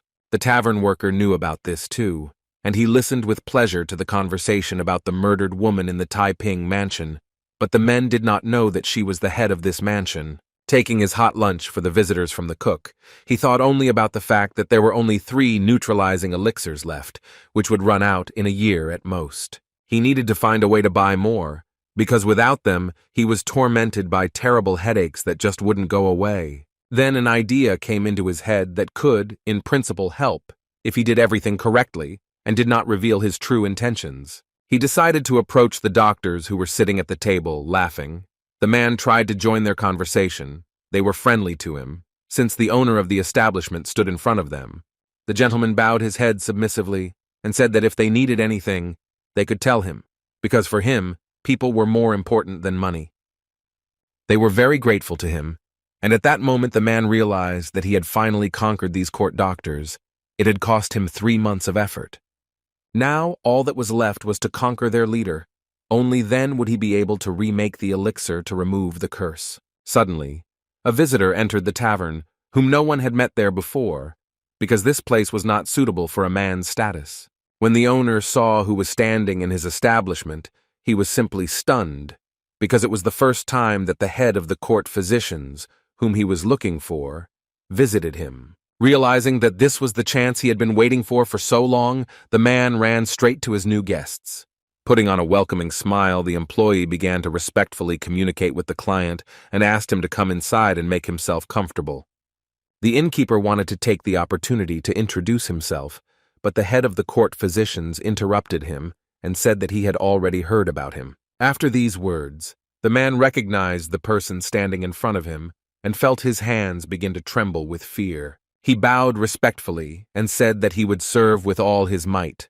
But in his mind he was thinking that he had expected to see a completely different person in the role of court physician. Now his plans were in jeopardy, because he had hoped to draw a naive person into his nets, but in front of him was a poisonous snake. After all, it was Gyeongdok who was the one who made the man a slave of the Taiping sect, from which one could only leave by dying. This man was the main culprit, who introduced an unknown medicine and acupuncture method.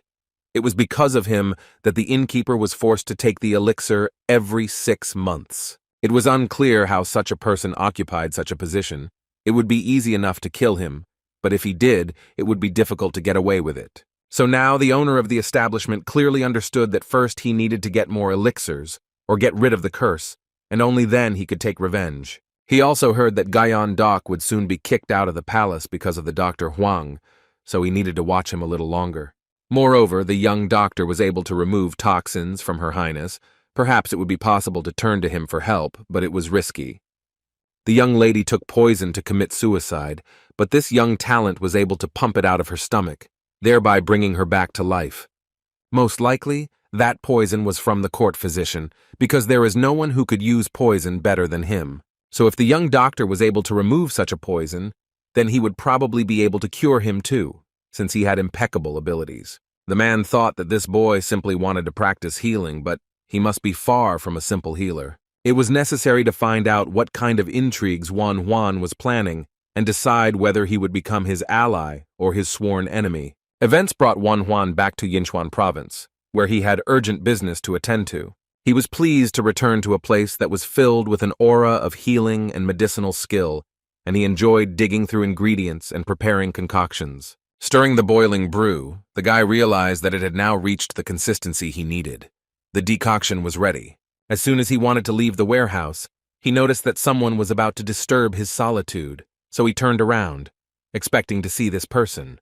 But the one who appeared in front of him was not at all on the list of people with whom he wanted to talk, or even to cross paths with in any other way. Standing at the door was the former court physician Gyeon-dok, who was obviously also not very happy to see his young colleague, with whom he had had many quarrels. Having examined the boy from head to toe and not finding any visible injuries on him, the man could not understand why this brat was still safe and sound. The look was so eloquent that Wan Huan didn't need any proof of who had hired the contract killers to take his life. Of course, it was Gyeong-dok, so it turns out that before her death, the bandit told the truth about her customer, doing at least something good in the end. This bastard had everything he was thinking written on his forehead, and his thoughts revolved around why his enemy still walked this earth. Without showing it, Wan Huan said in a friendly manner that he hadn't seen the doctor for a long time, and he was clearly embarrassed by such behavior and didn't know what to answer.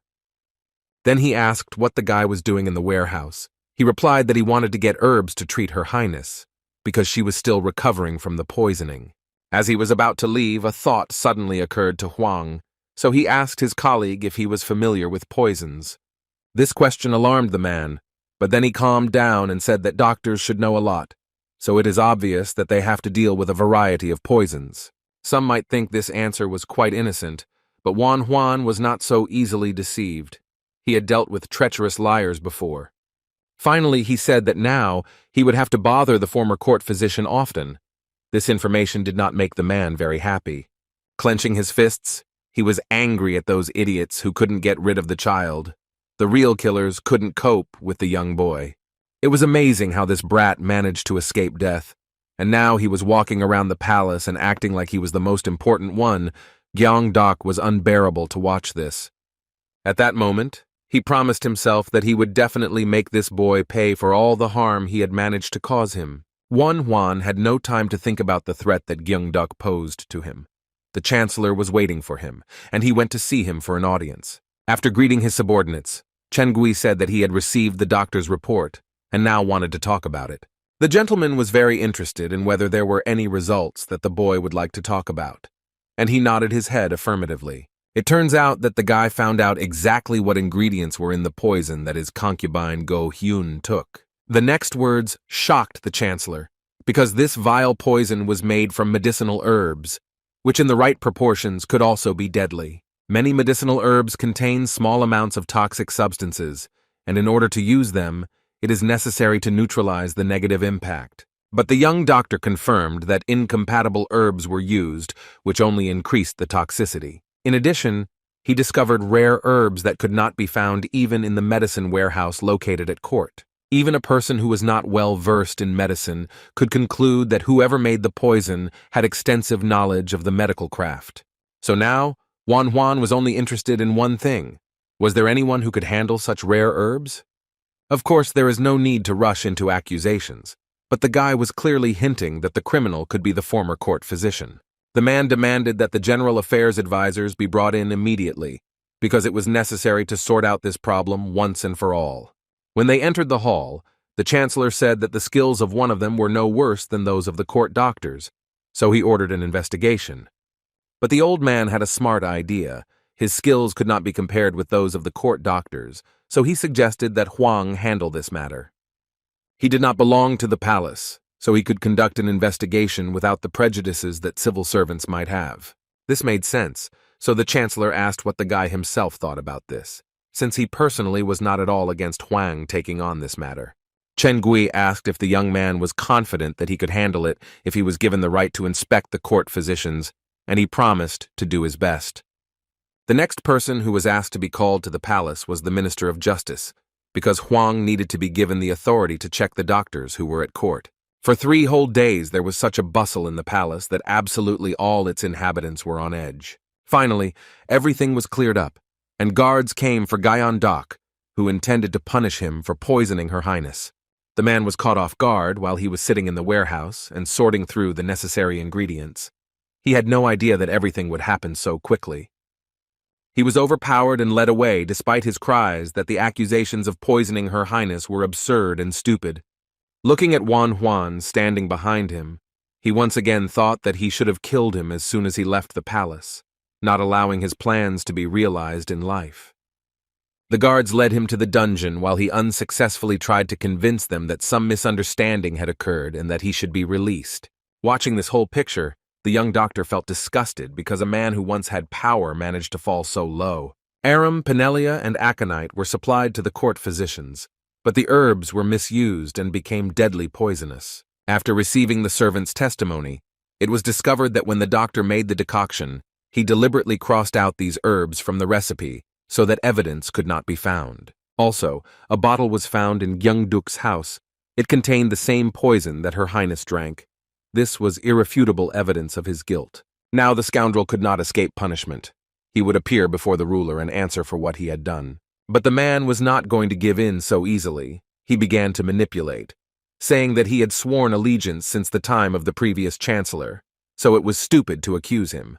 Hearing these words, Chen Gui was simply amazed at the impudence of the accused, because he tried to shout something about loyalty, which he knew nothing about.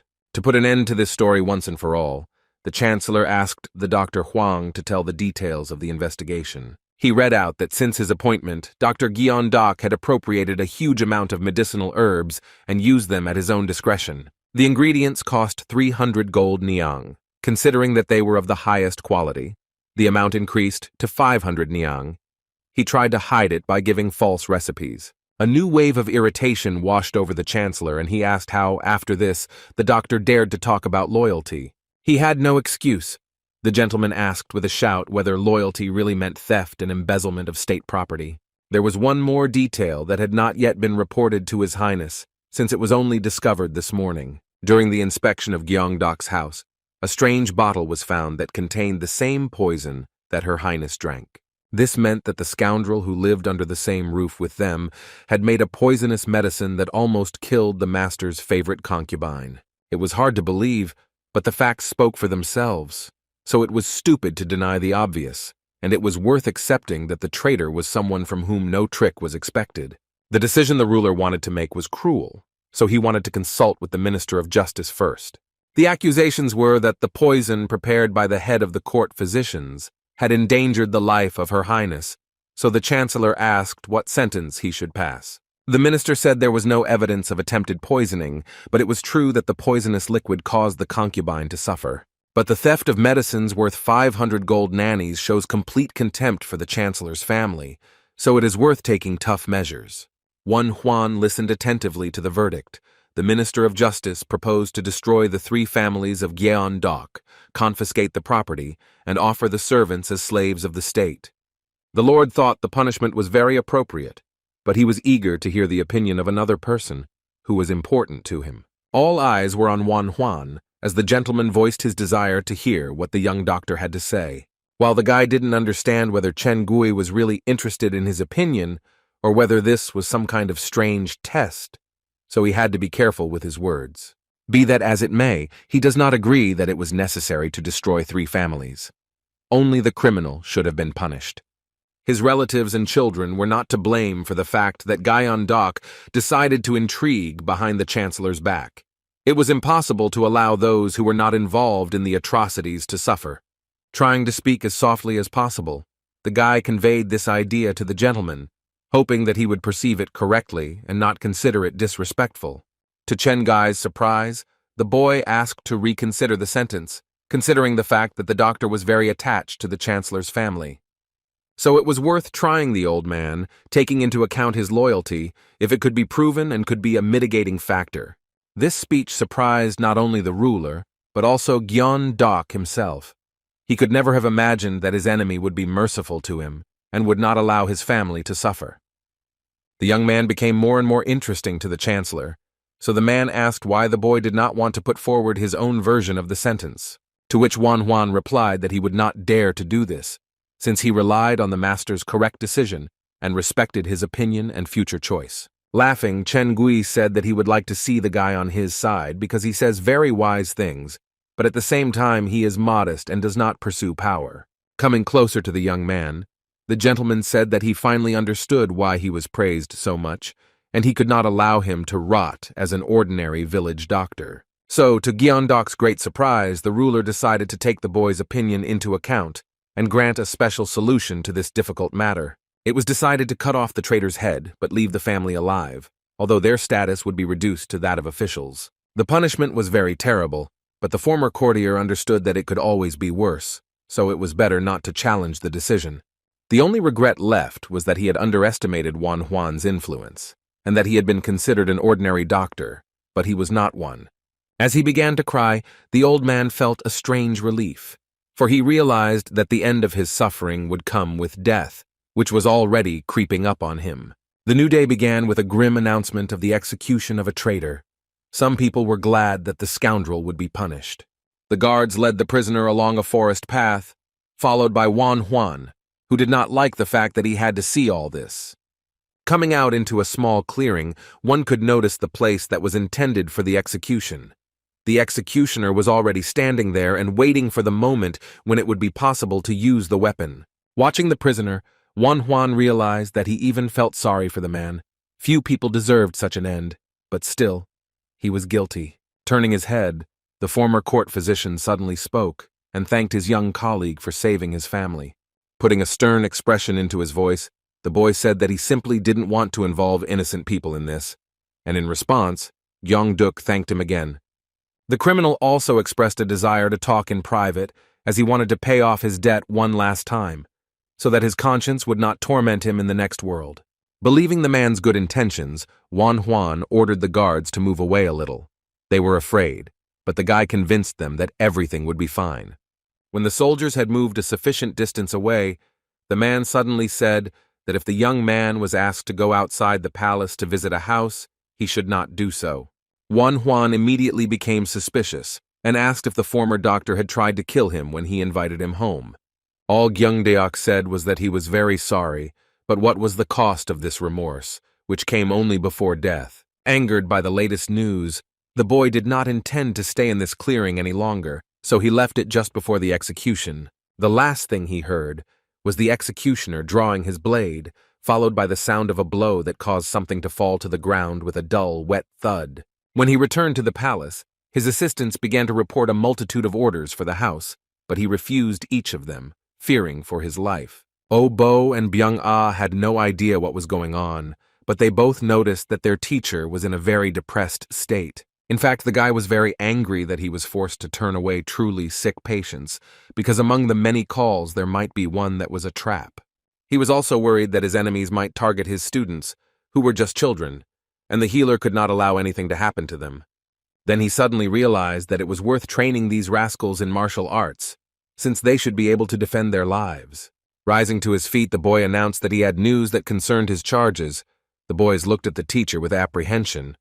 He stated with a hint of intimidation that from that moment on, the boys would begin training not only in the medical profession, but also in combat. The first thing they started with was breathing exercises, and he also wanted to teach them how to stand in the correct stance, so now the boys were working hard.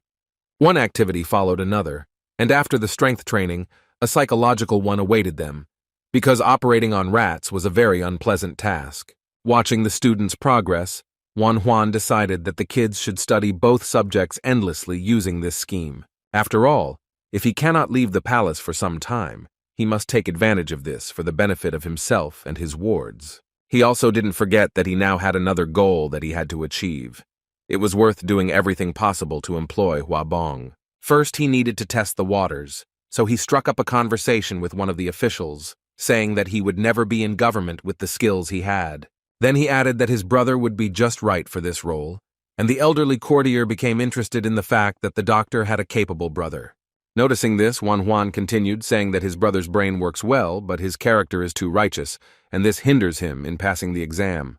He and the official agreed that with Huabong's will and skills, he would definitely cope next year. The elderly official knew that the chancellor would be very pleased with the news that Wan Huan had such a capable brother who could be recommended for the position. Turning around, the man added mysteriously that he would hope to soon hear good news about the doctor's brother. At that moment, Wan Huan realized that his prank had succeeded, and he had gotten one of the officials.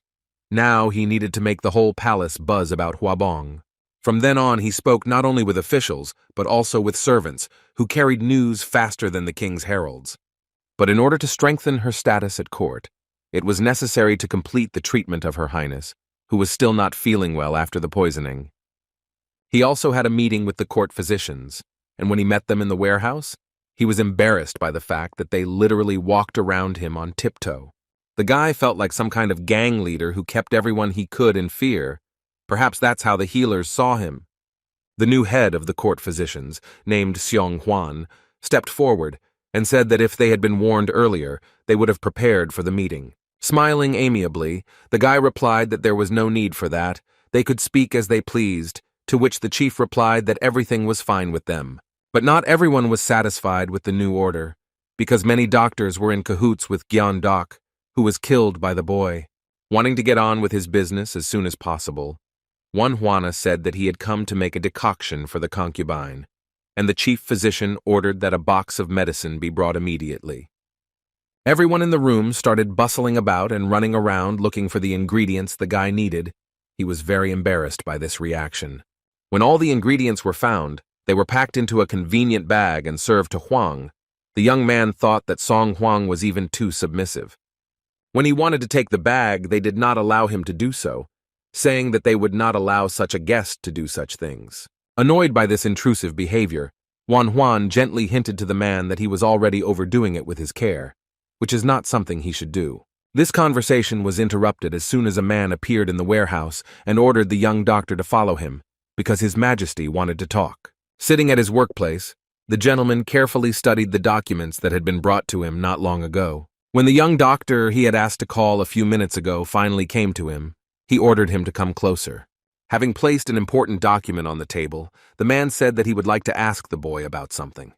Recently, there had been some interesting rumors circulating around the palace, but Chen Gui wanted to hear them firsthand. Finally, the time came for the conversation that Wan Huan had been waiting for so long.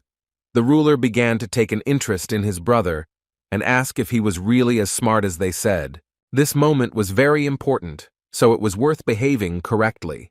Turning on his modesty, the guy replied that he would not dare to single out his brother among the other successful students. But he added that Huabong is indeed very capable, because he studied in Suzhou and read a huge number of books and continues to study now. These words made the master wonder if it would be a good idea to invite another member of the Huang family to court. Chen Gui was very curious that the guy always spoke uncertainly about his own abilities, but was completely confident in his relative's knowledge. When the gentleman asked if Wan Huan could answer for his words, he answered yes without hesitation, and this confidence amazed his interlocutor. He didn't know the eldest of the Huang family, but he knew the youngest and simply took his word for it, since the guy had never let him down before. After thinking for a moment, the man said that all the government posts in Cao were occupied by the Chou family, so it would be difficult for Huang's brother to pass the exam. The guy already thought that his efforts were in vain, but then the gentleman said that when choosing, personality is as important as knowledge. Since Chen Gui knew several reliable ways to determine a person's identity, he ordered Huabong to be called to the palace. So after some time, a messenger knocked on the door of the Huang household, delivering an invitation to visit Yinchuan's palace before the end of the Dragon Festival. After carefully reading the letter, Huabong discovered a strange requirement. He had to get to the place on foot, not on horseback.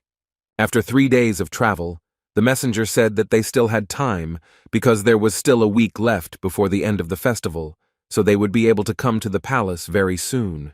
The extremely displeased envoy said that His Majesty was very strange to make them walk.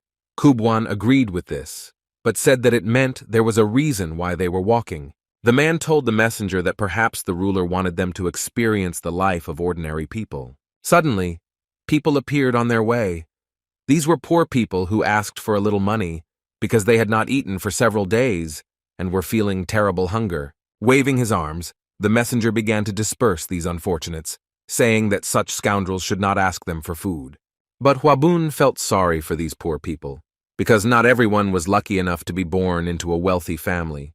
Some were forced to wander through forests and cities. Listening to his companion grumble, the man did not agree that such people were not worthy of even talking to them. There were many cases when the salary was not enough for a normal life and people had to beg. Huabong was even more upset when he heard the accusation against these people. The chancellor's envoy said that such scoundrels could suddenly attack, so he shouldn't let his guard down. They had already passed the crowd of men when suddenly someone shouted, and the travelers turned around to see what had happened. When the eldest of the Huang family realized that one of these poor people was in pain, he rushed to them without thinking, hoping to help somehow. One of the men was so exhausted that he fell and badly injured his leg. The gentleman sat down next to him and asked how he got injured. It was obvious that the leg had been injured before the fall. So the poor people had to tell him that the man had hidden a copper coin and that their leader had beaten him. I didn't want to believe that someone would be capable of such cruelty because of a copper coin, but the victim confirmed it, saying that he had broken the rule. While bandaging the unfortunate man's leg, Huabong asked where their cruel leader was now and why he left his charges alone and without a crumb of food. Carelessly pushing aside the gang members, a huge man began to come forward, who was clearly not in a friendly mood. He was curious why the gentleman had suddenly started looking for him, and why he was so interested in the fate of his wards. The chancellor's envoy stood up for the gentleman and asked why the man had been wounded. The leader replied that he had hidden his money and had gotten what he deserved. While the man was talking to the bandit, another scoundrel was sneaking up behind him, already swinging his club. There followed a strong blow to the back, after which a scream was heard that seemed to be heard at the other end of the forest. Huabong was shocked by this action. He never expected that Mr. Yunmuk would be injured by those they were helping right now. The leader of the robbers said that if the curious gentlemen had not stuck their noses into other people's business, they would have calmly continued on their way. But now this was impossible. These words hit Huabong hard. His heightened sense of justice did not allow him to stand still, and he rushed at the man with his fists. He unexpectedly hit the robber hard in the face. Yes, the guy knew how to not only turn the pages of books, but also use his hands in more brutal deeds. Feeling the blood running down his face, the robber asked if the young gentleman had really gone mad to dare to do such a thing. The man who hit Yunmuk stood up for his leader, and now his club hit Mr. Huang right in the stomach. The entire crowd of poor people, who had been looking at Huabong with gratitude just a few minutes ago, were now kicking him with their feet, not caring at all about where they would end up. Even the birds could not stand such cruelty and hypocrisy, so they tried to leave that ill-fated place as quickly as possible. When young Master Huang and his companion lay unconscious in the middle of the road, the leader looked at them and said that this is what real weaklings look like. He was torn away from this spectacle by one of his subordinates, who rummaged through the men's belongings and found a large amount of money. But in addition to gold, they found an official's token, which spoke of the high status of those who now lay beaten in the middle of a forest clearing. The leader realized that if anyone saw them near the bodies of these two, then each of them would come to an end, so the gang ran away. They talked to each other, passing on information that they had run into some government bastards, and that they could now be caught by the soldiers. Huabong's consciousness began to return little by little. As his head cleared up, he realized that they had been deceived, and that he had been too stupid to believe in the scene with the wounded man. Yunmuk also came to his senses, and hissed that if it weren't for the official's badge, they would already be dead. Feeling the weight of guilt, the elder Huang apologized. He felt guilty for not having prevented the attack on the messenger, and in general he should not have approached the robbers. When the official began to rise to his feet, something crunched in his knee, and he sat down on the ground. It seemed his leg was injured.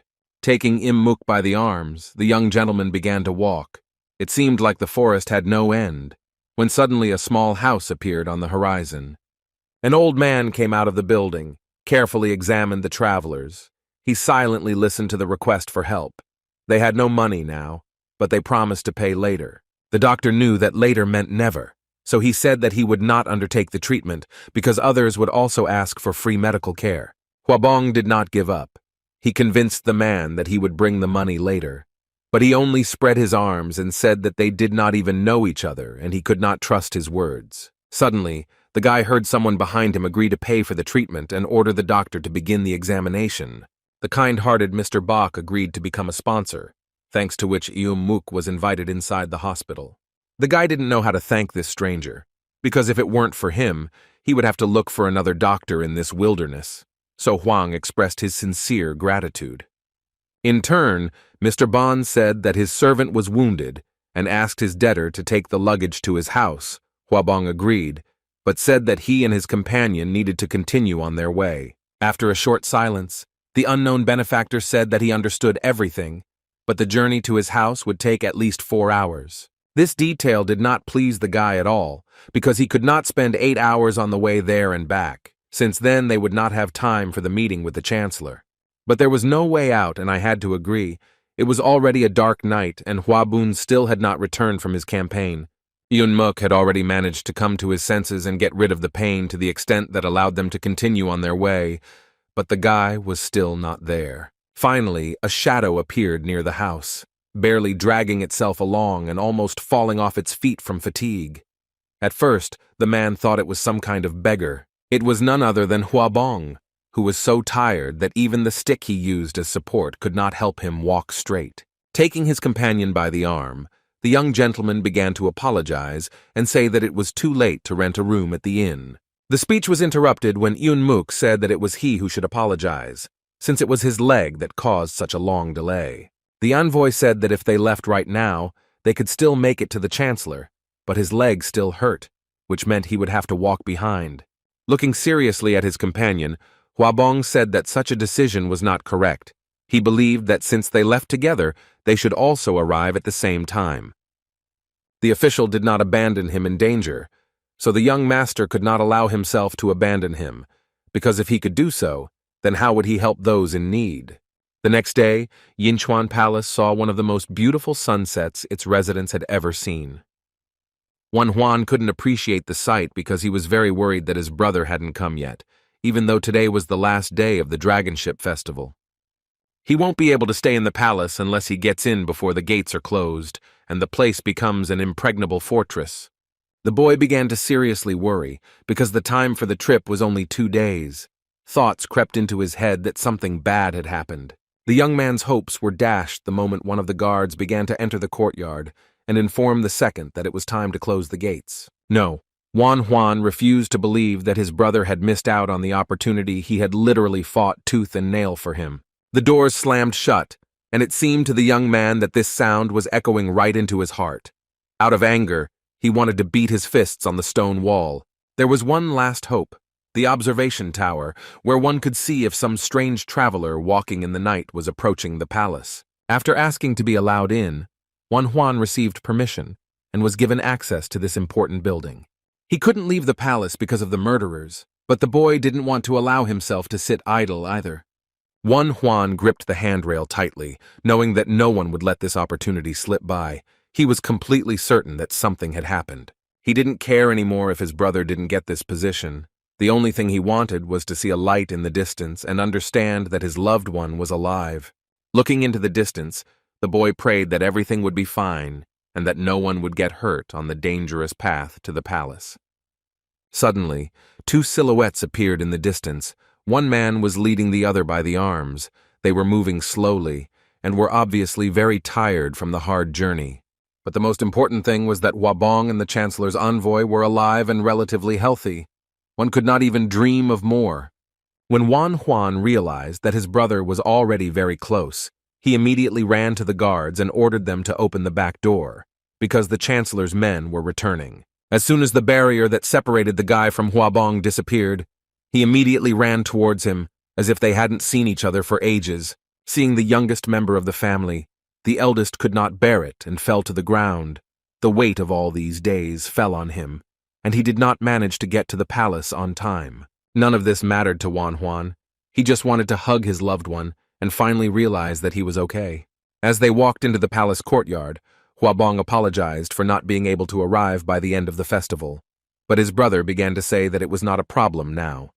As a doctor, he understood that his relative needed treatment because he had driven himself into a terrible state, so talk about the position could be postponed for later.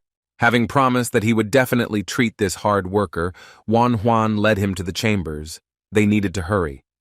Looking at the messenger, the boy realized that rest would not be enough, so he ordered Obo to lead the sick directly to the hospital. Yun Muk suddenly stopped and told the little assistant that he would come there later because the service did not wait and he had to report to the master.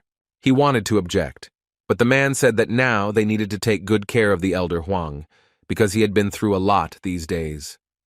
Realizing that he could not be persuaded, the boy went to help his teacher. saying at the end that the messenger should still come to them. Catching up with Juan, his assistant shouted as he ran that he would now bring everything needed for the examination and further care of the patient. That night, everyone had their own concerns.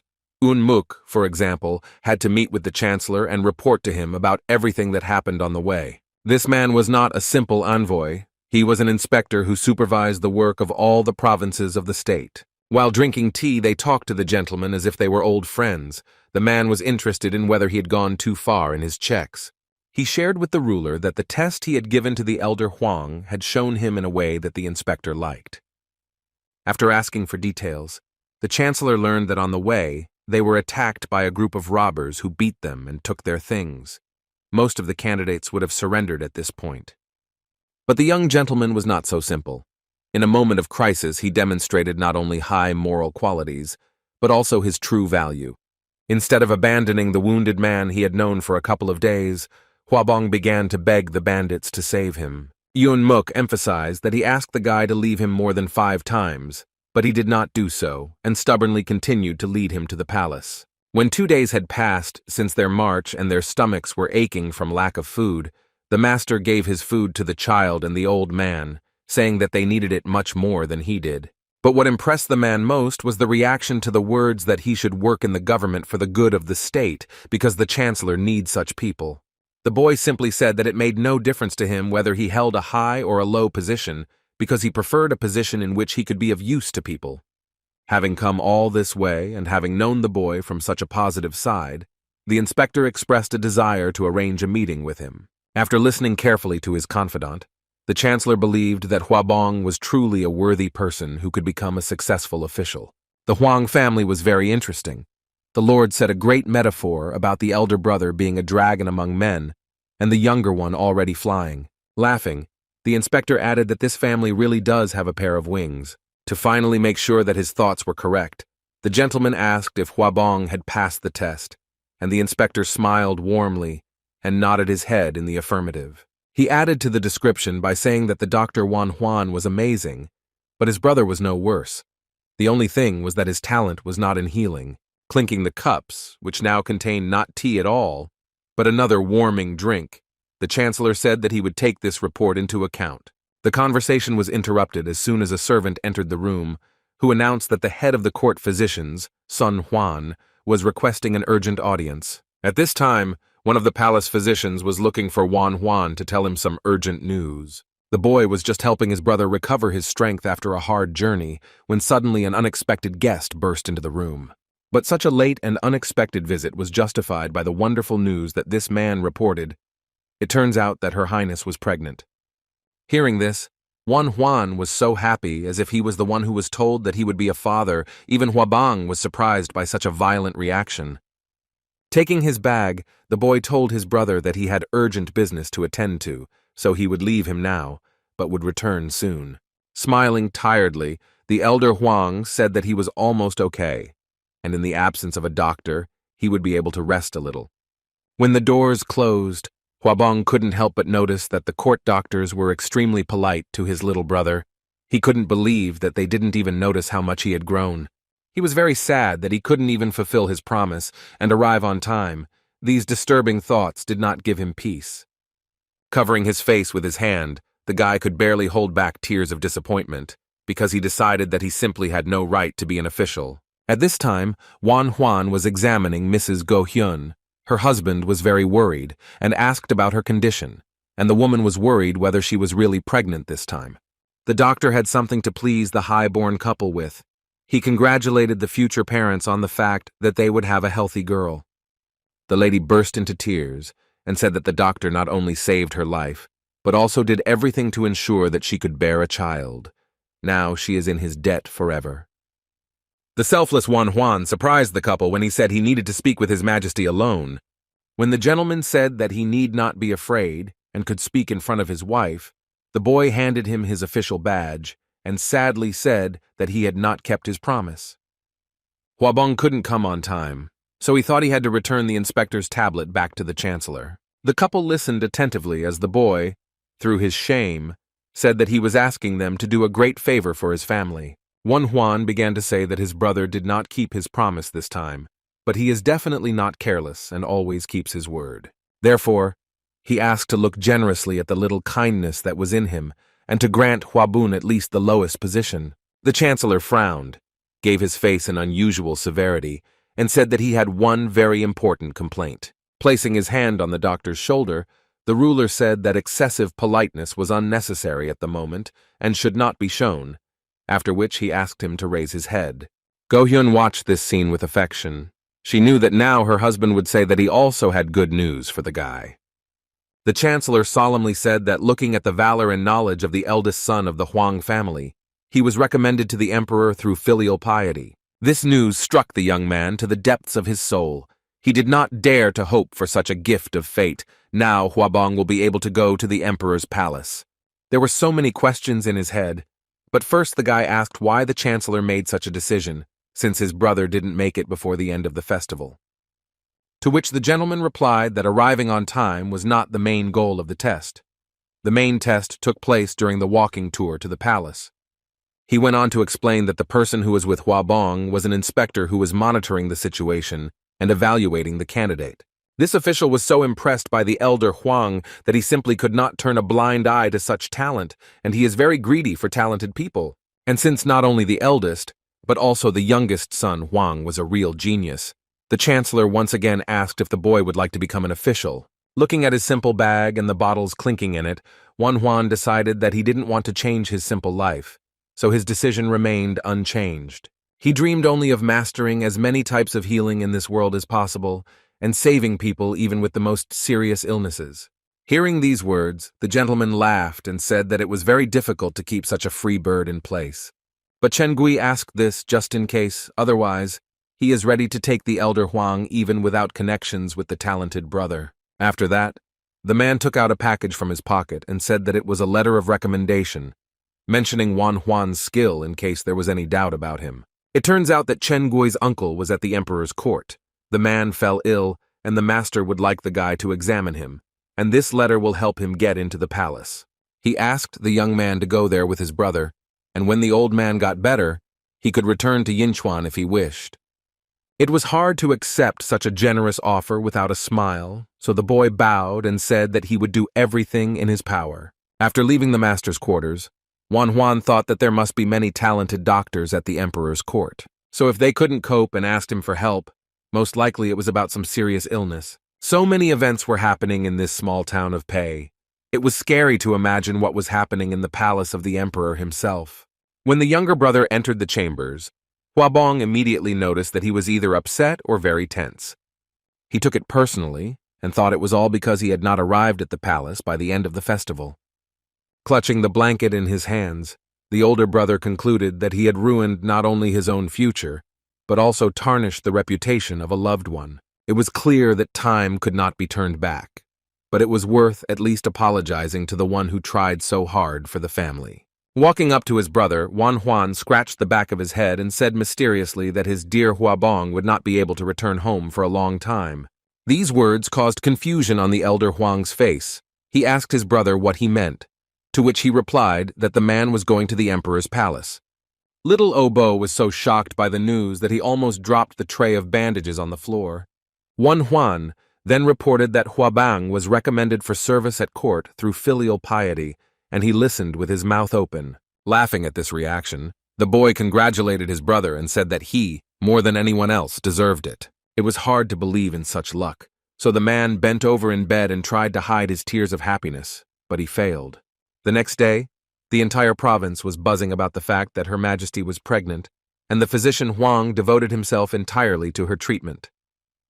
They even talked about this in roadside taverns, and they didn't forget to mention Huabong, since her fame preceded him.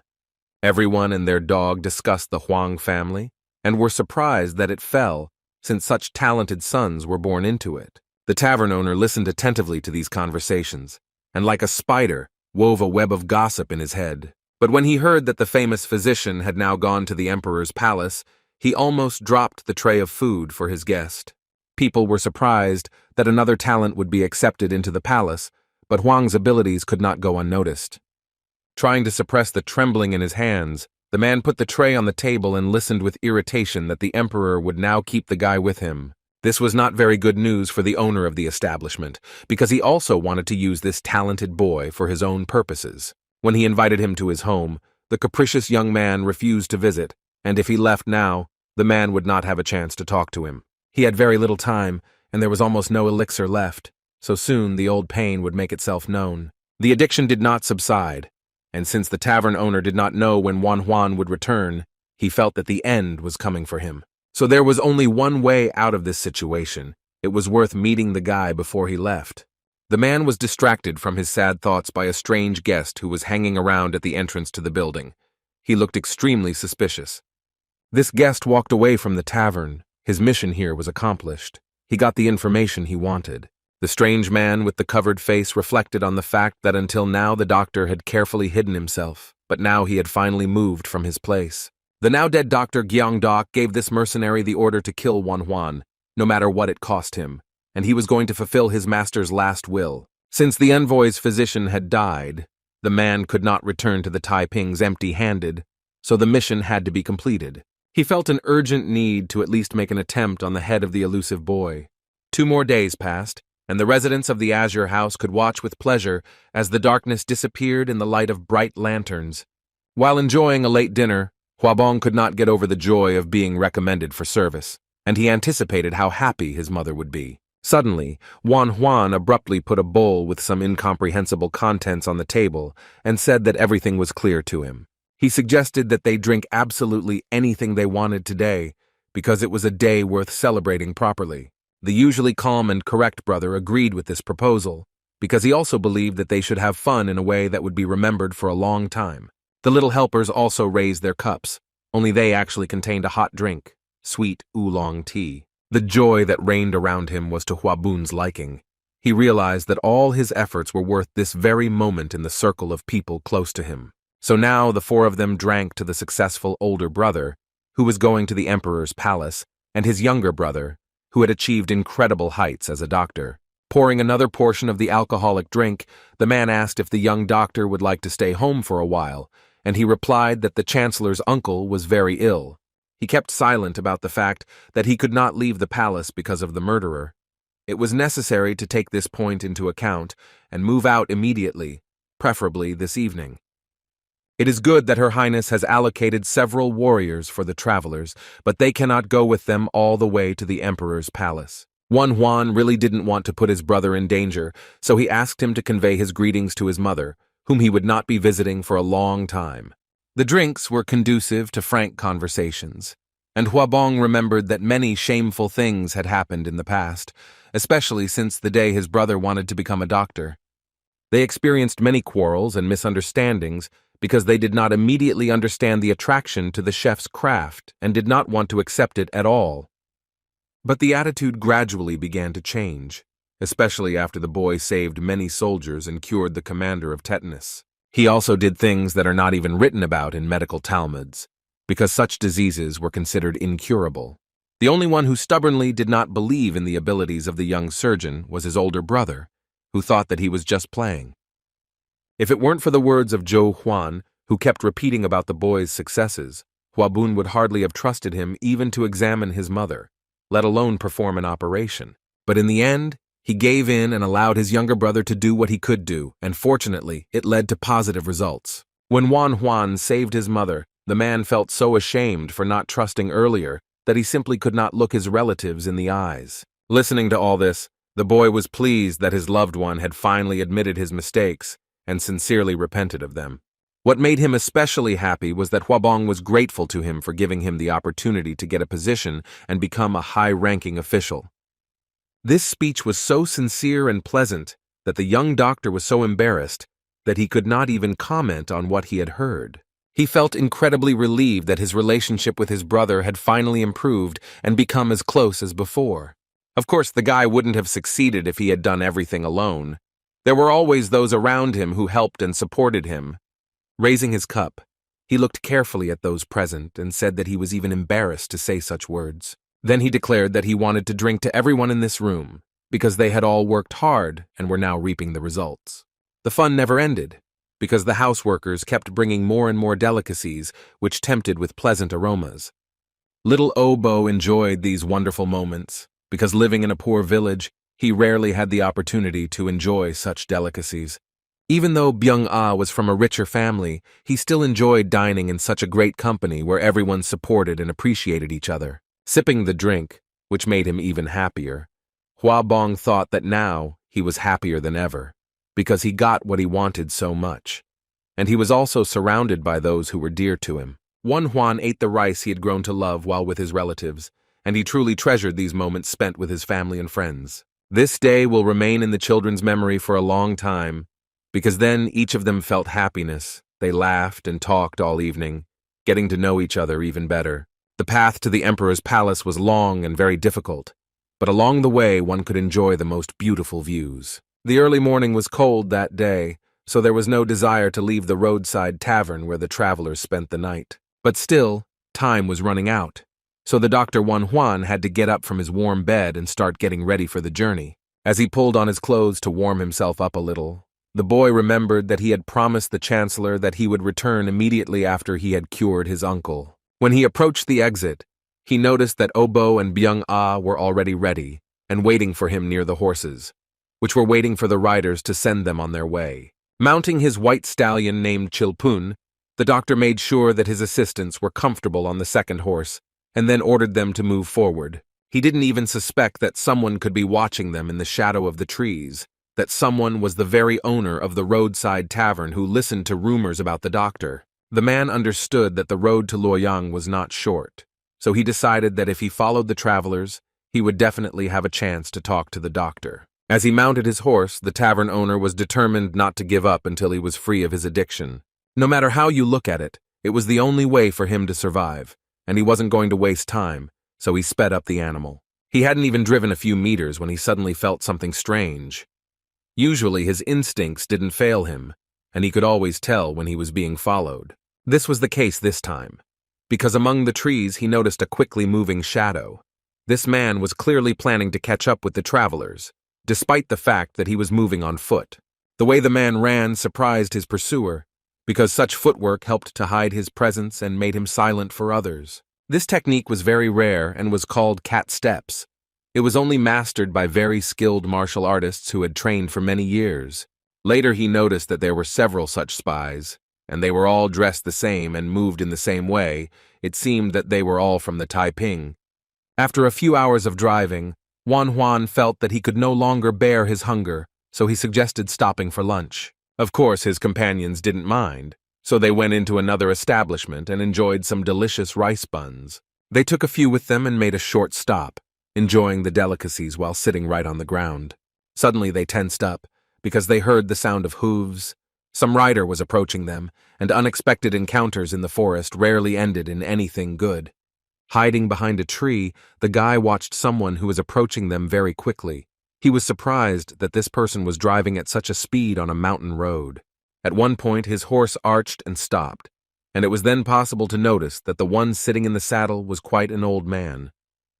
But age would not deceive the guy, because he knew that even the most harmless old man could conceal an unprecedented danger. Dismounting from his horse, the man greeted him and asked if it was really the Dr. Huang, whom he had been looking for so long, who was standing before him. Instead of confirming his identity, Huan asked who he had the honor of speaking to, not wanting to risk the children who were behind him. After bowing, the man introduced himself as Ok Ju and added that he owned 5 inns located in Pei Province. It was strange that such a man was looking for Huang, but the guy was no longer surprised by anything, so he simply asked for what purpose he was following him. Looking around, the man immediately apologized and said that they had very little time to talk. This phrase seemed like a bad sign to the young man. This guess was confirmed when the tavern owner said that he saw several people with swords taking a shortcut. He didn't say it out loud, but he was 100% sure that the pursuers were Taiping warriors who were hunting the doctor.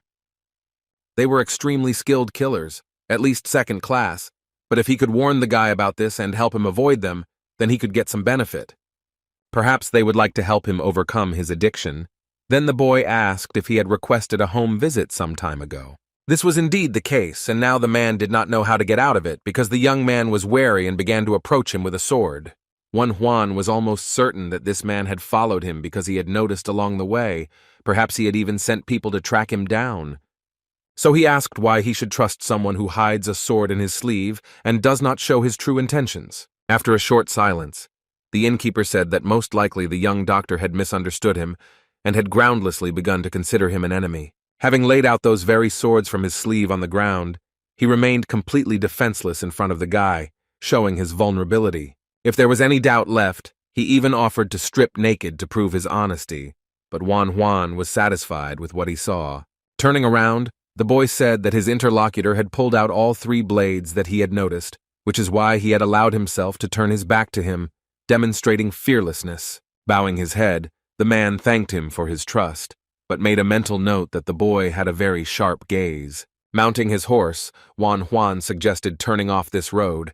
The man simply blinked for a few seconds and looked at the doctor with bewilderment. He rolled his eyes and explained that it was worth doing if the killers really decided to take a shortcut and find him. He felt there was no need to fall into this trap, especially since he was traveling with 2 children who still wanted to live a little. If everything was really as the man said, the young doctor promised to listen to him about his illness, since he had come all the way to this remote place. Hiding his smile, Okaju sincerely thanked the guy who refused in a very merciful and reasonable manner. Having caught up with Juan, the owner of the inn began to tell him that until recently he had been a member of an organization, but had escaped from there and had been cursed. He said that if you don't take the potion once every 6 months, you will start to suffer from severe headaches and die, and there is only enough elixir left for 2 times. Having found himself in this hopeless situation, he decided to go to the doctor.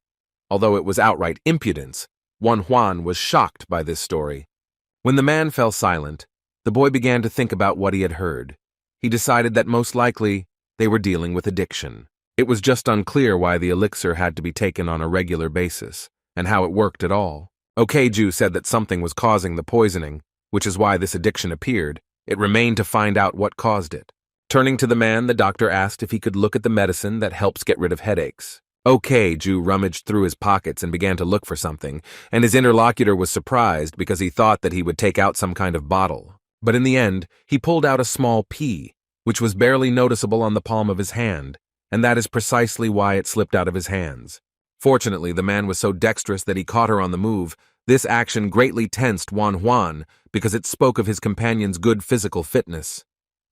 It was clear why Okaju valued these peas so much, because they would give him 6 months of normal life without pain. Noticing the doctor's strange look, the man explained that the situation was very difficult, and he would tell everything as soon as they got off their horses. Only now did Juan begin to suspect that his companion was not just a seeming person, perhaps he was another spy, because it was obvious that the person riding in front was a top-level master and had trained for a long time, honing his skills. They finally reached a more or less safe place, after which they dismounted their horses and tied the animals to the nearest tree. Sitting down on a rock, Okaju sighed heavily. The guy noticed this and suggested that he check his pulse, since rapid breathing was not a good sign. Touching the wrist, the doctor realized that he could not detect any disease. The pulse was normal. Usually with addictions you can notice some tension, but there was none. The fact that he needed the drug meant that the addiction was apparently something he had to cleanse himself of periodically, so the guy would never believe that it was real medicine. If it's not heavy metals or radiation, it wouldn't be addictive. The drug may actually be the cause. Its action is similar to psychotropic drugs. Now it was time to look at this very medicine, which looked like some kind of recovery pill. Seeing the man's reaction when he saw the pea in other people's hands, Juan knew he needed to quickly find out what they were dealing with. There was no doubt that Okaju was addicted, because his hands were shaking like someone who had not received a dose of an addictive substance. When he looked at the crumbs that remained on his palms, his mouth literally started to water, which is not a healthy reaction. Obo thought so too, so he began to watch their new companion even more closely than before, because such a state made people dangerous. When the man began to greedily lick his hands, all 3 turned around and looked at him in shock, because they had never seen anything like this before. Okaju realized that everyone had seen his momentary weakness and began to apologize and say that he literally couldn't help but lick off the rest of the medicine. He shared that when he sees this substance, he becomes somehow insane and can only think about this ill-fated pea. Suddenly, the man clutched his heart and thick saliva began to flow out of his mouth. It looked like poisoning, but with some strange side effects. After this, He fell off the rock he was sitting on. His body was shaking slightly, and the observers did not know how to react to this. It was then that Juan realized that they were faced with something truly extraordinary, and that it would take a lot of effort to figure it out. Finally, the man spoke up. He said that he was fine and that he was always in this state when he took his medicine.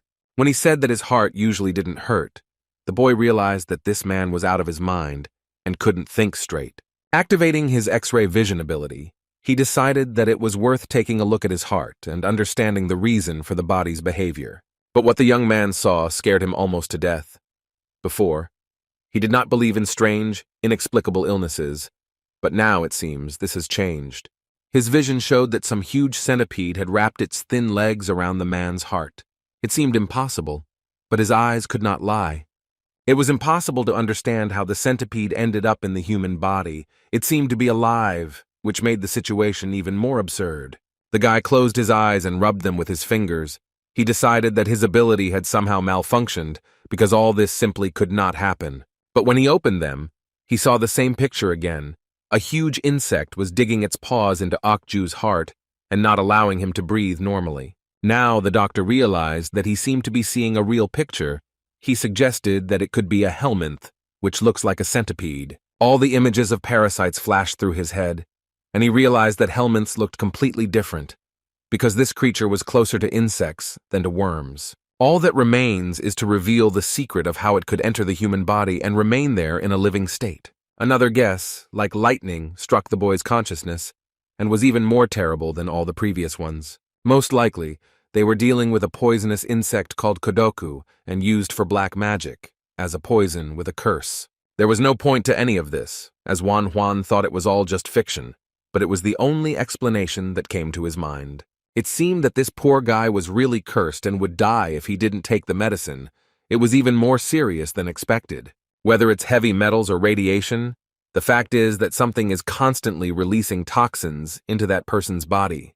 The guy decided to try to help the unfortunate man, so he took one of his needles and placed it in the neck area, after which Okju began to scream in pain and convulse. His eyes rolled back and it seemed like he was about to pass away to another world. The sight was so gloomy that Juan felt sorry for the children who saw it. It was clear that it was precisely because of that insect that the body had such a reaction. All that was left was to figure out how to solve this problem. After some time of suffering, Okju began to come to his senses. The fog in his head cleared, but it still hurt as if it had been kicked. Noticing that the patient had woken up, Juan approached him and said that due to severe pain, he had to put the man to sleep using acupuncture. Now the moment for serious questions had arrived. The guy was interested in whether the organization the man belonged to was a Taiping cult. Okju's face twisted in horror. Seeing this reaction, the boy realized that he had hit the nail on the head and was right.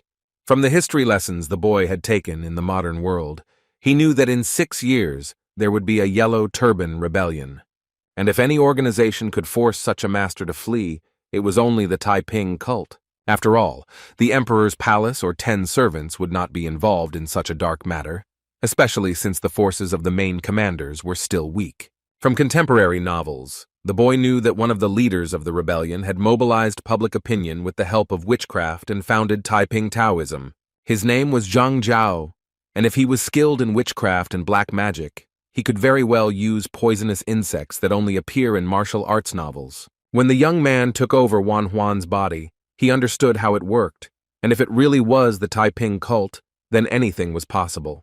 Looking carefully at the kneeling man, the young doctor said that the Taiping cult owed him something.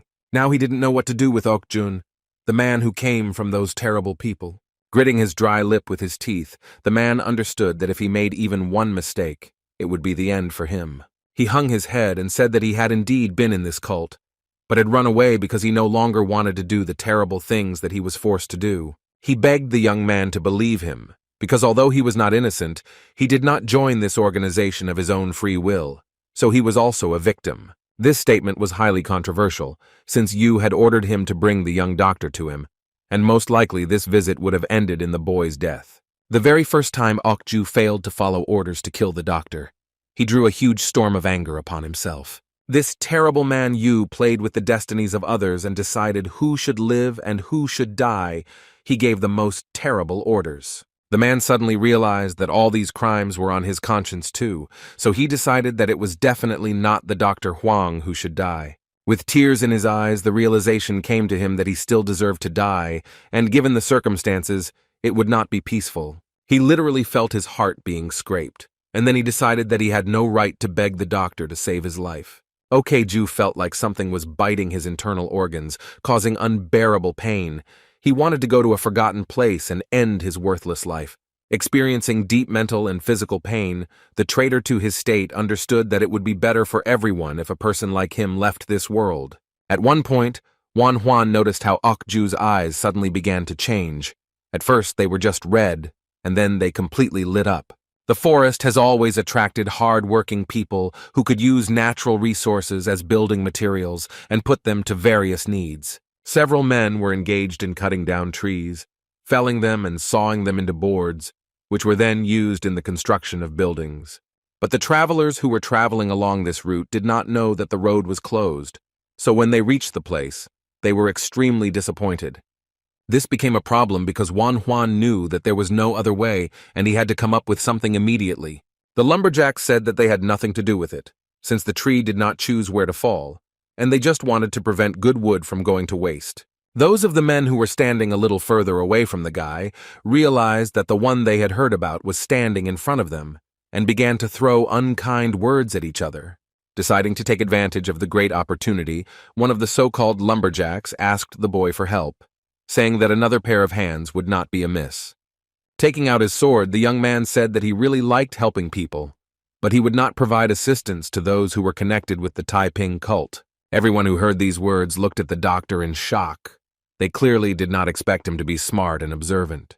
But then something happened that the guy never expected to see. Some shadows appeared on the trees and began to approach with astonishing speed. These were the same Taiping spies that Ju had seen, and one of these people said that the rumors about the young doctor's intelligence were true. One of the men grinned evilly and said that he was even a little sorry that such a smart head would be separated from the rest of the body today. During his time on the job, Wan Huan had faced many threats and even assassination attempts, so he wasn't too scared by these conversations now. But when the warriors one after another began to jump synchronously from the trees, fear finally raised its head, and the guy was gripped by anxiety for his life. What was especially unpleasant was that he was alone against a dozen trained Taiping soldiers who could kill him with one swing of their blade. Not wanting to stain his hands with the boy's blood, the leader of the Taiping spies told him to quickly bring him the doctor's head and to do it quietly. The spies were faced with a very sworn enemy of the envoy and physician Gyan Dak, so they wanted to get rid of him as quickly as possible and send him to the next world. But everything turned out completely differently than the warriors expected. The first blood was drawn from a completely different person than they had expected.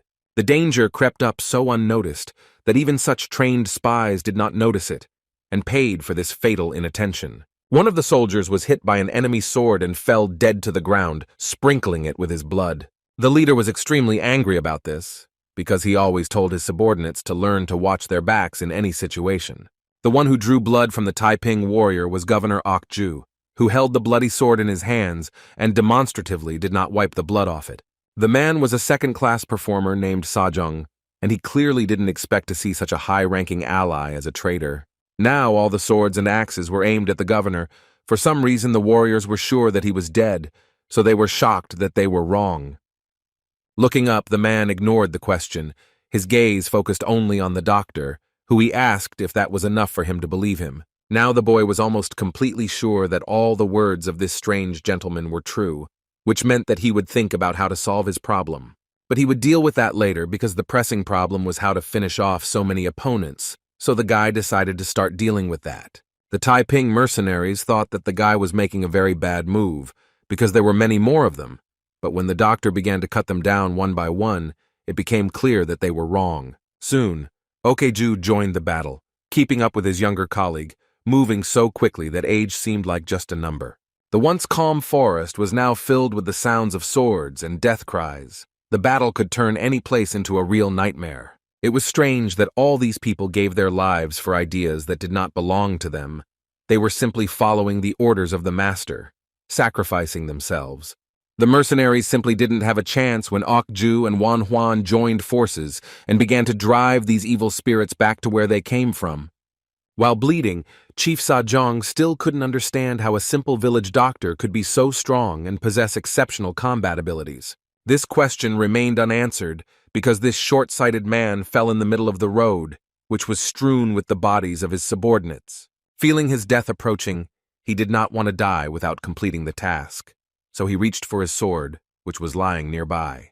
It was not possible to get it out, because the young doctor arrived in time and pushed the weapon away to a greater distance.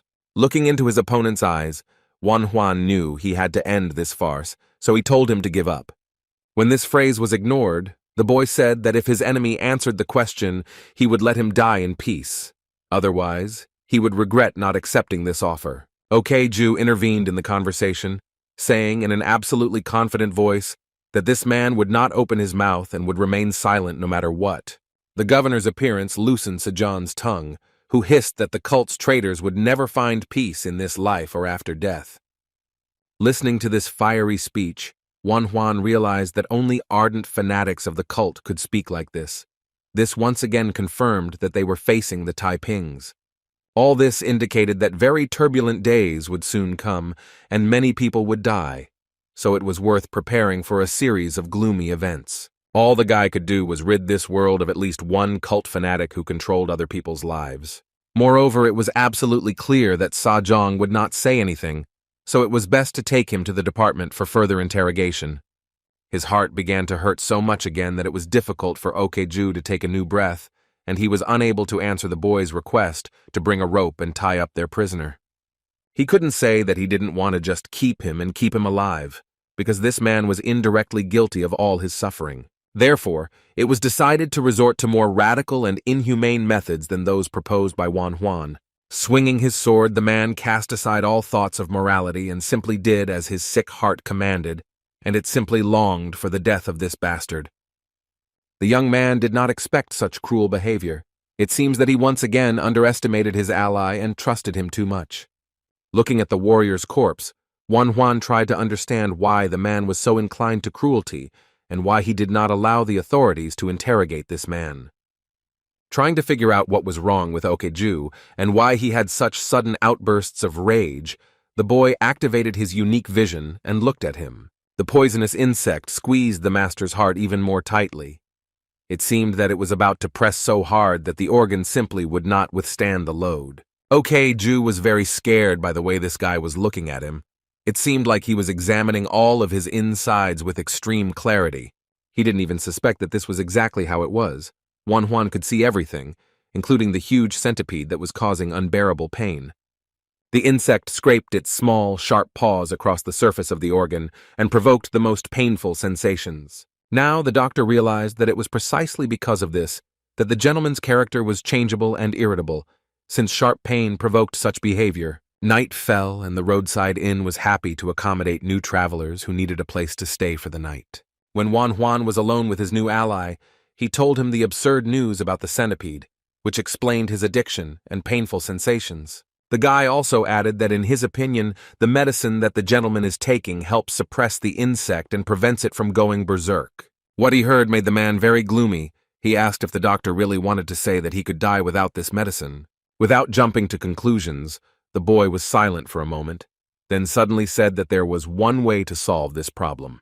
The decision was not at all easy, because the doctor suggested opening Okjun's chest and simply pulling out the ill-fated infection from there. Falling into despair, the man asked whether he would be able to survive such an operation, whether he would be able to free himself from this debilitating pain that haunted him. Falling to his knees, he shouted that he agreed to any intervention that could give him at least some hope for a normal life. He began to beg the doctor to do something, because he did not want to die because of some centipede that was squeezing his heart. Having assessed all the risks, the young man determined that the operation was not complicated, and the chances of success were quite high if he only postponed his plans for one day. Having decided not to abandon the patient, Wan Huan ordered his two young assistants to prepare for the operation, and they obediently followed. Raising the scalpel up, Wan Huan noticed how it cast a bright glare from the beam of light. This was a sign that he needed to begin immediately. Since opening the chest cavity through the chest wall was impossible, the young surgeon had to make a local incision. Thanks to his ability, he could operate much more accurately. It was necessary to make a large enough incision on the left lower part of the xiphoid process of the sternum so that the forceps could pass through. This was the only way to remove the parasite that was preventing the patient's heart from beating at a normal rhythm. It seemed as if the creature had intelligence and sensed that his position was under threat. As the surgical forceps came closer, she bit into the heart even harder and did not want to leave her home in the human body. The doctor was not going to allow the centipede to hide somewhere between the organs and continue to exist. He had to relieve the man of his suffering. A nasty squeak was heard, which meant that the creature was leaving its secluded place and finally leaving the heart alone. It was not easy to catch her because her body was very long and slippery, and her many paws were trying to grab hold of at least something. When Juan felt that his pincers had grabbed the insect, he was happy, because now all that was left was to get it out. The evil creature wriggled and tried to cling to something with its sharp teeth. It clearly did not like to leave its bloody shelter. It struggled so hard that its slippery body nearly overcame all the doctor's efforts to get the abomination out of the man. Then the guy squeezed the tongs with all his might, and the long-awaited crack was heard, which indicated that the creature had been crushed and killed. Finally, they managed to remove it from Okju's body. The scale was simply astounding.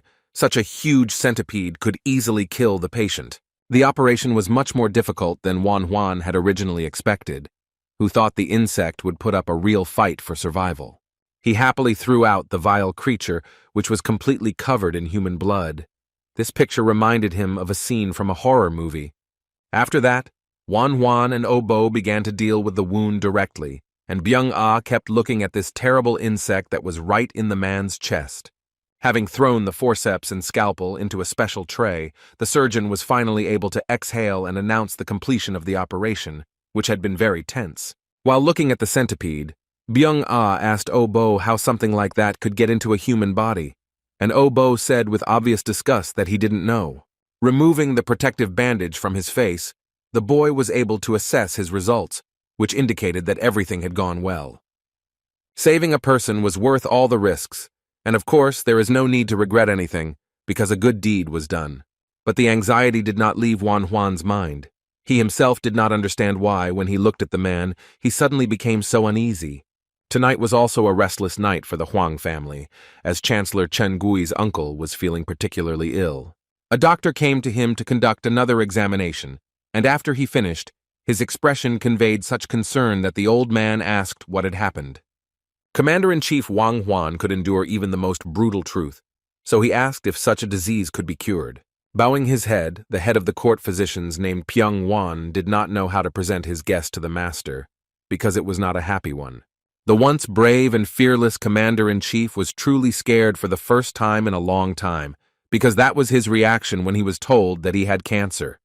Extending his hands to his trusted physician, he asked again if he was sure of his diagnosis, and the doctor said that he had no doubts. Trying to control the trembling in his voice, the old man said that he had heard that such a disease was incurable. Byung-Wan had nothing to console the patient with. His next words struck the commander-in-chief right in the heart, because the court physician declared that he would not live longer than 6 months.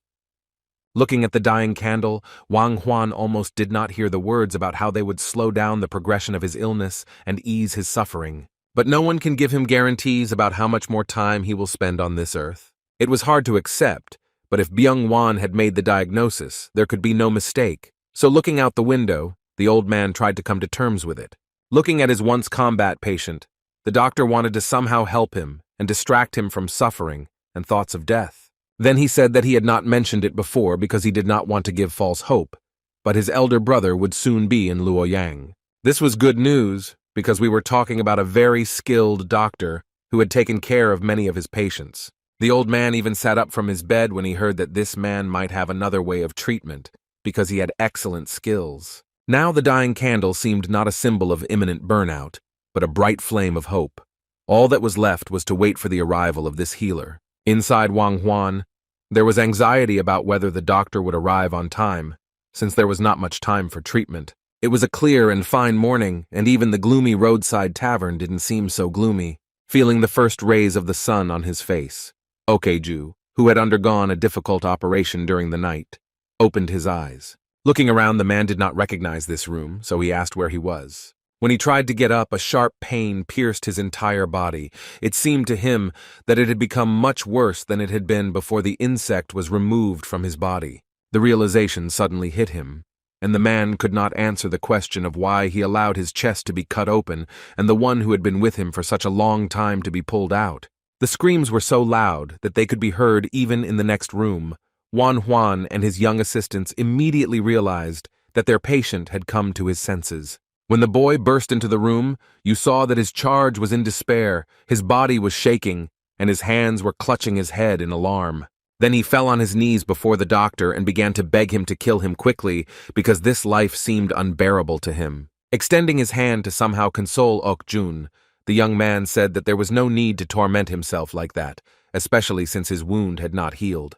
But the man did not listen to him and shouted that he did not deserve help, because he wanted to kill the innocent doctor who had done nothing wrong. Now Juan understood why he had this strange feeling, of course, because he was always close to his potential killer. Now this man has confessed everything. He said that he ordered the attack on Go Cho, and even tried to use Juan to save his life.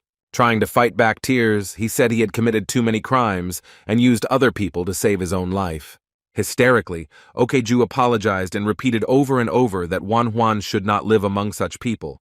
Looking at this pathetic man, the young surgeon understood that if it were up to him, he would kill him or immediately hand him over to the authorities. But the situation developed differently. After all, what worried him most was that the Taipings had placed a poisonous insect inside this man, and this could not have happened just like that. This nightmarish centipede had an effect when this man suddenly killed a warrior in the mountains.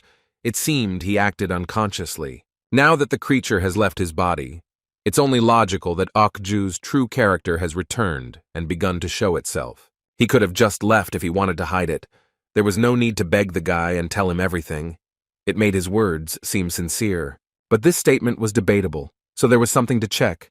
Juan suddenly asked if all these actions against him were really done by Okju himself. Bowing his head, he replied that he had done everything himself, and now he did not even deserve to beg for forgiveness, so he should be killed immediately. Juan decided to ask why the man was telling him about the crimes he had committed against him. With trembling hands, he shared that he always regretted his terrible actions, but this feeling disappeared as soon as his chest began to throb. These words seemed terrible to the boy, but then Okeju added that this doesn't work anymore and he's telling all this to end his miserable life. Closing his eyes, the young man suddenly realized that the cause of those terrible acts was a poisonous insect, so he could not force this man to be fully responsible for all the crimes.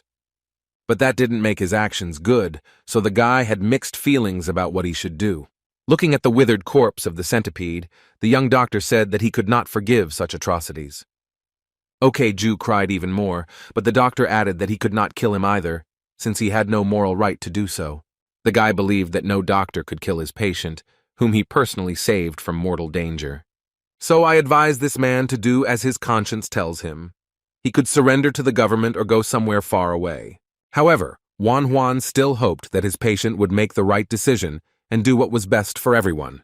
After this, the travelers set off on their journey again, enjoying the beautiful views. The young doctor was exhausted from answering his charge's questions about whether he was okay.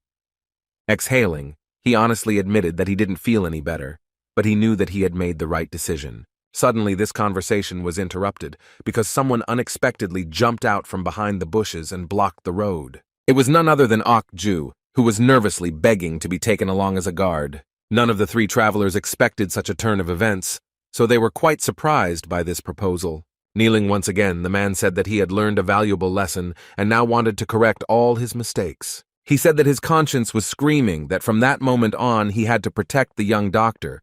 The guy didn't know how to react to that, especially when the man began to say that he had given him a new life, which he decided to dedicate to protecting him.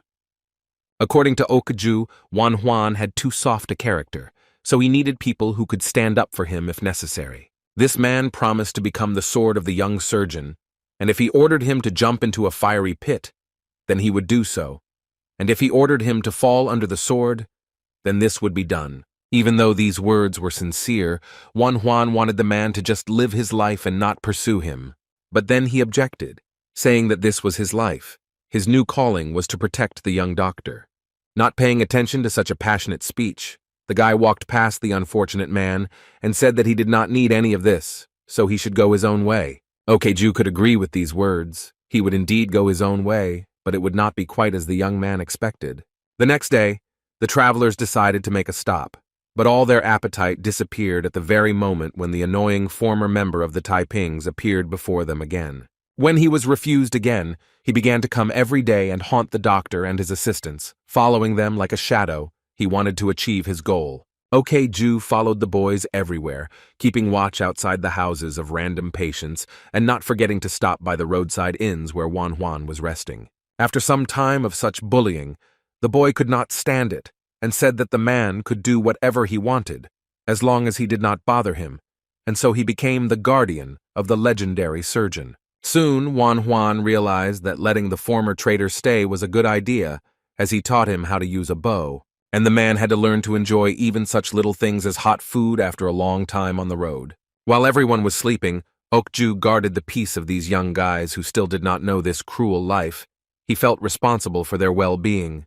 Looking at the full moon, he suddenly realized how many mistakes he had made to finally end up here and find his purpose. In the Huang family, another night passed restlessly. The sick old man felt ill again, and the doctor, out of habit, went to the chambers. This time, the commander-in-chief was examined not by Pyongwon, but by his brother, who was known as a very talented doctor. When an elderly man asked if he really had cancer, the gentleman sitting in front of him apologized and said that was exactly what happened. The burning candle still symbolized hope, but that was until the doctor spoke about the possibility of a cure. All the joy died out, like the flame in the candlestick, when the doctor told them that he had been studying the Central Plains for a long time to find a cure. But unfortunately for all his patients, these were unsuccessful searches because the disease was incurable and in most cases led to a painful death. Not knowing what to say, the old man simply stared at the wall. He, like any other person, really did not want to say goodbye to life and go into oblivion. It was hard to believe that life was about to leave his body, which looked so healthy and full of strength. The doctor promised to do everything in his power, but he believed that Wang Huan would live a little more than a year. That was his prognosis. This conversation was overheard by a young girl, the doctor's daughter, who only now realized what a terrible disease cancer was, because even her father's skills could not help. But she still decided that if they say that the disease is incurable, this is another reason to unravel the reasons for its appearance. Now such an illness was incurable, but it is worth waiting a little, and people may appear who can cope with the impossible. The morning at the Huang family's estate was very busy, with a large number of people gathered in their courtyard. They all lined up in a long line and waited for the clerk to come up to them and write their name on the document. Between these rows walked Juan and his assistants. The boys did not understand what was happening here, but their master said that judging by their clothes, all these people were their colleagues. Noticing the new arrival, the scribe immediately approached him to document his name. The guy introduced himself and added that he came from Cao County. He also said that he came here on the orders of the Chancellor of the State of Pei to look into the illness of the Commander-in-Chief. This news so surprised the court servant that he almost dropped his pen, and a glimmer of hope appeared in his eyes. Then he rushed to the entrance of the building and told the boy to follow him, because he would immediately take him to Mr. Wang Huan. But before getting into the chambers, it was necessary to stand in line with those doctors who were also called. The boys sitting nearby admired the scale of the Commander-in-Chief's house. The boy was disgusted to listen to the conversations of the other doctors, who did nothing but discuss how they could get half of Wang Huan's fortune if they cured him. They also chattered about how the gentleman would give them a palace in Wuhan as a thank you, but all their talk was only about the reward and not about the man's health. The next words shocked Wang Huan. One of the men said that according to the preliminary prognosis of one doctor, the old gentleman had cancer. To encounter such a disease was scary even in modern times, let alone in the times when medicine was in its early stages of development. Everyone believed that if the venerable doctors had made such a terrifying diagnosis, then there could be no mistake, especially since Master Payan confirmed it. Yes, the guy thought that this could happen, because the man was already over 50, but he didn't quite understand how to determine the type of cancer and the stage without the necessary equipment. While everyone around was chatting about their own things and not even trying to sympathize with the sick man, Juan tried to think of how he could help. His little companions also began to panic, and they were partly right when they said that it was impossible to cure cancer. But it was not worth making any conclusions or predictions until they saw the patient, so such conversations should have been stopped. Juan recalled that the doctor's main task was not to abandon his patient until the end, so it was too early to bury the commander-in-chief. When the boy finally approached the doors of the patient's chambers, the guards announced that the one recommended by the Chancellor of Pei Province had arrived. Even the servants noticed how young this boy was who came to treat a high-ranking member of society. Looking at him, Juan guessed that since his nephew had sent the youth, he must be the head of the court physicians in Pei. But the young man showed the sign given by the Chancellor and said that he was an inspector supervising the work of medical personnel. Realizing that his nephew was not throwing away such positions, the man allowed the young doctor to examine him. Mr. Pyong-wan and his brother looked at each other. They had all heard the rumors about the young talent from the state of Pei. Listening intently to her father's conversation, the girl realized that in front of her was the same doctor who had cured tetanus, typhoid fever, and syphilis. Young Byun-song was simply amazed that this guy, who looked to be her age, was able to cope with the treatment of such serious illnesses. Watching him take the commander-in-chief's pulse, she couldn't reconcile his image with what had just been said. Juan determined that the man's pulse was close to full. Its shape was sharp, so it could be said with certainty that the lesion was in the stomach. Activating his X-ray vision, the boy realized that he was right in his assumptions because he saw the cause of the disease. As he thought, it was in the stomach. His vision showed that there were tumors in the antrum, 5 of them in total. Thanks to what he saw, the doctor determined the exact diagnosis. The commander-in-chief had gastric adenocarcinoma, and there were at least 2 of them. But to be absolutely sure of this medical conclusion, the guy decided that he needed to increase the field of view of the affected area.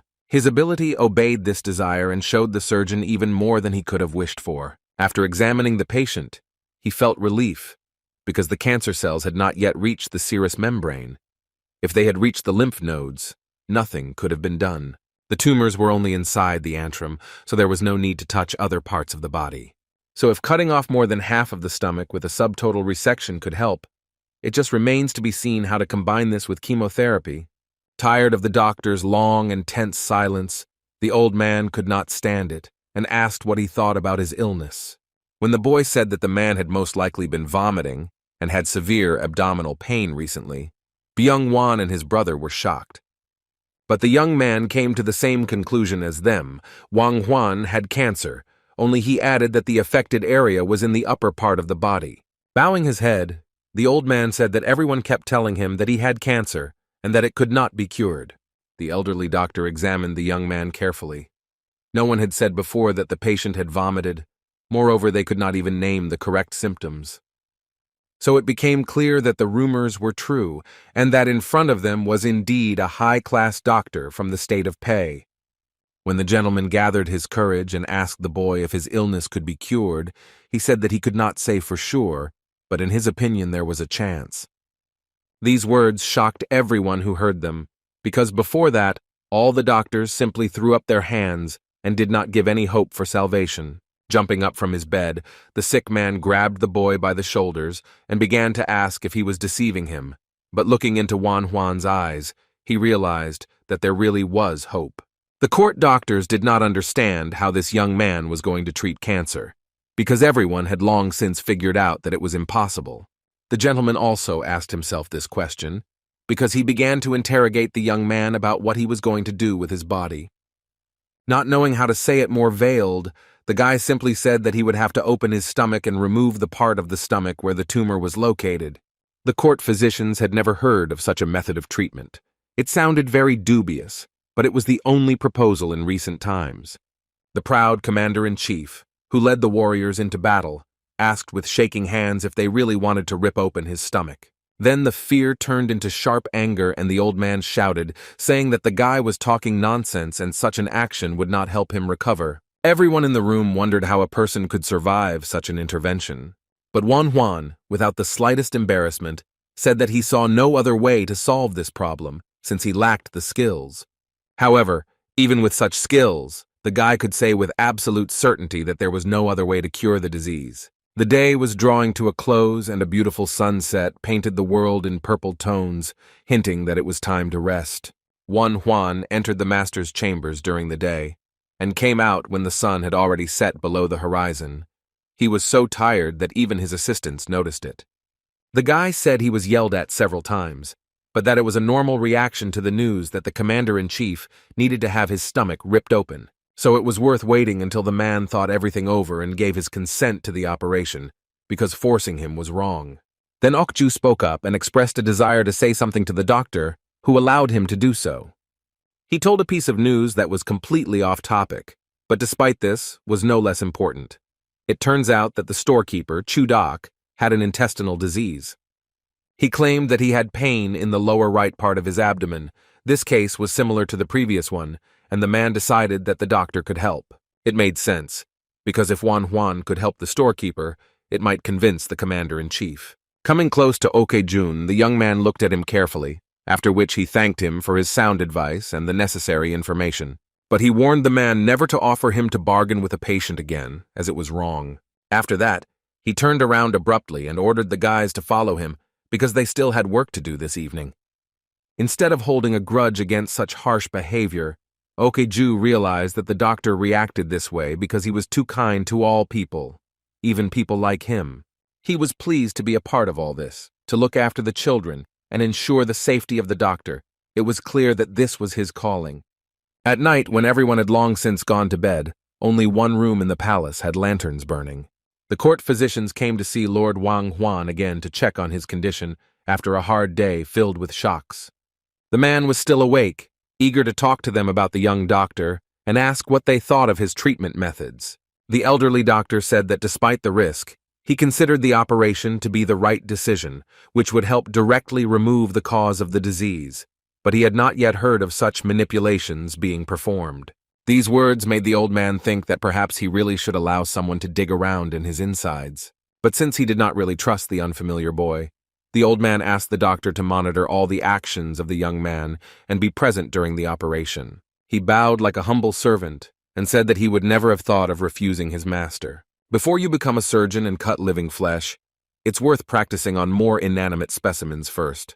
This is exactly what Obo was doing, suppressing his disgust as he tried to stitch up the wound on the chicken carcass and pull its skin together with thread. Juan's approach to teaching and healing was completely different from how others, especially older healers, worked. If a young man believed in the salvation of a person in any case and did everything to achieve what he wanted, it was much easier for his older colleagues to give up and say that the patient would die. After some time, the commander-in-chief was informed that Chudak had an intestinal disease and the Dr. Juan would open his stomach to cure him. The attendant reported that the man's situation was so desperate that he was willing to accept any method that offered hope of recovery. These words really scared the old man.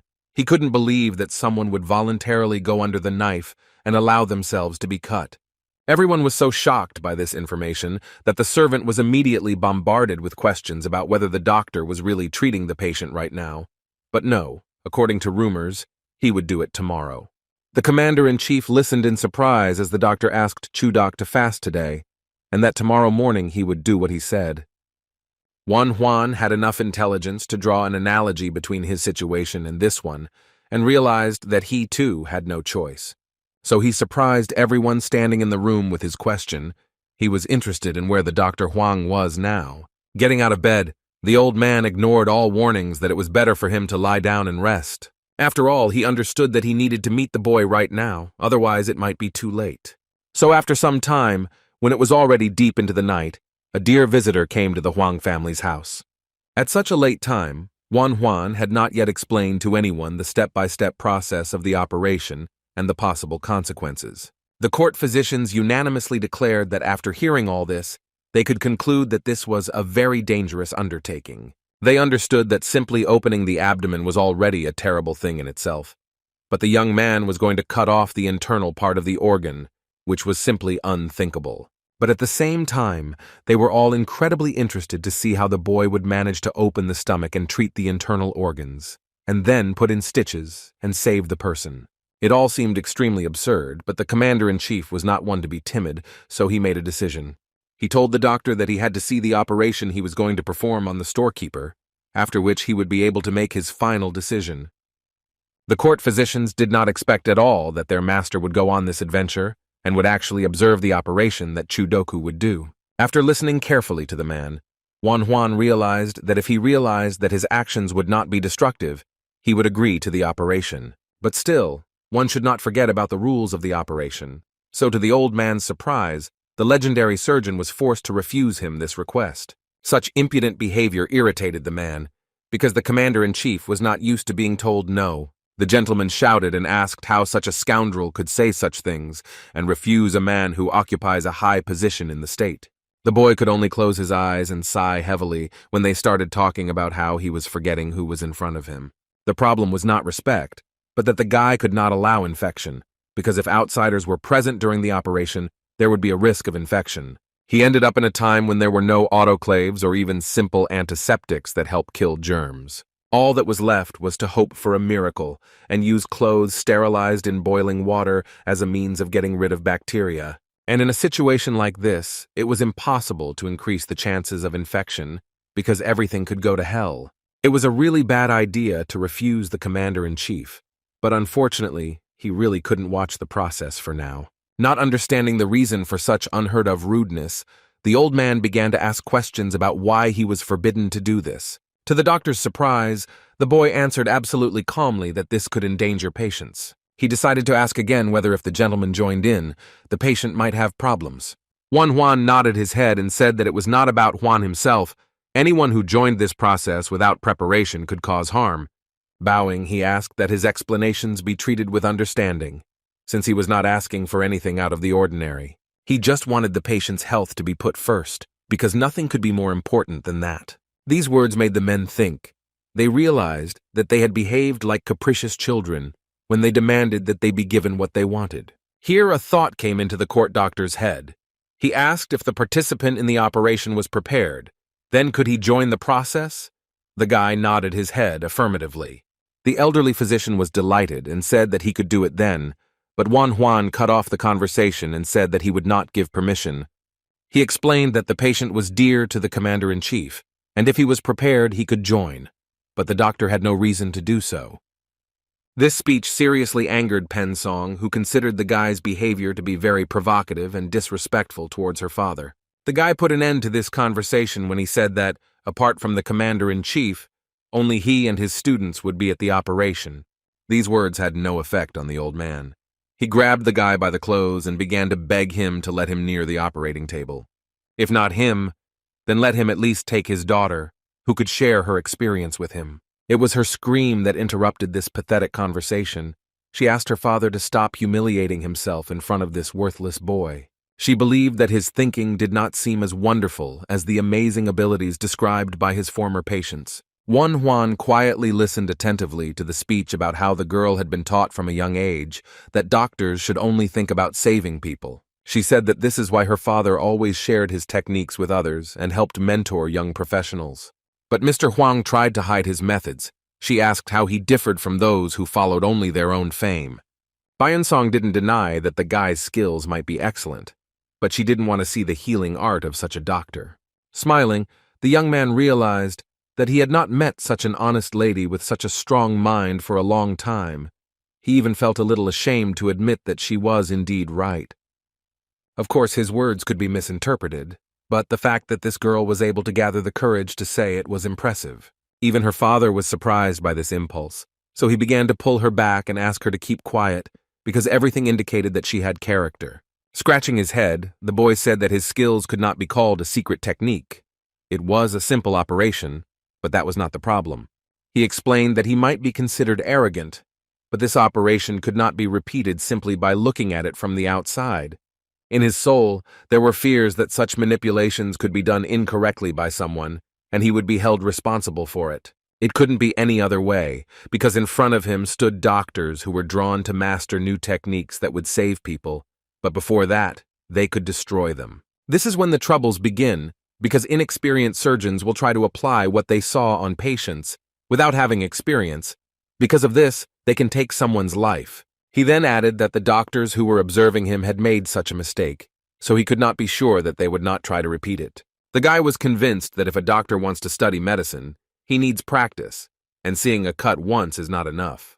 Pyeong-song could agree with these words, but she did not believe that no one could be allowed to observe the operations now. Sighing, the young surgeon said that he would allow it if the girl and her father promised him one thing and gave their word that they would fulfill it. Won-hwan's condition was that as long as their fates were linked and they studied his healing arts, they would never perform the operations they saw him perform. It was a rather strange request, but it made sense and indicated the high moral qualities of the guy sitting in front of him. This was a condition that could be agreed to, so the old man said that he would write a promise right away. At that moment, Pyeong-song suddenly realized that she suddenly felt so ashamed that she could not raise her eyes.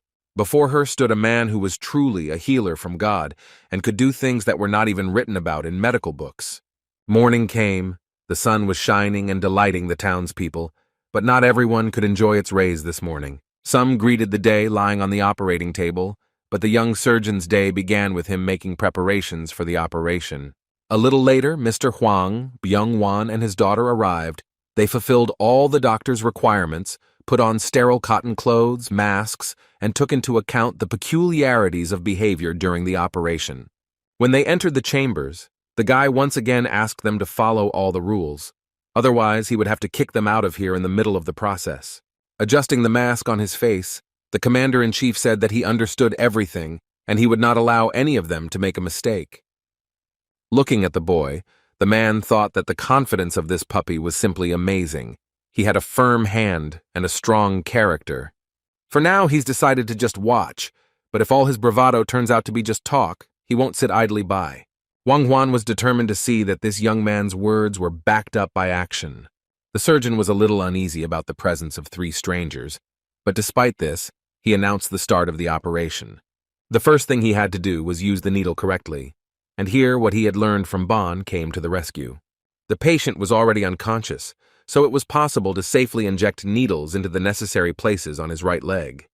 The doctors who observed this were surprised that he used needles and placed them so quickly and accurately as if he had determined the zones in advance. They didn't understand what he was trying to achieve with this action, but they continued to follow the rules and watched silently. After finishing with the needles, Wan Huan asked one of his assistants to hand him a sterile scalpel. The surgeon announced that he was starting to make an incision, so he told his assistants to adjust the temperature of the iron, which Obo did. Having fenced off the area of the operation, the young man made the first cut. It was deep and precise. Despite this, only a small drop of blood flowed from the wound. After that, he ordered Byung-ah to open the wound, and the second assistant was to take care of stopping the bleeding. The doctor, who was watching all this, realized that the boy had cut the stomach to the exact depth.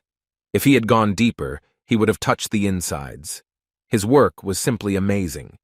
He was also surprised at how accurately they cauterized the bleeding site with iron to prevent a fatal outcome. This method of stopping bleeding was something new and very effective, so the girl made a mental note in her head. Until she saw it with her own eyes, she couldn't even think that this was possible, so now she was catching every move the guy made. Activating his X-ray vision, Wan Huan noticed an inflamed appendix that needed to be removed. The fact that it was only him brought relief to the surgeon, because such an incision should have been enough to cope with this task. Having inserted the medical forceps into the right place, the doctor immediately found what he was looking for. With a little effort, he pulled the organ up. His colleagues were amazed when they saw the real cause of the disease, but they were even more surprised when the guy tied the intestines with thread. The commander-in-chief knew nothing about the medical craft, but even he realized that the young man's work was simply amazing. It was hard not to notice that the surgeon was cutting open the abdomen without touching the organs. Even military advisors could not have done it with such precision. At that moment, the gentleman realized that this doctor was truly his only hope for salvation from this terrible illness. Having removed the inflamed appendix, the guy threw it onto a special tray. Although the operation was not complicated, he felt relief. After this, he looked at his assistants and praised them, saying that they had done an excellent job. Then he said something that surprised everyone in the room. The surgeon instructed Obo to stitch up the patient's wound because he was already quite trained. The boy was so shocked that he could not utter a word. It was difficult for him to believe that such an important job was entrusted to him. He started to say that his skills weren't good enough yet, but then he thought for a moment and said that he could handle it. This was a test that Oh Bo successfully passed. Such manipulation greatly impressed Byun-song, because once again it showed the doctor's moral qualities. It was surprising that the surgeon would give up the main place to his young student and completely trust him with such an important role. But the young man did not forget about his second assistant. Handing him the scissors, he told Byung-ae to cut the thread himself. For the boy, this action meant a lot, because usually the teacher always let him cut off oboe. Seeing their synchronized work, the girl could hardly stand still. She also wanted to be among them and help save the patient. She could so easily imagine herself standing among these guys, doing an important job that she would easily take on herself. The desire on Byun-song's face was so obvious that it was hard to miss, and her father noticed it. His smile could be seen even under the mask. He could not be happier that he had raised such a goal-oriented daughter. Moreover, before her was such a doctor that only a true fool who knew nothing about medicine would not want to learn from him. Previously, the man wondered if there was anything else he could learn, but now he knew for sure that he still didn't know a lot. Finally, the operation was finished, and the doctor praised each of his assistants, trying not to leave anyone out. But the boys had not yet completed their mission, because they still had to transfer the patient from the operating table. When Wan Huan came closer, the commander-in-chief immediately began asking questions about whether the patient would survive. The guy said that he still needed to be observed, but everything went well. The doctor predicted that in about 4 days, his patient would recover and function relatively normally. Having assessed the doctor's words, Wang Huan asked whether the young man would be able to save him too. This question was very difficult for both interlocutors. After thinking for a moment, the surgeon said that it would not be easy, and the operation would be much more complicated than this one, but the chances of success were not small. Much depended on the patient. If he is ready not to give up, then the result will also be positive. He firmly stated that he would not let the master's hopes go to waste, and if he had to take on some task, he would see it through to the end.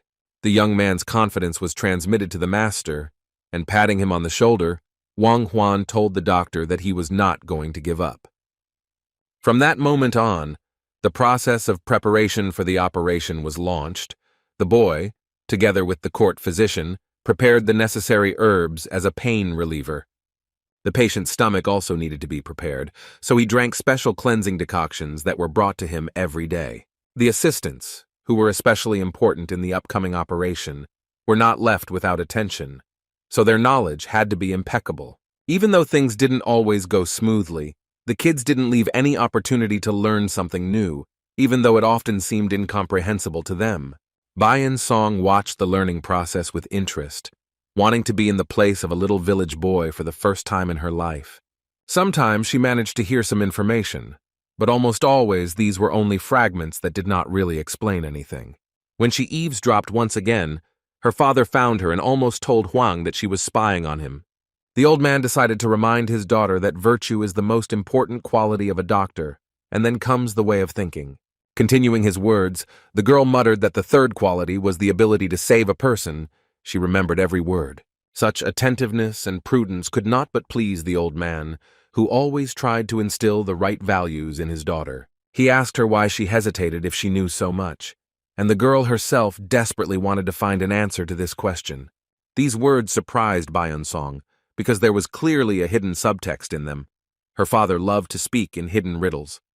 Her parent decided to remind her that she could follow the path that she chose and considered right, a privilege that not all girls of that time had. She understood this perfectly well, so she never stopped thanking heaven for having such a wonderful and understanding dad. The day came that everyone had been waiting for and fearing for so long. When the boy handed the potion to the commander-in-chief, he said that it would help him fall asleep. The man understood that he would fall asleep without any problems, but he still needed to know whether he would wake up after all the manipulations on his body. All the surgeon said to this was that he hoped the old man would have a good night's sleep, where nothing would disturb him. Smiling, Wan Huan said that he would make his patient feel offended that such a sweet dream was interrupted. These words made the man laugh a lot and diffused the tense situation. He said that in that case he would really be offended by the boy. While putting on his face covering for the umpteenth time, Juan asked his assistants if they were ready for today's test of strength. When they nodded their heads first hesitantly and then more firmly, the chief surgeon announced the beginning of this legendary operation. The cut was similar to the previous one, very clear and deep. Almost no blood flowed out, but in any case the iron was always at the ready. When the assistants widened the wound with forceps, the boy realized that everything looked exactly as his X-ray vision showed. Bleeding began. The liquid could not be lost, because in today's reality, a transfusion was something beyond fantasy. But that wasn't the only problem, because the commander-in-chief's chest suddenly stopped and he began to turn blue. The guy immediately rushed to check the patient's pulse and felt how cold it was to the touch. It was unclear why all this had suddenly happened. The chest did not rise, there was no pulse, and the face began to turn into a cold wax mask that showed no signs of life. It was an obvious cardiac arrest, which could well have led to the outcome that everyone so feared. The assistants also noticed something was wrong, staring at the man's pale face and then looking at the doctor with questions. The court doctor and his daughter, who were watching the operation, could not understand what was happening and why there was panic on the children's faces. For some reason, they started pressing on Juan's chest and whispering something to each other. Their behavior was extremely suspicious. The young surgeon was suddenly overcome with such panic that he had a huge amount of energy to perform cardiac massage on the dying patient. Trying so hard, the young man didn't even notice how he climbed onto the table next to the patient and, sitting on it, continued to press on the patient's chest. Little by little, the victim's condition stabilized, so that now Juan could at least catch his breath normally. Next, he ordered his assistants to prepare the iron, because it was necessary to cauterize the source of blood loss again. Payan Song couldn't believe what she was seeing. Just a second ago, she was going to mourn the master, when suddenly the operation continued and he was alive again. Her father shared her sincere bewilderment. He had no idea that the human body was a mechanism that could be started even by touching it with his hands. Juan began his work with a small incision, because if he had cut near the tumor and found metastases, he would not have been able to do anything. It was necessary to insert the scalpel only 2/3, then it would be possible to save the organ without causing harm to the patient. The atmosphere in the room was slightly tense, because the court physicians' worries for their master could be felt on a physical level.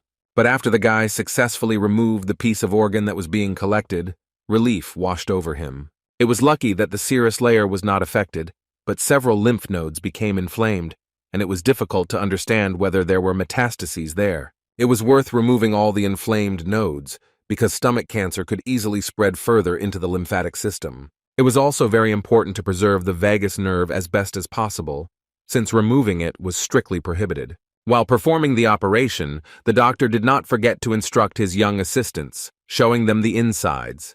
This time he drew their attention to the opening of the internal organs. He also explained that compared to other organs, the walls of the stomach are thicker and also very elastic, but its openings are similar to vessels. Then he ordered to insert a needle perpendicular to the surface. Payan Song followed these instructions closely. She desperately wanted to be among this man's students, but she did not dare to say so yet. Looking at his brilliant work, she once again thought that this man, this surgeon, was a healer from God, which was very rare to meet. The operation lasted the whole day. The sun had already set and the moon had risen in the dark skies, and the guys had only just finished. The commander-in-chief lay on the couch and did not move. He showed no signs of life and was extremely pale, not surprising because he had survived such a difficult operation. Then his hand began to tremble. The trembling became more and more intense, and at some point his hand began to hit the bed hard. When the commander-in-chief heard his name being called, he slowly opened his eyes. His eyelids were so heavy that it was very difficult to lift them. The surgeon immediately approached him and asked how he slept. Smiling, the man said that at some point he thought he had already seen the Reapers.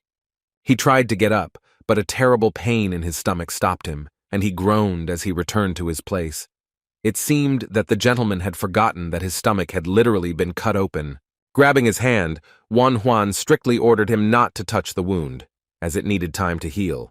Looking at the patient seriously, the doctor explained that he had cut open his stomach and cut off part of his stomach, so now he had to rest in bed.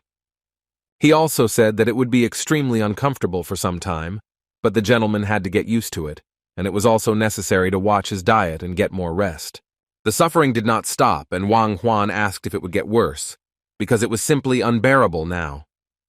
Closing his eyes, the boy remembered that the chance of relapse at stage 2 was 30%. Since he could not undergo chemotherapy, it was necessary to monitor his condition. He did not tell the patient this, but informed him that he was going to keep an eye on him for a few more months, checking the body every 3 months for the next 2 years. If a man can live peacefully for 5 years, then he will experience heavenly mercy, and we can say that he is completely healthy. These words made the commander-in-chief smile. For some reason, he was sure that his body could cope, because it was the body of a warrior. Spasms from laughter also caused pain, so a man should refrain from even strong positive emotions. But still, this pain meant that the fight against the disease had begun, and he had not given up just like that. Death would never take him without a fight. It was hard to hide the rather pleased expression on his face when the gentleman said that no doctors could cure him. Even the most sacred of them said that he would soon die. It was a pleasant surprise to him that the young surgeon had surpassed them all, and was now talking about heavenly mercy. These words only caused laughter. After these words, the gentleman swore that in the future the boy would always have wealth and glory, and his word was never an empty sound. The man was about to make a suggestion, but Juan interrupted him and did not let him finish what he was about to say. Bowing, the boy said that no wealth or glory would be greater than the salvation of life granted by heaven. So all the boy wants is to continue saving patients, and not to accumulate gold and estates for himself. These words struck the gentleman so much that he couldn't even say anything. He just listened to his doctor, hoping that he wouldn't be angry, and would understand the little man's desire. The boy was about to leave and finally told him to take care of his health, but Juan asked him to stop.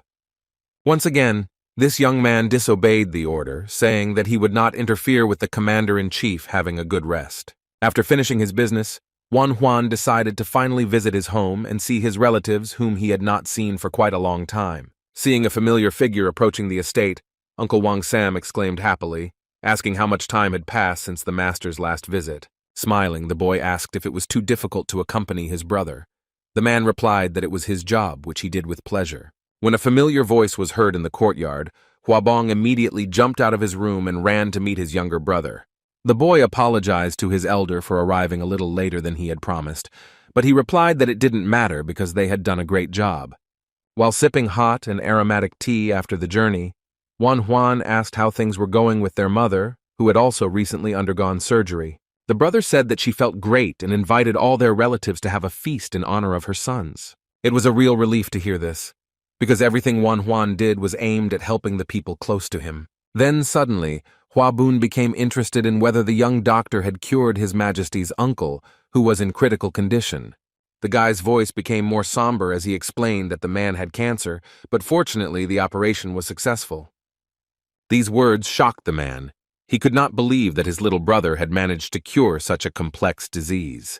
The elder relative said that he had heard that the commander-in-chief was open about his feelings, so he wondered if he had offered a big reward. The next phrase threw him off balance again, because Juan said that they wanted to introduce him to the emperor, but he refused. Unable to bear it, Huabong laughed loudly, saying that this behavior was so representative of the young man, but he thought that he knew about the imminent war and would not go to the dangerous palace. Placing the cup on the table, Juan said that there was information he wanted to share with his brother. If Huabong had finished his studies, then Huabu thought he should get a job as far away from Luoyang as possible.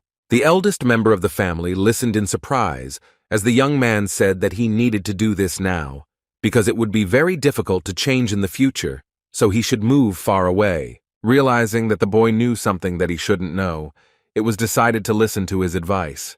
Therefore, when the doctor once again said that his brother must do this at any cost, he simply agreed, without showing any resistance. Juan finally felt relieved that his request had been listened to and agreed to so easily. He knew full well that there would be turmoil during the Yellow Turban Rebellion, so he simply could not allow his loved one to remain in the palace. When everything was falling apart, the guy wanted his relatives to be as far away from unsafe places as possible. Having finished this important conversation, the guy stood up and said that it was time for him to go. His brother asked him to visit him at least sometimes. Without turning back, he left, knowing that when the commander-in-chief got better, he would have to move away from the palace, because if he stayed there, he too would be consumed by the fire of war. But something was troubling the young man. Inside him there was some kind of bad feeling, as if something was about to happen very soon. It wasn't paranoia at all, because there were certain individuals who didn't want to allow Huang to gain influence, so they conspired against him. When he returned to Luoyang, his assistants greeted him with great enthusiasm, saying that the sacred physician had asked them to come see him. Walking along the corridors of the palace, the guy yawned loudly, because he had a strange dream that did not allow him to sleep well. Trying to stretch his back as he walked, he wondered why this man was looking for him, since he hadn't even had time to rest properly from the journey. Approaching the right door, the young man noticed that there was a lively conversation going on behind it, so the question immediately arose as to who the healer's interlocutor was. He became an unwilling listener, as one of the men said that they could not allow Huang to behave like this. Of course, the boy immediately became interested in what these people were talking about, but he was unable to eavesdrop for a long time. Entering the chambers, he announced his presence and asked for what purpose they were looking for him at such an early hour, especially since he had just arrived from the road. The doctors immediately jumped up and began to circle around him, telling him that they were very glad to see him and grateful that he had arrived on time. This lively behavior made the young man feel embarrassed, because these people were behaving in a very strange way. They looked at him with some kind of incomprehensible delight, and babbled incomprehensible things about not knowing whether it was good or not, without saying what they were talking about. Then the men said that from now on they wanted the boy to be called Hua Tuo. In some temples, this character was considered the god of medicine. One Huan couldn't believe that he was named after the most legendary doctor that existed in ancient China. Suddenly, the puzzles in the guy's head began to come together. He could not even imagine that he really was Hua Tuo. His name from birth was Wan Huan, but he thought it was just a coincidence. Also, bandits were going to kill him when he returned from studying abroad. There were quite a lot of similarities, except that the Dr. Hua Tuo was killed by Cao Cao because he did not come to cure his headache. So it wasn't enough to just shut the mouths of these two, because the more people he treated, the more often he would be called Hua Tuo. Well, the guy simply couldn't stop working as a doctor, because he knew that this was his calling, which he had to follow.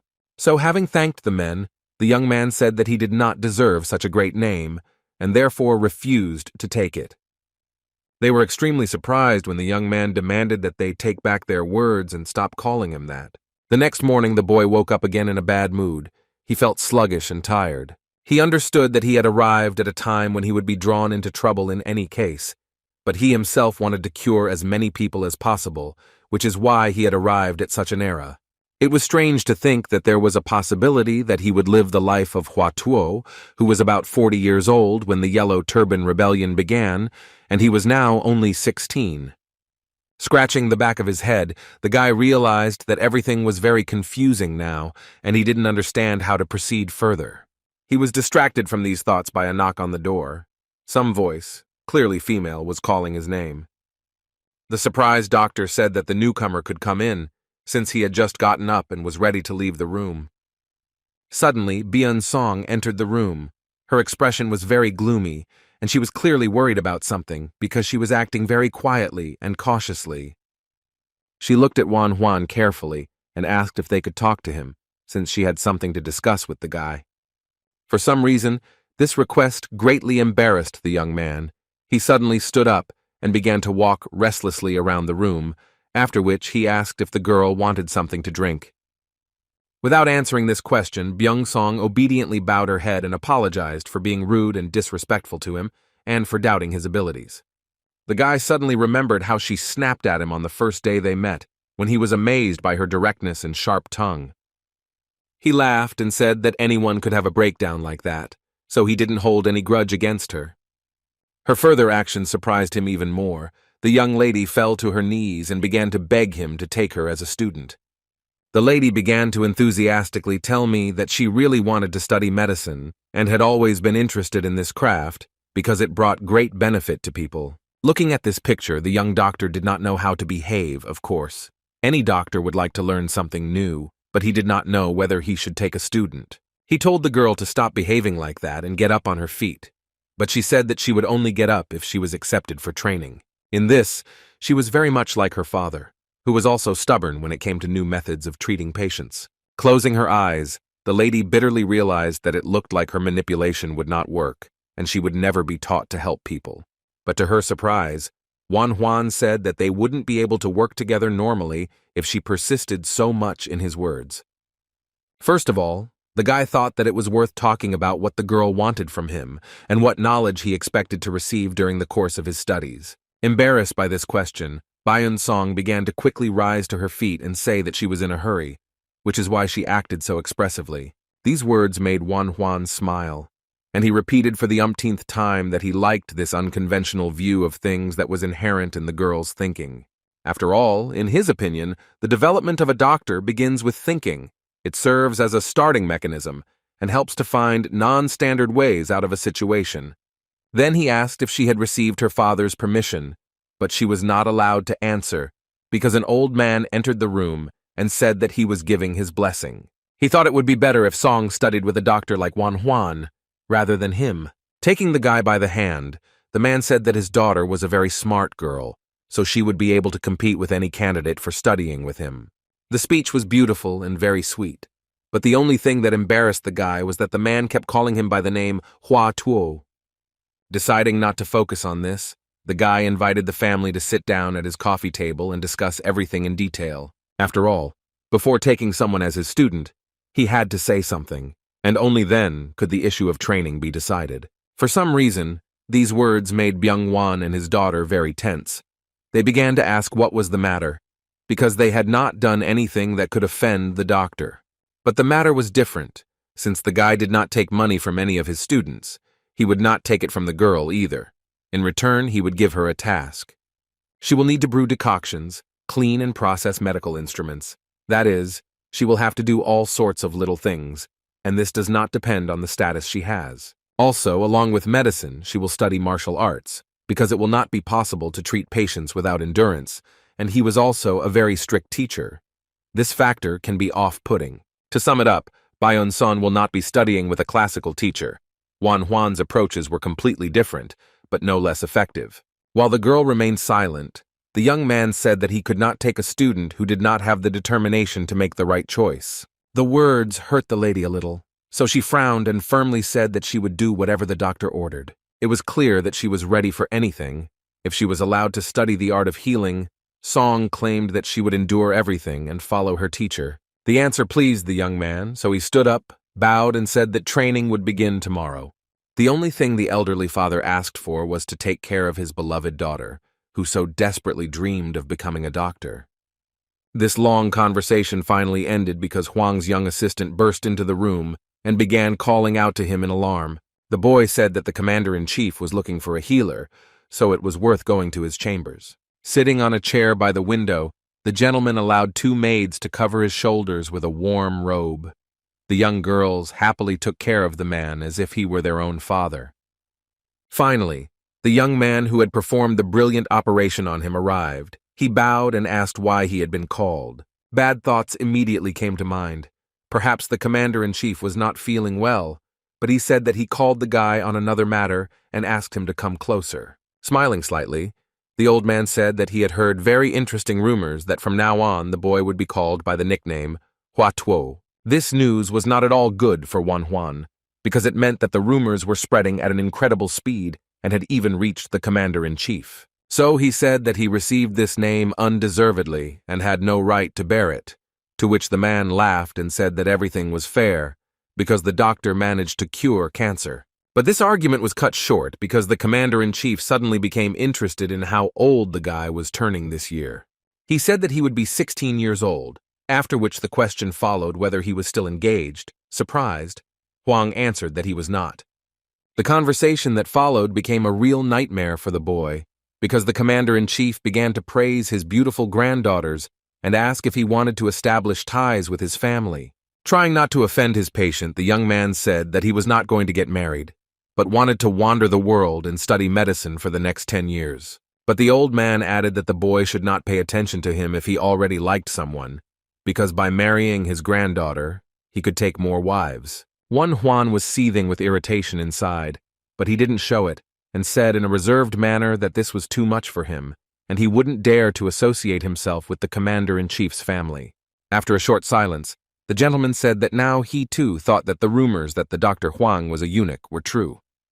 The man did not understand such decisions because the chancellor offered this young man a position and heard a refusal. Questions arose as to why the boy did not want to take a government post. It seemed like this young guy thought that the Pei State and the royal palace were for him, but he replied that he was simply trying to connect his life with medicine. This answer suited the gentleman perfectly. He said that he respected his desire to see the world and could understand why he wanted to remain free. But he added that they first needed to resolve one issue, after which he handed Huan some kind of package. Before the young surgeon had time to reach out and take the parchment, the commander-in-chief said that His Majesty himself was looking for him. He was the 12th emperor of the Eastern Han dynasty, Liu Hong, and he had a not very good reputation in historical records. He was spoken of as a man who had gone mad for money due to his poor background. He was an emperor who played a leading role in the sale of government posts. The master also restrained the growth of the number of eunuchs and forced people to work hard, exploiting them to the fullest extent. Liu Hong was given the nickname of Stupid Rulers, calling him a dark monarch. He acted together with the previous emperor and the intelligentsia. It was alarming that such a person was looking for Huan, because it clearly could not end well. The boy thought that if he were in Cao, he could say that his home was too far away, but His Majesty knew that he was in Luoyang, so he couldn't refuse. The commander-in-chief said that the emperor had ordered a doctor to be brought as soon as he felt better, and now that there was no need to worry about his health, the boy could go. Smiling slightly, the man said that the gentleman was not calling him because of illness, so there was no need to worry. But it was these words that caused even more panic. Bowing his head, Huan realized that he had no choice but to go to the palace and find out the reason for his visit himself. A few days later, fate sent the young doctor to Hencheng to meet a man who was not particularly friendly. Walking through the courtyard of the palace, the boy wondered whether he had overdone it with treating the commander-in-chief. After all, he didn't even suspect that the man would recover so quickly. The old man had specially arranged for his companion to wear festive clothes for the meeting, which made him even more nervous. Noticing the obvious tension in the young man, the gentleman said that eunuch Chong would soon meet them. It was an informal meeting that there was no need to worry about. Finally, Huan was brought into the chambers and introduced to the one who so desperately wanted to see him. Kneeling down in a bow of deep respect, the boy wished the ruler to live long and happily. Without giving the boy a polite greeting, His Highness said that he had heard many different rumors about the man who stood before him. Emperor Liu Hong ordered Huan to come closer and extended his hand to him. Having taken a closer look at the boy, the gentleman said that he was much younger than expected. It seemed that he really had talent. He recounted rumors about treating stomach disease and cancer by cutting open the abdomen, and he also heard that the court physicians had already called him Hua Tuo. Trying to suppress the trembling in his voice, Huan modestly said that it was not appropriate to bear such a nickname because he did not have sufficient skills. But His Highness said that since he had cured such diseases, he deserved to be called so, because the debt had to be paid so that the price corresponded to the abilities. After that, he thanked the young doctor for curing the commander-in-chief, who asked to present Huan with an award. A servant came forward, carrying in his hands some kind of tray with incomprehensible contents. When Huan saw the sign, he wondered what it meant, but soon he found out. They wanted to send him to work in the highest supervisory body, which was called the Emperor's Censorate.